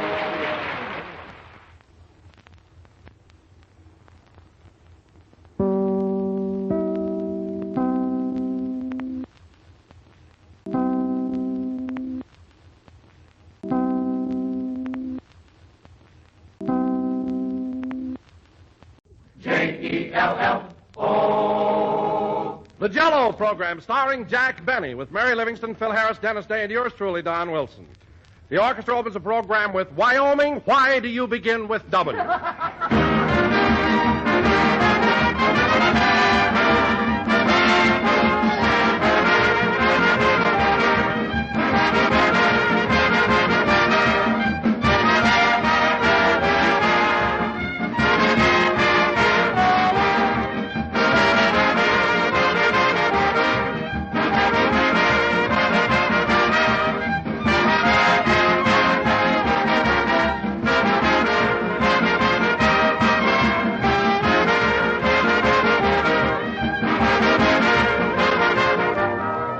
When it comes to gay, colorful beauty, ladies and gentlemen, the flowers that bloom in the spring certainly have a real rival in JELL-O. JELL-O is one of the most attractive, most inviting desserts you can possibly serve. It fairly glistens with goodness, shining and shimmering with a rich, lustrous look all its own. And JELL-O's bright, glowing colors are a joy just to behold. As for flavor, well, JELL-O's flavor is simply irresistible, as delightful and refreshing as the juicy, ripe fruit itself. And JELL-O is pleasantly inexpensive, pleasantly easy to make. So enjoy this swell treat real soon in all of JELL-O's 6 delicious flavors: strawberry, raspberry, cherry, orange, lemon, and lime. Be especially sure to try strawberry, raspberry, and cherry JELL-O, because each has a new improved flavor obtained by using a natural flavor base artificially enhanced. And that means a new distinctive goodness, something really fine. Make up a luscious mold of rich, radiant JELL-O tomorrow.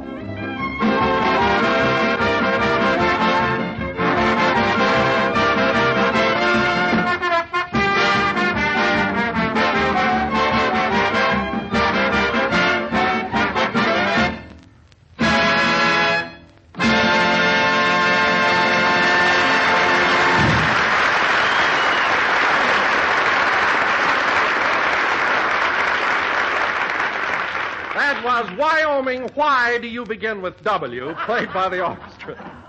And now, ladies and gentlemen, once again I bring you our master of ceremonies, a man who last Sunday night refereed that famous battle of wits between the quiz kids of Chicago and the JELL-O... Hold it, Don, hold it. Mary just called up and said that Jackson won't be here tonight. Well, why not? Well, he's worried to death about his appearance on that quiz kid show next Wednesday night. He's home studying, so he'll be as smart as they are. He should live so long. You said it, Dennis. You know, them kids is mental giants. Why, even I'd be afraid to go on their program. No kidding. Well, Jack is taking this pretty seriously. I understand he even had Mary over to his house all day yesterday asking him questions. That's all that's on his mind. The quiz kids. Questions, answers, questions, answers. I think it's What a mess. I can't get over it. If my father told me once, he told me 1,000 times. Go to college, learn something. But no, I had to get into vaudeville. Jack, concentrate. Have you got the answer to this question yet? I can name you every vaudeville theater in the country. I even know the first name of every one of Fink's mules. From Bessie to Jerome.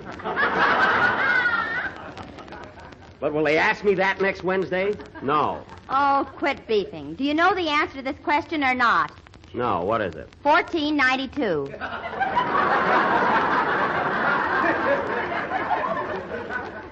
Holy smoke, was it that long ago? All right, Mary, ask me another one. Okay, here's an easy one. What's the Taj Mahal? An auto court on Ventura Boulevard.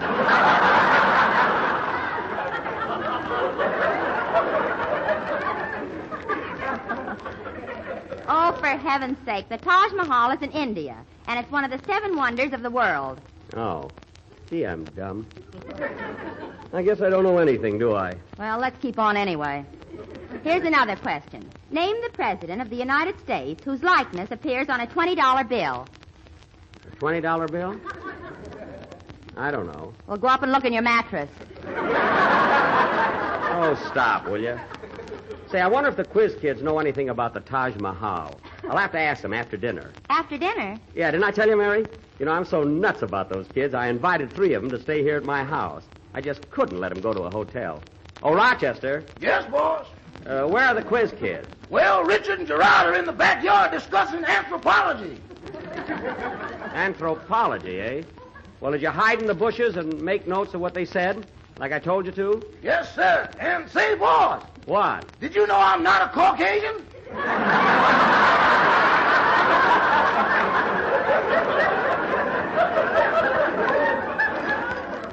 No, but if they say so, it's right. Now, where's the other boy, Claude? He's in the library reading Shakespeare. Shakespeare? Well, I'm going to have a tough enough Wednesday night without him pulling that on me. Go in the library and see if you can mix him up. Mix him up? Yes. I tried to, and he said, Othello, don't mess around.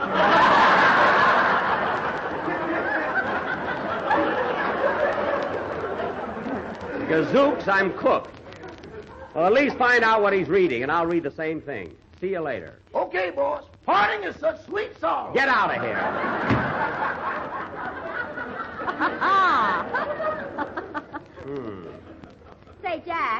Here's a question in American history they might ask you. A lot of good that'll do.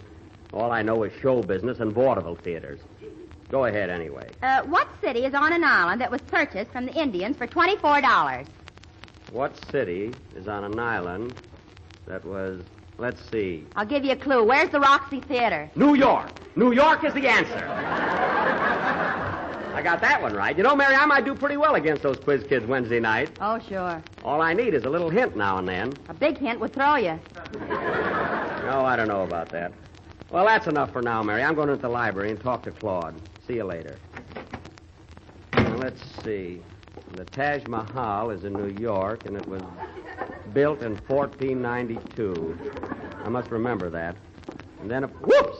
Rochester, what are you doing at that keyhole? Bend down here, boss, and take a look at Claude. Well, what's he doing? That boy's got Shakespeare in one hand, H.G. Wells in the other, and his forehead ain't even wrinkled. Well, I'm going in there and talk to him. Meanwhile, Rochester, why don't you get Richard and Gerard and take him down in the basement to see Carmichael? I better not, boss. That bear's been in a mean mood ever since he came out of hibernation last week. Oh, nonsense. Carmichael's as gentle as a lamb. Then what happened to the gas man?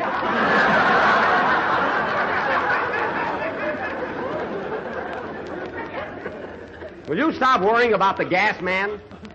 He probably went downstairs, read the meter, and walked out the basement door. Well, we know he went downstairs, and we know he read the meter. Uh-huh. But walking out that basement door ought to pay fantastic odds.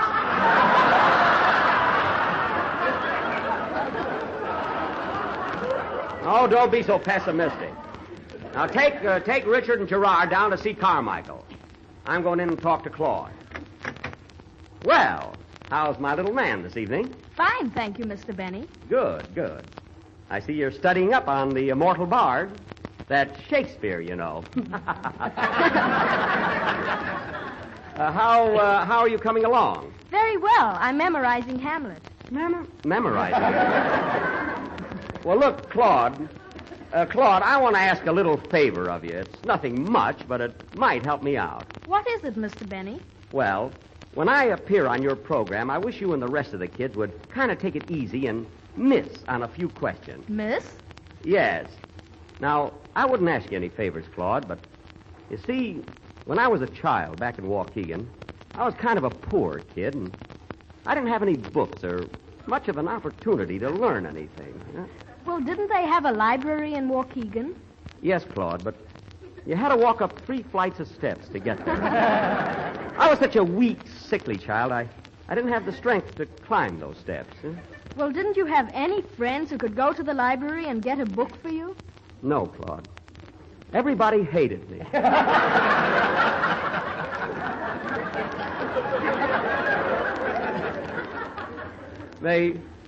They used to call me Mouseface.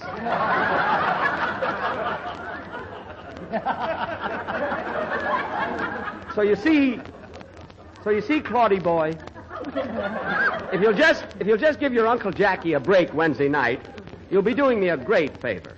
Well, I'd like to, Mr. Benny, but I'm afraid that wouldn't be ethical. Oh. We must answer the questions if we know them. All right, kid. If it's a battle you want, let's go.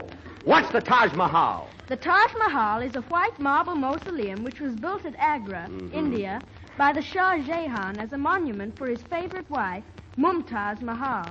Oh, yes, Mumtaz.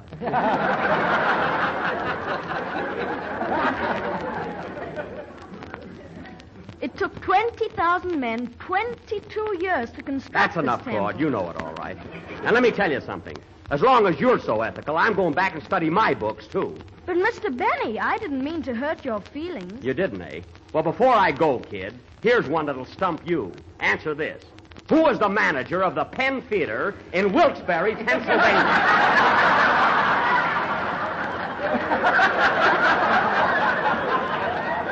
Come on. What's his name? I'm sure I don't know. Johnny Galvin, that's who. Think it over, kid. That burns me up. I invite him to the house, he can't do me one little favor. Has to be ethical. What kills me at dinner tonight, that kid'll probably have 4 helpings of mashed potatoes. He eats like a horse. Who eats like a horse? Claude. He won't even cooperate with me. Did you pull mouse face on him? Not only that, I had tears in my eyes. Oh, well. Ask me some more questions, Mary. Okay. I got him on that Johnny Galvin, though. You should have seen his face, Mary. I'll bet. Here's a good one, Jack. Name the states that border the Mississippi River. The Mississippi? Let's see. There's Missouri, Tennessee, Louisiana, and then there's Idaho. No, that's wrong. No, I know. Alabama. You know, Mary, one time I played Mobile, Alabama.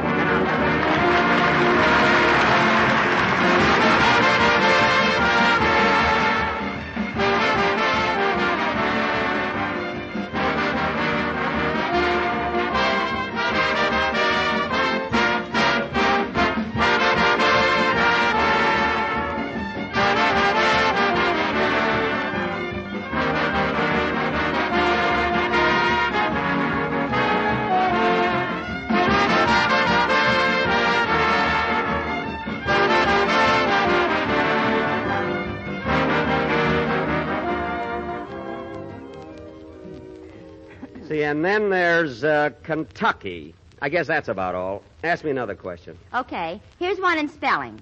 How do you spell physiotherapy? What? Physiotherapy. Physiotherapy? Let's see. Capital F. I-Z. Never mind, spell cat. Wait a minute. I'm not through with physiotherapy yet. I am, and I'm sick of you, too. It's a fine attitude. Well, I've got a headache again. Come on, Mary. Let's go out in the yard and see what Richard and Gerard are doing. Okay. Burns me up. Why'd I ever accept that invitation to go on their program? I wouldn't mind being stupid, but I've got gray hair. Oh, well, this is only Saturday. I still got 4 days to study. Yeah, why worry? You might get run over before Wednesday. With my luck, they'd broadcast from the hospital. Where are you going, Rochester? I'm going out in the kitchen and fix dinner.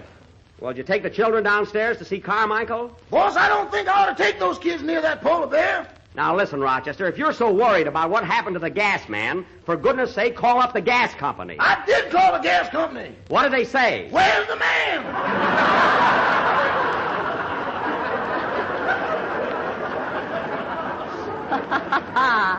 Oh, you're as crazy as Mr. Billingsley.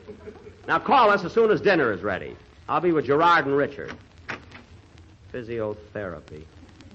I hope I can... Oh, there they are. Gee, those kids are cute. Yeah. Let's sneak over and hear what they're talking about. Every little bit helps. Say, Richard, hasn't Mr. Benny got a nice house? He certainly has. But you know, Gerard, I think we're paying as much here as we would at a hotel.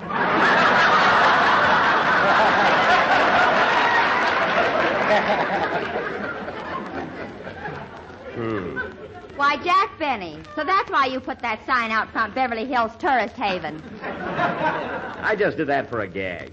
Well, hello, Gerard. Richard? Hello, Mr. Benny. Are you still worrying about next Wednesday night? No. I've been studying like a little demon, and I expect to be very good on your program. I hope so, Mr. Benny. We like you. We sure do. Well, that's good. You know, kids, I didn't intend to bring this up, but when I was a child, your age, Mary, I had a stand on the street corner selling newspapers when I should have been in school. I mean, what chance did I have to study? Well, why didn't you read the newspapers?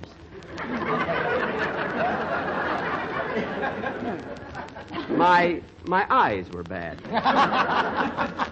I tell you, kids, I used to stand there on the street corner barefooted. Get your paper here, I'd say. Extra. Dewey takes vanilla. Oh, stop. Anyway, kids, if I miss on some of the questions Wednesday night, you miss some of them too, will you? But, Mr. Benny, we don't know what the questions are until they ask us. I know, but, Richard, whatever they do ask you, miss a few, just as a favor to me. That wouldn't be ethical. Ethical, schmethical, that's all I hear. How would you kids like it if I raised your rent? Now, look, fellas, I don't like to get tough. But hey, Jack, look who's coming. Oh, yeah. Pardon me, kids. Good evening, Mr. Billingsley. Good evening, Mr. Benny. Playing with the kiddies, I see. Yes, we're having a lot of fun. They're adorable little rascals. Very brilliant, too. Yes, I know. I asked one of them to look at my watch this morning, and he told me the exact time. Your watch? Well, what's so difficult about that? The hands have mittens on them.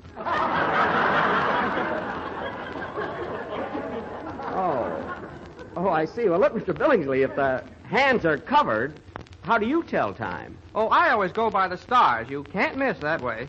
The stars? Well, that's a good system at night, but what do you do during the day? I'm a busboy at the Brown Derby.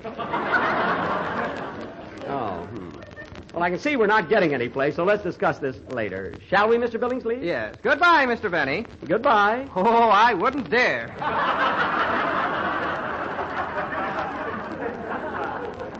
I can't understand that guy. Now, kids, getting back to the... Hey, boss, dinner's ready. Okay, Rochester, go get Claude. Come on, Mary. Come on, Richard, Gerard. Oh, boy, food. Gee, I'm hungry. Well, we've got a nice dinner prepared for you. Roast duck and everything. You know, kids, there was one thing I forgot to tell you about my childhood. You know, there was a public library in my hometown, but you had to climb 3 flights of steps to get there. And I was so weak and frail that as much as I wanted an education...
Gee, I'm full. Well, kids, didn't Uncle Jackie give you a nice dinner tonight? Yes, Mr. Benny. I'm glad you liked it. I certainly enjoyed that Marilla Colares. Oh, it was I beg your pardon? Marilla Colares. What's that, Gerard? That's the Latin word for duck. Oh, the roast duck. The Latin word. Yes, it was delicious. I thought the mashed potatoes were a little too lumpy.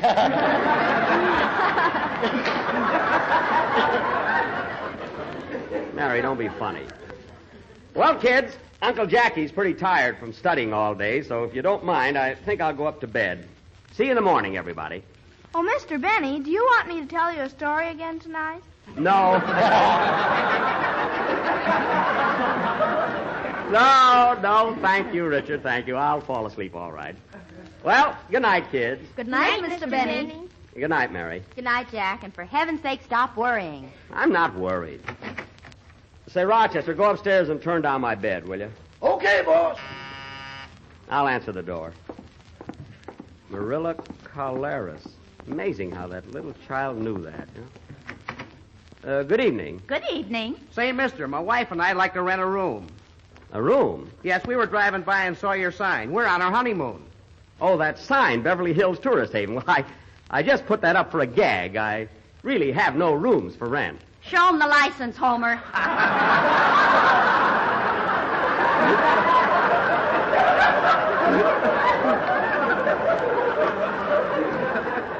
No.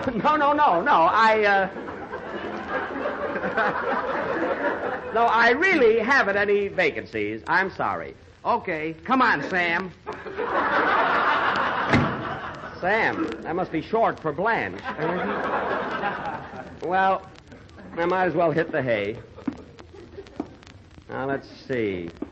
Physiotherapy is the Latin word for duck. No, that's not it. Oh, well, I'll probably think of it in the morning. Well, good night, Rochester. Tomorrow's Sunday, and it's my busy day, so wake me up early, will you? Yes, sir. Boy, am I tired. Been a tough day for me, all right. Gee, this bed feels good. Wonder if I ought to look now and see whose picture is on a $20 bill.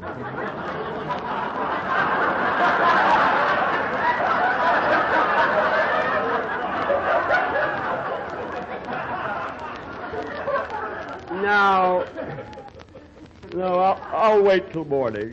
You better take your clothes off, boss. You're liable to fall asleep that way. I'll just rest for a few minutes and take them off later. Good night, Rochester. Good night, boss. I left your chin strap on the dresser. Thanks. Oh, boy, am I all in. Questions, answers. I don't know why I ever got into this mess. Taj Mahal.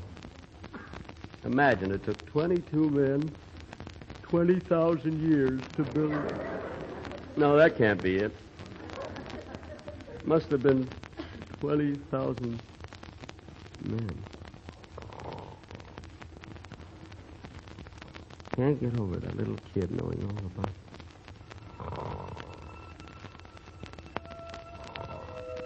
Physiotherapy. I never saw kids with so much.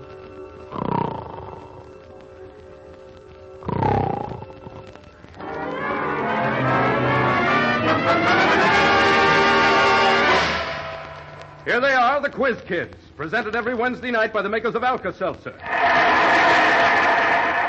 Hey, look at all those people. Well, I just have to do the best I can. I will now call the roll. Jackie? I am Jackie Benny. I am 9 years old, and I attend the Taj Mahal School in Wilkes-Barre, Pennsylvania. I'm ready, sir. William? I am William Shakespeare. I am 7 years old, and I go to the King Lear School in Hamlet, Indiana. Shakespeare? Gee, he ought to know all about Shakespeare. What chance have I got? Isaac? I am Sir Isaac Newton. I am 4 years old, and I discovered the law of gravy. That's gravity. Hey, mister, Phil got that wrong. I mean Sir Isaac. Gee, he looks like Phil. And now, lady? I am Lady Godiva. Lady Godiva? I am 12 years old, and I'm riding at Bay Meadows.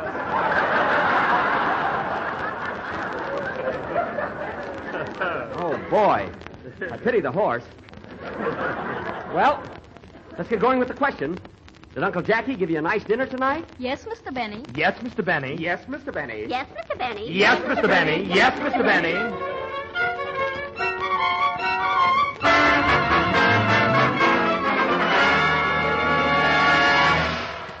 The score is now Quiz Kids 1492, Benny nothing. Gee, I better get going here. Now, William Shakespeare. Yes, sir. Finish the quotation, to be or not to be. Hey, I know that one, but I haven't any vacant room. Show him the license, Homer. To be or not to be? To be or not to be, that is the question. And the answer is JELL-O, America's favorite gelatin dessert. That's Don Wilson. It is not only economical and easy to make, but comes in 6 delicious flavors. I know it's Don. Strawberry, raspberry, cherry, orange, lemon, and Morella Calaris. Gee, that must be the Latin word for lime. So look for the big red letters on the duck. Darn it. That's another question I missed. Hey, mister, ask me something. I know lots of answers. All right, Jack Benny. Here's a question for you. Gee. If you had a farm of 22,000 acres, and on this farm you planted library steps. Library steps? Yes. And each of these farmers had 3 sons, but the 5th son could only work every 8th day. And the 7th... Wait a minute. Wait a minute. Now, here's the question. How wide is the river? What? What river? The Taj Mahal. The Taj Mahal? What are you talking about? Are you crazy? Who are you? I am the gas man.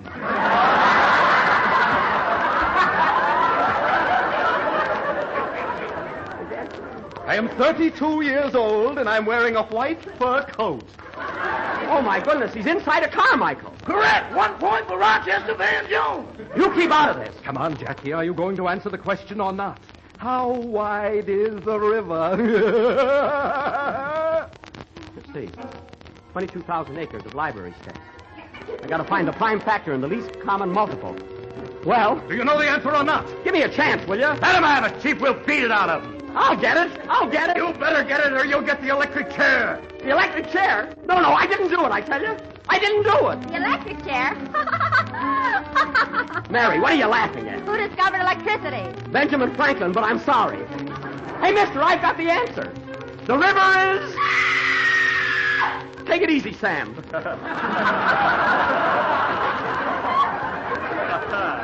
I know the width of that river. The river is... He doesn't know. He doesn't know. He doesn't know. He doesn't know. Mouse face. Mouse face. I know it. Mouse face. Please, fellas, give me a chance. Strap him down, men. Off with his head. Let me out of here. Let me out of this chair. I know the answer. The river is... Boss, wake up. The river is 300 and... Boss, what's the matter with you? Wake up. Rochester, get away from me. I've got the answer. Boss, wake up. You've been dreaming. The river is... What? You've had a nightmare, boss. Wake up. A nightmare? Oh. Well, gee whiz. Wow, what I've just been through. You know, Rochester, I just dreamt I was in the Quiz Kids program, and I didn't know the answers. Did you have to dream that? Thank heaven it was only a dream.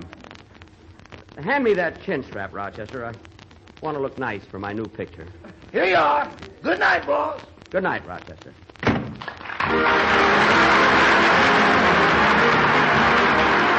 Friends, when you receive your copy of General Foods' new dessert recipe book, I bet the very first thing you'll say is, what a beauty.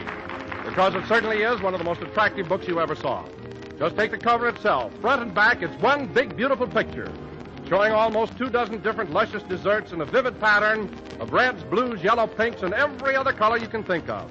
And when you look inside this lovely book, you'll be practically dazzled by the sight of so many rich, glowing color photographs and paintings. And then you'll see that the whole book is crowded with what strikes you as the world's cleverest and most enticing recipes. Recipes for every dessert under the sun. Pies, cakes, cookies, Bavarians, ice creams, and, well, just simply everything. 365 different dessert recipes and suggestions of all kinds. A brand new dessert for every day in the year.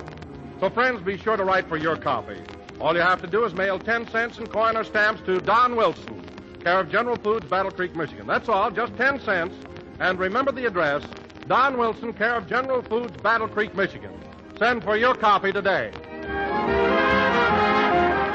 Hurry, hurry, hurry, hurry. Hey, hurry, say, hurry, wait a minute, Frank. Hurry. Frank Bingham, what's all this hurry about? Is there a circus in town? Well, it is circus time, Don. But what I'm telling the folks to hurry about is to hurry and try JELL-O puddings, those new creamy, ready-prepared puddings that bear the JELL-O name. Like JELL-O, JELL-O puddings are tops for quality and unsurpassed for rich, delightful flavor. And like JELL-O, JELL-O puddings are easy to make. To prepare them, you simply add milk, cook until thickened, and then cool. And what a grand, mellow flavor. JELL-O puddings sell for the same low cost as JELL-O, too. And you can have your choice of 3 flavors, chocolate, vanilla, and butterscotch. Start in tomorrow to enjoy the tempting goodness of smooth, creamy JELL-O pudding. Remember, when you go to your grocer's for JELL-O, be sure to get JELL-O puddings. Hurry, hurry, hurry, hurry.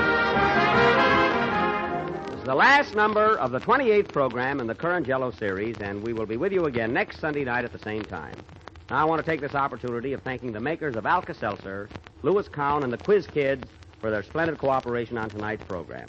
And, folks, if you think I had a nightmare tonight, listen in Wednesday. Those kids will... This is the National Broadcasting Company.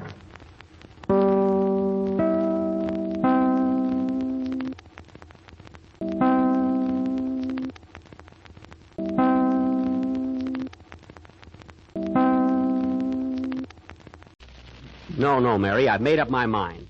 I am not going into that studio and broadcast tonight. Oh, Jack, let's not stand out here in the hall arguing. Everybody's looking at us. Let them look.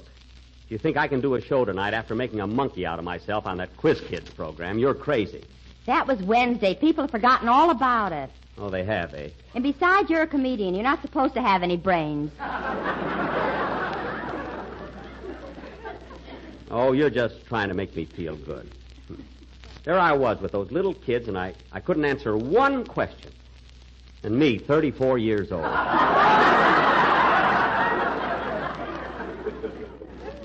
I couldn't even answer a simple question like, where's the Taj Mahal? You could have built the Taj Mahal since you were 34. Go ahead, rub it in. What a blunder. After all the years I spent in show business, I had to stick my neck out and ruin everything. Oh, well, that's life for you. Pardon me, Mr. Benny. May I have your autograph? You don't want my autograph, girlie. I'm washed up. Thanks, just the same. Oh, Jack, you have to dramatize everything. I do, eh? Supposing you did miss on a few questions. You're not supposed to be Einstein. I'm not supposed to be Phil Harris either.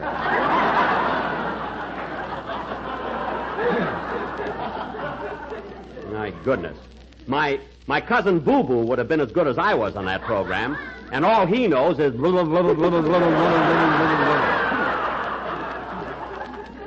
I tell you, Mary, I'm not going on the air tonight. Oh, for heaven's sake. If you're so ashamed of yourself, why don't you go out and join the Foreign Legion? You might think that's a gag, Mary, but the Foreign Legion isn't such a bad idea. I can't get over it. Imagine not getting that one question about the Taj Mahal. I knew the answer, but I opened my mouth and nothing came out. Not only that, a fly came in.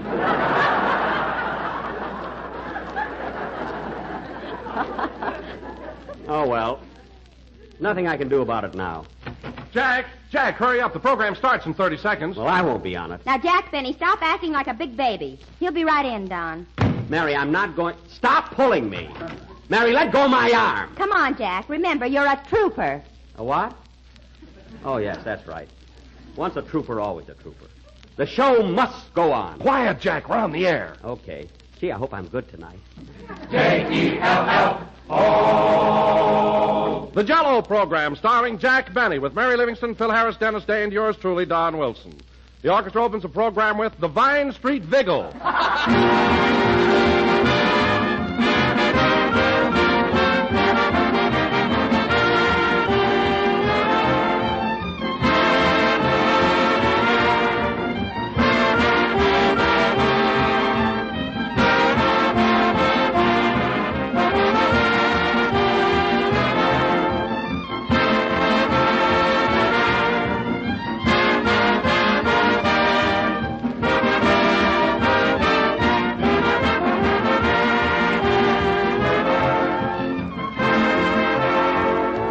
Friends, every housewife knows that in cooking and baking, you get the best results if you follow specific recipes instead of just guessing at the measurements and ingredients. And it certainly pays to be very specific. When you're ordering the foods that go into those recipes. That's why it's always a wise thing to ask for JELL-O whenever you're buying a gelatin dessert. If you ask for this swell dessert by name, you can be sure of getting every single time all those good things that JELL-O has come to stand for. You'll get JELL-O's brilliant colors that always look so gay and inviting. And you'll get JELL-O's grand, distinctive flavor. A flavor as refreshing as the juicy, ripe fruit itself, the very ultimate in rich dessert enjoyment. So when you ask for any of those famous 6 delicious flavors, remember, ladies and gentlemen, to specify the name JELL-O. JELL-O is a trademark, the property of General Foods. And those big red letters on the box tell you that here's a mighty delightful treat. America's favorite gelatin dessert, JELL-O.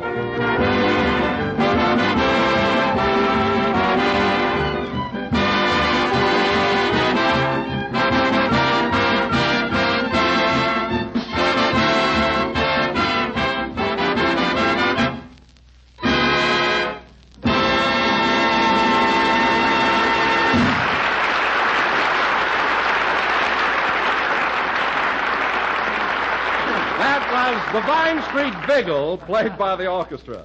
And now, ladies and gentlemen, at this time, we bring you one of the most brilliant minds in America today.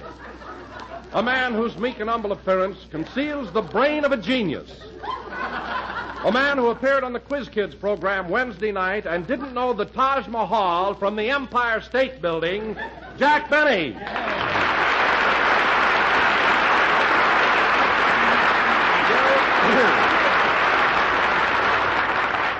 Thank you. JELL-O again. This is Jack Benny talking. And, Don, I can't blame you for ribbing me tonight. Those Quiz Kids really gave me the old 1-2. I was never so humiliated in my life. Well, I wouldn't take it so hard. After all, Jack, it's nothing to be ashamed of. Oh, it isn't, eh? Well, let me tell you something, Don. Everybody's snubbing me. I met Barney Dean on the street the other day, and he wouldn't even speak to me. Barney Dean? Who's he? Just throw a cigar away in front of the Regent Hotel. You'll find out. I can't understand it. We've always been such good friends. Well, that's the way it goes. But I'm not complaining, Don. I had it coming to me after that showing I made Wednesday night. I can take it, though. You can take it? Yes. Then why did you try to hang yourself Thursday morning? Oh, for heaven's sake, I was hanging up a little laundry. I fell off the ladder and got tangled in the clothesline. That's all. Then explain that note you left. Farewell, cruel world. Oh, that must have fallen out of my scrapbook. That's a note I wrote one time when Clara Bow wouldn't go out with me. She got mad because my garter got caught in her wristwatch during a Charleston contest.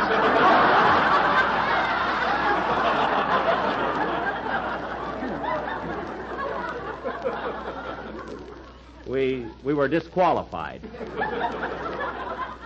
Anyway, Don, when Mary saw me, I was just hanging up a few socks. On Thursday? I thought you always did your washing on Monday. I couldn't do it Monday. I gave a reception for Lady Mendel. What do you want me to do, ask her to run the ringer? She came over to my house to meet the quiz kids. Then why didn't you do your laundry Tuesday? You know darn well that Tuesday is my day to go out and catch dogs in Beverly Hills. I was elected to the office, and it's my duty. Now. Oh, hello, Dennis. Hello, Mr. Benny. Say, I heard you on the Quiz Kids program last week. Oh, did you? Yeah, you sure were smart. Smart? I didn't even open my mouth. That's what I mean. Don't talk, brother, unless you got a lawyer with you.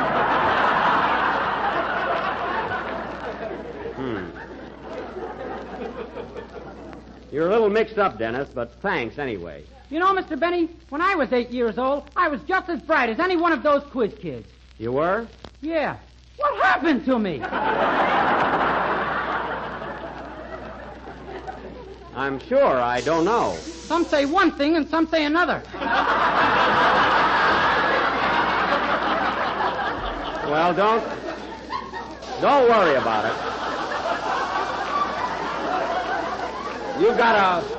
Don't worry about it, Dennis. You've got a good voice. What more do you want?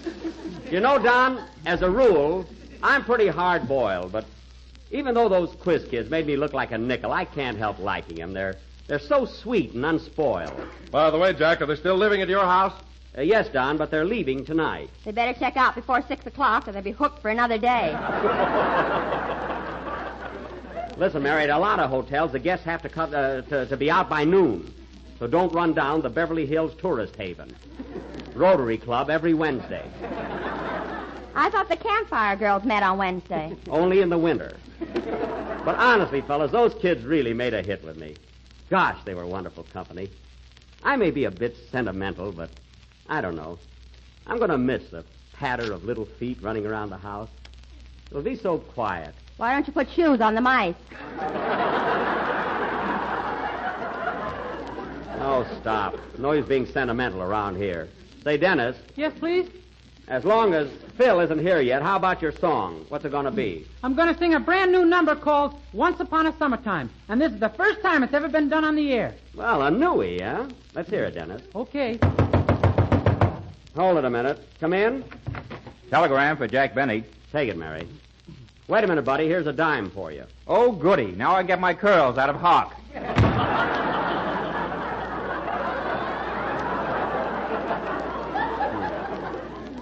That's all that zombie needs is curls. Say, Jack, this wire's from Waukegan. Oh, from home, eh? Yeah, it says, you certainly disgrace the family on the Quiz Kids program. Personally, I'm disgusted with you.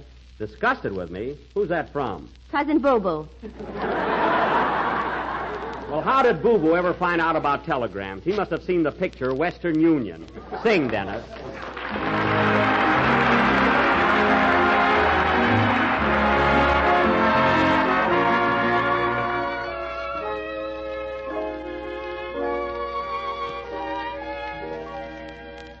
The story I'm about to tell isn't very new.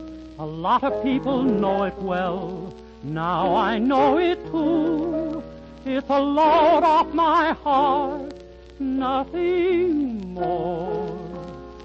So don't stop me if you've heard this one before.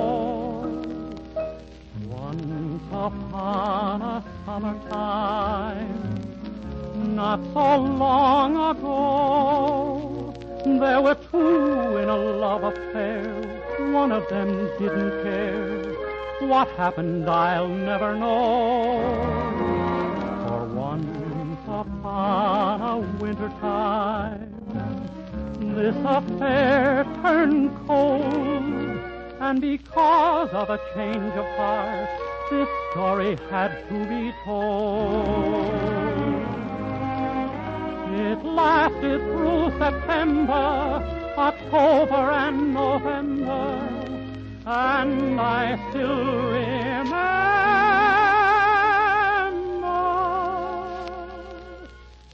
fatal December. If I love some other time, I'll know what to do. I'll find someone who'll love me through summer and winter time too. Through summer and winter time too.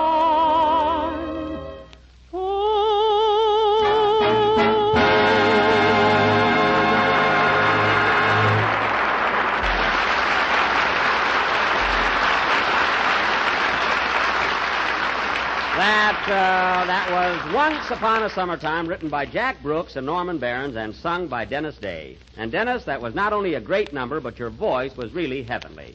It was positively ethereal. All right, Don. Ethereal. Oh, Jack, it's so ridiculous. Don, Dennis's voice was positively ethereal. Now go ahead. Oh, all right. Ladies and gentlemen, the next time you're in the market for a real treat, be sure to buy a package of Jell-O. Keep going. Remember, folks, Jell-O is not ethereal, it's a dessert. There. But what does it mean? I don't get it. Don, ethereal is a pun on the word cereal. Jell-O is not ethereal. Now continue. This is the cute part. Okay. Why don't you run down to your neighborhood grocer and ask him for any one of the thick, delicious flavors? Keep going, Don. Oh, this is so silly.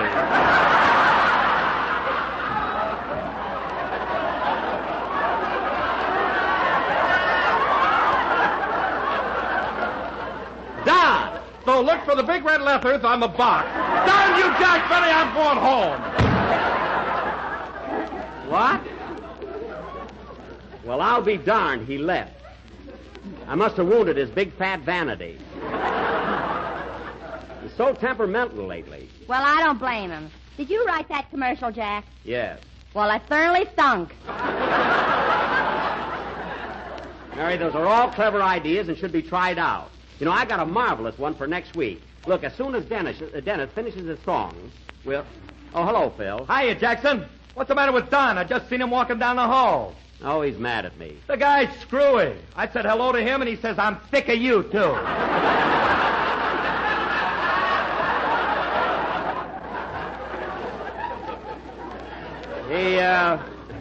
He did, eh? Yeah, you know, the guy was lip-synced. That's lisping. Not lip-sync. Well, he did it with his lips. I don't care what he did it with. The word is lisping. All right. Have it your way. Hiya, Mary. Hello, Phil. Say, Phil, how are you and the boys going over at the Paramount Theater? Mary, we're a riot. You ought to hear the laughs I get with my gags. I can imagine. Get this one, Jackson. When I first walk out on the stage, I say to my guitar player, I say, hey, Frankie, who was that lady I seen you with last night? Uh-huh. And before he can answer, I hit him right in the kisser with a blueberry pie.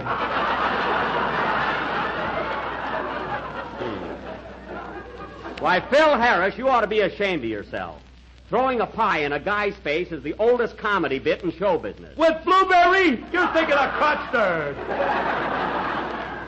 Oh, I see. You modernized it, huh? You know, I can't imagine people laughing at that kind of stuff nowadays. Neither can I. Oh, you can't, eh? Why, after the first show, the manager came backstage and told me I was terrific. He said, Harris, you ought to have your own radio program. He did, eh? Yeah, but don't worry, Jackson. I'm loyal.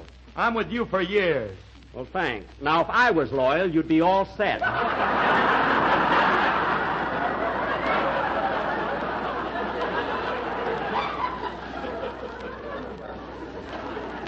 Let me tell you something, Phil. I used to be in vaudeville, but I never stooped so low as to throw a pie at anybody.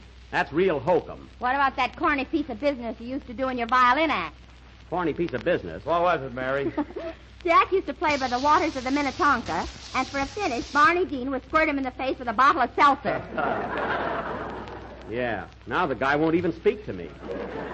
But, Mary, that was a very clever tie-in. You see, the song I was playing was about water. So Barney Dean squirted seltzer water on me. That was the idea. Remember the time you played Among My Souvenirs and he took your watch? Well,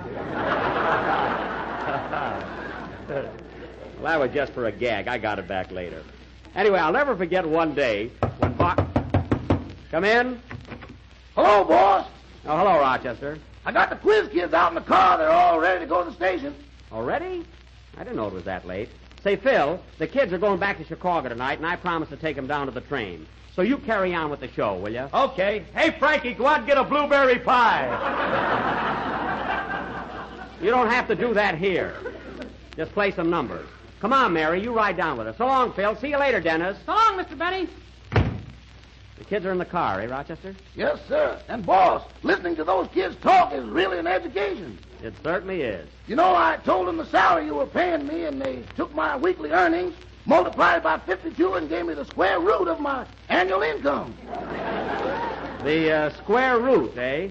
What was it? Believe me, boss, it ain't worth rooting.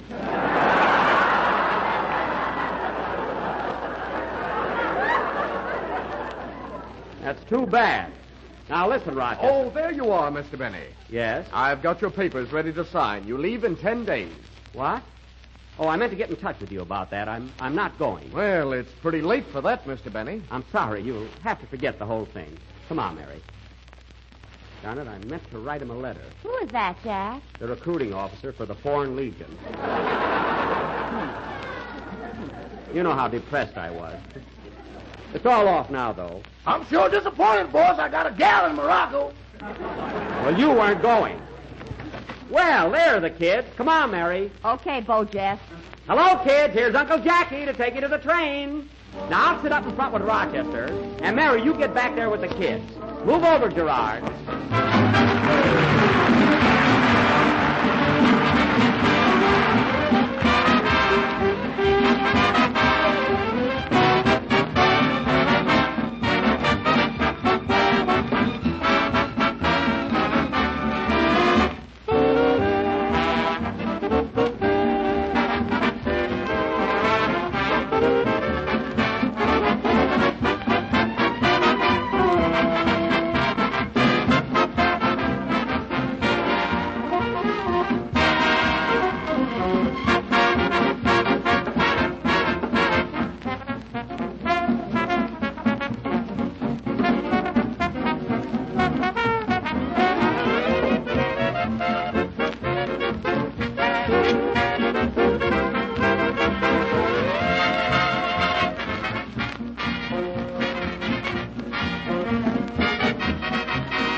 Rochester, I don't like that horn. It sounds too cheap and tinny. Uh-huh.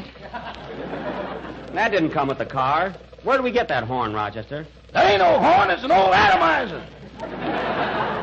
An atomizer? Yeah, don't you smell that tissue l'amour every time I squeeze it? Well, that's one on me. An atomizer for a horn. That's nothing. Our spare tire's a life preserver from the Albany night boat. Oh, yes, I fell overboard one night. It's lucky I had that on.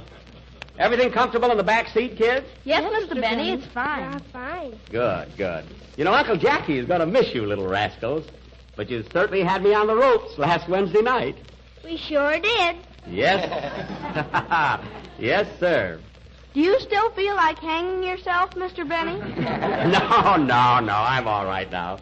But you kids certainly made a monkey out of me. Gosh, I didn't know anything. Cousin Boo Boo is sick about it. Never mind. Well, Claude, are you going to miss California? I certainly am, Mr. Benny.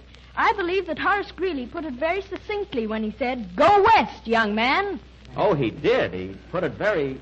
Yes, sir.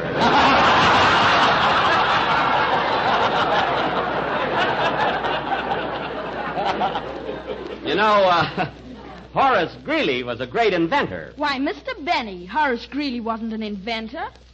He was a newspaper editor. Oh, he was, eh? Well, if you're so smart, what paper? The New York Tribune from 1841 to 1872. I'd give $1,000 if I could learn to keep my mouth shut.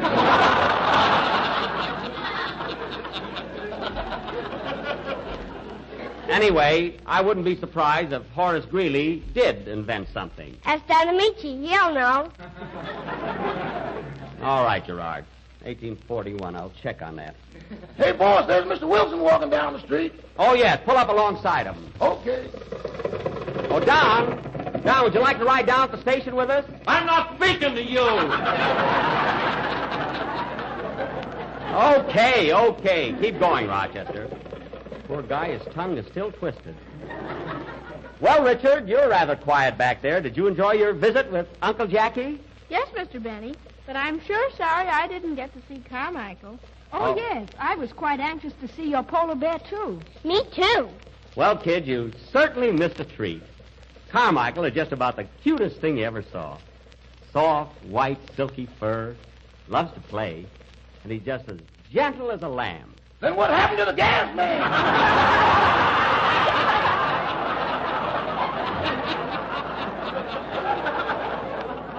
You just drive the car. And Rochester, watch out. Watch out for that bump up ahead. The what? That bump. Oh, hang on, everybody.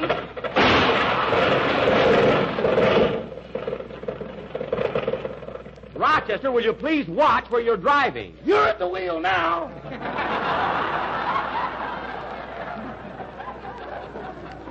Oh, my goodness, get over here. Mary, are the kids all right? You better call the roll. Okay. Claude? Here. Richard? Here. Gerard? I'm Gerard Darrow. I'm 8 years old and I go to the Bradwell School. Don't give your billing. Just answer.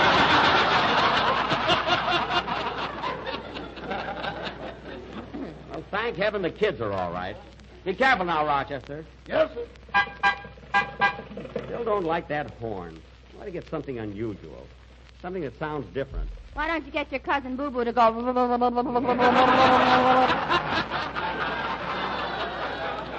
Just keep my relatives out of this, will you?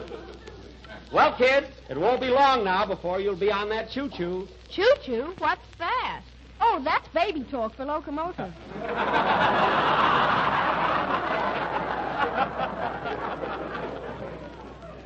Baby talk, eh?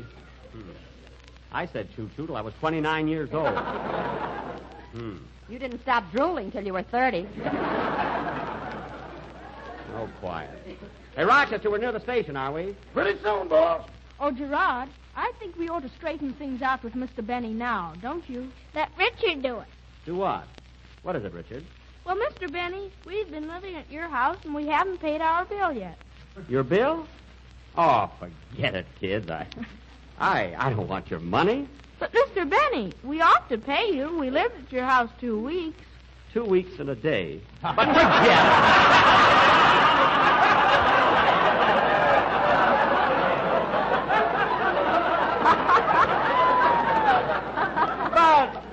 Forget it, kids.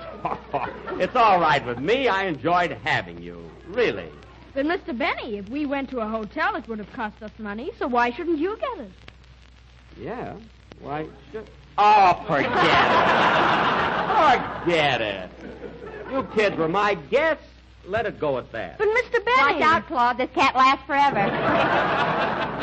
Mary, you know very well I wouldn't accept any rent from these lovable children. But when they get to Chicago and they feel like sending me a little gift, that's entirely up to them. Well, kids, here we are at the station. Pull up by the entrance, Rochester. Oh, we haven't got much time. Pile out, kids. Come on. It's going to be fun, you know. Watch your steps, kids. Watch it there. Take it easy. Say, boss, should I put my red cap on and take the bags in?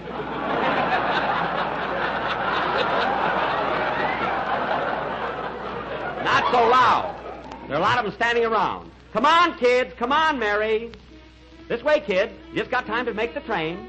Oh, look, there's Mr. Kelly, our quizmaster. Yes, and there are the other kids. And there's Aunt Bessie. Wait, Miss Gerard. Don't run ahead. Everybody stick together. Come on. Come on.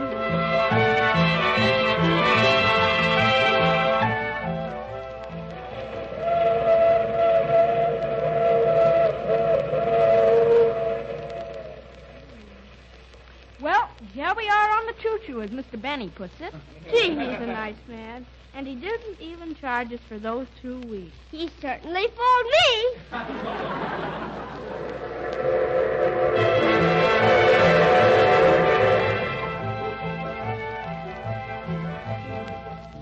Ready to go, boss? Yeah.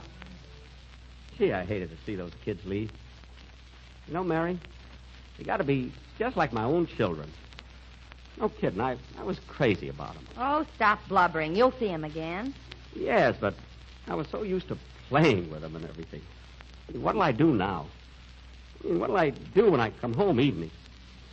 What'll I do in my spare time? Let's look for the gas main. Oh, quiet! Come on, let's go.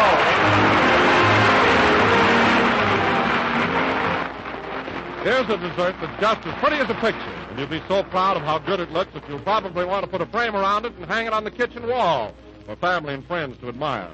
But putting it on the dining room table instead, you'll find it tastes just as good as it looks. The name of this dessert masterpiece is Banana and Raspberry Mold, a really different dessert that's not only easy to get, but easy to make.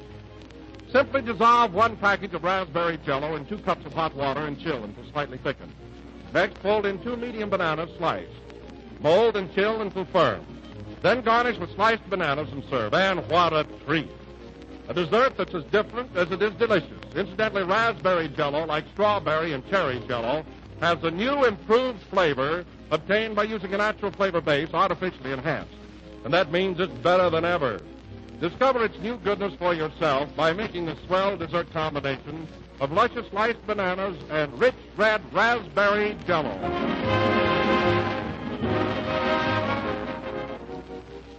Folks, the next time you buy Jell-O, get Jell-O pudding, too. You'll Hey, find that... why all the whispering, Frank? No, I'm not really whispering, Don. I'm just holding myself in, because if I let myself go when I talk about Jell-O puddings, I get so excited I just can't talk straight. Oh, now, Frank. Try it again now. Try it again. Go ahead. All right. Jell-O puddings, ladies and gentlemen, are made by the same folks who make Jell-O, and like Jell-O, they're downright swell. For smooth, creamy goodness, Jell-O puddings are simply unrivaled. They're easy to prepare, just as Jell-O is. And they sell for the same low Jell-O price. So try these rich, mellow puddings in 3 flavors, chocolate, vanilla, and butterscotch. There, I told you could do it. Get Jell-O puddings tomorrow. Get Jell-O puddings to... Oh, we're a little late. Good night, folks.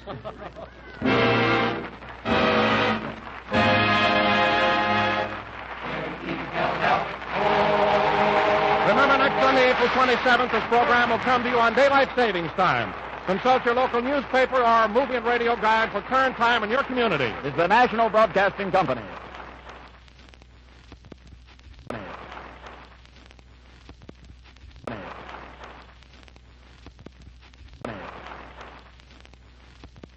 JELL-O. The Jell-O program starring Jack Benny with Mary Livingston, Phil Harris, Dennis Day, and yours truly, Don Wilson. The orchestra opens the program with I'm Building a Palace for Alice in Dallas.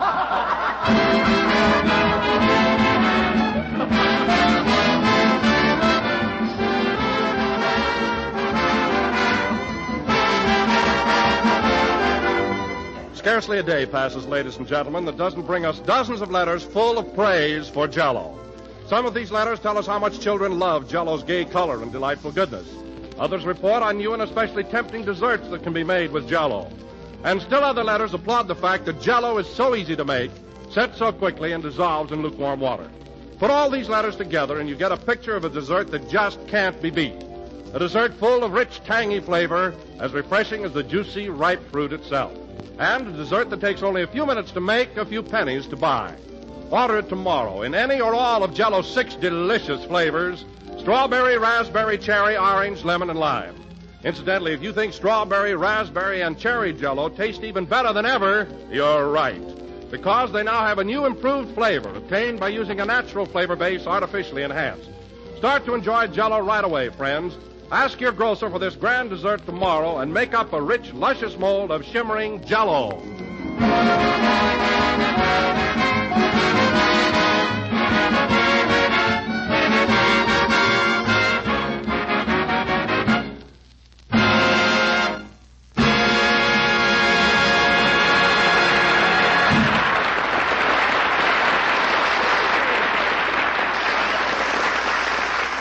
Was I'm building a palace for Alice in Dallas, played by the orchestra.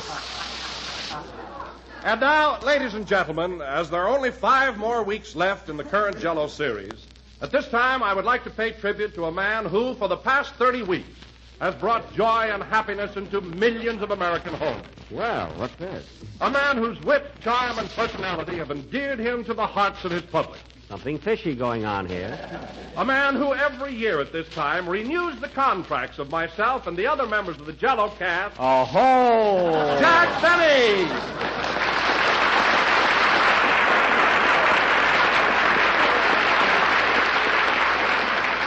Oh, so that's it. JELL-O again, this is Jack Benny talking. And, Don, I was wise the minute you opened your big fat mouth. There are only 2 times a year when I hear that malarkey. Christmas time and option time. Well, Don, I suppose you've looked over the contract I mailed you for next season, and you're all ready to sign it. On the contrary, Jack, I'm not quite satisfied with some of the clauses in it. What? Yes, Jack, I discussed the matter at home, and the little woman doesn't think my increase in salary is quite big enough. Oh, she doesn't. But, Don, when I spoke to you on the phone, you seemed quite happy about everything. I know, Jack, but after talking it over with the little woman, I feel that you're taking advantage of me. Oh, you feel, huh? Well, Don, let me ask you something. Who does the announcing on this program, you or the little woman? You can expect her any week now. Oh, fine. Now, Don, before the others get here, exactly what kind of a raise do you think I ought to give you next season? Well, here's the situation, Jack. You've been getting a lot of laughs at the expense of my being fat. Uh-huh. And this year, my weekly salary has been at the rate of $2 a pound. Oh. So I think it's only fair that next year I ought to get $3 a pound. $3 a pound, eh? Don, I can get blue ribbon, grade A, Kansas City beef cheaper than that.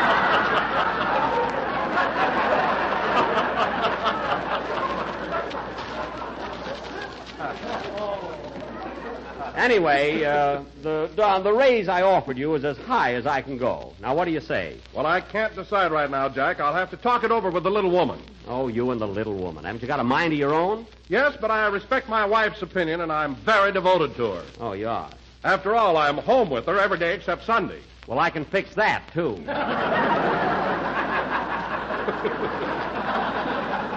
Now, look, Don, I've been very fair about this whole thing. And I think that...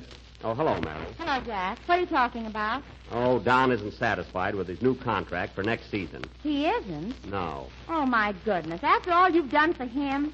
Well, that's the way it goes, Mary. There isn't much gratitude in this business. Why, Don Wilson, you ought to be... Never mind, Mary. Thanks just the same. By the way, have you read your new contract? Yeah. What are you trying to do, bring back slavery?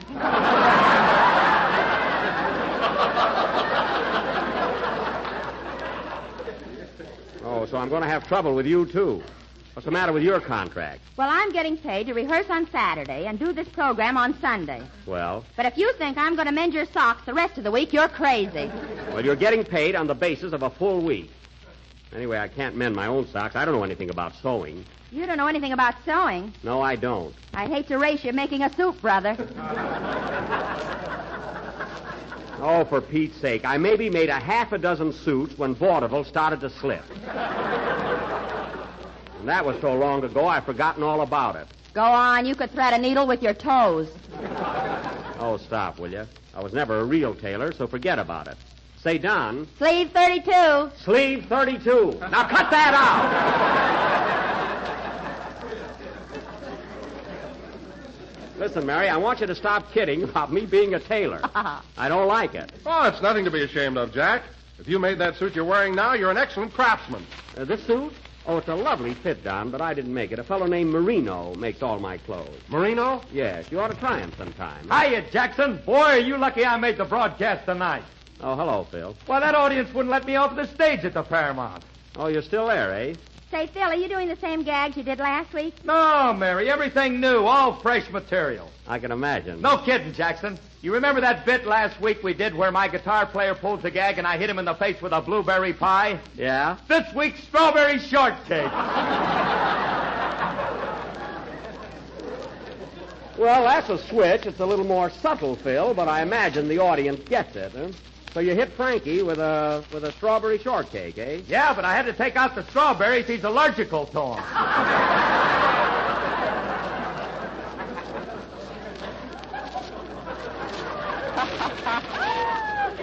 Allergical? Yeah, you know he breaks out in a rash all the time. Phil, you only came in here 2 minutes ago, and you've already set this program back 50 years. Now, before we go back another generation, how about playing a number? Okay, Jackson. What would you like to hear? Glenn Miller, but I'm stuck with you.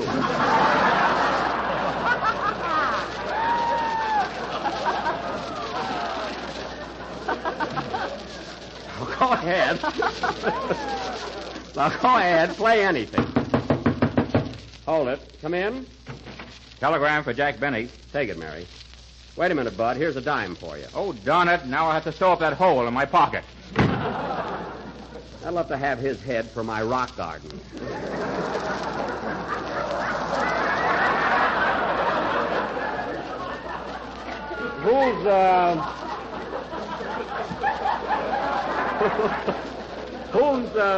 Who's the wire from, Mary? Oh, look, Jack, it's from Dennis Day. From Dennis? Yeah, it says, I'm out in the hall. We'll be in soon. Regards. Well, isn't he a thoughtful little dodo? Play, Phil.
That was Wouldn't You Like to Know, played by Phil Harris and his orchestra. And now, ladies and gentlemen, for our feature... Hey, Jackson, are you in a good mood tonight? Why, what's on your mind, Phil? Well, I want to talk to you about that new contract you sent me. My lawyers don't like it. Your lawyers? Who are they? McDermott, McMillan, McFadden, and Fink. It's a nice firm. Well, Phil, just what is it your lawyers object to in the contract? Well, they don't like that clause that says I got to get to bed Saturday nights before 3 a.m. Well, it's for your own good, Phil. After all, we got a program to do on Sunday, and I want you to look bright and fresh. I know, but if I lose those bags under my eyes, I ain't got no character.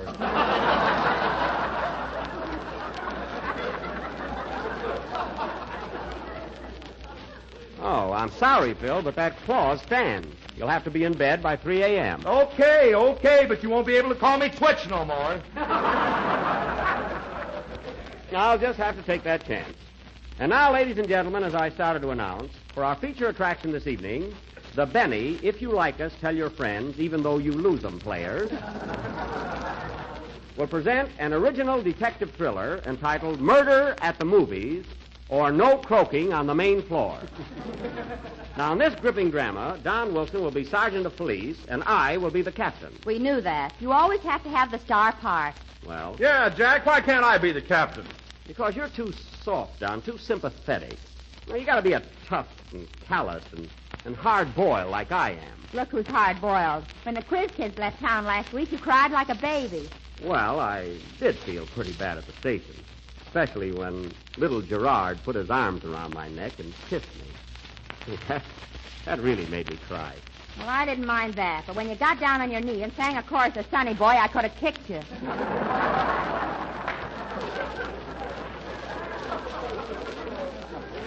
As if you didn't, sister. Anyway, getting back to our play, I'm going to be the captain.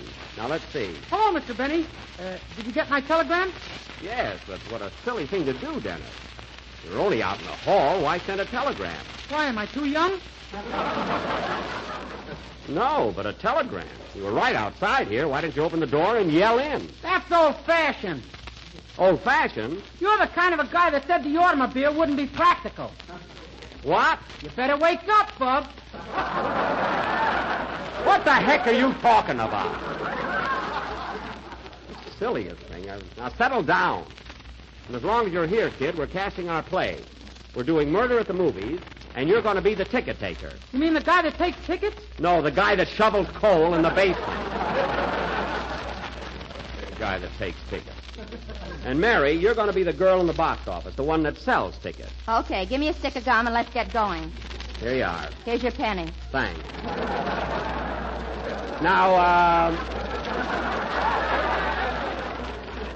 Now, this play, ladies and gentlemen, will go on immediately after a song by our young tenor.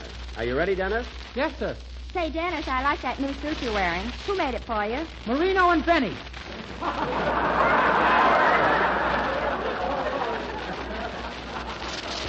All right, Dennis, go ahead with your song. Why, Jack Benny, I thought you weren't making suits anymore. Marino makes them. I'm just the outside man. That's all. Now, go ahead, Dennis. I'll take it. Hello? Hello, Mr. Benny. This is Rochester. All right, Rochester, what do you want? I've been listening to the program, boss, and it occurred to me that we haven't discussed my contract yet. Well, Rochester, you've been working in my house now for 4 years, and I feel there's no necessity for a written contract. Uh-huh. Everything is perfectly clear, and we have what is known as a verbal agreement. Uh-huh. That means we have a mutual understanding. Why put it on paper? The amount of money involved is too small. That's what I mean. Let's get it up.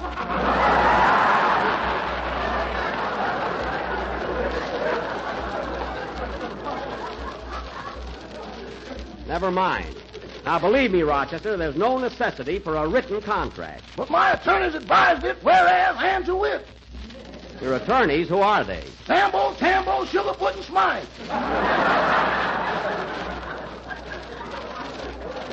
Oh. Well, tell Sambo, Tambo, Sugarfoot, and Smythe to get in touch with McDermott, McMillan, McFadden, and Fink. Let them handle it. That's the same firm. They got a branch on Central Avenue.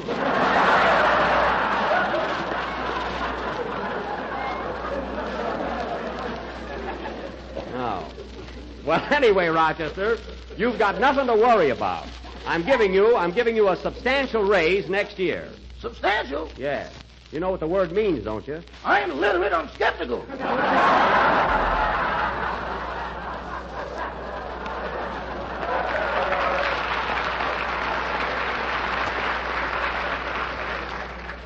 Well, you'll get it, so don't let it bother you.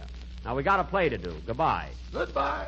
Oh, say, boss. Now what? In this play tonight, you're going to be a detective, ain't you? Yes. Does that mean you're going to solve a murder? Yes, it does. Well, when you clear that up, find out what happened to the gas man. Forget about the gas man. Goodbye. Gas man. Carmichael didn't touch him. He's as gentle as a lamb. Sing that.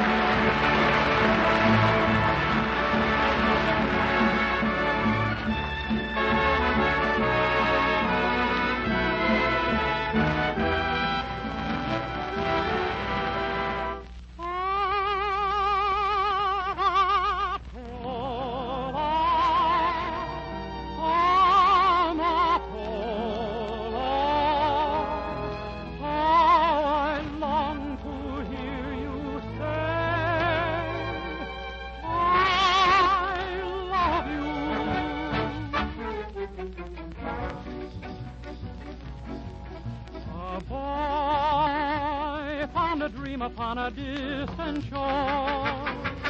A maid with a way of whispering, "Si, senor."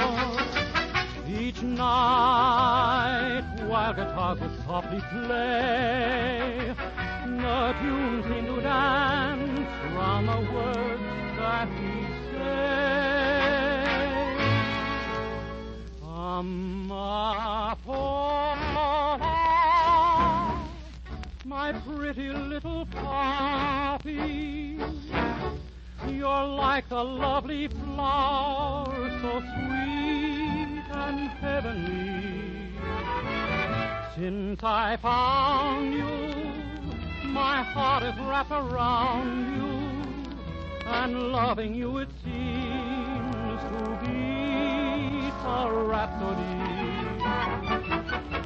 Amapola, the pretty little poppy, must copy its endearing charm from you.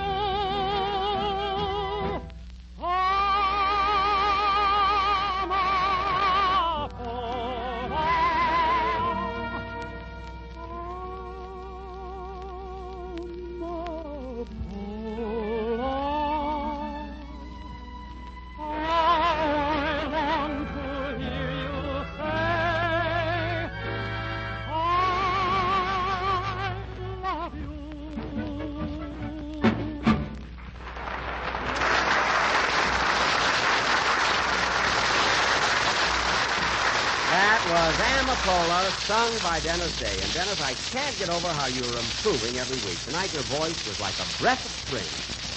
Okay, Don. Dennis's voice was like a breath of spring. Oh, Jack, it's so far-fetched. Don, go ahead. But they're still ribbing me about the one I did last week. Don, Dennis's voice was like a breath of spring. Oh, all right. Ladies and gentlemen, even though you run out of breath, why don't you spring down to your neighborhood grocer and ask him for a package of JELL-O? Keep going, Don. Remember, you've just run 5 miles. When you get there, say to your grocer, "Hey, mister, I want a package of JELL-O." Keep going. I like all 6 delicious flavors. And I don't care whether it's strawberry, raspberry, cherry, orange, lemon, or... Keep going.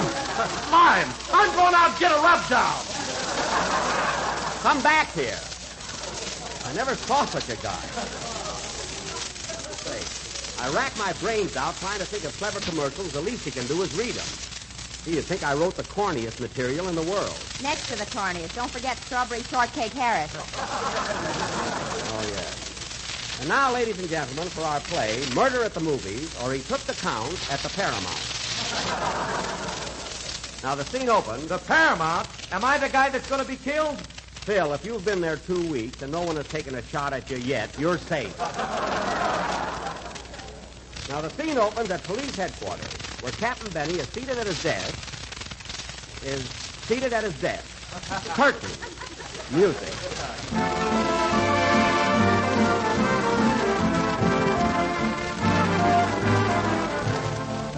Now listen, Wilson. Things are going from bad to worse.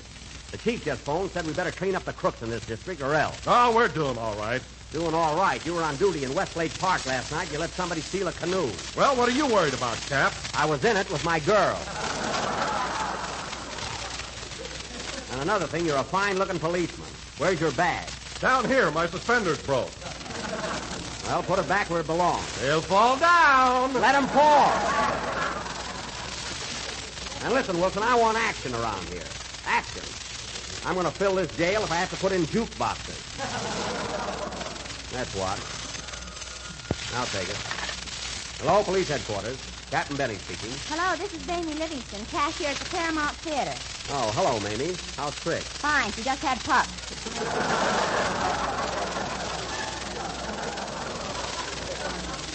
I don't mean that. What'd you call me up for? Better get over here right away, Cap. A fellow was murdered right in front of my box office.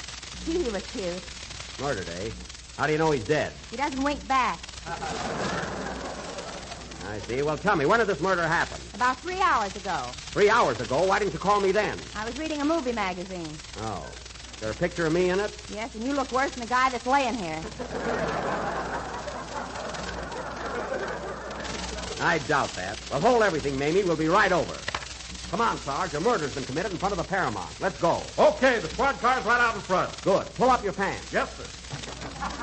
You drive, Wilson, and we'll find the murderer, or my name ain't...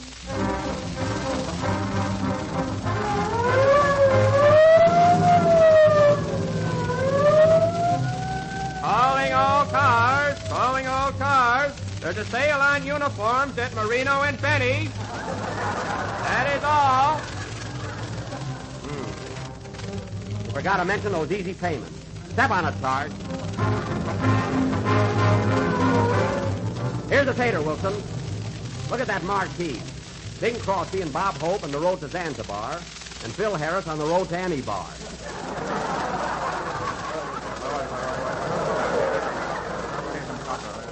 All right. Break it up. Stand back, everybody. There's the body, Cap. Guy's dead, all right. Yeah.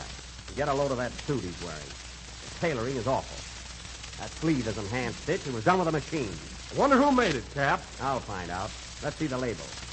Well, I'll be darned. Who made it? McDermott, McMillan, McFadden, and Fink. Lawsuits and quotes. I was wondering what Fink was doing there.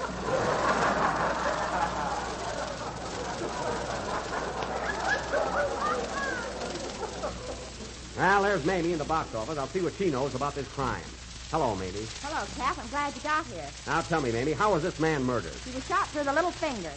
Little finger? How could that kill him? He was scratching his head at the time. Well, you're a witness, Mamie. Tell me exactly what happened. Well, Cap, I was sitting here selling tickets when all of a sudden...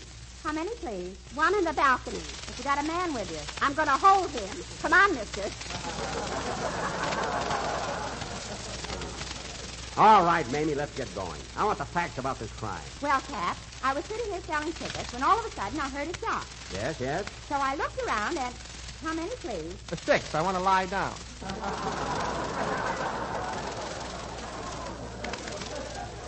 All right, Mamie, a shot was fired. You looked around, and what happened? Where did the murderer go? He bought a ticket and went inside. That's all I want to know. Come on, Sarge. We'll go in and get that killer. Right behind you, Cap. Oh, no, you're not. Lead the way.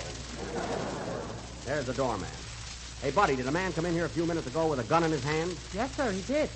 Was the gun smoking? Yes, so I made him sit in the loges.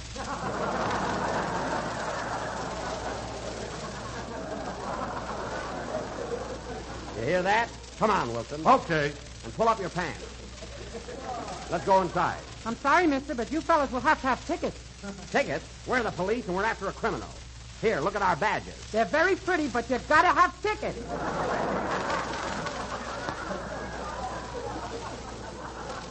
Oh, all right. Hey, Wilson, buy 2 tickets. Okay, Cap. Now, see here, buddy. You have no right to hold us up. I'm Captain Benny. Got a good mind to give you a belt in the back. That's what I told Marino, but he wouldn't put one on.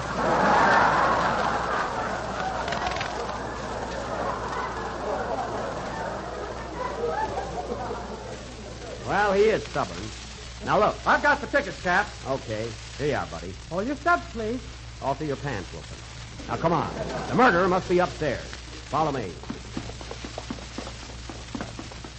Okay, here are the loges. Now, let's take it easy. We might corner him. Stubs, please. Oh, here you are. I'm sorry, sir, but these tickets are for the main floor. Now, look here, buddy. We're the law. We're after a desperate criminal, and he's sitting in the loges. Well, if he can afford it, can't you? Oh, all right. What do we owe you? It'll be 30 cents extra for 2 tickets. Here you are. Make a note of that, Wilson. Now, come on. We've got to find the murderer.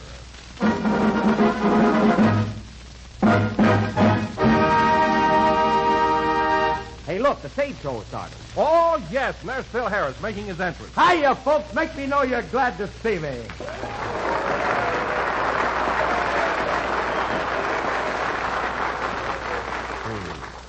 Guess you'll do some of those corny gags now. Come on, Cap. We've got to find that murderer. You look around. I want to stay here a minute. Okay. You know, folks, a funny thing happened to me on the way to the theater. I stopped in a restaurant and said to the waiter, "Do you have frog legs?" And he says, "No, I always walk this way." Ha, ha,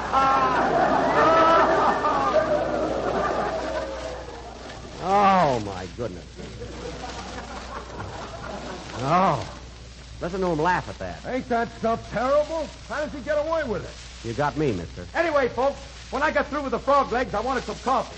So I said to the waiter, give me a cup of coffee, half and half. So he brought in half of the cup and half of the saucer.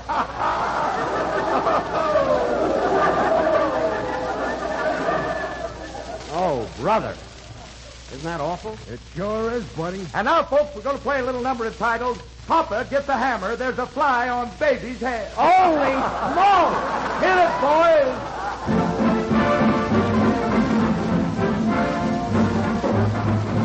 Oh, boy.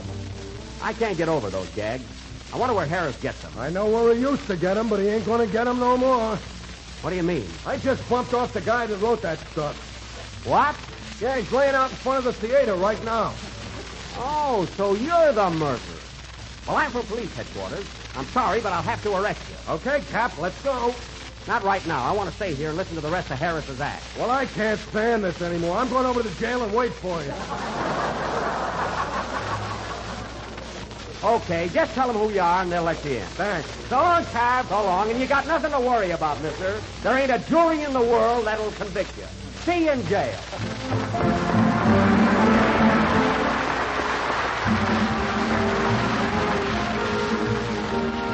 In the past 7 years, ladies and gentlemen, we've broadcast hundreds of Jell-O recipes on this program. And during that time, many listeners have written in to ask us if these recipes are available in printed form. Well, the answer now is yes. Yes, you can now get these very same radio recipes gathered together for your convenience in one of the handiest, most attractive cookbooks ever printed. You'll find the best of these swell recipes in General Foods' new dessert book, a big 48-page collection of the grandest desserts you can imagine. But don't think that's all. No, sir. Not only does this handsomely illustrated book contain lots of luscious Jell-O desserts, it also gives you ideas and directions for making all kinds of other tempting treats. 365 different recipes and suggestions in all, a new dessert for every day in the year. And it's a book that's really beautiful, with its brightly decorated cover and its rich, striking color photographs and paintings. But the only way to tell how good-looking it is to get a copy. So send for yours now.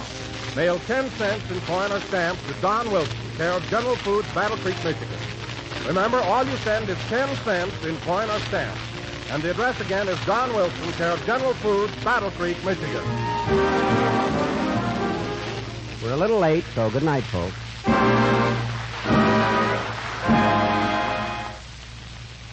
Oh, who goes there? Private Frank Bingman. Advance and give the password. Jell-O pudding. Don't you mean Jell-O? No, I mean Jell-O pudding.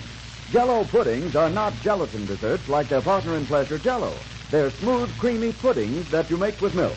And they're so rich and creamy and luscious that they simply melt in your mouth. How many flavors do these Jell-O puddings have? Chocolate, vanilla, and butterscotch. And are they swell? Did you hear that, folks? Well, tomorrow when you enter those new creamy Jell-O puddings and see if we're not right. Pass, friend. This is the National Broadcasting Company.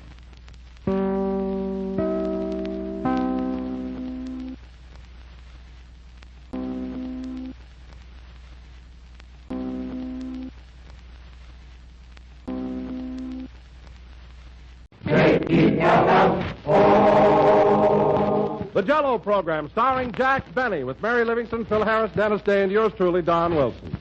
The orchestra opens the program with, I Wonder Who's Kissing Her Now That I'm Drafted.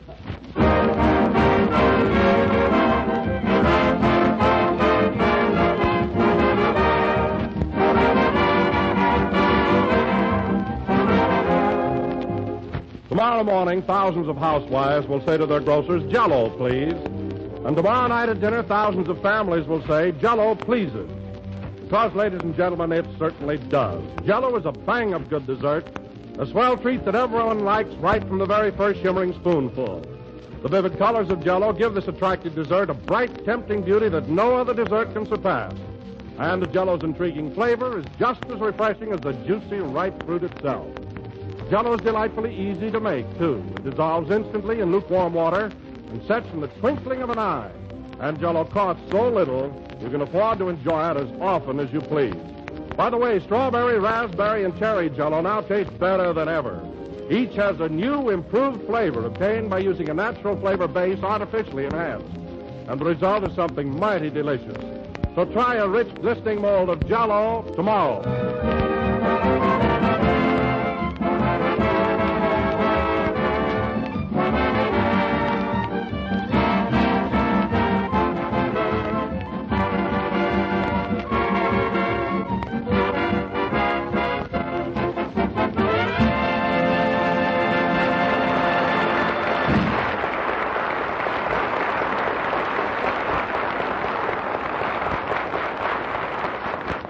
was I Wonder Who's Kissing Her Now That I've Moved to Glendale, played by the orchestra.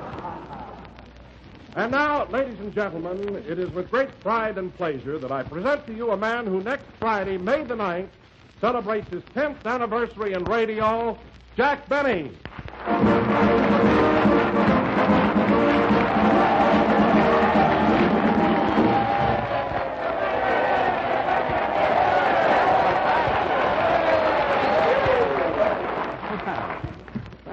Thank you. My goodness. Well, JELL-O again. This is Jack Benny talking. And Don, I just... Oh, pardon me.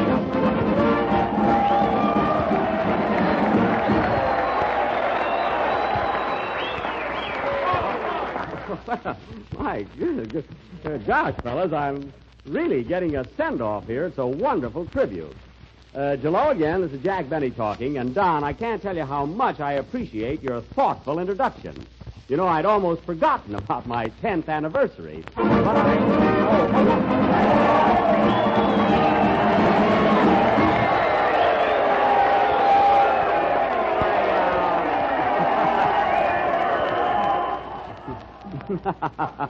Now, Phil, don't overdo it, you little rascal. Gosh, this reception has made me all choked up here. Look, my big blue eyes are full of tears. Have you got a handkerchief, Mary? No, here's a blotter. Never mind, I'll leave the tears in my eyes. It makes me look like Betty Davis. But no kidding, fellas. All this fuss and everything about my radio birthday is more than I expected. Really, I don't deserve it. Ah, yes, you do, Jackson. Why, certainly. You're a pioneer in radio, and you're worthy of this recognition. That's right, Jack. You've got it coming to you. Well, thanks again, fellas, but gosh, I don't know what to say. I feel like a fool. Look, I'm blushing. Hooray, you've got blood.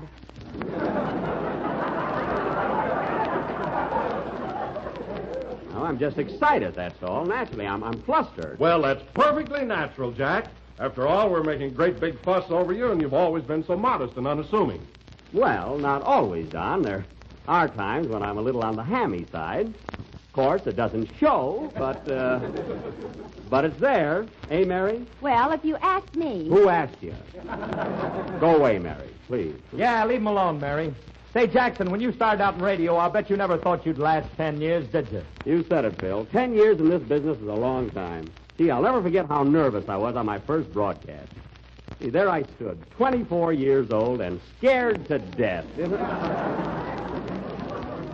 Oh, boy, what I went through, huh? What was that age again? 37. Anyway, fellas, as I started to tell you, that first broadcast was really a thrill. There I stood shaking like a leaf. Nervous, huh? Why, Don, I couldn't even hold the script. I thought I was going to faint. But the announcer came over, put his arm around me and said, "Take it easy, son. There's nothing to worry about. Just step up to that microphone and show him what you can do. And good luck to you, lad." Gee, he was a nice guy.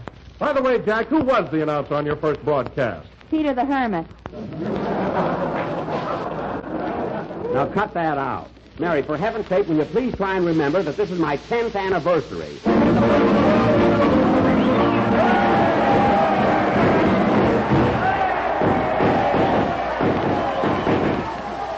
All right, fellas, thanks. You can stop with that.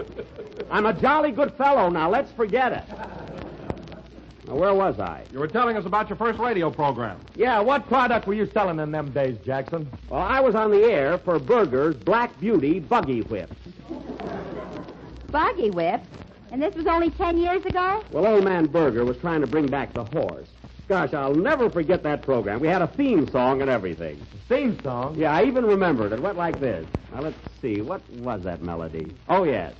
Dum-pa-pa-pum-pum-pum. Won't you buy our buggy whips? You will find that they are pips. If you want your horse to jump, he will go clump. When you hit him on the rump with a Burger's buggy whip, it really snaps.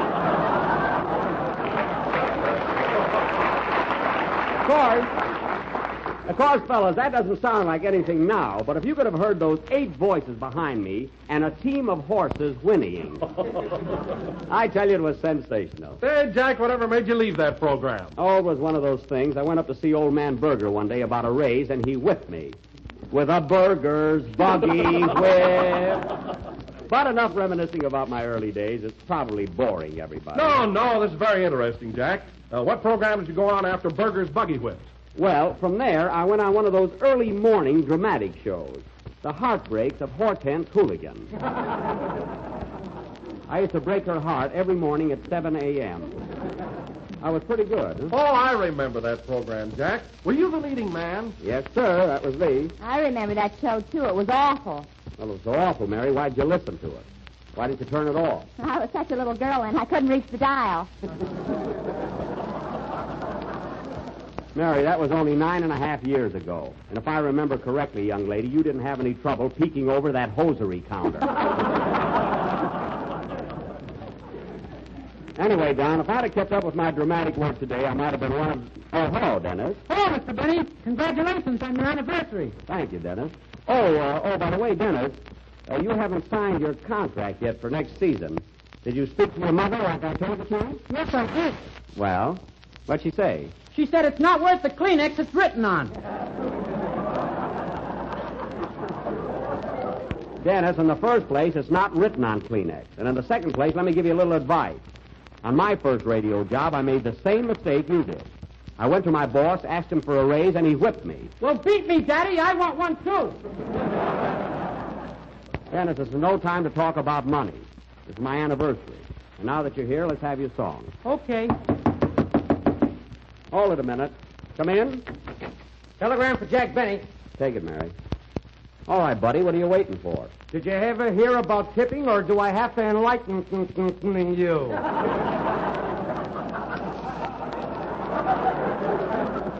Oh, yes, a tip. Here's a dime for you. I'm sorry I overlooked it. Oh, don't mention it.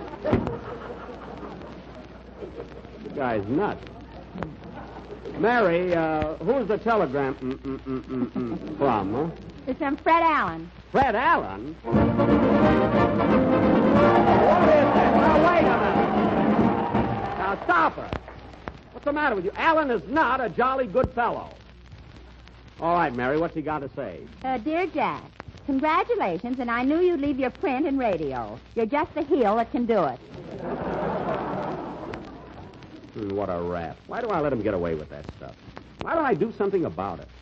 Why don't I beat him up? Because you're a coward. Oh, yes, that's it. Sing, Dennis. Mary, save that wire. I'm going to send him 10 awful words.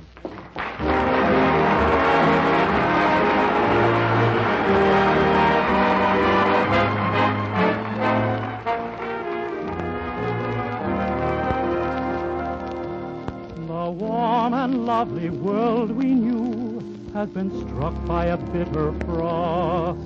But my sister and I recall with a sigh a world we knew and loved and lost. My sister and I remember still a tulip garden by an old Dutch mill, and the home that was all our own until we don't talk about that. My sister and I recall once more the fishing schooner pulling in to shore, and the door cart we drove in days before. But we don't talk about that. We're learning to forget the fear that came from a troubled sky. We're almost happy over here, but sometimes we wake at night and cry. Oh, my sister and I recall the day we said goodbye and then we sailed away. Think of the friends who had to stay. Ah, we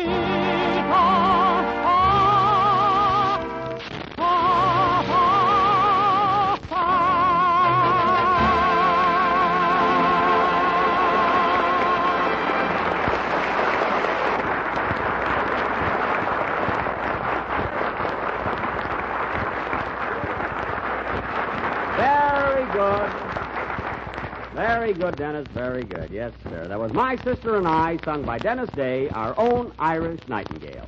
And now, ladies and gentlemen... I'm not a nightingale, Mr. Benny. I'm Irish, though. I know you are, Dennis. I just called you a nightingale as a figure of speech. And now, ladies and gentlemen... A nightingale? No. I know it's a bird. It happens to be a bird that sings beautifully. Oh.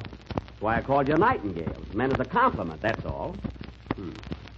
And now, ladies and gentlemen... Are you mad because I'm not a bird? No, believe me, Dennis, I'm very happy that you're almost human. And now, ladies and gentlemen... It's a wonderful feeling, isn't it?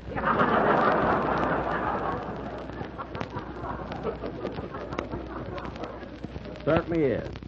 And now, folks... I'm tired of saying ladies and gentlemen again. And now, folks, in response to a number of requests, Mr. Don Wilson, the eminent American playwright, has written another of his famous one-act plays.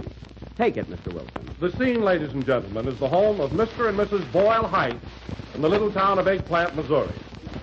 It is 9 a.m., and as the curtain rises, Mr. Heights, who is a haberdasher, is dashing to his hat. Wow. Curtain, music.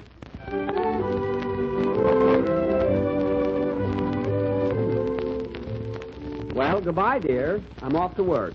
Give me my bear trap. I want to get customers today. Here you are, Boyle. Thank you, dear.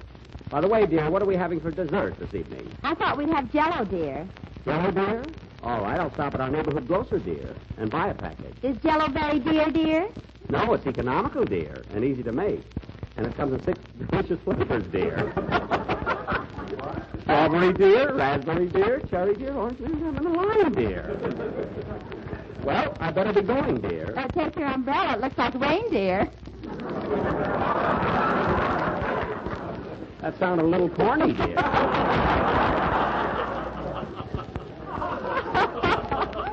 Anyway, I think I will. Goodbye, dear. Goodbye, dear. Well, he's gone. You can come out of the closet now, dear. Here I am, dear. Kiss me.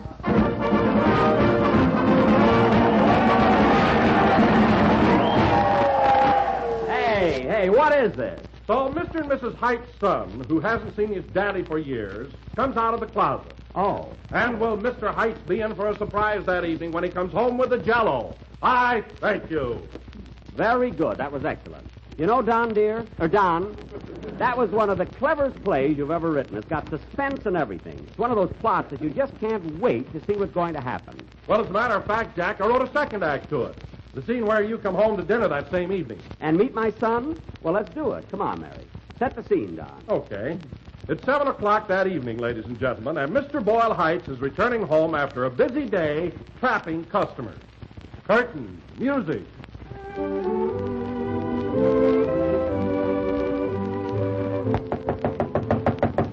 It's my husband. Quick, dear, hide under the sofa. Okay, dear. Quick. Come in, Boyley.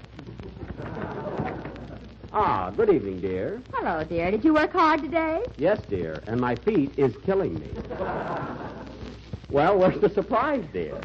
What surprise, dear? Our son, dear. Isn't he anxious to see his daddy? What son, dear? Our son, dear, that was hiding in the closet, dear. Where is he? Did you bring the Jell-O, dear? Never mind that. Now, there's no use lying, dear. I'm going to open that closet and find out who's in there. Now, open that door or I'll shoot. Aha! Who are you? Believe it or not, I'm a nightingale. Dennis, my son!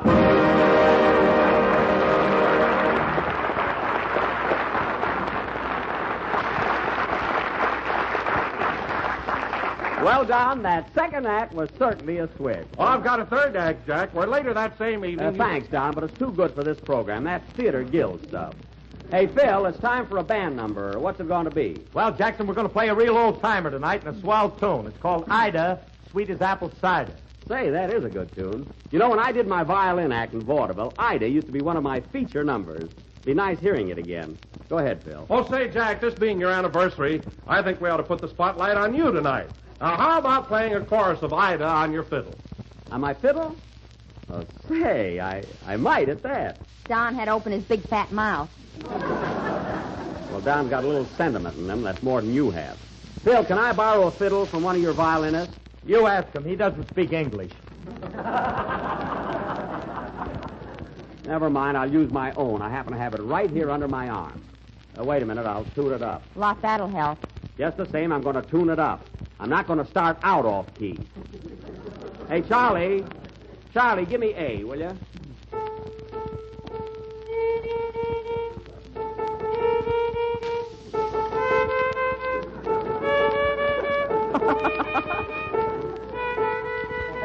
There, that's it. Incidentally, fellas, when I did this number in my vaudeville act, I used to do a lot of tricks in the second chorus. You know, I'd hold my violin on my head and play it, and then between my knees. And then for a finish, I'd put the bow between my teeth and move the violin up and down. Try that now, and your teeth will move up and down. Mary, the next time you say I have false teeth, you're going to make the June payment on them. All right, fellas, let's go. Ida, sweet as apple cider.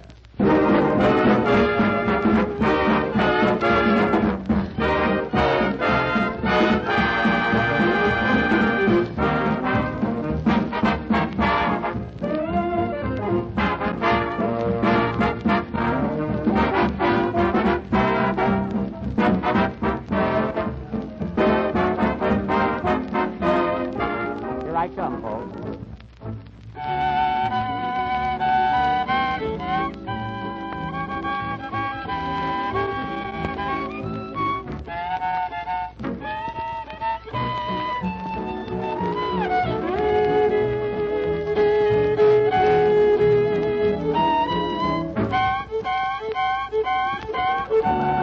Boy, am I hot tonight.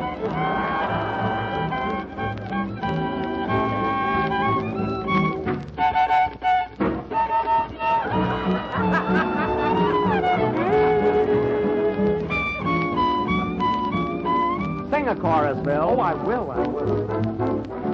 Ida, sweet as apple cider. Sweeter than all I know. Can't you hear me calling when the rain at Emma falling? Oh, come out in the silvery moonlight. Our love will whisper so soft and low. I'm a Yankee Doodle kiddo. At the girls, I tip my lid off. Seems though can't live without you. Listen, oh, Ida, This is really jazzy. Everybody thinks it's nasty. yes, my Ida, I idolize you. I love you, Ida, deed I do.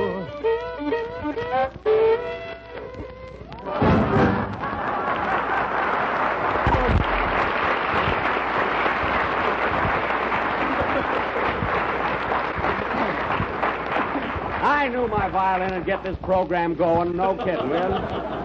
That was Ida, sweet as apple cider, sung by Phil Harris with a violin solo by Jack Benny, that syncopated boy. Well, how'd you like it, fellas? Well, that was swell, Jack. Very good, Mr. Benny. No kidding, Jackson. That was okay. Huh, Mary? It was a lot better than I expected. Thanks, Mary. What I expected Shouldn't happen to a dog. That I knew. Oh. Well, I haven't played my violin a long time. I am a little rusty. Anyway, thanks for helping me out, Phil. That was a nice touch on my anniversary. And that ain't all, Jackson. Shall we give it to him now, fellas? Give me what? You tell him, Don. Tell me what? Well, Jack, we've all been with you for a long time, and we felt that the least we could do on this occasion was to buy you a gift as a token of our love and loyalty. Well, so you devils have been holding back on me, eh? Well, where's the present? Where is it? The men are out in the hall with it, Mr. Wilson.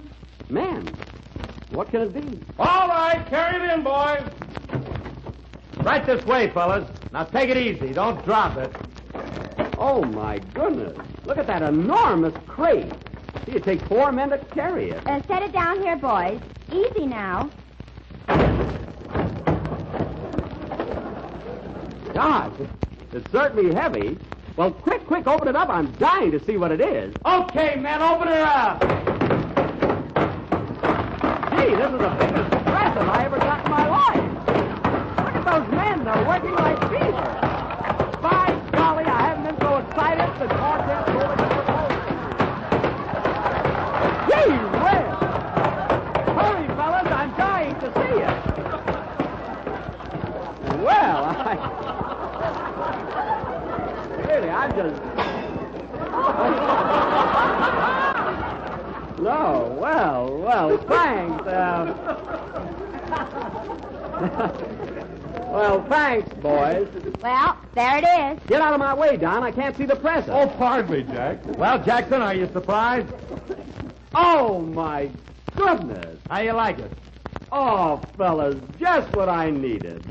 A cigarette lighter with 50 gallons of fluid.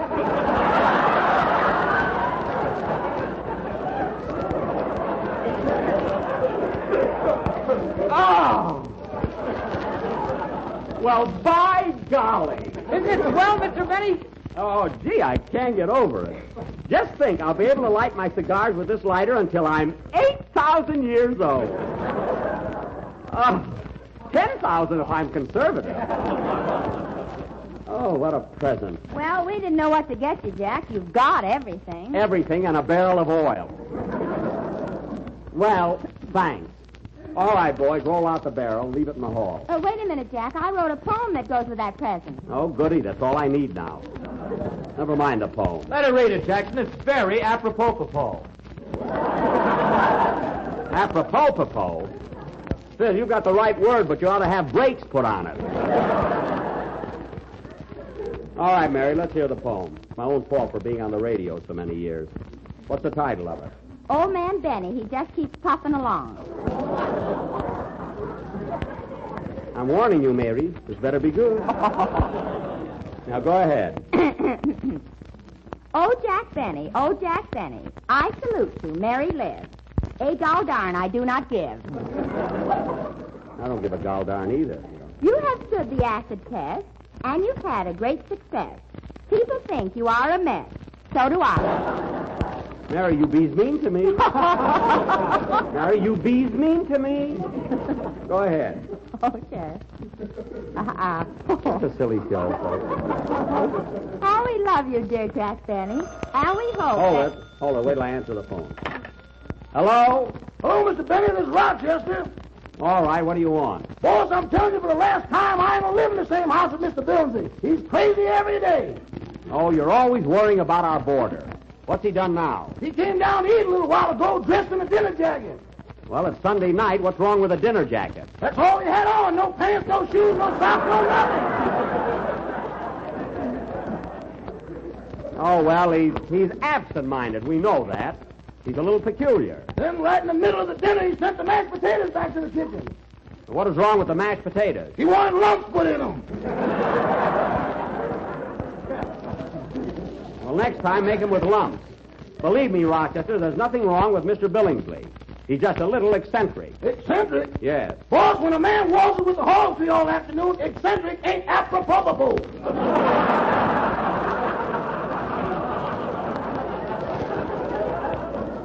What? Mr. Billingsley's been waltzing with the hall tree? He calls it Dolores. Dolores? Why the romance, boss? They're flying the humor tonight. Oh, my goodness. That's the silliest thing he's ever done. Well, humor him, Rochester. Do something. Maybe I ought to lump him instead of the potatoes. No, don't touch him. I'll be home right after the broadcast. Meanwhile, tell him the hall tree is married already.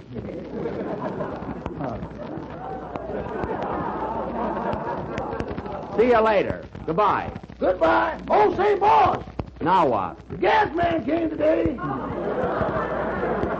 Oh, he did, eh? You see, Rochester, and you thought Carmichael ate him. What did he want? He wanted to know what happened to the other gas man.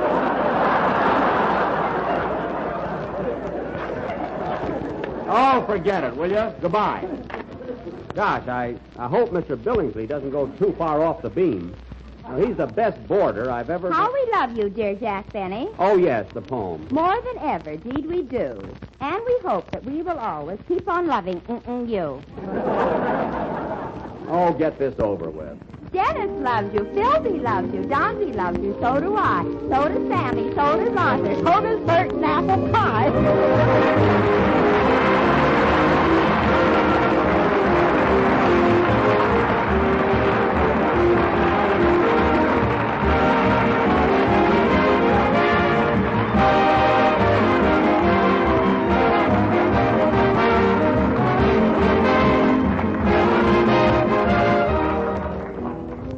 For a real treat, ladies and gentlemen, in the spirit of the season. Try JELL-O's new spring salad that will lend zest to any meal. A salad with a grand, tantalizing goodness, all ready to add brightness and gaiety to a springtime menu. It's a salad that's easy to make, too. Simply prepare a package of lemon JELL-O as you usually do. Add 1 tablespoon of vinegar and chill until slightly thickened. Next, fold in 1 cup of chopped nut meats and 1 cup of diced celery. Then mold and serve on crinkly green lettuce with a dab of golden mayonnaise. And there's one of the swellest salads you ever tasted. Delicious combination of chopped nut meats, crisp diced celery, and rich, sunny lemon JELL-O. Incidentally, friends, this is National Restaurant Week, and I hope a lot of you will take the occasion to drop in at your favorite restaurant where you'll find a grand JELL-O dessert or salad on the menu. Visit your favorite restaurant this week and enjoy a delicious meal that includes a treat that's really tops JELL-O.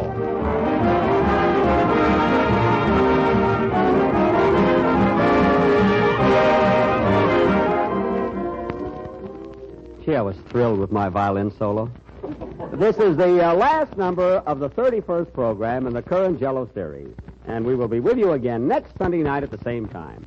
And, fellas, I can't tell you how happy you all made me on my 10th anniversary. Gee, it was... Oh, for heaven's sake, stop, will you? Good night, folks.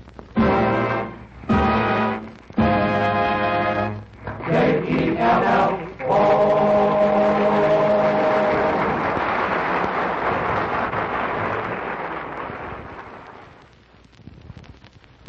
Say, folks, you want to hear a swell echo? Well, listen. JELL-O! JELL-O puddings! JELL-O! JELL-O puddings! Now, Frank Bingman, what kind of an echo is that? JELL-O puddings aren't the same as JELL-O. Oh, I know it, but they're made by the same people. JELL-O, you see, is a grand gelatin dessert. And JELL-O puddings are rich, creamy puddings full of the most delightful and mellow flavor and tempting goodness. So always ask for both. Whenever you buy JELL-O, get JELL-O puddings in all 3 flavors, chocolate, vanilla, and butterscotch. Order JELL-O puddings tomorrow. Order JELL-O puddings tomorrow. This is the National Broadcasting Company. KFI Los Angeles. KFI Los Angeles. KFI Los Angeles. KFI Los Angeles.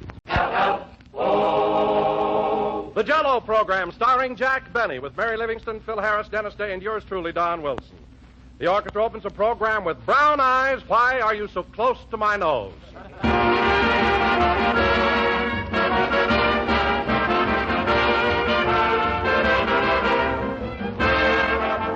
When it comes to bright, vivid beauty, ladies and gentlemen, there are 2 sights that are mighty hard to beat.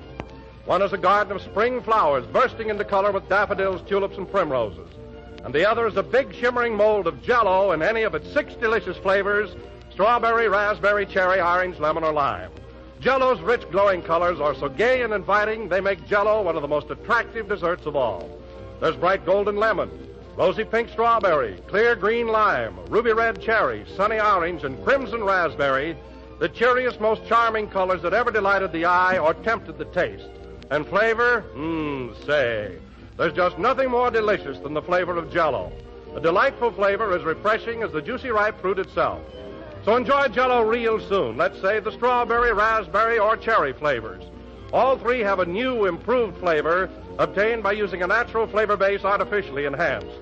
And the result is a grand, distinctive goodness better than ever. Try a rich, glistening mold of JELL-O tomorrow.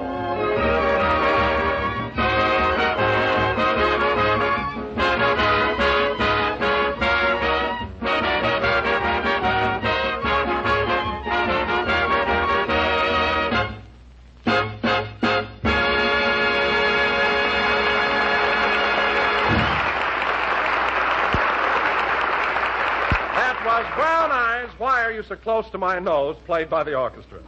And now, ladies and gentlemen, we bring you one of Hollywood's most versatile movie stars whose new picture has just gone into production. An actor whose roles extend from leading man in Love Thy Neighbor to leading lady in Charley's Aunt, Jack Benny.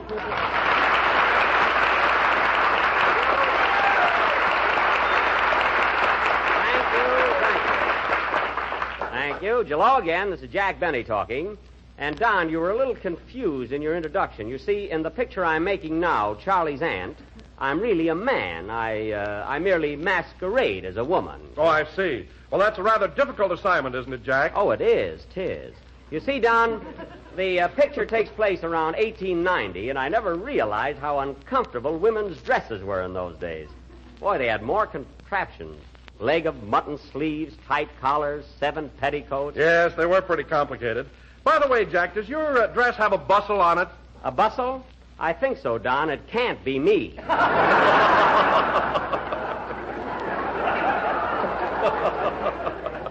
But I don't mind that, Don. The thing I really object to is that darn corset I have to wear. So tight and hot and always sticking in my ribs. You know, mine does that, too. Oh-ho! So I finally got it out of you. You admit that you wear a corset, eh, Don? Well, the little woman thought it was a good idea. It helps my figure and takes an inch off my stomach. An inch? Yes. Don, taking 1 inch off your stomach is like taking a clam away from Pismo Beach.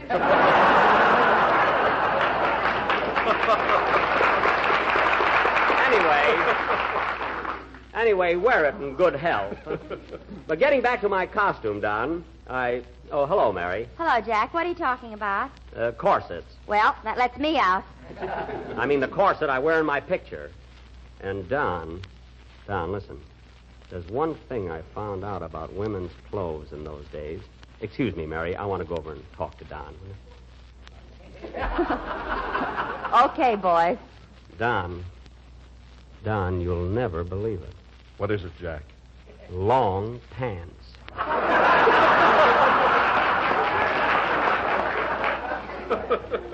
No kidding, Don. The ones I wear go clear down to my ankles. But I'll tell you something about my costume, Don. I look cute as the dickens in it. I wear a black dress, a lace shawl, and a wig with long gray curls. Do they go down to your ankles, too? Mary, I'm playing a woman, not a French poodle. If you could bark, I'd bet on you. Well, stop. I look very attractive in that outfit. And you know, Don, it's amazing how I fool everybody around the studio. They think I'm really a woman. Doesn't anybody think you're a poodle? No, nobody but you. Get this, Don. I was walking around the lot the other day, all dressed up in my costume, and Jack Oakey pulled alongside of me in his car and said, how about going out for a spin, Dave? Oh, he didn't recognize you, huh? No. Well, anyway, I thought I'd rib him a little, so I got in the car and we drove off. No kidding, he really fell for it. What happened, Jack? I walked home from Santa Monica.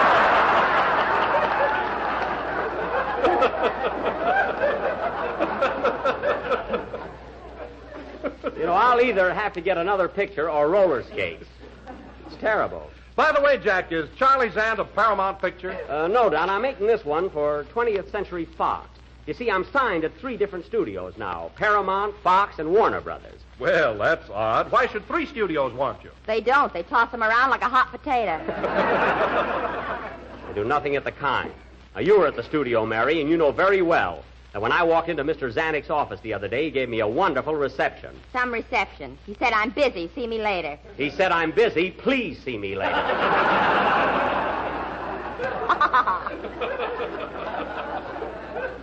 He's a swell guy. Believe me. Oh, hello, Dennis. Hello, Mr. Benny. Happy Mother's Day.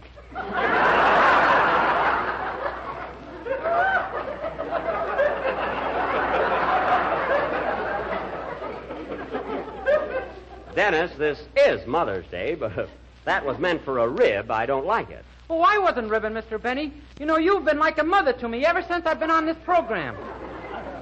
Oh. Gee, you've taken care of me, you've always inspired me, and you've encouraged me in my work. Well. And you've even been kind enough to save my money for me. Oh, forget it, Dennis. I'm glad to do it. Nothing at all. I'm keeping track, Bob.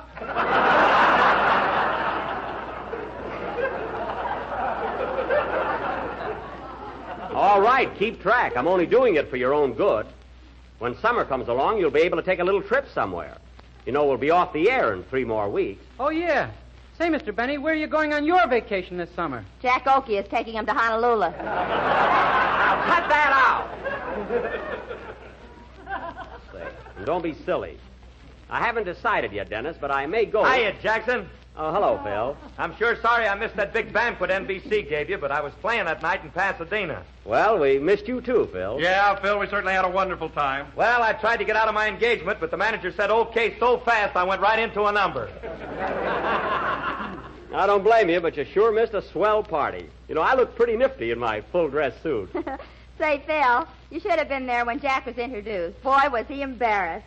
Well, accidents will happen. You know. What was it, Mary? When Jack took a bow, his shirt flew up and shoved a cigar right down his throat.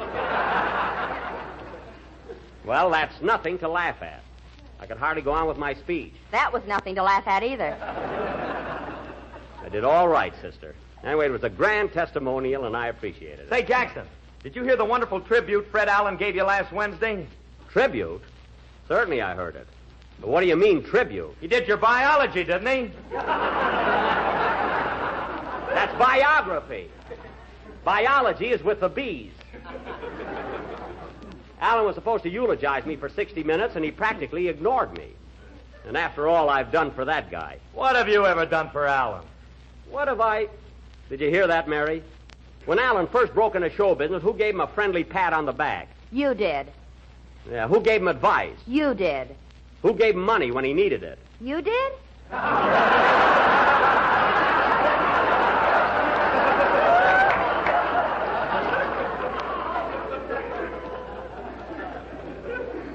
Yes, I did. And that shows you how grateful Allen is. Well, that's all you can expect from that guy. Phil, how about a band number so I can get good and mad? Okay, Jackson, we're going to play Never mind, play it. Who cares? I'm going to get even with Okie, too. Go ahead, Phil. Hold it a minute. I'll take it. Hello? Hello, Mr. Benny. This is Rochester. Oh, what do you want? Well, due to conditions beyond my control, I'll be unable to pick you up this evening. You can't pick me up. Why not? Well, I was on my way to the studio and the Maxwell broke down. I think the heat got it. The heat? Well, there must be a leak in the radiator. See if you can find it. Find it? I can't even duck it. Rochester, I don't want to have to take a cab home. Now, where are you calling from? Just a second. Where are we, Mabel? Mabel, what is this? Rochester, where are you? I'm calling from the Central Avenue. Our ribs will tickle you barbecue pit.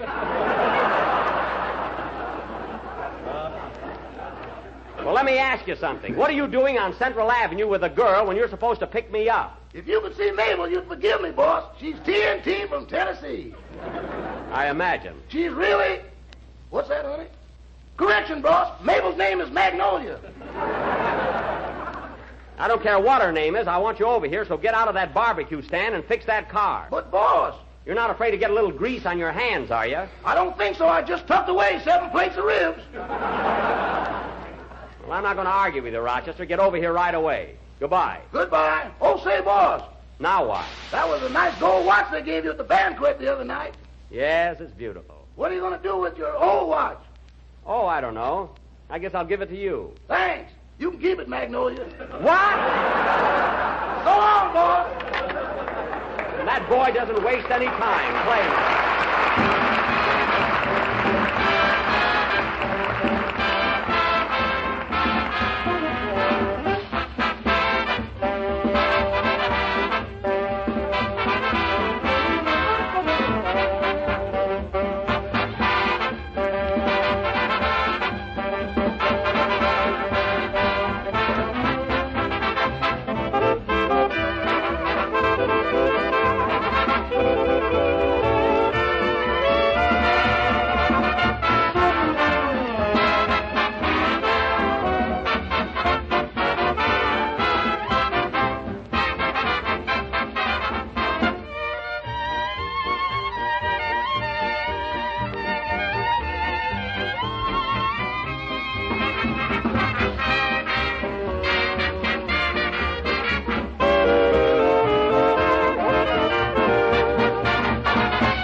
That was Amapola, played by Phil Harris and his orchestra.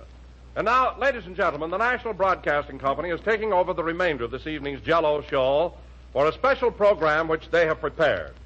May I now introduce to you my good friend Ken Carpenter. Thanks, Don. Ladies and gentlemen, last Friday night, NBC had a special program dedicated to Jack Benny's 10th anniversary on the air. For that particular occasion, a musical tribute to Jack had been prepared, but due to a limitation of time, we were unable to include this in the broadcast. However, we feel that you, Jack Benny's listeners, would like to hear this salutation. So if Jack and the rest of the cast will take seats in the audience, we will proceed with the life of Jack Benny in music. Okay, let's go.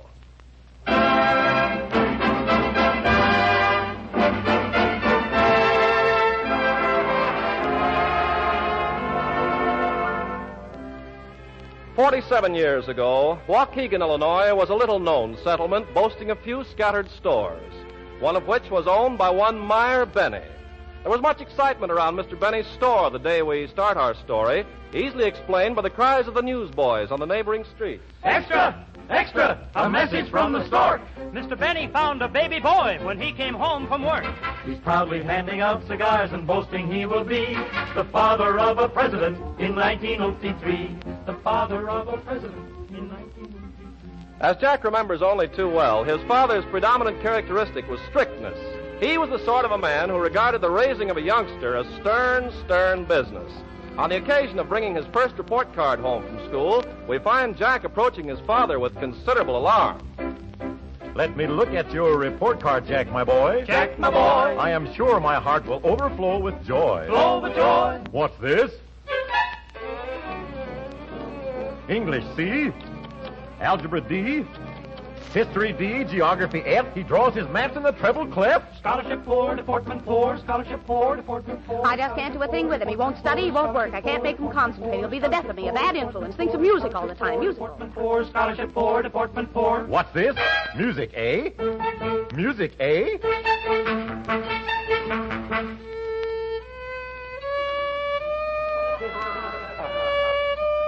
Yes, Jack's main interest as a child was the violin. He hated to practice, but he loved to play, especially with his devoted grandmother for an audience. She would sit for hours in the cold parlor alone on the row of chairs that was supposed to represent the audience, while her grandson played show for her. He played comedian. Who was that lady? I saw you was there was no lady. Magician. Now watch me very closely. I have nothing up my sleeve. Dancer. Singer. Waukegan's praise are funny. Violinist.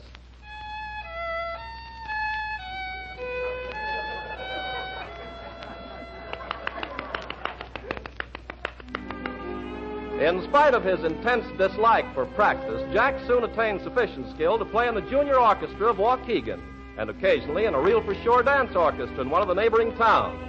Then, suddenly, out of a clear blue sky, the bolt fell. Jack was expelled from high school for spending his afternoons in a vaudeville theater. Yes, they threw out our hero, alas and alas. The burdens of school were too much for poor Jack. He much preferred to hang around the Barrison Theater, worshipping the ingenue and wondering what they paid her. He got a job as doorman so he could watch the stars emerging from this wondrous place and help them to their cars. He got in the orchestra after a bit and played violin with the boys in the pit. From his seat in the orchestra pit, Jack reveled in the imposing array of stars of that year. The Marx Brothers, Marilyn Miller, Joe Cook, Chick Sale, all the big-time acts played there. When the theater closed, some months later, the leader of the orchestra, Cora Salisbury, asked Jack to join her in a violin and piano act. He consented, and a new act was born. Salisbury and Benny, from Grand Opera to Ragtime.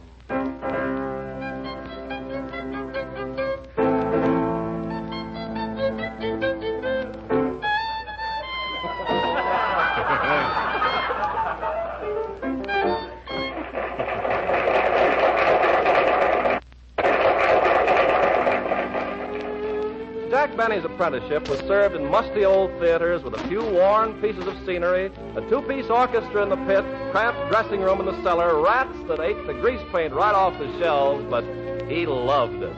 4 years of this until a family illness called Cora back to Waukegan. Jack's adventure was over. There was nothing for him to do but to go to work in his father's store. He waited on the customers with his mind 1,000,000 miles away. Some pink and white suspenders, please. My brother needs a pair. Gosh, Eva Tangway, singing I Don't Care. Have you any black silk socks, size 11, please? Jolson was sensational singing Mammy on his knees. Selling men's apparel only filled young Jack with loathing. He wanted to be next to closing instead of next to clothing. Dissatisfied as a salesman, Jack began to look around for a new partner. Friends told him of a great piano player in Chicago, and they formed an act. Benny and Woods, 10 Minutes of Syncopation. The act went so well that by the 3rd season, they received an offer from one of New York's biggest agents.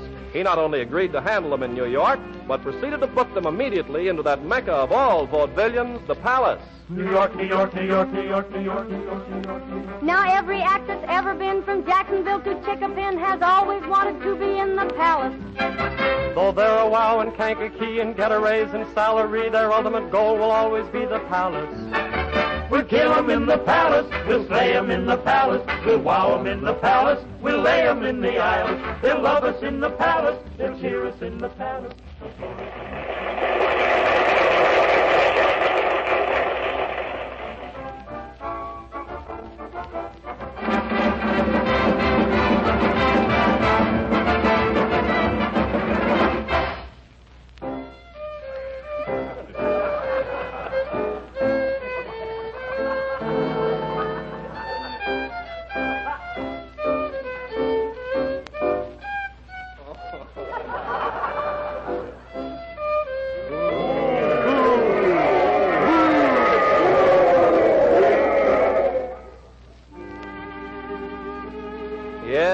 Benny and Woods were a flop in the Palace. Some performers are doomed forever to be second-raters, never to reach the big time.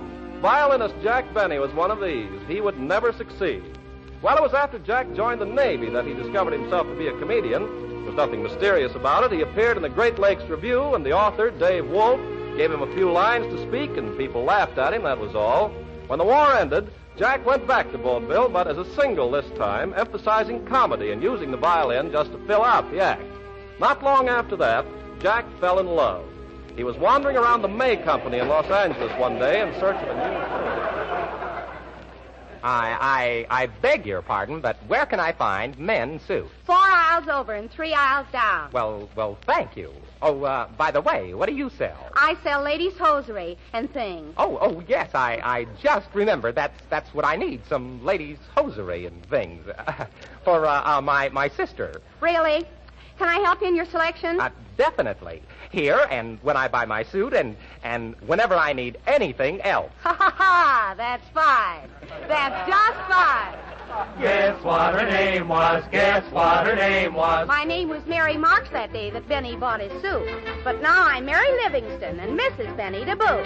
Her name is Mary Livingston and Mrs. Benny to boot. As Mrs. Jack Benny, Mary tried hard to forget the comfortable security she'd given up for a portable existence in hotels and trains, but she was pretty unhappy the first year, packing, unpacking, checking in, checking out. Whenever Jack would play a town that Mary thought was swell, she'd find a nice apartment and fix it up real well. And just when she'd begin to think that they were there to stay, Jack would get a booking 1,500 miles away.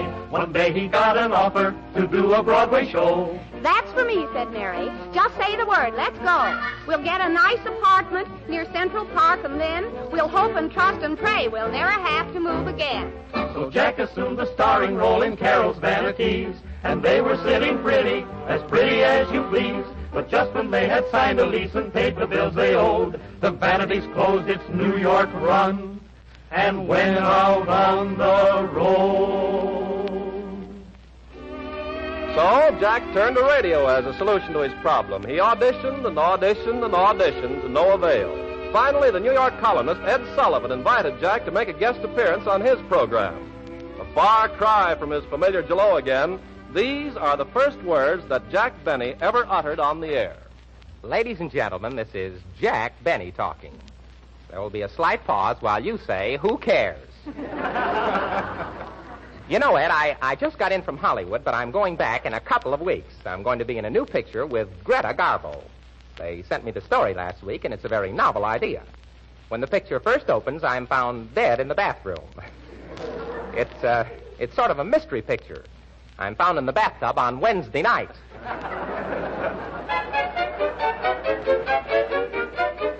It wasn't long before Jack had his first sponsor, Canada Dry. And that was the start of a career almost unsurpassed in radio. He had swell help at first from writer Harry Kahn. But in recent years, his authors have been Bill Morrow and Ed Beloin. And let us not forget Harry Baldwin, Jack's faithful secretary, who's been with him ever since his early days in radio. Most of America listens on Sunday nights to hear the familiar strains of J.E.L. hello to you. J.E.L. hello to you. You'll hear this old familiar sound on every Sunday night. When Jack Benny comes around to make your Sabbath bright. J.E.L. hello to you. Means half an hour of fun that's new.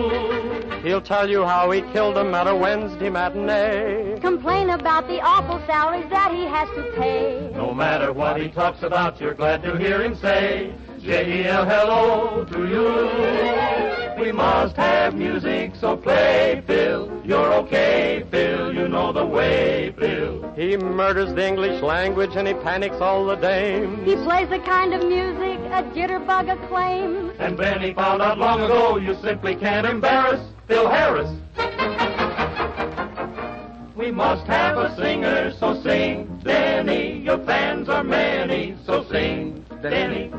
He's as Irish as a shillelagh. Yeah, shillelagh. And he hits a high C daily. Yeah, daily.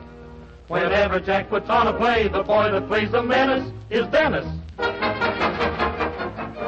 We must have an announcer, so sell Don. Do it well, Don. Give him Don. He weighs a cool 265, and Benny loves to kid him. It must have been those 6 delicious flavors that undid him. But when they need a man to push the Maxwell up the hill, son, it's Wilson. We must have a comedian, so here's Mary. Mary, Mary, quite contrary. She reads the most outrageous poems that you have ever heard. And when she isn't doing that, she's giving Jack the bird. The one who has Jack Benny on the verge of Harry Carey is Mary. We must have a butler, so bring on Rochester. I'm coming, boss. Bring on Rochester. He's a dusky devil, but on the level, he's really a wonderful yes man. His main concern is he'd like to learn what happened to the gas man. There's always a crowd around him asking for autographs. Jack and Mary do all the work and he gets all the laughs. The folks back in Waukegan, as a sort of testimonial, planted a tree for Jack one day in manner ceremonial. Now this made quite a hit with Jack, and proudly he would boast, but the poor tree died. Fred Allen says it's because the sap was on the coast. J.E.L. hello to you. J.E.L. hello to you. When Jack does his programs away from home, you may have heard him say just before signing off, Good night, Joni. Joni is his baby girl, and Jack carries her picture and brags about her just like any proud father. And so on his 10th anniversary in radio, we paid tribute to a man who has consistently topped the list of radio comedians. A man who has made the world laugh and laughs at the world. A man who still remembers the friends he made on the way up. Comedian, star maker, and good fellow, Jack Benny. Jack Benny. Jack Benny. We say JELL-O to you.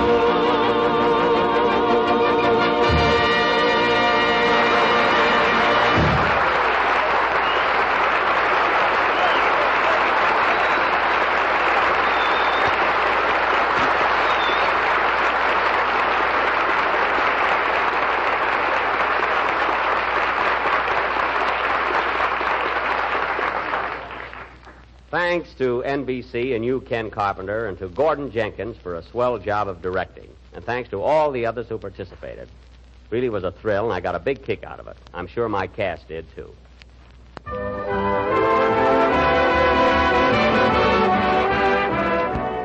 Here's a dessert, ladies and gentlemen, a really swell dessert that will please the eye and tease the taste.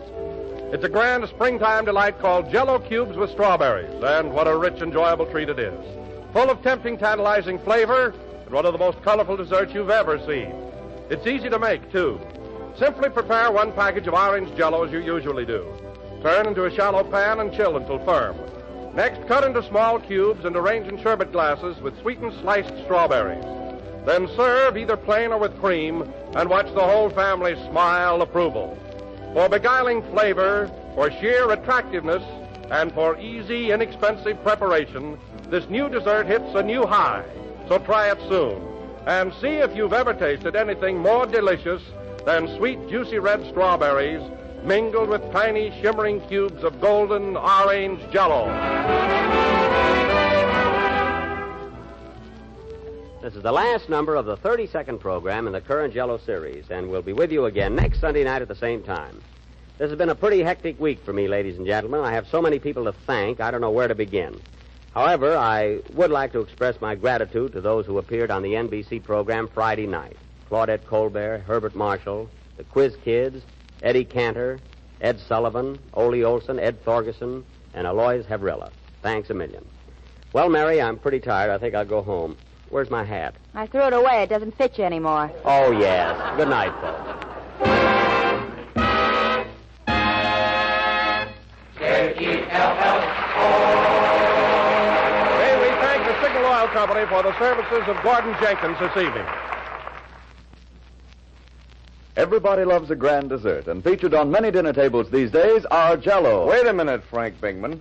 Our Jell-O? Don't you mean is Jell-O? Well, you didn't let me finish. What I was going to say was, featured on many dinner tables these days are Jell-O puddings. Jell-O, you know, is a delicious gelatin dessert. And Jell-O puddings are rich, luscious puddings, as smooth as cream, and simply unrivaled for mellow, melt-in-the-mouth flavor. So whenever you order Jell-O puddings in all three flavors, chocolate, vanilla, and butterscotch. Jell-O puddings are really swell. This is the National Broadcasting Company.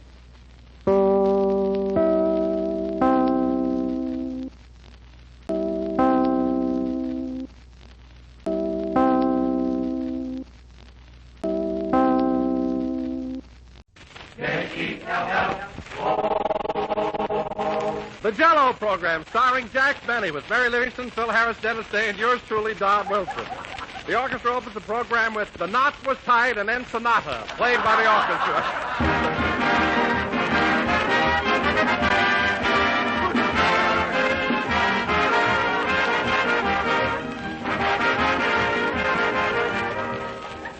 The birthstone from May, the emerald, is a jewel that is said to bring real contentment.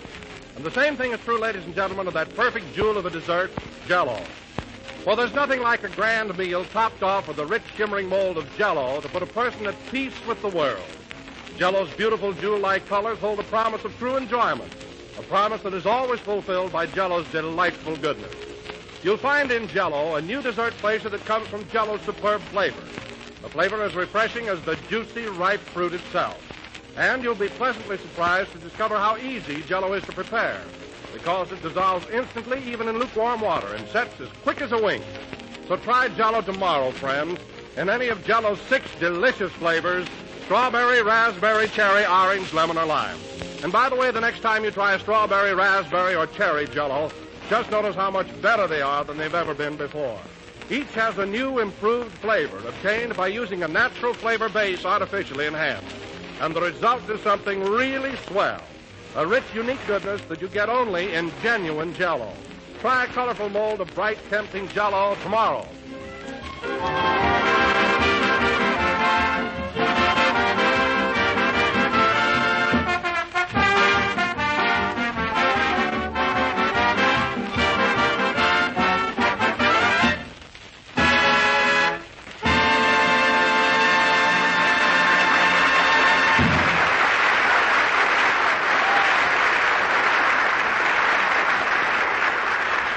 That was The Knot Was Tied and then Sonata, played by the orchestra.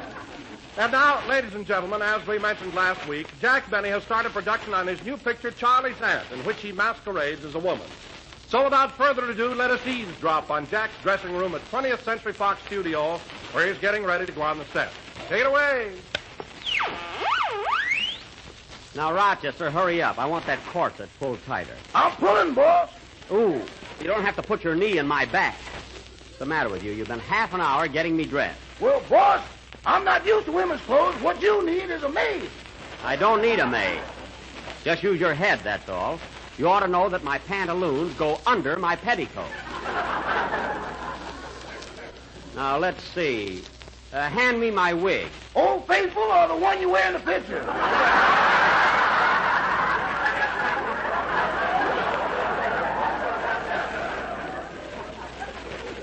The one I wear in the picture, with the curls on it. I want to be all dressed in my costume by the time the gang gets here. They're coming over to watch me shoot. Here you are, boss. Thanks. Darn it, these curls always get in my eyes. Oh, well, I'll just have to peek through them. According to the blueprint here, you got it on backwards. Backwards? Obviously. Well, how do I know about this stuff? Oh, by the way, Mr. Carnigal, you're supposed to be my makeup man, and all you do is sit in the corner and stare at me. Why don't you get started? Well, frankly, I don't know where to begin. Oh, you don't? Well, let me tell you something. My makeup man at Paramount never had any trouble. He used to make me look good. I know. The whole industry's talking about it.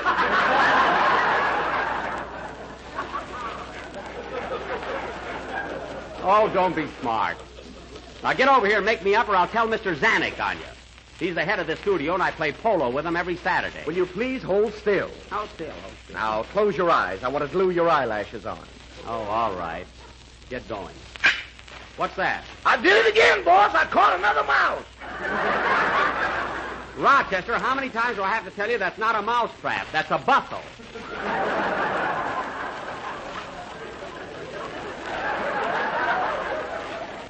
The idea. A bustle? Yes. Okay, I'll take the cheese out. Take everything out. I have to put it on in a few minutes. There, that's fine. What are you talking about? You've got the lashes on my lower lid. I look like I'm peeking over a head. A fine thing. Oh, nobody'll notice it. They will, too. Now paint my lips on, will you, please? And I'll give you a hint. They go horizontal, not vertical. What a makeup man. Come in. Oh, hello, Mary. Hello, Jack. Well, get a load of those eyelashes. You look like you're peeking over a head. You see? You see? I told you. Now put them where they belong, Mr. Carnegie. Oh, very well. What a dodo. You think you know everything, don't you? If you didn't remind me of my mother, I'd punch you right in the nose.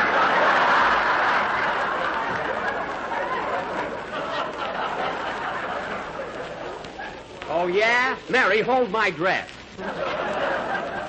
I'll show him. Now, Jack, be careful. He's got much longer fingernails than you have. What do I care? Sit down, Mary. Oh, say, Jack, here's that pair of earrings you wanted to borrow. Thanks. Well, what do you know? I gave you these earrings for Christmas, didn't I? Yeah, one in 39 and one in 40. Well, they're very expensive. Oh, Rochester. Yes, ma'am. Stop with that yes, ma'am. Rochester, as soon as the picture is over, remind me to return these gold earrings to Miss Livingston. Don't ever drop them in spinach. You'll never find them. That green is antique. And we'll get a better gag later. Now, Mr. Carnegie. Now, Mr. Carnegie, will you please finish making me up? After all, I'm not supposed to be Betty Grable. In the first place... Hey, Jack, look who's on the horse. It's Mr. Zanuck. Hello, Mr. Zanuck. Hi-ho, Phineas!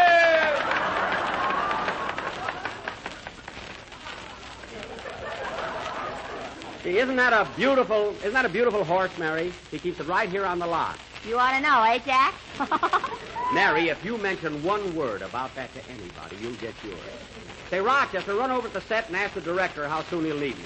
Yes, sir. Oh, say, boss, can I put in a word for myself? Rochester, I've already explained to you that you're not going to be in this picture. You're out of it. Well, don't look for a long run on Central Avenue.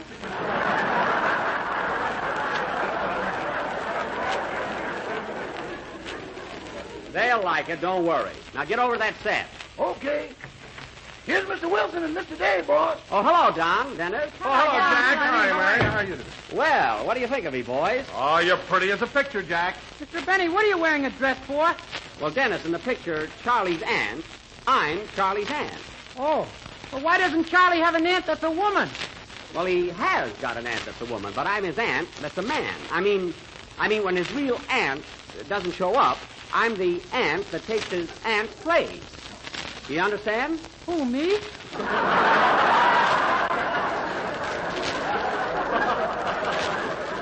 Who the heck do you think I'm talking to? Sit down, Dennis. I'll explain it to you later. Hey, Jack, this is a pretty swell dressing room we've got here. Beautifully furnished, isn't it? Yes, Don. Frigidaire, shower, bath, and everything. Oh, boy, a shower. Certainly is lovely, Jack, but what's that pitchfork doing in the corner? Mary. Yes, Don, it is lovely. This is about the swankiest dressing room on the lot. But what about that pitchfork? Oh, that. There's a clause in Jack's contract. You've got to take care of Mr. Zanuck's horse.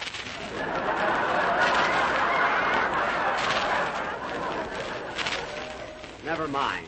Why, I never heard of such a thing. Well, you see, Don, I have what is known as an actor stable boy contract. See, they have a lot of those two-way agreements. See, mine is like a producer-director contract. Only you're in there pitching.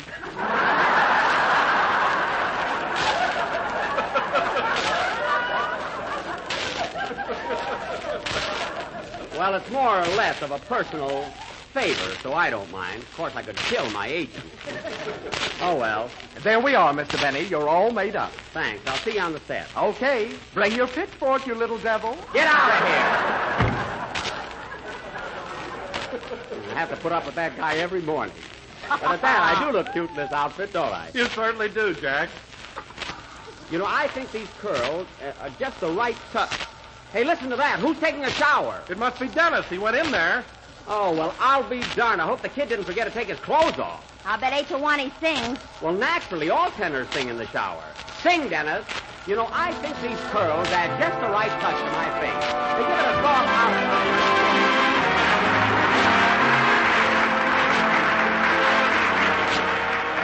Do you believe in love? I never did before, but now I do. For till you came along, I never would believe love could make me feel just the way I do. Always was immune to summer nights in June, but when I looked at you, I knew it must be true. I do you believe in love? I never did before, but now I do. Whenever you're near me, I thrill with happiness.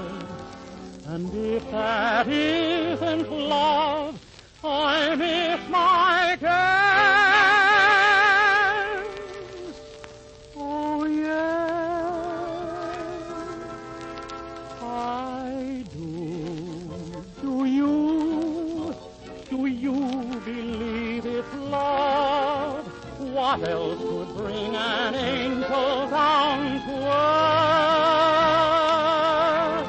When you're in my arms, I waken with these heart.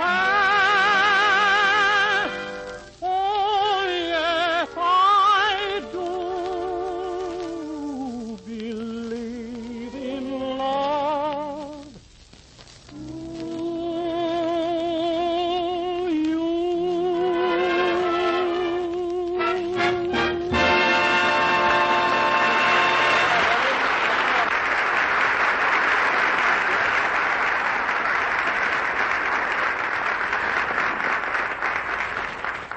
Wasn't that swell? Very good, Dennis. You can dry yourself now. Where are the towels? In the laundry. They'll be back Thursday. Okay. As soon as they come, throw one in. I will. Kid's got more patience. Say, I wonder why they don't call me on the set. By the way, Jack, is Phil coming over to watch you work today? Yeah, he'll be along pretty soon. Say, what do you think about Phil getting married? Wasn't that a surprise? It sure was. And incidentally, kids, I got a great idea. When Phil comes in, let's not say a word about it and see how he takes it. Yeah, let's make off like we don't know anything about it. Oh, he's so embarrassed he won't know what to do.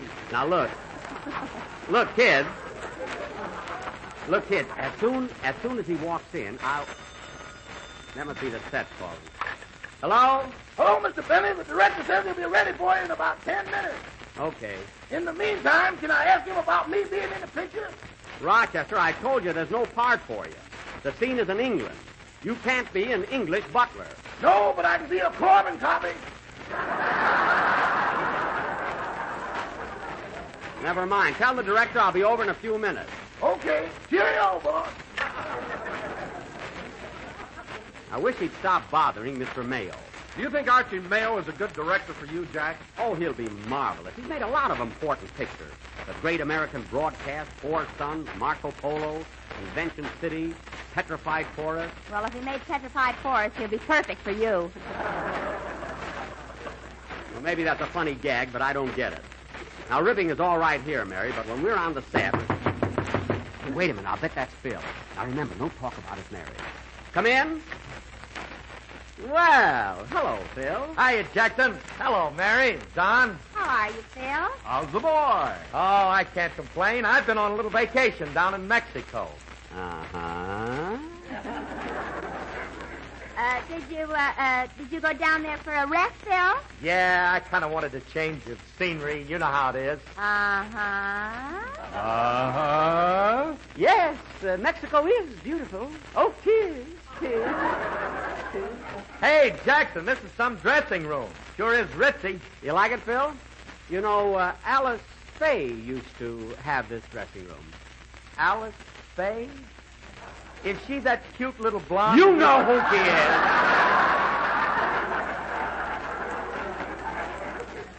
And we can't hold back any longer, Phil. Congratulations. I hope you and Alice will be very happy. Congratulations, Phil. Oh, good luck, Phil. Atta-boy. Well, doggone, so you went and done it, huh? Yeah, believe me, Jackson, this is a life.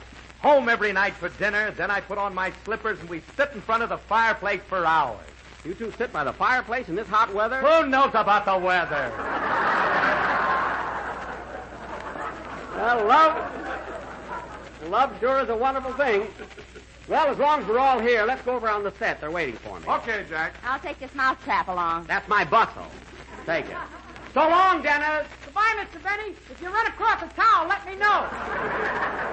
We will. Come on, kids. Stage 4 is right down this way. Oh, by the way, Jack, before you start shooting, is there any place in the picture where you can mention Jell-O? Well, if it could be done in a subtle way, Don.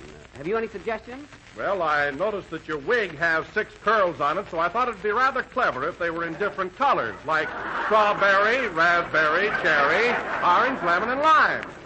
Well, yes, that's novel, all right, Don, but you see, this picture is not in Technicolor, so they wouldn't identify the flavors. They would if you hung a fruit on each curl.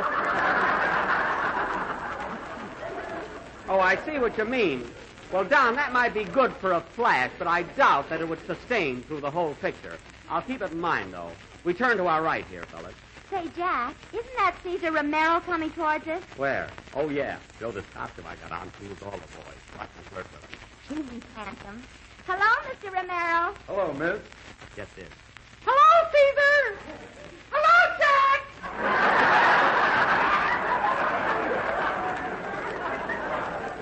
Oh, nuts. He's the only guy that didn't fall for it. Gee, I hope I know my line. The director gets so mad when I hold up. Oh, hello, Mr. Zanny! Hey, ho,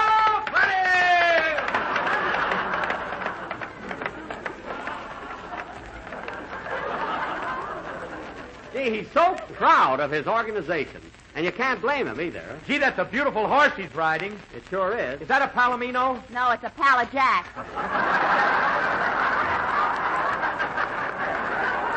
Now, cut that out. Here's the stage, fellas. Now, listen, Mary, I'm warning you for the last time. When we're on that set, I don't want you to be wisecracking all the time. Mr. Mayo isn't temperamental, but I'm taking a chance now bringing you on the set without permission. So you just sit over in that corner and watch out what's going on.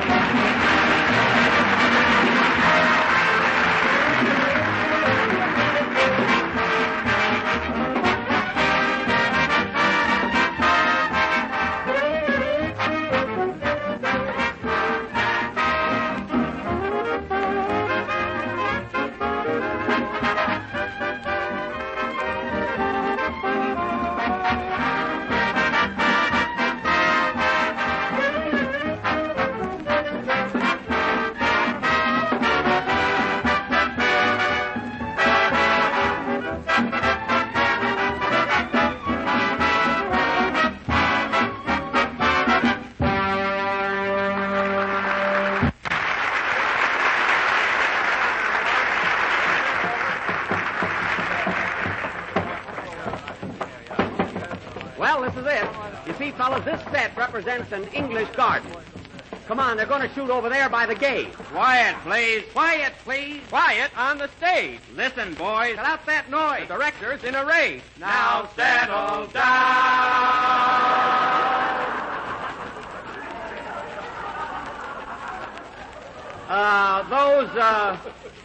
Those are Mr. Mayo's assistant directors. They used to be a trio in vaudeville. Baldy, Glide, and Baldy. Nice boys, huh?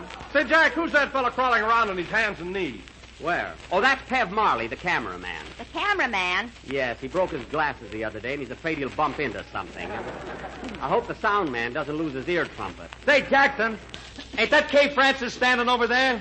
Yes, we're doing our first scene together in the picture today. Come on over, Phil. I'll introduce you to her. Now, wait a minute, Bub. What are you trying to pull? You're talking to a married man. Well, what are you getting excited about? I'm only going to introduce you to the girl. Well, you know how weak I am.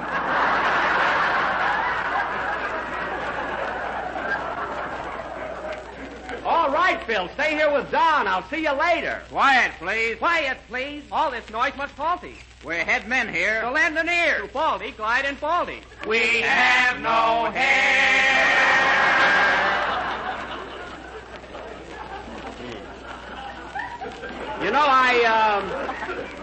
I worked with those boys once in Peoria. They used to do a trapeze act.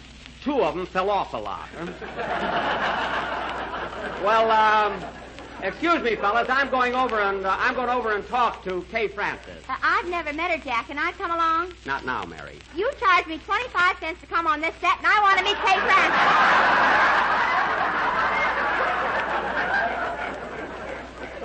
Francis. All right, come on. Now, Mary, don't let this get around, but I hear that Kay's nuts about me. Oh, you think every girl you work with in a picture is nuts about you. Well? You haven't got as much sex appeal as a smoked whitefish. Oh, yeah? I'll go up against any whitefish you dig up, sister. I'm telling you, the girl likes me, so don't start anything. Well, hello, Kay. Oh, hello, Mother. Mother, it's me, Jack. Pardon me.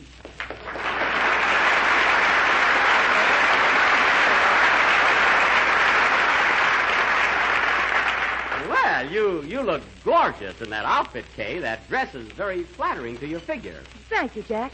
And that's a stunning gown you have on. Do you think so? Yes. But pull it up a little. Your tattoo shows. Oh, yes, I must remember that. Well, Kay. Kay, here we are, finally making a picture together. Kay Francis and Jack Benny. See, isn't it thrilling? Gosh, aren't you excited? Aren't you, Kay? What do you want me to do, pants?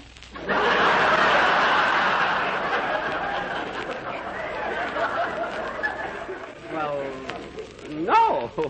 No, of course not. Are you sure you're nuts about Jack? Mary.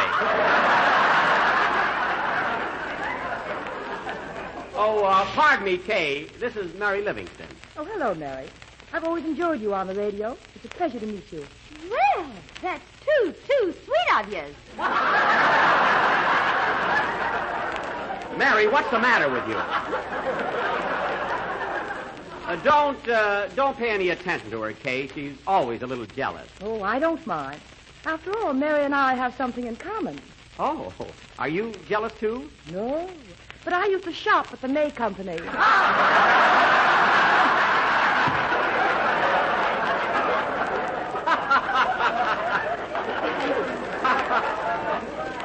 Very good, Kay. Very good indeed. Give me my quarter back. Nothing doing. You met her, didn't you? You know, Kay, I was just thinking. The scene we're going to do today is where you find out I'm not Charley's aunt, but that I'm really a man. And that's the beginning of our romance. Yes, I've read the script. Oh, have you? Well, it's a wonderful situation, but it lacks something at the finish. Don't you feel that we ought to embrace and kiss each other so that the audience will realize we're in love? Don't you feel that way? Frankly, I feel a kiss there, you know? I mean, a kiss would seal our relationship. Well, why does the kiss a seal? Well, I'm serious, Kay. Well, I don't agree with you, Jack. A kiss at that point would spoil the entire story. Oh. Well, don't you think... Jack, why don't you speak to the director about it? Okay, Kay. Well, that's quite a pun. Oh, okay, Kay, yeah. That's a good one. Jack jerk, there's another pun. Mary, please. Yes, Kay, I'll speak to... Oh, here comes Mr. Mayo now. Hello, Mr. Mayo. Hello, Archie. Hello, Jack. Hello, Kay.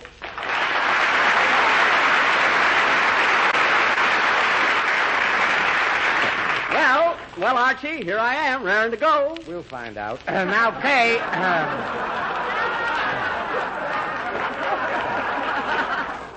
Now, Kay, you understand the first scene we're shooting is the one where you discover that Jack is really a man. Yes, Archie. And as I understand it, the situation comes to me as a surprise. Exactly. Oh, Archie,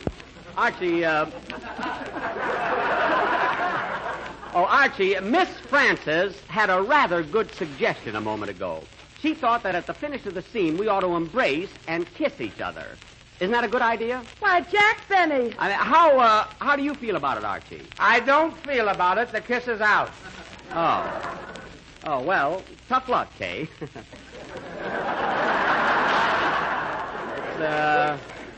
It's too bad. They told me about you, but I wouldn't believe it. Well, come on now, you lovely people. Let's rehearse it the way it's written. All right. Oh, pardon me, Archie. This is Mary Livingston. Oh, how do you do? Hello, Archie. You ought to lay off the starchy.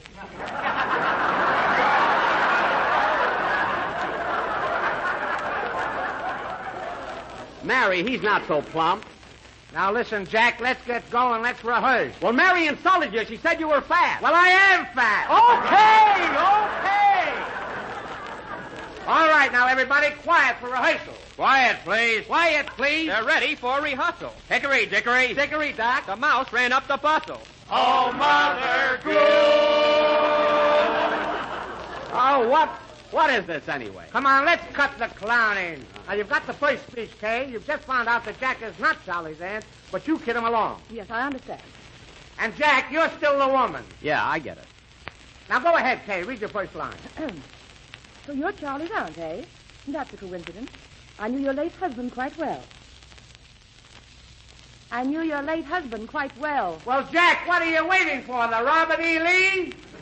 Oh, pardon me. I was worried about Dennis Day. He needs a towel.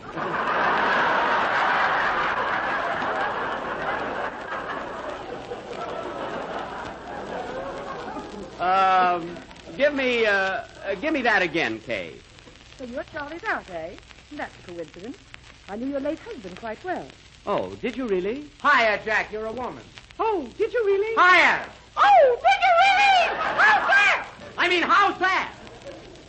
Is that a woman? Nobody I know.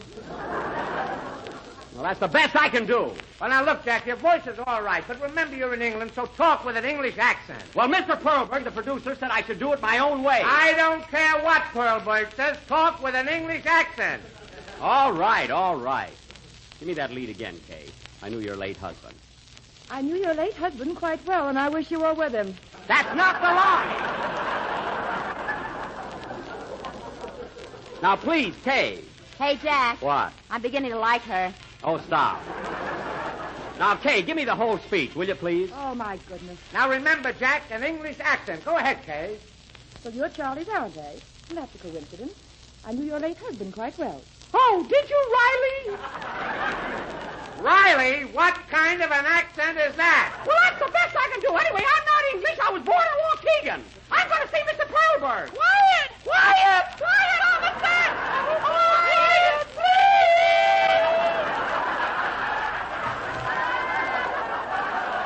Now, cut that out, you guys. Heaven knows I'm not fussy.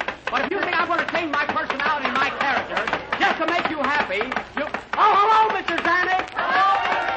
You've got another thing coming, and I'll tell you something else. This wig I'm wearing is too darn hot. Oh, go grab a pitchfork. I'm talking to Mr. Mayo. You know, Archie, this isn't the first picture I've ever made. I fought with other directors, too. And as far as I'm concerned, I'm going to read my lines my way.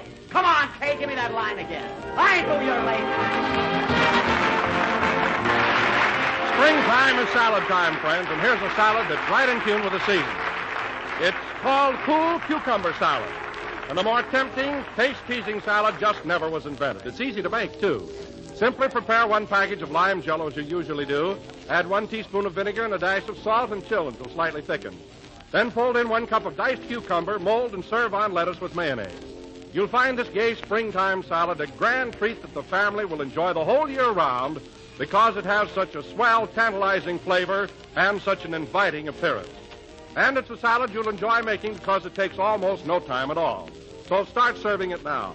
For a delightful salad, try this intriguing combination of cool, crisp cucumbers and delicious lime Jell-O. We're a little late, but thanks, Miss Francis and Mr. Mayo. Good night, folks.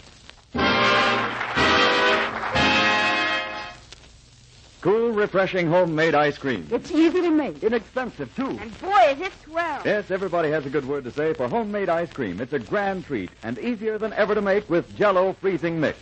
Blended with milk and cream and frozen in your automatic refrigerator, Jell-O freezing mix turns out exquisite, velvety smooth ice cream. And you can enjoy this deluxe ice cream in a whole variety of grand flavors. So get Jell-O freezing mix tomorrow for luscious homemade ice cream, freshly made when you want it, just the way you want it. This is the National Broadcasting Company.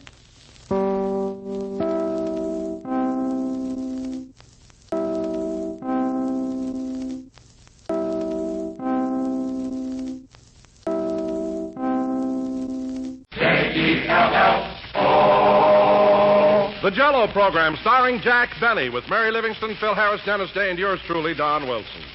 The orchestra opens the program with Beat Me Daddy with a Pickled Beef.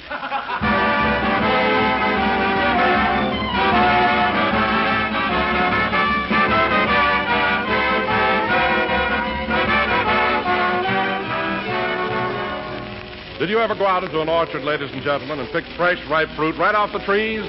Juicy, bright-colored fruit still warm with the summer sun? Well, it's just such pleasant memories as this that come to mind when you enjoy Jell-O. For Jell-O actually rivals the real ripe fruit itself, both in color and refreshment. Jell-O's gay, scintillating colors make Jell-O a tempting and attractive dessert. A dessert that always adds lots of charm and good cheer to every meal. And in Jell-O's full-body, tantalizing flavor, you experience a delight that's simply unexcelled. A tangy goodness that you'll insist on enjoying again and again. So get Jell-O tomorrow in all of Jell-O's 6 delicious flavors: strawberry, raspberry, cherry, orange, lemon, and lime. Just one taste of this grand treat, and you'll know right away why rich, shimmering, genuine Jell-O is America's favorite gelatin dessert.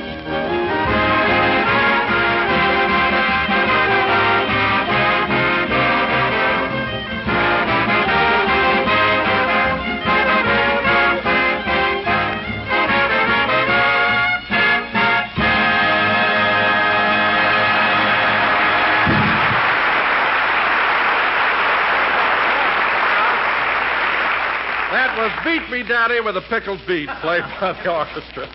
And now, ladies and gentlemen, for the next to the final broadcast of the season, we bring you a man who came to you last October fresh as a daisy and is now standing here faded as a fuchsia, Jack Benny.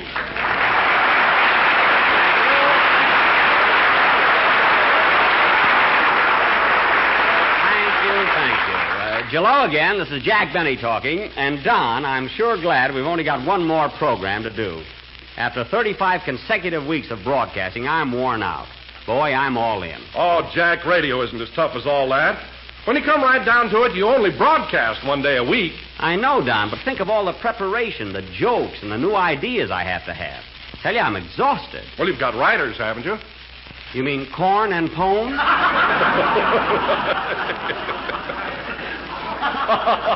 Writers.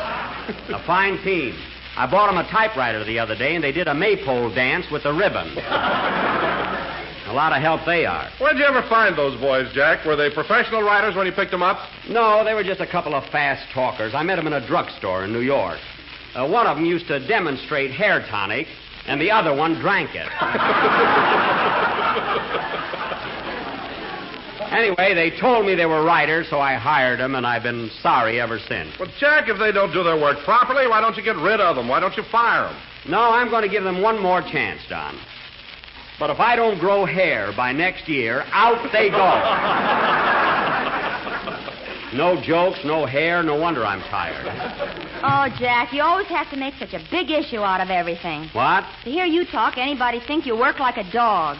Well, that's the most ridiculous statement I've ever heard. Why, Mary, do you realize what 35 weeks in radio takes out of me? Well, you take something out of radio, don't you? That's not the point. That doesn't tire me. It's the work I have to do. Just lucky that I have a good constitution and the strain doesn't show. Not much. You're as washed out as a tea bag in a boarding house. Well, that doesn't make sense because a used tea bag is tan and I'm as pale as a ghost. Now, you know what it's from, don't you? It's those weeks and weeks of hard grinding labor. Labor? Do you call what you do labor?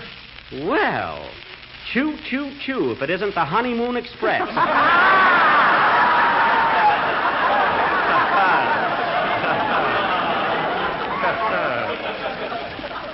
What did you say, baby? That's what she calls them, folks. What did you say? Look, Jackson, I've been listening to this chatter, and I don't know what you're beefing about. You only do one broadcast a week, don't you? Yes, but I... And that runs a half hour, right? Yes, but I get more lines than anyone else on the program. That's because you buy more hair tonic. Mary, I'm talking to Phil. And another thing, Jackson, out of that half hour, Don Wilson does 2 commercials. Yes, but... And Dennis Day sings a song. I know, but... And the boys and I do 10 minutes of music. You do 10 minutes of. Let's not classify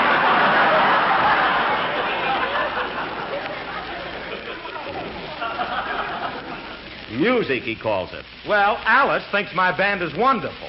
Phil, Alice is a dear, sweet girl, and she's entitled to her opinion. But love is blind, and in this case, also deaf.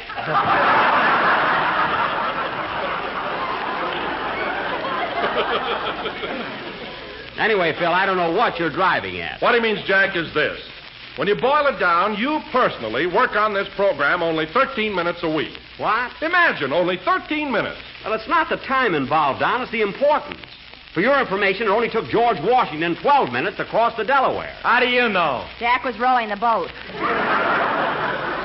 I was not. I missed it. I mean, I wasn't in the boat.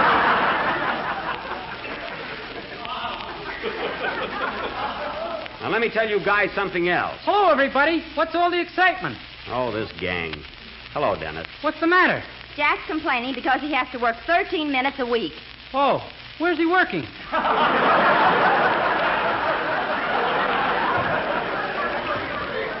At the Acme Buttonhole Factory in Extra Pants, Nebraska. Where am I working? I was just telling the gang that the strain of broadcasting week after week has made a wreck out of me. Me, too. I'd have a nervous breakdown if I could find a sanitarium that would take tenors. Dennis, what have you got to be tired about? You don't have that mental strain every week like I do. Well, I suppose it doesn't take brains to sing a song. No, not necessarily. Crickets can sing, and they don't have any brains. Pardon me, Jack, pardon me. Crickets don't exactly sing. Their song comes from rubbing their hind legs together. Oh. Say, I'll have to try that sometime.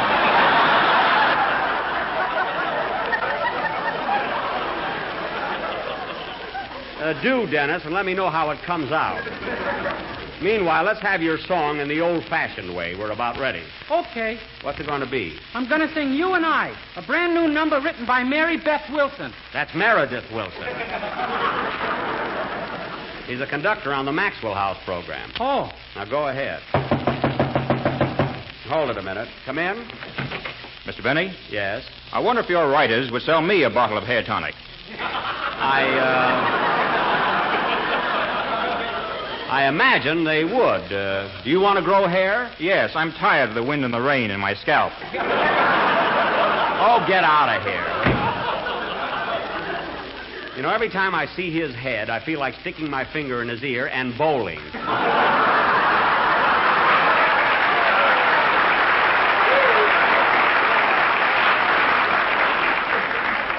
Well, go ahead and sing, Dennis. With my legs on my tonsils. With your tonsils. Forget about that cricket.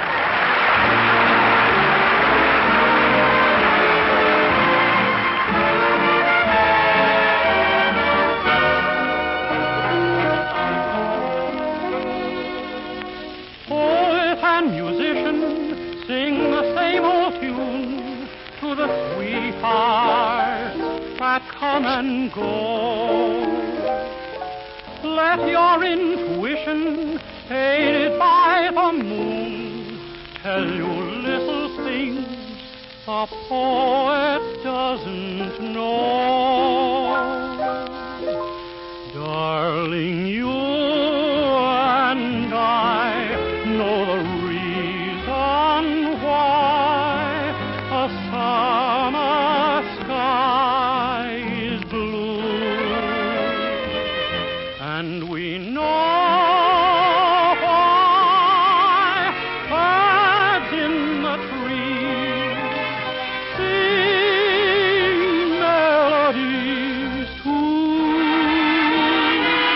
and why love will grow from the first hello until the last goodbye.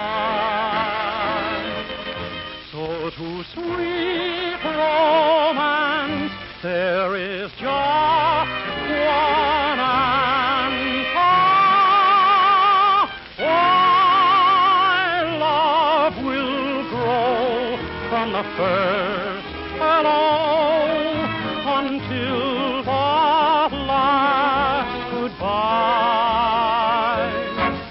So to sweet romance there is just one answer.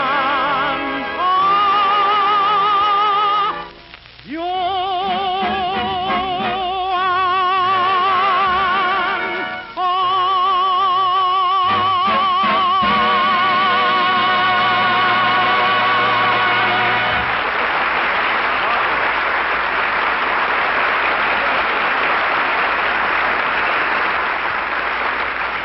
That was You and I, sung by Kenny Baker, and very good, Kenny. You know, a song like that is especially good for your type of... Kenny Baker? I'm Dennis Day, ain't I? What? Oh, certainly. What's the matter with me? See, fellas, I'm so tired and nervous, I don't know what I'm talking about. You guys think I don't need a rest. You're all so smart. And now, ladies and gentlemen... You're not mad because I'm not Kenny Baker, are you? No, Dennis. I'm just confused, that's all. I'm irritable because I'm tired. And now, ladies and gentlemen... If you think Kenny Baker can rub his hind legs together, why don't you get him?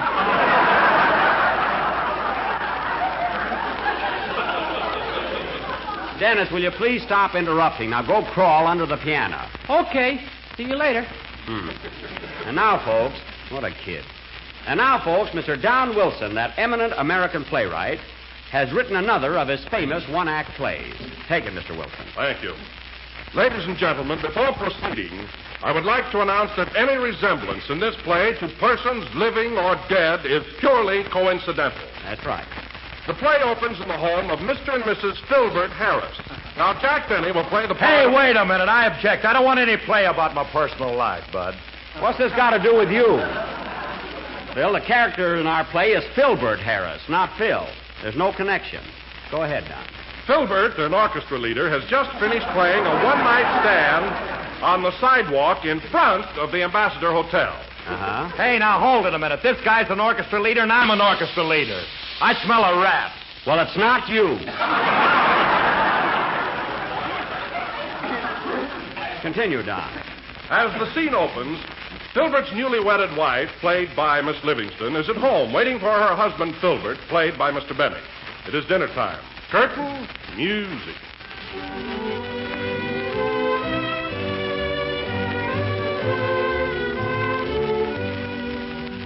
Oh, dear, I hope Daddy isn't late. I prepared this meal for him with my own little hands. Gosh, look at that salad. I wonder if the lettuce goes under the tomatoes or over the tomatoes. Oh, well. That must be Baby now. Come in. Well. Hiya, honey. Are you jiving? Are you on the beam?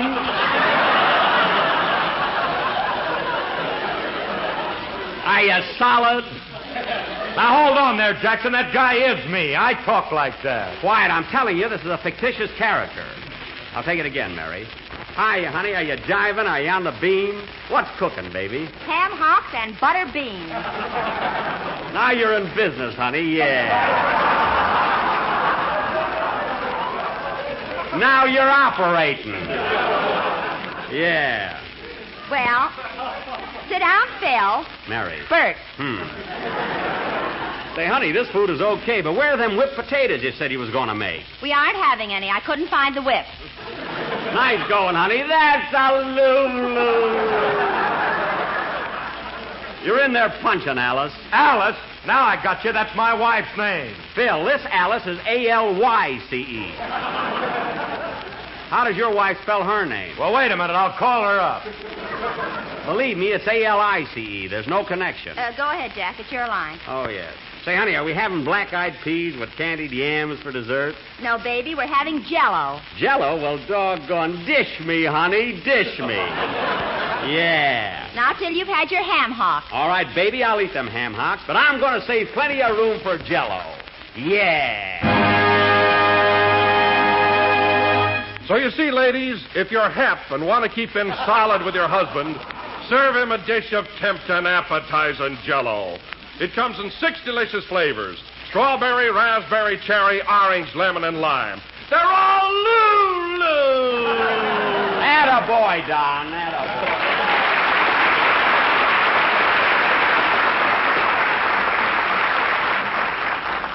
There, you see, Phil, aren't you ashamed of yourself? That play had absolutely no connection with you. Well, I wish the quiz kids was here so I could check on that.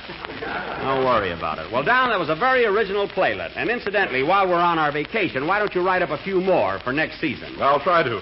By the way, Jack, speaking of vacations, what are you doing this summer? You going out of town? Well, Don, I intended to go to one of those big fashionable resorts. You know, where you have to dress for dinner and throw your money away. But I changed my mind. You know how Jack hates to dress for dinner. Yeah. So instead of that, Don, I intend to rough it. I'm going to a little place in the high Sierras called Eagle Nook Lodge and just fish my head off. It's way, way up in the mountains. How high is the place, Jackson? $3 a day. Oh, you mean the altitude? The altitude. It's about 7,000 feet, but it's ideal for me. Just give me a mountain stream and a fishing rod, and, brother, those trout better watch out. Oh, sure. You wait and see. You couldn't catch a herring in Lindy's with Abe Lyman for bait.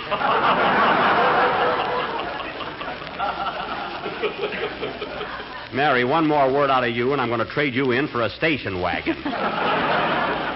So cut it out. Well, so much for my vacation. Now, how about a number, Phil? Okay, Jackson. Oh, Jack, I meant to ask you, who's taking over our show for the summer? Well, Don, the sponsor has a brand new program lined up called Regular Fellas. And it's adapted from Gene Burns' famous comic strip of that name. You know, Pudd'nhead Duffy, Jimmy Dugan, and all those kids. Oh, yes. Well, that sounds like it ought to be a lot of fun. It'll be a swell show, Don, and I wish Regular Fellas a lot of luck on their summer series. Well, go ahead, Phil. Let's have your number. Now what? Come in? Mr. Benny, I still can't find your writers. Where are they? Look, Bud, it's none of my business, but I'm afraid hair tonic won't help you. How'd you lose your hair, anyway? I pulled off a tight hat too quick.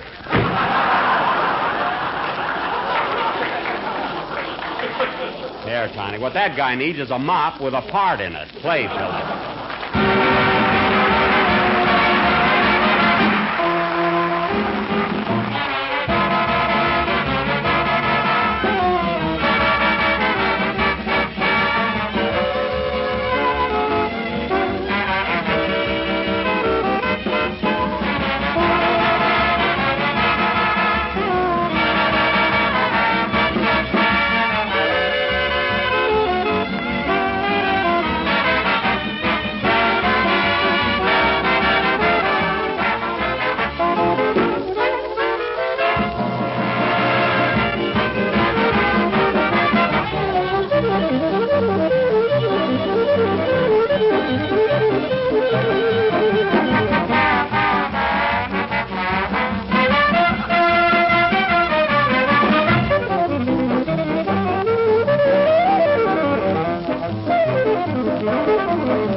because there'll be some changes made played by Phil Harris and his All-American Rhythm Kings.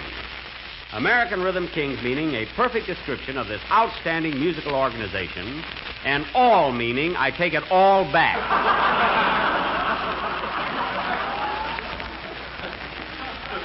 And now, ladies and gentlemen, I would like to announce that next Sunday our final broadcast of the season will originate from the Naval Training Station in San Diego, California. San Diego. Yes, Well, sir. that'd be great. And incidentally, fellas, you know, I used to be in the Navy, and this will be a kind of a reunion for me. I thought you were in the Army, Mr. Benny. No, Dennis, the Navy.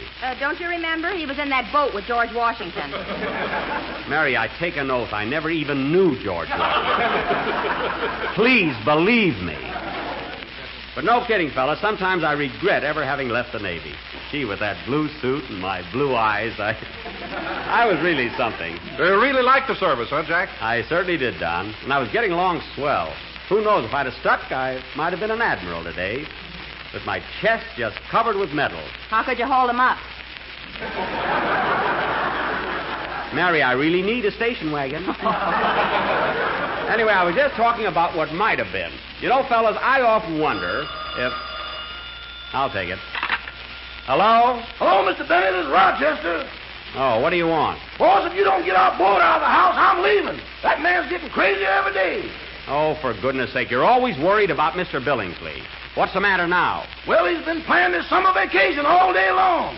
All right, what's crazy about that? He's out in the swimming pool right now taking swimming lessons. He's learning the Australian crawl.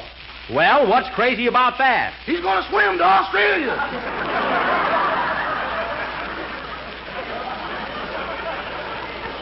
Now, that's ridiculous. Mr. Billingsley is obviously kidding you.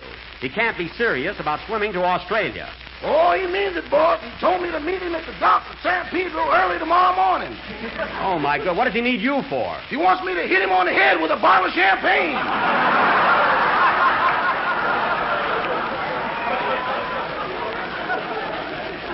Well, use the domestic, not the imported. Now, look, Rochester, don't let him leave the house. It's up to you to humor him. Uh-huh. Explain to him that he's not a boat. That'll be pretty hard to do, boss. He's wearing 2 hats. 2 hats? Yeah, he claims the top one is a poop deck. Oh, for heaven's sake. Well, Rochester, keep him in the backyard by the swimming pool. And whatever you do, don't let him get away. Too late, boss. There he goes. Well, catch him, stop him, humor him. Tell him before he leaves he's got to take on cargo. He's loaded now.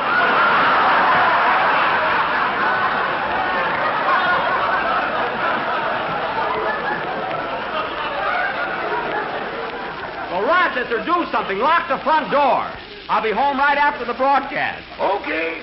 Goodbye. Goodbye. Oh, say, boss. What? Are you going to broadcast from San Diego next Sunday? Yes.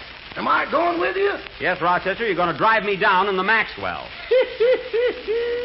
What are you laughing at? If that Maxwell can get to San Diego, Mr. Billingsley's a cinch for Australia. Never mind. And don't worry, we'll make it. Now, goodbye. Doggone, Mr. Billingsley really thinks he's a boat. I'll have to put a sign on his door, Pier 18.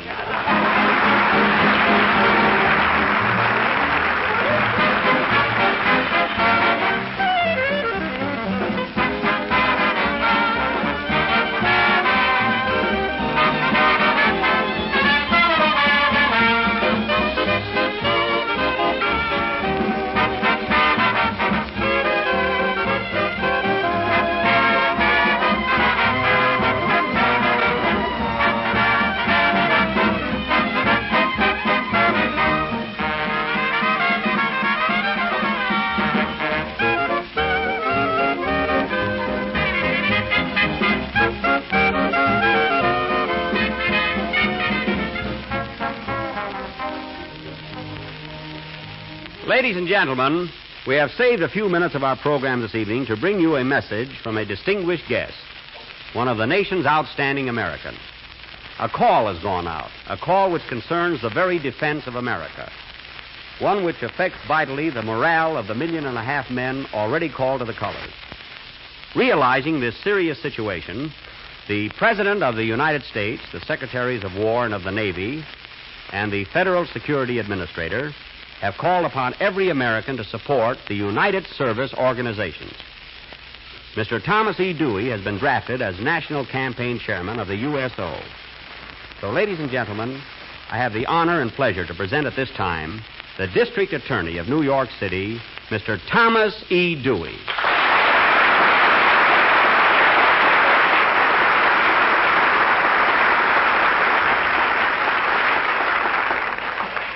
Thank you, Jack.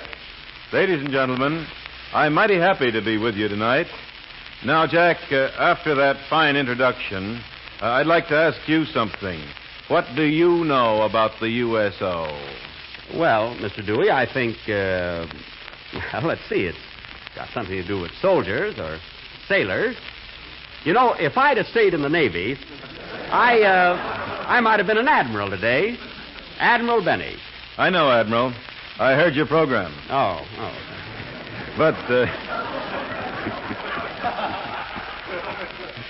But, Jack, I'm afraid you don't know very much about the USO. But then neither do a lot of other Americans. Briefly, the USO is a joint effort on the part of the YMCA, the YWCA, Salvation Army, National Catholic Community Service, Jewish Welfare Board, and the Traveler's Aid to bring to the soldier, sailor, and Marine recreational and hospitality facilities outside the cantonments. Oh, so the USO doesn't work in the camps themselves? No, Admiral. I mean, Jack. Yes.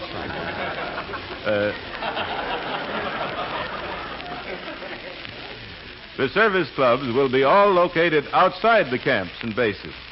I've just visited in the last 2 weeks, in traveling over 9,000 miles, more than 21 of the camps.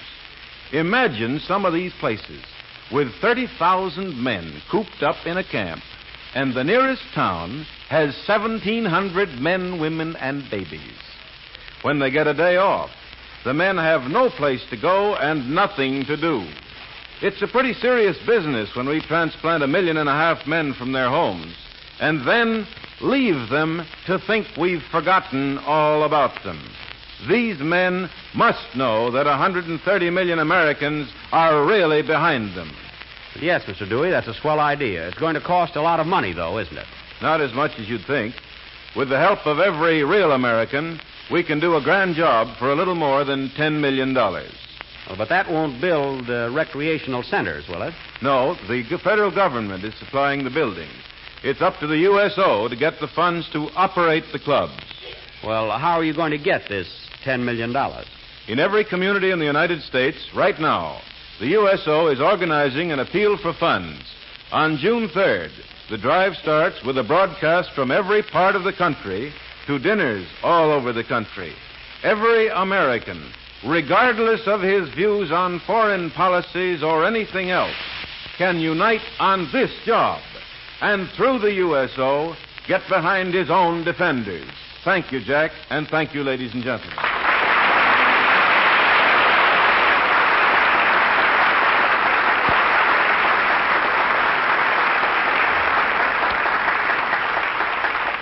Thank you, Tom Dewey. We appreciate your coming to us and telling us about the United Service Organizations. I understand that we have contributed over $60 million to help those abroad. And this is the first time we have ever been asked to help our own American boys. I'm sure everyone realizes that taking care of our boys is our job. And I assure you, we Americans will do it.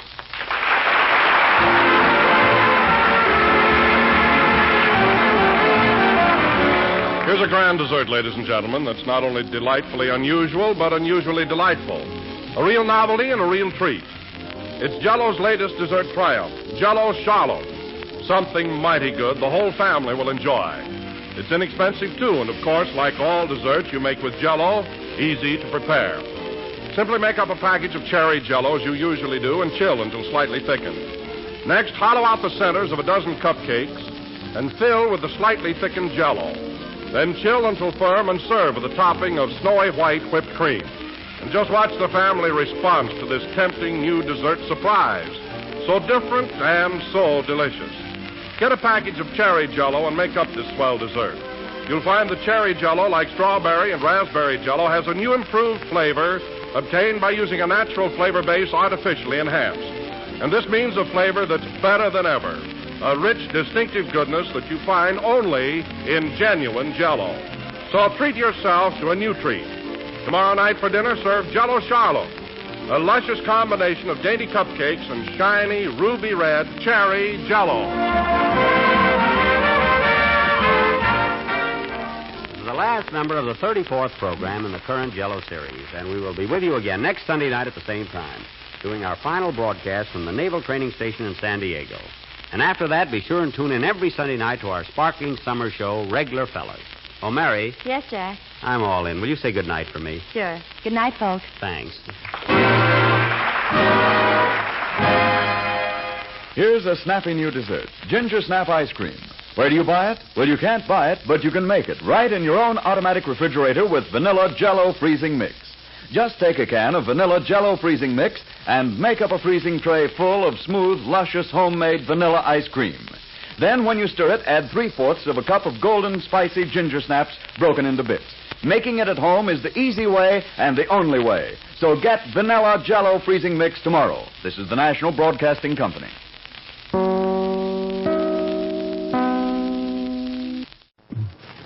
JELL-O again? Darn it, I forgot how I used to say that. Jack, let's rehearse the commercial once more. We'll be on the air in just a few minutes. Later, Don. JELL-O again? JELL-O again? JELL-O a goon. Mary. Mary, I'm nervous enough without you throwing me off.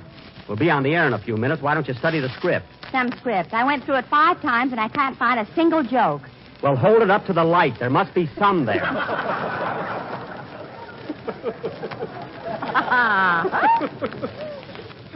Gosh, I don't ever remember being this nervous on an opening broadcast. I guess I'll be all right as soon as I get my first laugh. That may take us clear into April. Will you stop being so pessimistic? We got plenty of funny stuff for tonight. Yes, Jack, I wouldn't worry about the script if I were you. By the way, have you got the same writers you had last season? You mean Scum and Abner? Yes, they're still with me. Incidentally, I wish they'd get here. The last routine needs fixing up. Where are they? Oh, they're across the street at Roseland dancing with each other. The bald-headed one thinks he's Yolanda. Oh, well. JELL-O. JELL-O again. 3 minutes to go, Mr. Benny. Holy smoke. Gosh, I don't know why I'm so jittery. An old trooper like me. Why should I be nervous just because we're broadcasting from New York? Well, maybe it's because you can remember when the Indians were here. Oh, quiet. I tell you one thing, Mary. Nervousness is a sign of temperament, and it proves that I'm a great artist. Hey, Don? Yes, Jack, you certainly are. Yep. What that fat guy won't say for money.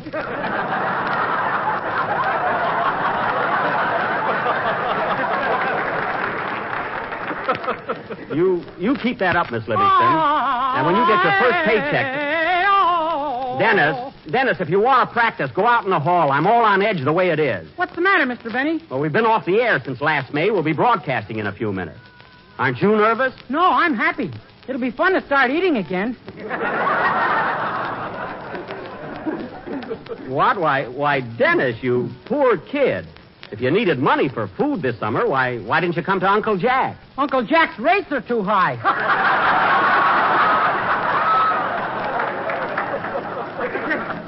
Now, wait a minute. When Kenny Baker needs money, Mr. Allen doesn't charge him any interest. He's very liberal. Listen, liberal? Listen, kid, Fred Allen wouldn't give his grandmother a new tip for her crutch if he owned a rubber plantation. Talk about saving money. He tried to get a transfusion from a Chinaman so he could live on rice.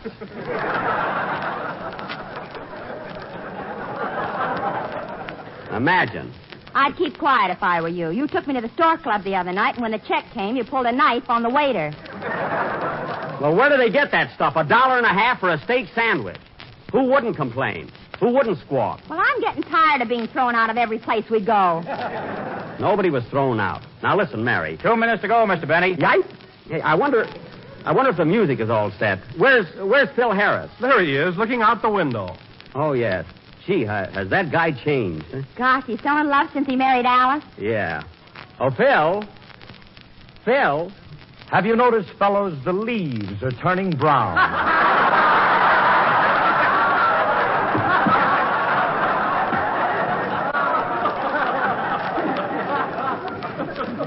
Oh, my goodness.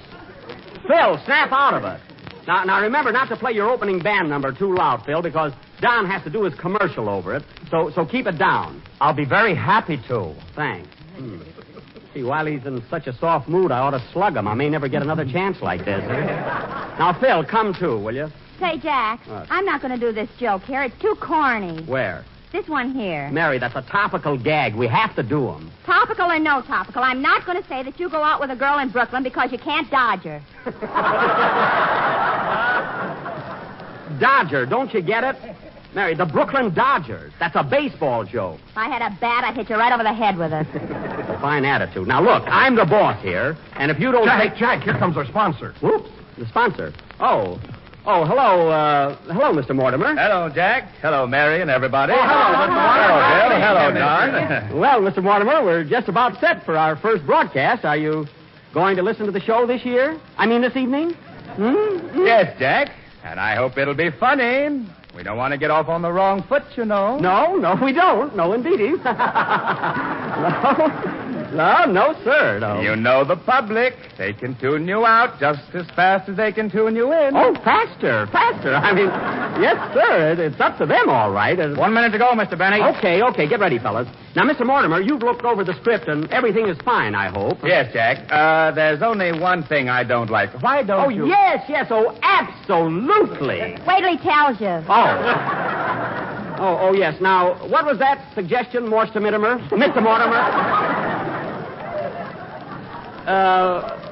What's wrong? Now, if there's anything you don't... Hey, Jack, here are your riders. My riders? Oh, back from Roseland, eh? Listen, you guys, where's our last routine? Look, we won a cup.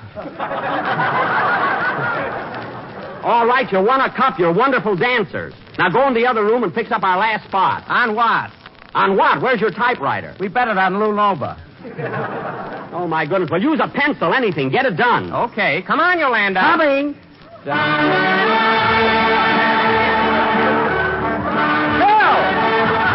cut it out.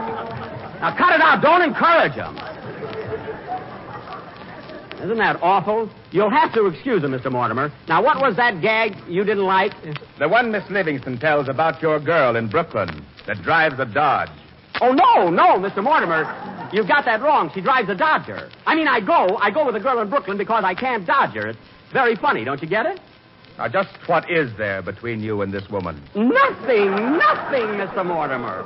I don't even know her. It's only a joke, you know. 10 seconds. Stand by, everybody. Okay, come on, fellas. Let's give him a good show. On your toes. Well, what about that joke? All right, Mr. Mortimer, you're the boss. Take it out, Mary. Take it out. I thought you were the boss. Not when he's here. Take it out.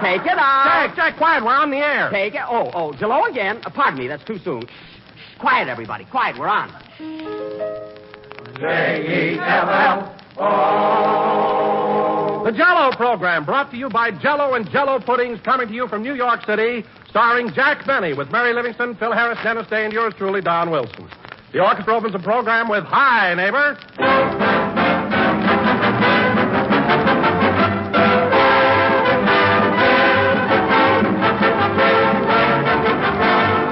News, big news, good news, the most exciting news in years for dessert lovers everywhere. It's news about JELL-O. Your favorite, everybody's favorite, the one and only JELL-O. But so new, so much better than any gelatin dessert has ever been, you'll hardly be able to believe it. And what's the reason? Why, it's JELL-O's new locked-in flavor, the most revolutionary improvement in gelatin desserts ever made. Before JELL-O made this discovery, gelatin desserts constantly lost flavor right up to the very moment you used them. But the new JELL-O is different. Today, by means of a new exclusive process, all of JELL-O's full, original goodness is locked right into the little JELL-O particles for keeps, so time can't steal it away. Prove it for yourself. Buy a package of JELL-O. Open it. Notice that there's no sweet, fruity aroma, no sign of escaping flavor whatsoever. Then make it up. The instant you dissolve it, there it is. The clear, rich, vivid flavor of JELL-O, treasured up for your enjoyment by JELL-O's new locked-in process. Don't wait another day to try it. Get several packages of JELL-O, JELL-O, tomorrow. The flavor never goes away. We put it in. It's there to stay.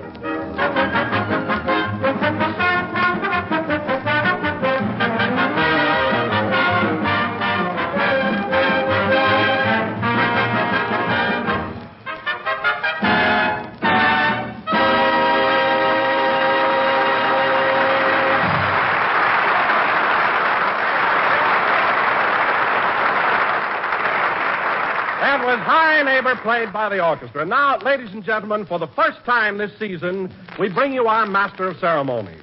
A man who has missed you as much as you have missed him, or have you, Jack Benny.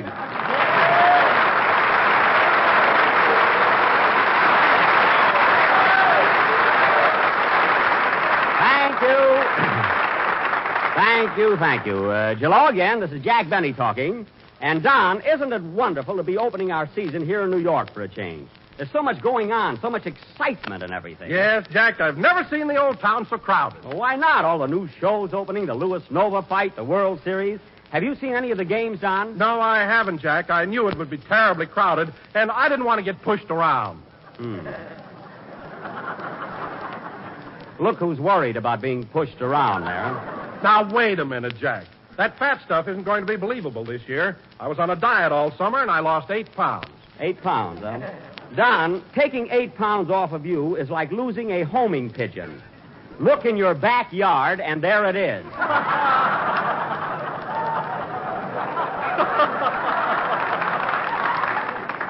But speaking of crowds, Don, I went to Ebbets Field yesterday, and boy, those Brooklyn fans go absolutely crazy. Billy, you never saw anything like it. Yes, I read where a lot of people even had their clothes ripped off. You said it. Don, I can understand what happened to my hat, my tie, and my shirt. But how I lost my art supporters, I'll never know. My shoes were still on. That must have been quite an experience. Oh, I wouldn't want to go through that again for a... Oh, well. Hello, Mary. Hello. Hello, Don. Oh, hello, Mary. How are you?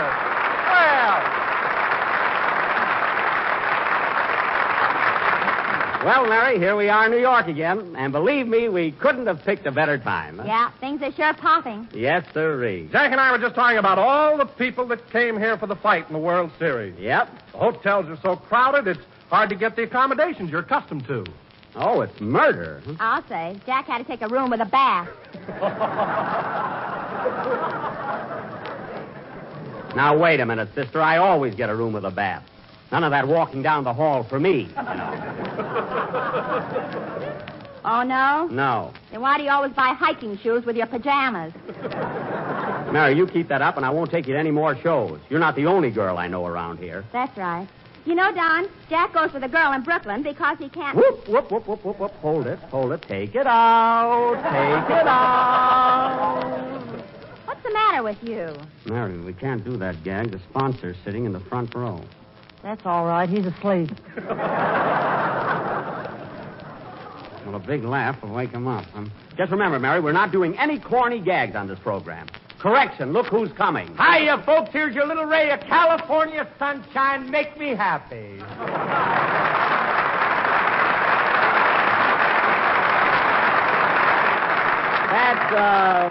That's plenty, folks. I'm the star here. Well, Phil, I haven't seen you since last June. Neither have I, Phil. Gee, you look great. Why not? I'm in love. I feel like $1 million. Well, Mary sure agrees with him. Hey, Phil, did you bring Alice with you? Did I bring Alice with me? My baby's always with me. Listen to him. Did you fly or take the train? Who knows, Jackson? Who knows?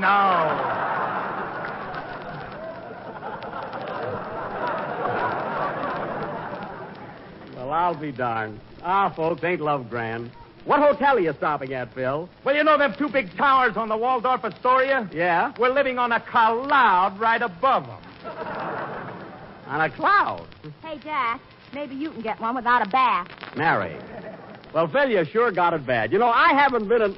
Oh, hello, Dennis. Hello, Mr. Benny. Well, folks, here's your little squirt of California orange juice. Applaud on me. Well, Benny, brother, how are you, boys?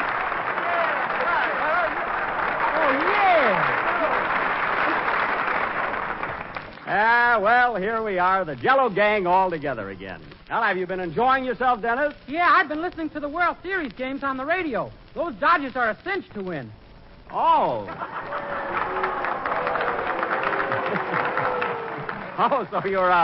So you're a Brooklyn fan, eh? Yeah, murder 'em. Well, I don't know about that, Dennis. Those Yankees are pretty powerful. Baloney, they're scared of Brooklyn. Scared? Sure, they were supposed to play at Ebbets Field Friday, and they didn't even show up.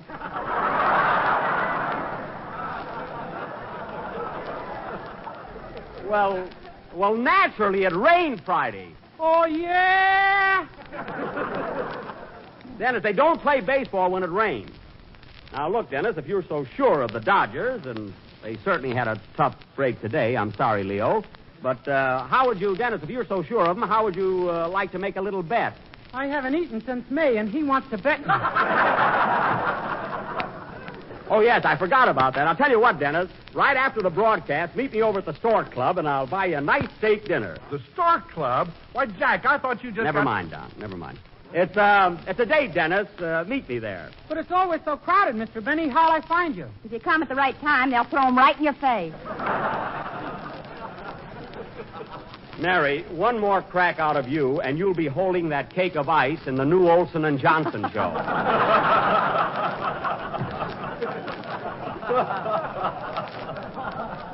They're looking for talent. Now, Dennis. Yes, please? Time is fleeting, so how about entertaining us with a number? Are you in good shape for a song? It rained, he said. It did. Now sing.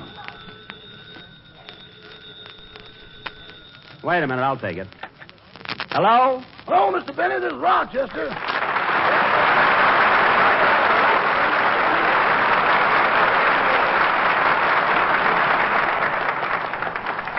Rochester, where are you? I'm up here at the Lenox Avenue. If at first you don't succeed, roll 'em again, Club.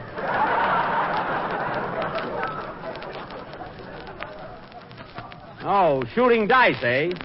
How much are you ahead? Ahead? Boss, if I was winning, this phone call would be purely social. Oh, so that's it. Well, Rochester, don't expect to borrow any more money from me. But, boss, now look, boss. I'll get it, gentlemen. Stand back.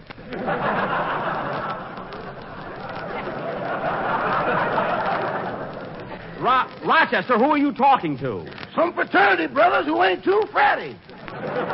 Well, I'm very sorry, Rochester, but I can't advance you any more money. Look, boss, how about sending over that $50 I won from you on the Lewis Nova fight? The Lewis Nova fight? I told you before I do not owe you that money. But, boss, I'll get it, gentlemen. Fold that thing.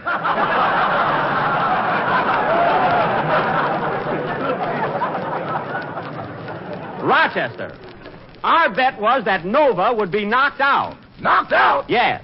Now, you see, Lewis couldn't have knocked out Nova because Nova had what you call a yogi cosmic punch. Uh-huh. He's been perfecting it for months. Uh-huh. That cosmic punch is something brand new. It's never been used before. Impractical, ain't it? You don't understand, Rochester, and I'm not going to explain it to you, so goodbye. But wait a minute, boss. Gentlemen, please.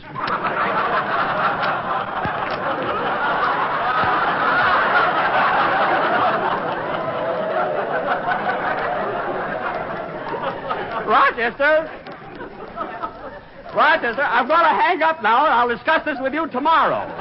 You'll have to discuss it with my yogi, because I'm going to be a stud. Oh, don't be such a coward. Goodbye. I'd like to come to New York just once without Rochester getting into trouble. Sing, Dennis.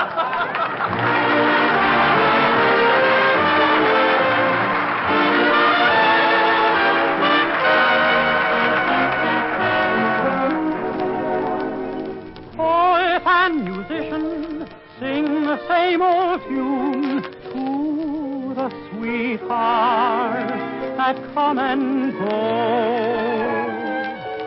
Let your intuition, aided by the moon, tell you little things the poet doesn't know. Darling, you and I know the reason why a summer sky is blue, and we know why birds in the trees sing melodies too, and why love will grow from the first hello until the last goodbye. So to sweet romance, there is just one answer. Why love will grow from the first alone until the last goodbye. So to sweet romance, there is just one answer. You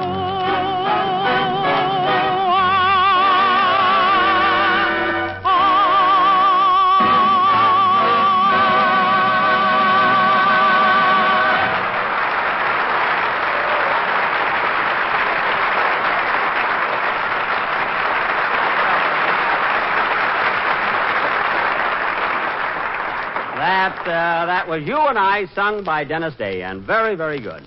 And now, ladies and gentlemen... Hey, Mr. Benny, What is it, kid? do you know where I can get a ticket for the game tomorrow? I'd sure like to see the Dodgers play. Well, I've only got a pair of them, Dennis, for Mary and myself.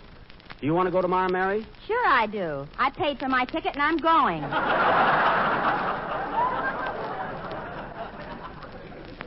Oh. You speculator. You paid just what I paid. Walking.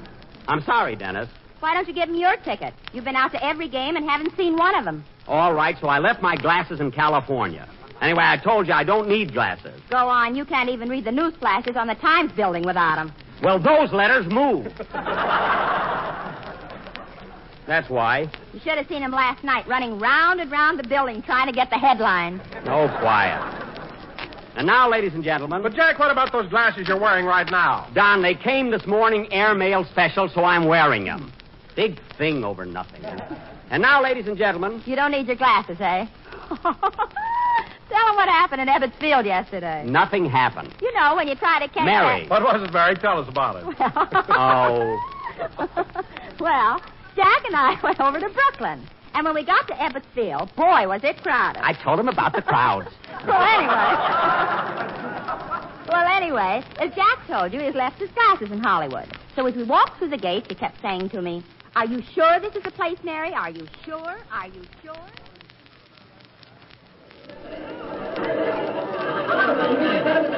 Are you sure this is the place, Mary? Are you sure?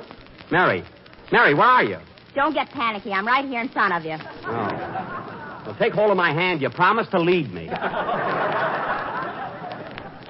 Now, stick close. The idea of coming to the ball game without your glasses. You know you can't see a darn thing. Don't worry. I can see all right. As a matter of fact... Whoops! Oh, pardon me, madam. That's all right, Bud.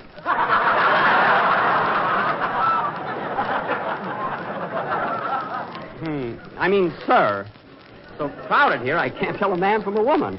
Where are our seats? Right over here. Follow me. Hot dogs, get your hot dogs. Get your red hots here. Hot dog, old-timer? Yeah. Where are you?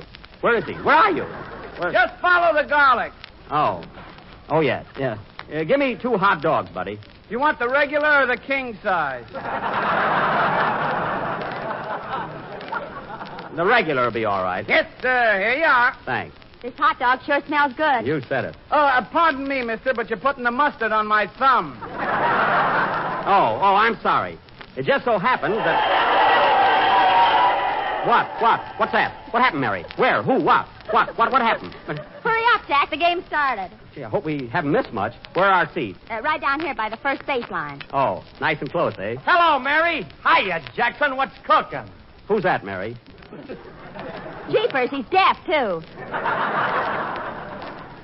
Oh, that's Phil Harris. Hello, Phil. What a game! What a game! Yes, sir. Who are you betting on, Phil? Cincinnati, Jackson. I'm in love.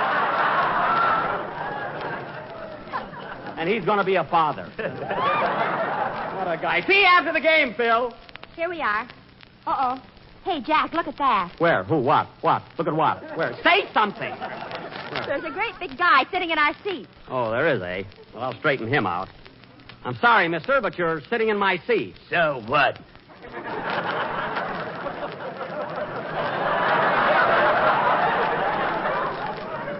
here's what. Look, Bud, you'll just have to get out of my seat or I'll throw you out. Oh, you will, huh? Well, let's see you do it. Now, listen, pal, I don't care if you are a sailor. Get out of my seat. That's a policeman. Oh. Well, blue is blue till my glasses get here. Move over, little Mary. I'll sit on half of your seat. Okay. What's that? What happened, Mary? What? Boo, boo, boo. What happened? What's going on? What? They called a third strike on Camille, and the Yankees are coming up to bat. Oh. Where do you get that stuff, you mouth? Kill the umpire! Kill the umpire! Boy, she's tough, isn't Kill it? the umpire! Madam, why do you want to kill the umpire? We was once engaged.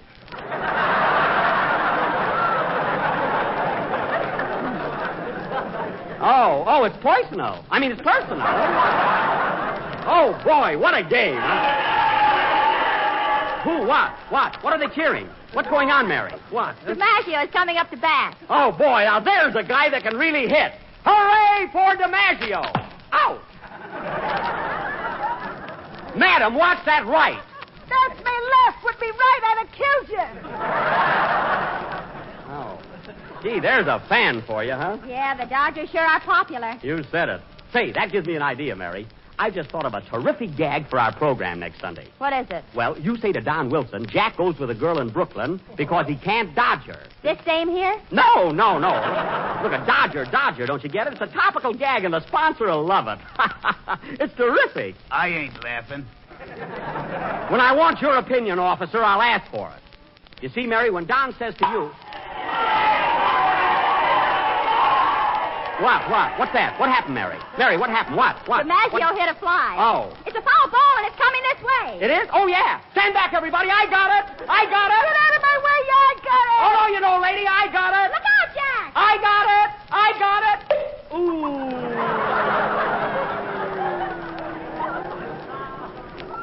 Well, he got it. Throw some water on him. What? What happened? Who? Where? Where am I? What happened, Mary? Who?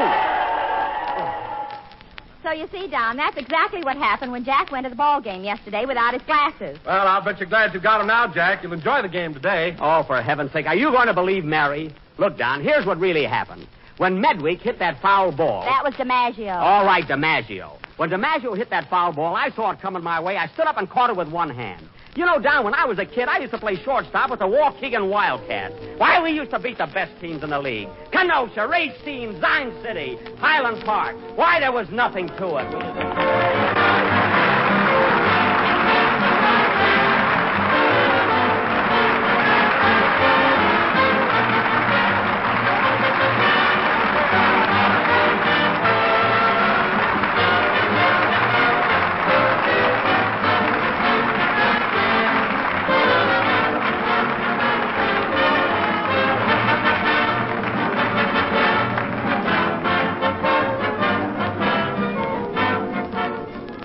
Luscious red cherries, rich crimson cherry Jell-O. Cherries and cherry Jell-O. Put them together, and you have one of the most dazzling and delicious desserts that ever brightened a table. Next week's Jack Benny special now being featured by your grocer. All you need to make this grand red cherry mold is one package of Jell-O imitation cherry flavor and one can of red cherries. And next week at most grocers, you can buy them both as a combination. And when you get them home, just dissolve the cherry Jell-O in hot water as you usually do. Next, chill your Jell-O until it's slightly thickened. Fold in 2 cups of canned red cherries, then mold, and place in the refrigerator until firm, and serve it with a garnishing of orange sections and mint. It's an easy recipe to remember. Just cherry Jell-O and canned cherries. And it makes up one of the most enticing desserts you ever tasted. So get a can of cherries and a package of cherry Jell-O tomorrow, sure. A special combination at most grocers next week. Remember, Jell-O's new process of locked-in flavor gives all the flavor, always.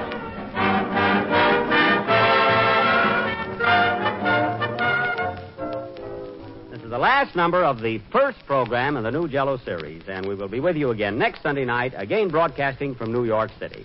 Oh, Mr. Mortimer, did you like the program? Mr. Mortimer? Mr. Mortimer. Oh, don't wake him up, Jack. Oh, that's right. Good night, Joni. Good night, folks. Sleep tight, Mr. Mortimer.